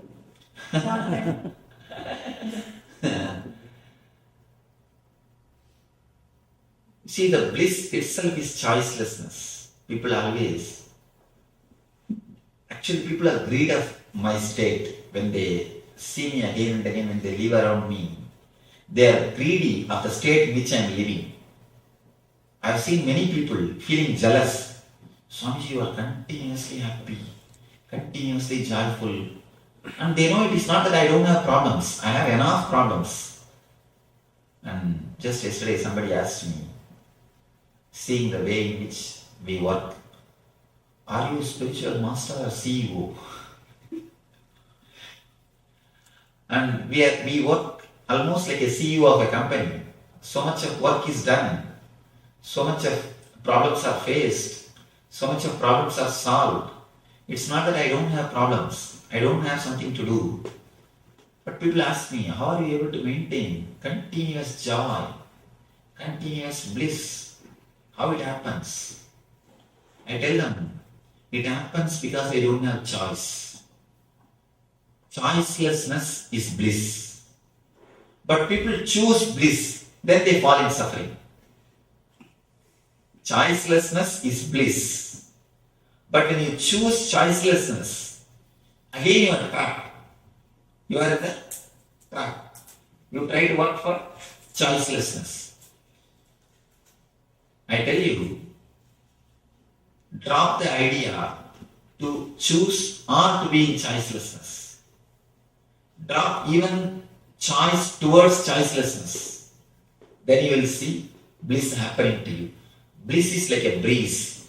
You cannot make it happen. You can only open the door to let the breeze in. You can only let the breeze in by opening the door. You cannot make the breeze happen to you. Bliss is like a breeze. You cannot make the bliss to happen. You can only create a space in which bliss can happen. So, if you open the door, the breeze will be in.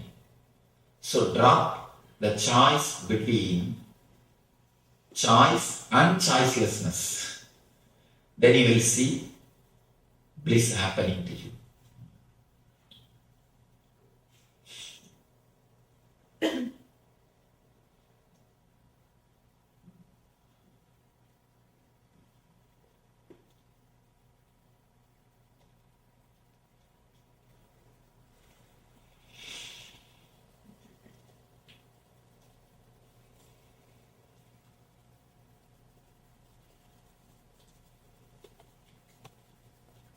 beginning we'll have a small meditation technique. Is it okay with you all? Anybody, for any reason, if you don't want to meditate or if you can't meditate, you can leave the hall. You are free to decide. It's only choice. It's a very initial level technique which I always give, which I always prescribe for the people to start. Simple technique, but very effective, highly powerful. I call it Maha Mantra, means the greater technique. Mantra means technique. Very simple but highly effective. Let me give you the instruction, then you can start the technique. Just 20 minutes technique. 4 instruction. First, sit straight, let your head, neck and the backbone be in straight line. Next, close your eyes. Third, let me finish the instructions, then you can start doing. Third, create humming sound. Let your mouth be closed, but create a humming sound.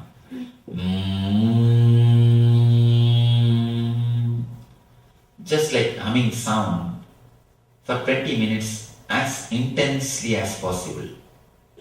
Because this sound clears the energy and air circulation of your system. The energy circulation of your system is cleared by this humming sound. So intensely try to create humming sound. When you hum, you will have the cough, yawning, everything out. Don't bother about it. Let everything be cleared. Feel you are an empty vessel.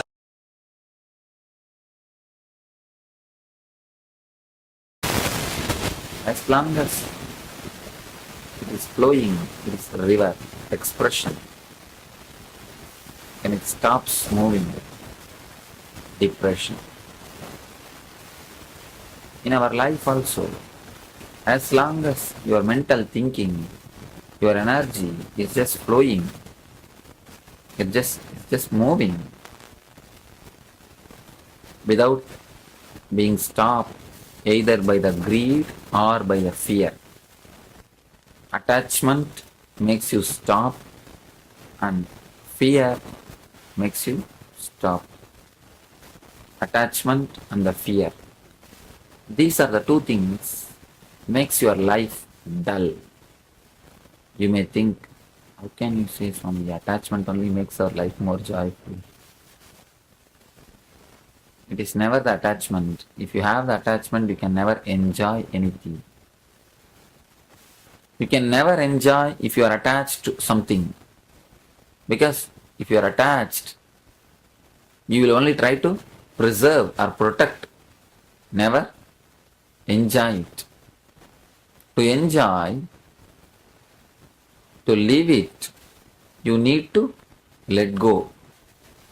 Only when you let go the things, you can really live the things. Only when you have the courage to live, you will have the courage to live. Most of us don't express ourselves, don't give our love, because we are afraid one day we may be cheated. One day we may be exploited. One day he may take himself back. She may move away from us. The fear that he may move away from us, she may take herself back, makes us not to open our hand, open our heart too much. Even in your relationship, even in your love, you are very careful, very calculative. You see, you try your best not to open up too much. The fear that he may move, she may take away herself from you, makes you not to open. The attachment, the very root of the attachment is nothing but the fear. The attachment is the idea which never lets you flow as you are. It never lets you to change your life. It never lets you to flow with existence. Whenever seed dies, whenever your desires die, your attachment dies, you move or you become a new person. Your next dimension opens. Your attachment to the dolls and toys should die for you to grow. Unless those attachments are dead, how your attachment, all how can you grow to the level of getting attached to a real car? When you let go your attachments with the doll, then you grow to the level of getting attached to the real thing. When you let go, you grow one step further. Letting go or letting not by the attachment, not a way to express yourself. You come upon a new creative thing. Your life is flooded by creativity. As on now, because of our attachment and the fear. When I say attachment, I don't mean only the physical things. Attachment to your concepts, attachment to your judgments, attachment to your ideologies. Even those things makes you very dull and depressed. Most of the time, we carry others' opinions, others' ideologies, others' philosophies on our head. Small story. One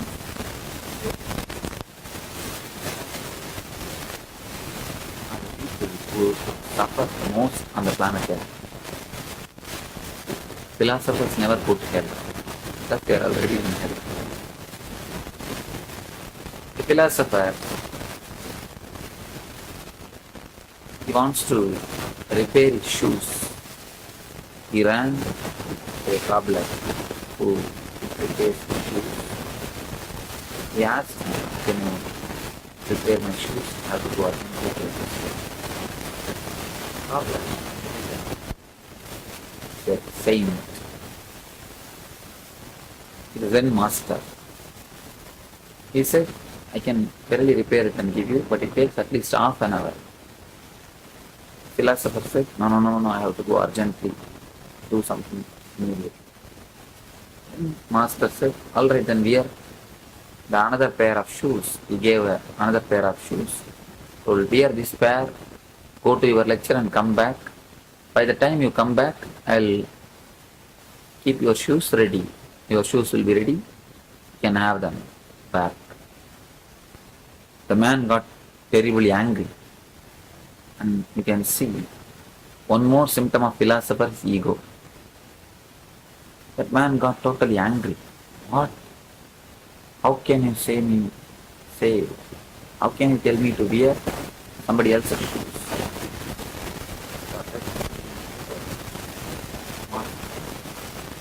Master said, "Fool. When you can carry so many person's ideas on your head, why not somebody else's shoes on your legs? This is much better than that." Most of the time, we carry everybody's ideas on our head, others' ideology, prejudices on our head. We get attached to the ideology and concepts. beautiful saying by a Western philosopher. You cannot step into the same river twice. Because next time when you step, the river has changed. The water has changed. It is not the same water. It is not the same river. You may be stepping from the same ghat, same steps, but never into the same river. Because it is always new. Every second the river is new. That is why they say you cannot step into the same river twice. But I tell you, you cannot even step into the same river once. How? By the time you put your steps into the water, by the time it reaches the ground, the water has changed.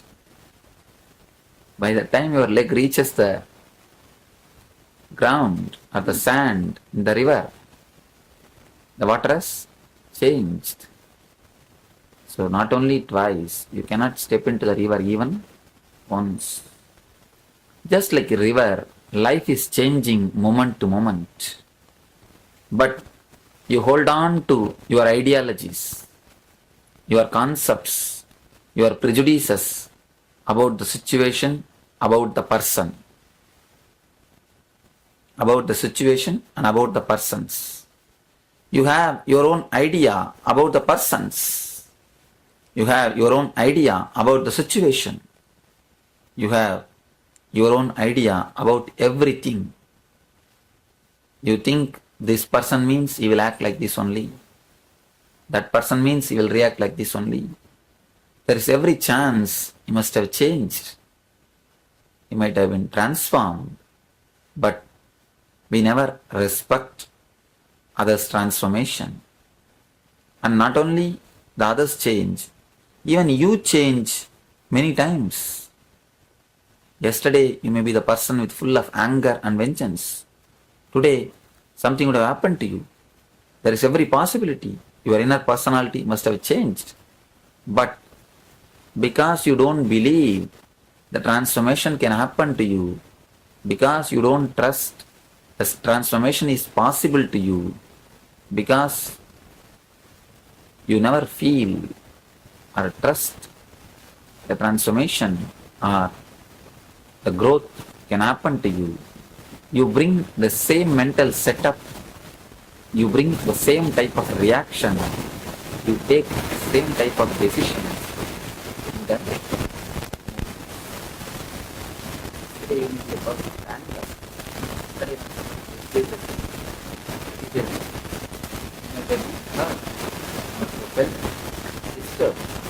Today there is a chance you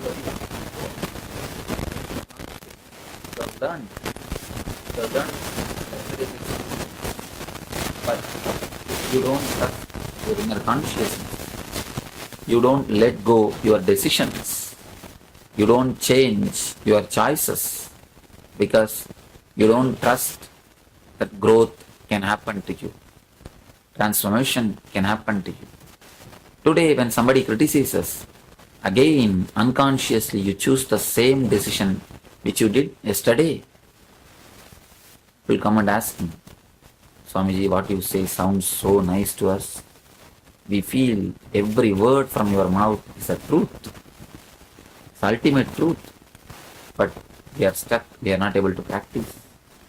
Especially the so-called Vedantic students. If you want to see the schizophrenic people, go and see the Vedantic students.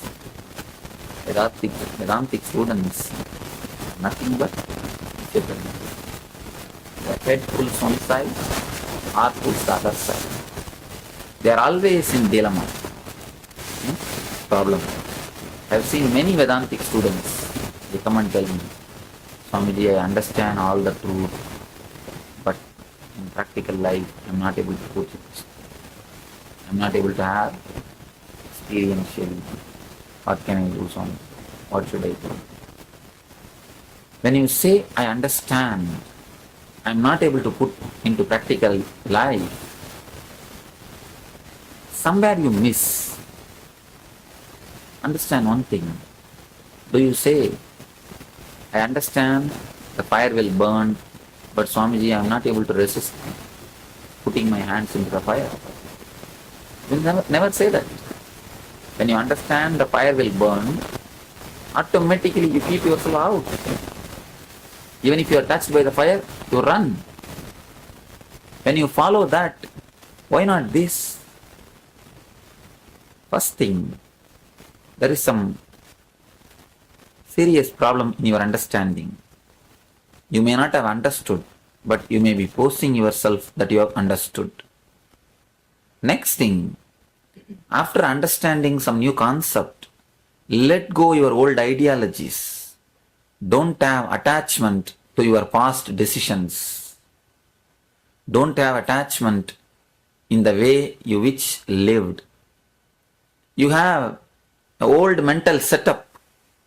You have old mental conditioning, way of reacting to the situations, way of reacting to the persons, way of reacting to the life. Your attachment to those ways of reacting to the persons, to those ways of reacting to the situations, to those ways of reacting to the life, never lets you enter into the new understanding. When you let go your old ways of reacting, your old ways of choices, when you are not attached to your old ways, to your old choices, when you let go, you land up with a new understanding. Any seed which decides to die only can become tree.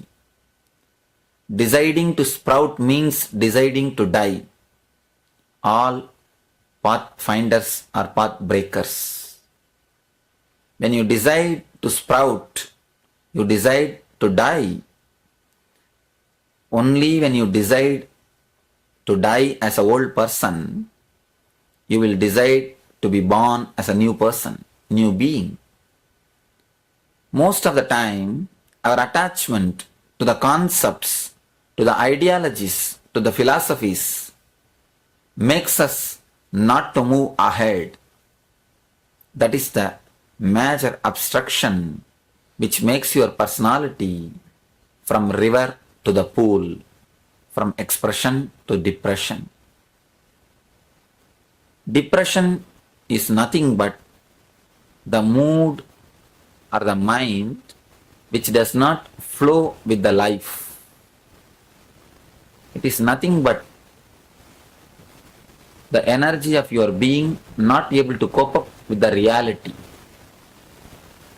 You have two things, the imaginary life and the real life. When your imaginary being, when your concept about yourself or your concept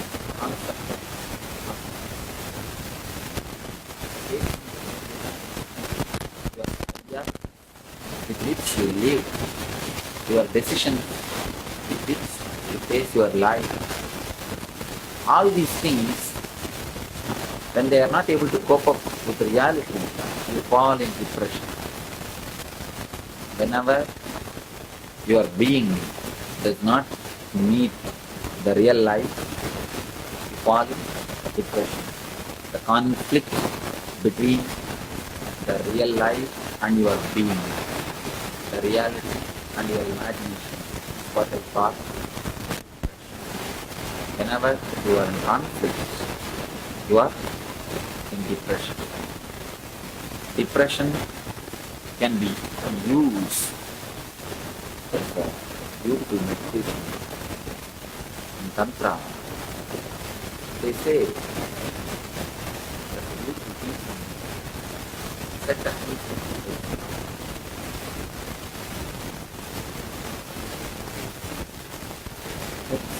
attributed to Shiva, which is written 5,000 years ago. The full name of it is called Mahanirvana, the way to attain the eternal liberation. Tantra means Shakti, Nirvana means liberation, Mahanirvana means eternal liberation, or ultimate liberation. The ultimate liberation, way to ultimate liberation technique to ultimate liberation. There is a beautiful sloka. Whenever your mind falls in depression, don't resist with it. By resisting, again you will be creating one more imagination how you should be. I've always seen worry is one problem. People start worrying about the worries. You come and tell me, Swamiji, I have too many worries, what can I do? They make one more worry out of the worries. Now, as on now, if you have 10 problems, the one more problem, 11th problem, you have so many worries. 11th problem is created by the idea that you have too many worries. Fighting with worries or resisting the worries only going to create one more worry. Again that becomes one more stone, one more rock which stops your growth. If you are worrying, they say the worry can be used simply as a technique to reach yourself. Actually, in depression, you are more solid than in joy. So if you can use the depression as the path, you can reach your being. In depression, you can actually touch your being. Depression can become an experience of peace in you. Whenever you want the aloneness, whenever your inner being wants little rest from your regular activities, it sends you the message. That message only is read as a depression by you. It just wants to rewind. It just wants to rest for few days or for few minutes or for few hours. But by the society, the conditioning of the society has taught you rest or relaxing means something wrong. You have an idea, you have a deep condemnation against resting or laziness. Society never wants you to rest. Society wants you to run, because only then it can use you. For the sake of utility of the society, it has created a deep guilt in you about the rewinding or the resting process.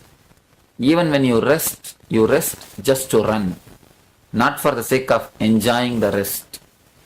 All your vacation, you take the vacation just to run again. Even at the time of vacation, you are expecting when it will end, when I can start running again. You are just waiting to run. The gap between two wars can never be called as peace. It is preparation for the other war. War, preparation for the other war, war. Gap between two wars can never be called as peace. Just like that. Your vacation can never be called as vacation. It is just the gap between two wars. You are preparing again to wage the war. That is why even in your vacations, you don't rest. You don't relax. Inside your mechanism, inside your system, you have a deep hatred towards resting, towards relaxing, towards laziness. The very word laziness has got some condemnation in it. Your mental setup has become such. You resist your need for aloneness. You resist your being's request for its own space. Your being needs its own space. Your being needs a little bit of aloneness. But your resistance to give aloneness, your resistance to give space for your being only creates depression. When you resist, being starts taking away, being starts rewinding itself, being starts shrinking from your mind. Your being getting shrunk from your own being. Part of your being is just rewinding from your activities, your regular day-to-day routine. That is what you call depression. Again, you start fighting with it. Fighting makes the depression much worse. Depression is like a black hole. If you don't resist and enter into it, it can create Big Bang. If you resist, never think you are not going to be taken inside. You will be sucked inside beyond your resistance.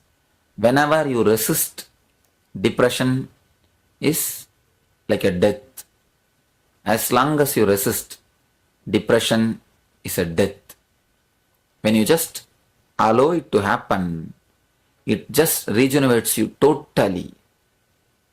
It regenerates you. There is a beautiful meditation technique they give in Tantra. When somebody is depressed, they tell him to meditate on blackness, not darkness, blackness. There is a difference between darkness and blackness. Darkness is the lightlessness. Blackness is the vibrant, vital darkness. Darkness is the negative aspect of blackness. Blackness is the positive aspect of darkness. We know only one thing. Black means it is dark, that's all. We do not know something like positive darkness. There is something positive darkness. That is what they call causal body. Darkness means shunya. Blackness means purna. Darkness means the lightlessness. It's nothing. Blackness means which is totality, whole. It can be explained in this way. Blackness is the blackness of the womb from which you are born. Darkness is darkness of the death in which you get lost. But ultimately, both meet and merge in one point. If you relax into the darkness, it becomes blackness. It regenerates you. If you relax into the sleep, next day morning you are fresh to live your one day life, one more day. If you don't relax into the sleep, even in the sleep you will be continuously resisting with your being. The resistance with your being is only called nightmare. Even in the sleep, you don't relax with yourself. You just want to jump here, there, here, there. Even in the time of sleeping, when you don't rest with yourself, you face nightmares. When you go deep with your darkness of sleeping, you enter into such a deep blackness.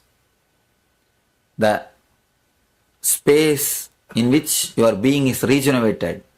Next day morning, again you are fresh. Tantra says, when you come out of your sushupti, sleep, you should be fresh just like birds and animals. Have you seen any bird morose, tired after the sleep?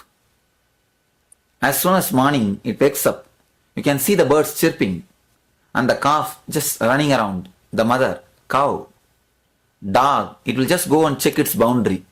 Even the street dogs, early morning as soon as they get up, they wake up, they will go around and check their boundary, whether others have intruded, whether their boundaries are safe or not. Cat, as soon as they woke up, they just stretch the whole body. In Hatha Yoga, there is an exercise called cat stretch. As soon as they wake up from the bed, they will stretch the whole body. The whole nervous system will be alive. Human being is the only animal who turns as soon as he wakes up from the sleep. As soon as we wake up from the sleep, what we do? Turn and pull the blanket. Human being is the only animal who is tired of taking rest. No other animal feels tired after taking rest. We are the only animal who feel tired of taking rest. Why? Because even in deep sushupti, we don't rest. We condemn darkness. Our resistance to die never lets us relax. Our resistance to let go, our attachments to the wakeful state never lets you fall into the deep sleep. That is what you see in the name of dreams or in the nightmares. Whenever you are caught by attachments, you see dreams. Whenever you are caught by fears, you see nightmares. Fears and attachment, they both are the main reason which doesn't let you to flow into the darkness. If you know how to flow into the darkness, you will be able to have a deep possible sleep. Whenever you have the deepest possible sleep, your deep sleep regenerates you totally. If you have the deep quality of sleep, your wakeful state also will be in a different quality. If you don't have night dreaming, you will not have daydreaming. Because daydreaming and night dreaming are very closely related. They are very closely connected. Whenever the quality of your sleep increases, the quality of wakeful state also increases. Jagrata and Sushupti are very closely related. The Swapna is the thing which makes Jagrat also off and Sushupti also off. In Jagrat also you are off. In Swapna also you are off. In Sushupti also you are off.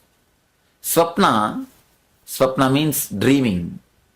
Dreaming is nothing but greed and the fear. Dreaming is nothing but your attachments and the fears. Attachments and the fears are the root of dreamings. If you are greedy of the future, you are attached to greed. If you are afraid of the future, you are attached to fear. Fear and the greed are the two major reasons never lets you fall into the deep state of your being. Whenever your quality of sleep increases, whenever you enter into the Sushupti directly, whenever you don't have the dream between the Jagrat and Sushupti, you reach a new state called Jagrat Sushupti. As long as the dream is there in between, the Jagrat and Sushupti stays apart. Both are contaminated. When the dream is taken out, Jagrat and Sushupti gets united. In Jagrat also you will be total. In Sushupti also you will be total. Jagrat Sushupti is what we call Turiya, the fourth state. Then whole 24 hours you are just flowing.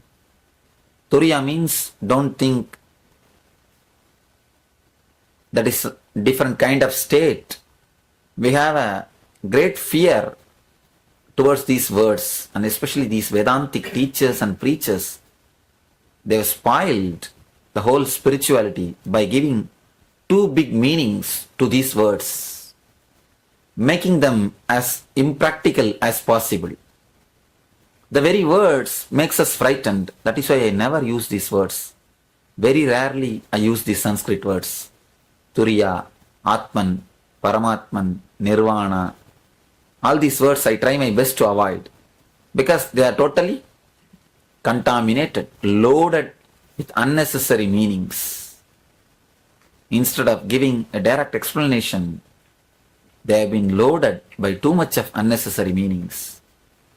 Tell you the simple understanding, simple way of flowing with your thoughts. When you live totally. When you leave totally. This is a simple method to taste Turiya directly. When you live totally without dreams, you will taste Turiya. When you live totally without dreams, again you will taste Turiya. Daydreaming and night dreaming are the only opposites, only enemies for Turiya. Once you throw away the guilt. Today morning, I had been to a devotee's house. He was asking me the same question, the same subject. How do we balance the outer world and the inner world? How much I am supposed to work and how much I am supposed to be in spiritual activity? I told him, as long as you try to balance, reconcile, you will be in conflict. The very idea, both are contradictory, is the contradictory in you. The very idea is wrong. Very idea that living and leaving are two contradictory things only creates trouble. When you live, you carry a guilt. Oh, I am supposed to live. I am supposed to attached only to the God. I am supposed to be a divine. I am living all these desires. What will I do? When will I grow? You carry a guilt. When you leave, again you carry a hangover of desire. I have not lived. I have not done that. I have not enjoyed this. I have not enjoyed that. How can I leave? You see, I am having so much of desires. I am being pulled towards it. What will I do? When you leave also, you carry desire. When you live, you carry guilt.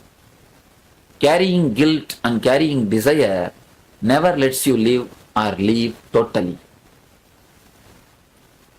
Any experience which is not fulfilled in your being, half fulfilled or unfulfilled, whether it's a desire or fear or greed or lust or anger, anything, when it is unfulfilled, that just pulls you back to fulfill itself.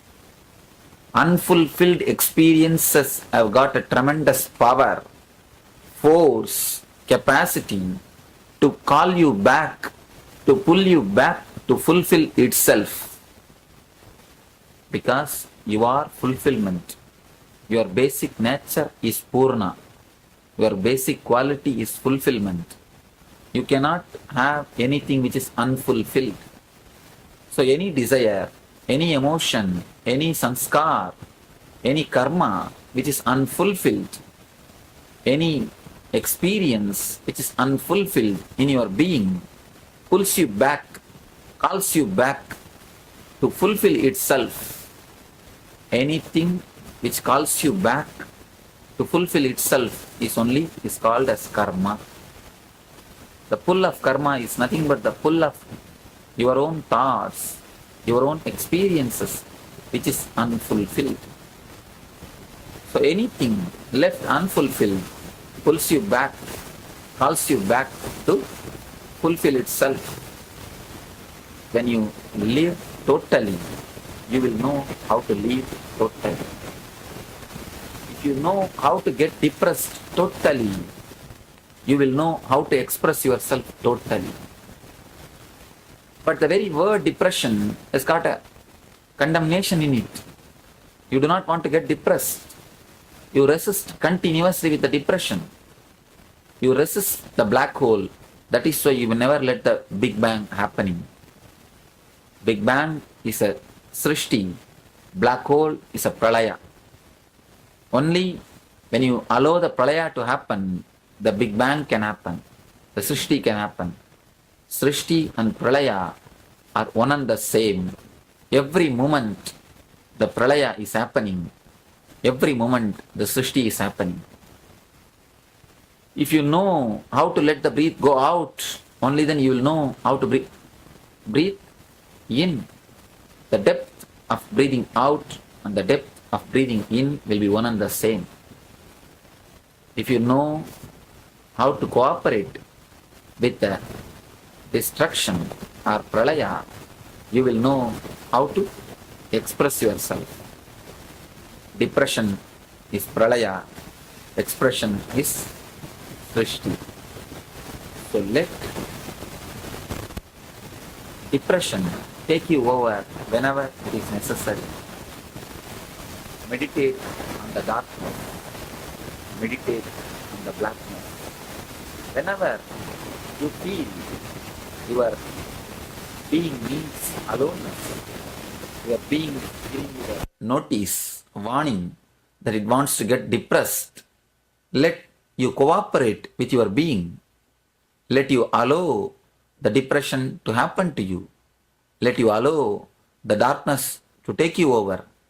Let you allow yourself into the blackness. Then you will see, when you come out, you will be totally a different person. There are two ways. You can reach the divine by Purna or by Shunya. I tell you, in early times, Purna was the nature. Before the scientific revolution, Purna was the nature of human beings. They are not stressed. The stress was very less. There's a meditation technique in Patanjali. Just sit and chant Om, you will have ecstasy. But today, if you just sit and chant Om, what you will have? You will have only the drowsiness. In those times, the people, by their nature, were joyful, ecstatic. The nerves are very sensitive. They were able to be alive. For them, those techniques have worked. For them, the method is to go through Purna, to go through joy. Today, modern man is filled with stress, depression, worries. For you, even through depression, you can reach the divine. So whenever the setup of the mind changes, techniques also can be changed.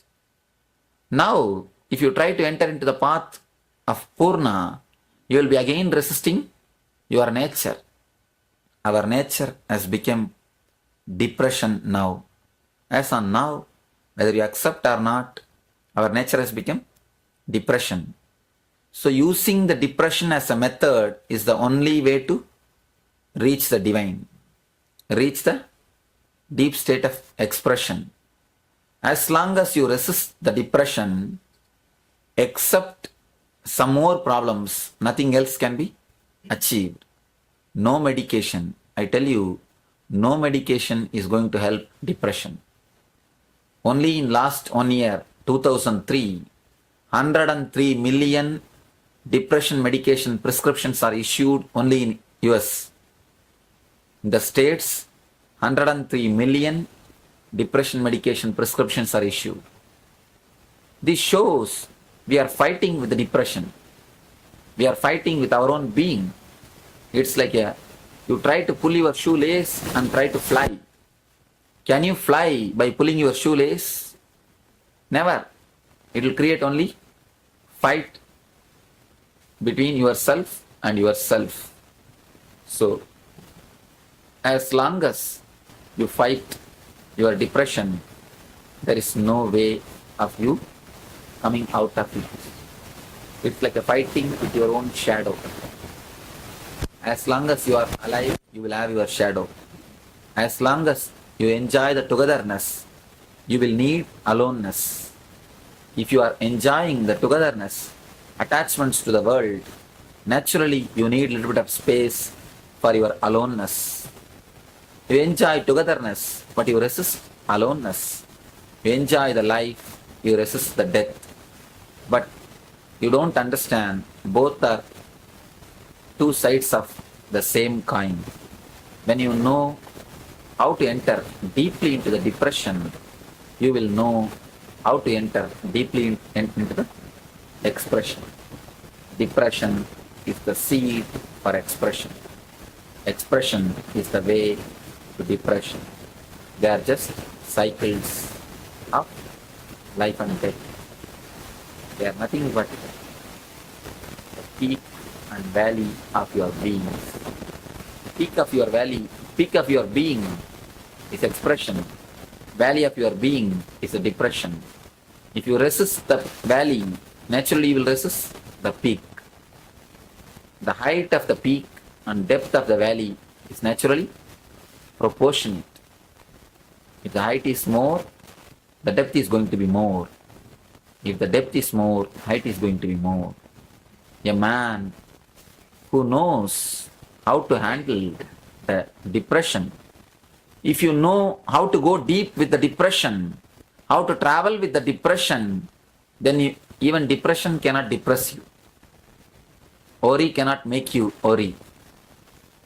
Then worry will worry how to make you worry. Depression will get depressed, how to make you depressed.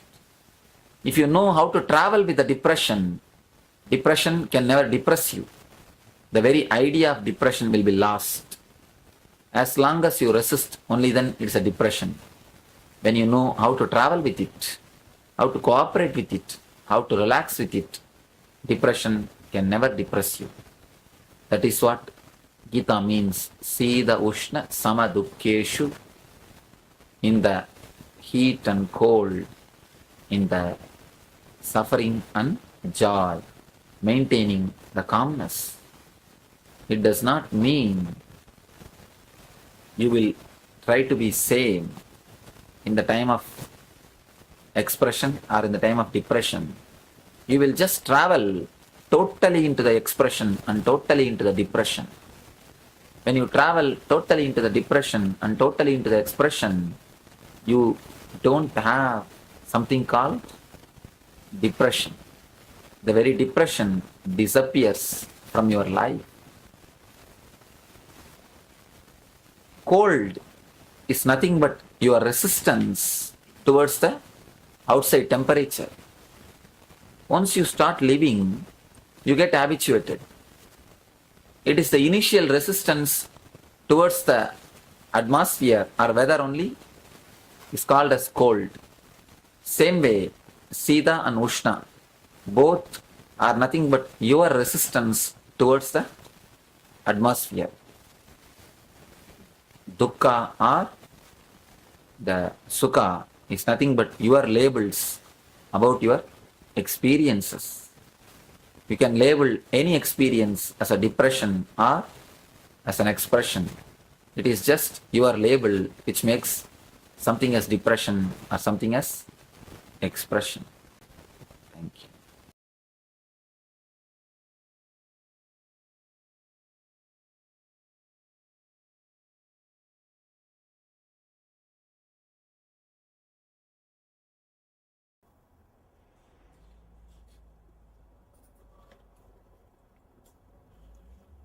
Health is not just diseaselessness.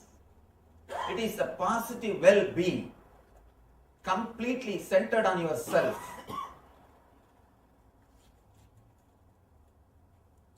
Swa-asta means centered on yourself. A different kind of positive well-being. Here, I am trying to express the whole spirituality centered on health, well-being, because you understand whether it is a meditation or spirituality or anything based on what you feel inside your body. Please understand, as on now, all we have is only one thing, body. If we cannot handle this properly, if we do not handle this body properly, whatever we speak about meditation, spirituality, religion, everything is just dreams which turns the mind, that's all. As on now, you do not know anything more than body. For example, you say, I slept well. How? By remembering the feeling which you are having, which you had in the body. Which you had and which you are having. Only based on that feeling, you claim you slept well. Same way, oh, I felt in that meditation so peaceful, so blissful. How? Based on the feeling which you have inside the body, which you had or which you are having. So as on now, even your spirituality will be measured only based on the body. you do not know anything except body. All we know is only one thing, that is body. First thing we need to work is body. Then the meditation or spirituality, yoga or religion or God, Atman, Nirvana, anything can come. Everything can come later on. The first thing which we need to work, first thing which we need to understand is body, because all we have is only body. Usually, there are two kinds of maintenance in mechanical engineering. They say that breakdown maintenance and preventive maintenance. Whether you believe it or not, we are all doing only breakdown maintenance.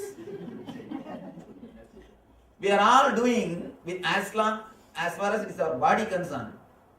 When it comes to our body, we are all doing only breakdown maintenance. As long as it runs, it runs. Neither we care about preventive maintenance, nor we learn about preventive maintenance. Here, these 2 days, I am going to completely concentrate on this preventive maintenance and breakdown maintenance. As on now, there are many people who are at the breakdown level, where maintenance is necessary. Not only necessary, it's an emergency. We will do the breakdown maintenance. Then some more tips for preventive maintenance. Whole thing, this whole Arogya Spurana is just these 2 words, preventive maintenance and breakdown maintenance. Straight away I am going to concentrate working on the body. Please understand, these 2 days you will not receive many concepts, theories, intellectual ideas. Usually, all our meditation camps, at least there will be 1.5 hours, 2 hours lecture, then I present a meditation technique. But here, straight away I am going to work on the body. Straight away I am going to work on the body. I will present the concept behind that meditation. Then we will enter into the meditation. Because I wanted you all straight away to have the benefit of meditation. Basically, if you already heard or attended some programs, you know the basic concept of how the body and mind and being are connected intimately. Here, instead of trying to present concepts, I wanted 2 days to be completely spent on meditation techniques. Continuously working on yourself. Working on yourself. These 2 days, I am going to concentrate only on body, only on health. Then all the enlightenment, meditation, everything can come later on. Let all those things come later on. All those things are secondary. Please understand. You may think you are a great seeker, but you are seeking only well-being inside your being, inside your space. Be very clear, you do not know anything else except a peaceful feeling or a blissful feeling. That's all. Whenever that happens, you say you had a spiritual experience. So whatever you think as God, meditation, religion, spirituality, everything is nothing but peaceful or blissful feeling inside your being. As on now, we are not easy with ourselves. Some reason, I can say social conditioning or torturing yourself. The initial level society teaches you. After that you yourself master the technique and torture yourself. This goes on till you completely destroy the body and mind. We continuously abuse the system. You have security alarm system for your house. You protect your house so much, in which hardly you spend 12 hours. Maximum in this country you spend only 12 hours in the house. Even if you don't have work, somewhere you move around. Hardly 12 hours only people spend average in their house. For that, you have so much of protection mechanism, alarm system, and so much of cleaning and everything. But you reside in the body 24 hours continuously, but you don't have any alarm system. The only alarm system is pain. Pain is the only alarm system. But the problem is, when alarm system goes on, you work only to switch off the alarm. You don't enter into the house and see where the thief is. Why the alarm is ringing? We never go and find the root or the reason why the alarm is ringing, why the pain is happening. All we try is put some painkiller and stop the pain. It's like you just switch off the alarm. That is not going to solve the problem. If you just switch off the alarm and next day when you go, nothing will be there. Please understand, we don't have any alarm system except pain. But whenever it comes, first thing we resist the pain. We do not understand the message delivered to us through pain. Whenever pain happens to you, there is a message for you. It is just an alarm. Look into the message. What exactly the pain is trying to convey? What exactly the pain wants to tell me? What exactly I need to learn from the pain? Same way, continuously our body is giving so many messages for us.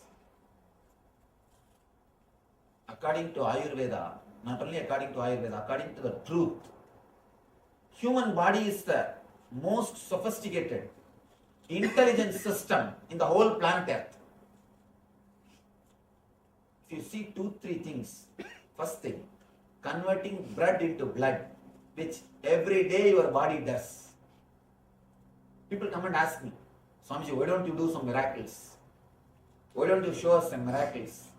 Why don't you convert water into wine? Converting water into wine, breweries do. You don't need to be God for that. Converting water into wine is a great spiritual quality. That's what all the breweries are doing. Converting man into divine is the real thing, not converting water into wine. Anyhow, I always tell them, your body, see the miracles done by your body. Every day the blood is becoming blood. Whatever you add into your system, that becomes part of your system. If we have to do this mechanically, converting blood into blood, if we have to do it mechanically, we need an industry which runs 3 miles length. Scientists say 3 miles length the industry will run.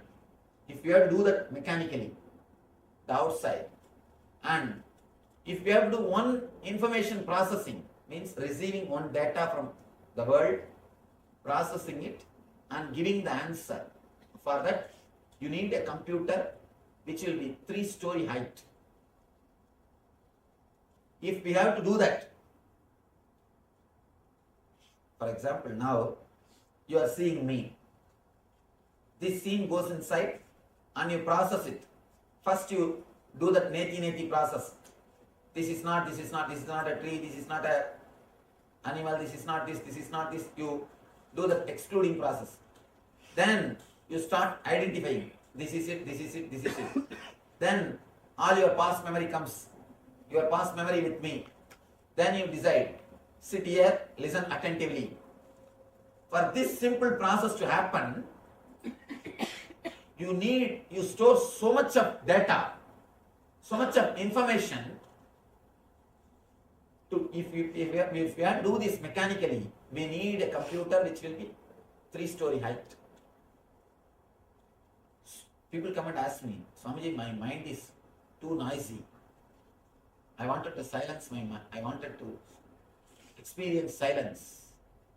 I tell them, never say, for the amount of work which your mind does, your mind is not too noisy. It is completely silent. The amount of work which goes on, for that surely it is silent. Now,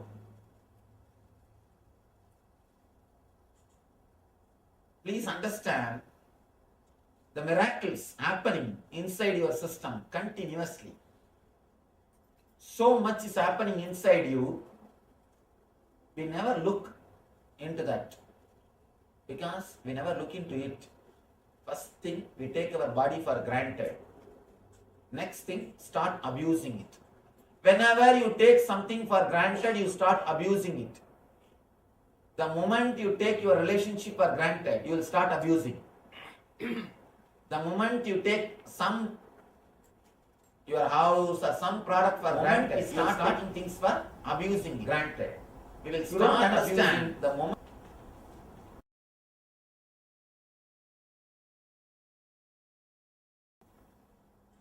The body completely, how much is happening, and moreover, these people I have seen many times. These people who do whatever they want, finally they come and tell me, especially the so-called traditional Vedantis, they always come and complain to me, Swamiji, because of body, I am destroyed, because of my senses, all my life is wasted. They read some here and there some books and start abusing the senses. They continuously complain, no, my whole spiritual life is spoiled because of my senses, Swamiji. Because of my senses only, my whole life is spoiled. Please be very clear. Your senses are not spoiling your being. You are spoiling your senses. You have a deep desire. Your senses are cooperating, just helping you. You have a deep desire to go and drink. Your legs are helping you. What to do? Through the legs, you go to the bar and abuse your system. And then come and tell me, because of your senses, you are losing all the spirituality. Please be very clear. It is not our senses which is abusing us. We who are abusing our senses. We who are abusing our body. Whatever we want, we use. Whatever way we want to enjoy, we use our body for that. We abuse our body. Then we blame the body finally. Anyhow, whether you blame the body or not, who is going to suffer? You are going to suffer. Now, instead of doing this blaming game, he is the reason, see after that Katrina, each one is blaming one person. See, these guys can do the blame game later on, but who are suffering? So now, we don't have time to do the blaming game. Blaming this person, blaming that person. Let us find out the root and start healing it. Let us find out the root and start healing it. Never, never, never abuse the senses. Never, never, never abuse the body. Never disrespect the temple in which you are staying. First thing, we don't have respect for ourselves. That is why we go on disrespecting the body. If you have respect for yourself, you know you are staying in this body. Naturally, you will start respecting it. I have expressed so many thoughts, so many ideas to maintain the body and the mind with a deep easiness, the deep connected feeling. Now, of course, I have expressed this in different places, in different discourses, different camps, different ways. Now I am trying to collect all the thoughts and present it in one form, in one set, only based on the physical health. Giving, meditation, yoga, pranayama, whatever. We have so many different abilities of our being. One, we can change the energy through the breathing. Next, we can change the energy through visualizations. We can change the energy through kriyas. We can change the energy through meditation. We can change the energy through verbalization. I am using all these things, above all, the energy of consciousness. Whole thing just to make you healthy. These 2 days, please do not ask any question which is not related to health. Put questions only which is related to health. Let us first work on them. To tell you honestly, people are not ready to sit 2 days for their body's sake. If you give them some promise, God will jump on your head, or some gold coins will be showered on your head, and you will have dabbu. Then they are ready to sit for even 1 month. But if I tell you will feel healthy, you will be okay. No, already I am healthy. What is there? Especially as Indians. Indians don't have health consciousness at all. Completely, once it breaks down, only then they even look at the body. Only then they look at the body. Body is the last thing in their laundry list. In their laundry list, body is the last thing. Anyhow, at least now, let us work on the body. Let us work on the preventive maintenance and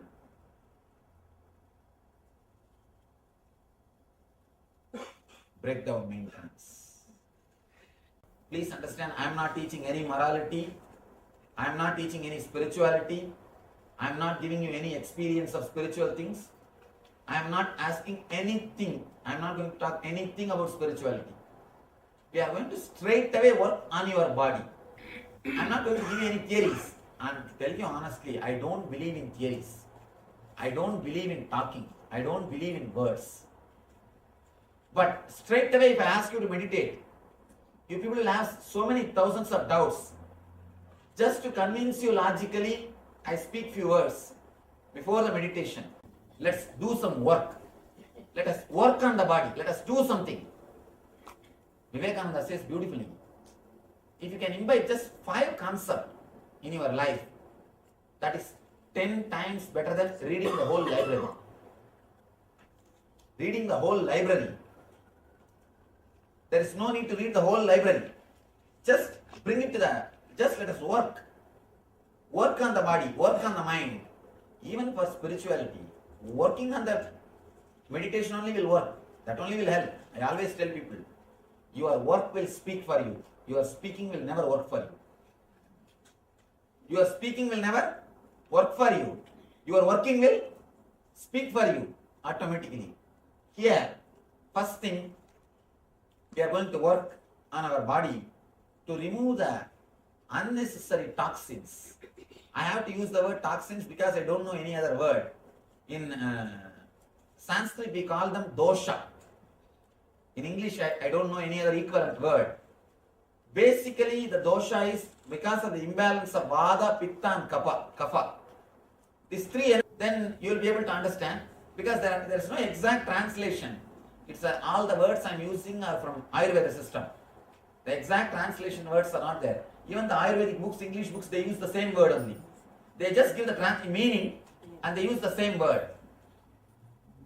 All these 3 are responsible for our body functioning in a balanced way. Same way, all these 3 are only responsible for all our diseases. All our diseases.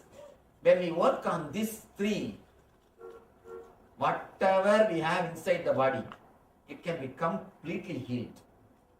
It can be completely healed. One more thing, when we work on the vada and pitta and kapha, even your bone structure will start healing itself. If somebody has got bone problems, even that will start healing itself.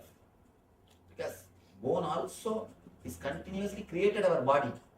Don't think you have the same bone structure. Continuously body is healing itself. Continuously body is altering itself. Continuously body is doing the repairing work. Because it is intelligence. As I was telling you, our body, human body is the most intelligent system in the whole planet Earth. The amount of work which is happening inside, if you see, it is equivalent to the amount of work which is happening in the cosmos. That's why they say macrocosm and microcosm. Macrocosm is this universe. Microcosm is this body. Brahmanda and Pindanda. In Ayurveda, we call the body as Pindanda. Pindanda means the universe in miniature form. It is not just the body. It is the universe in miniature form. This universe in the miniature form. So please understand, we are going to work on the microcosm, which is intelligence. First thing we need to understand, we need to realize your body is intelligence. It is not dead as you think. It is not just biomechanism as you believe. It is living intelligence. It responds to your thoughts. It responds to your thoughts. A simple experiment. If you close your eyes and remember your enemy, enemy means person who gave you money and asking back. To whom you gave money who is not giving back. Just remember that person. Within 2-3 minutes the BP will increase. BP will increase.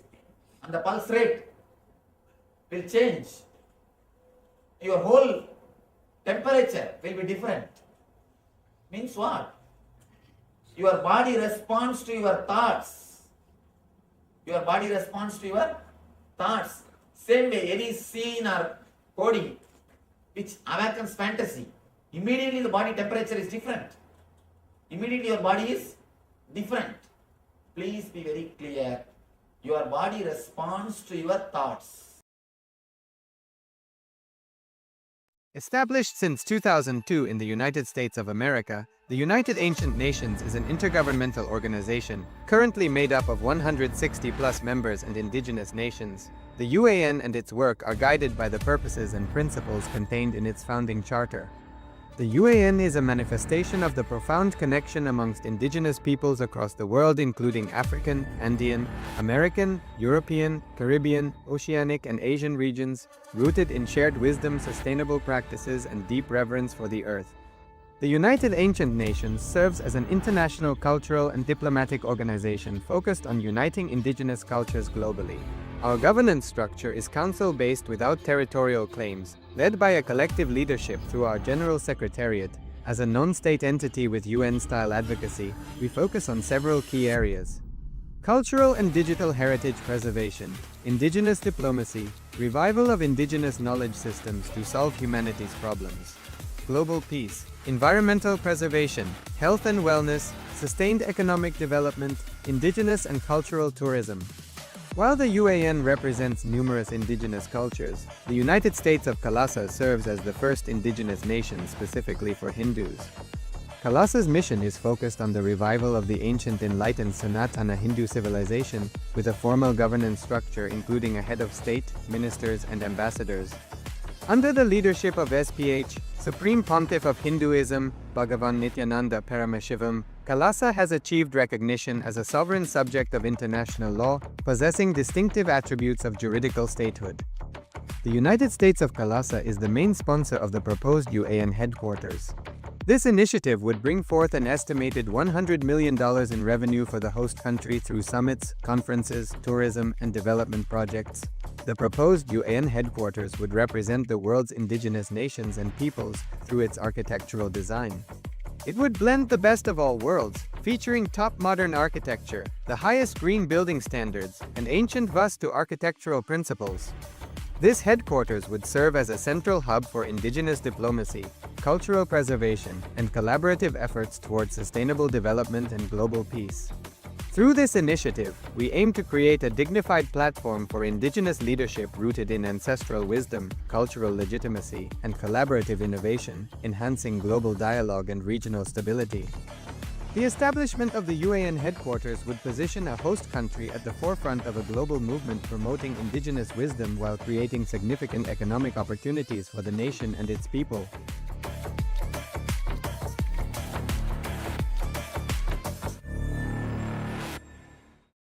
Established since 2002 in the United States of America, the United Ancient Nations is an intergovernmental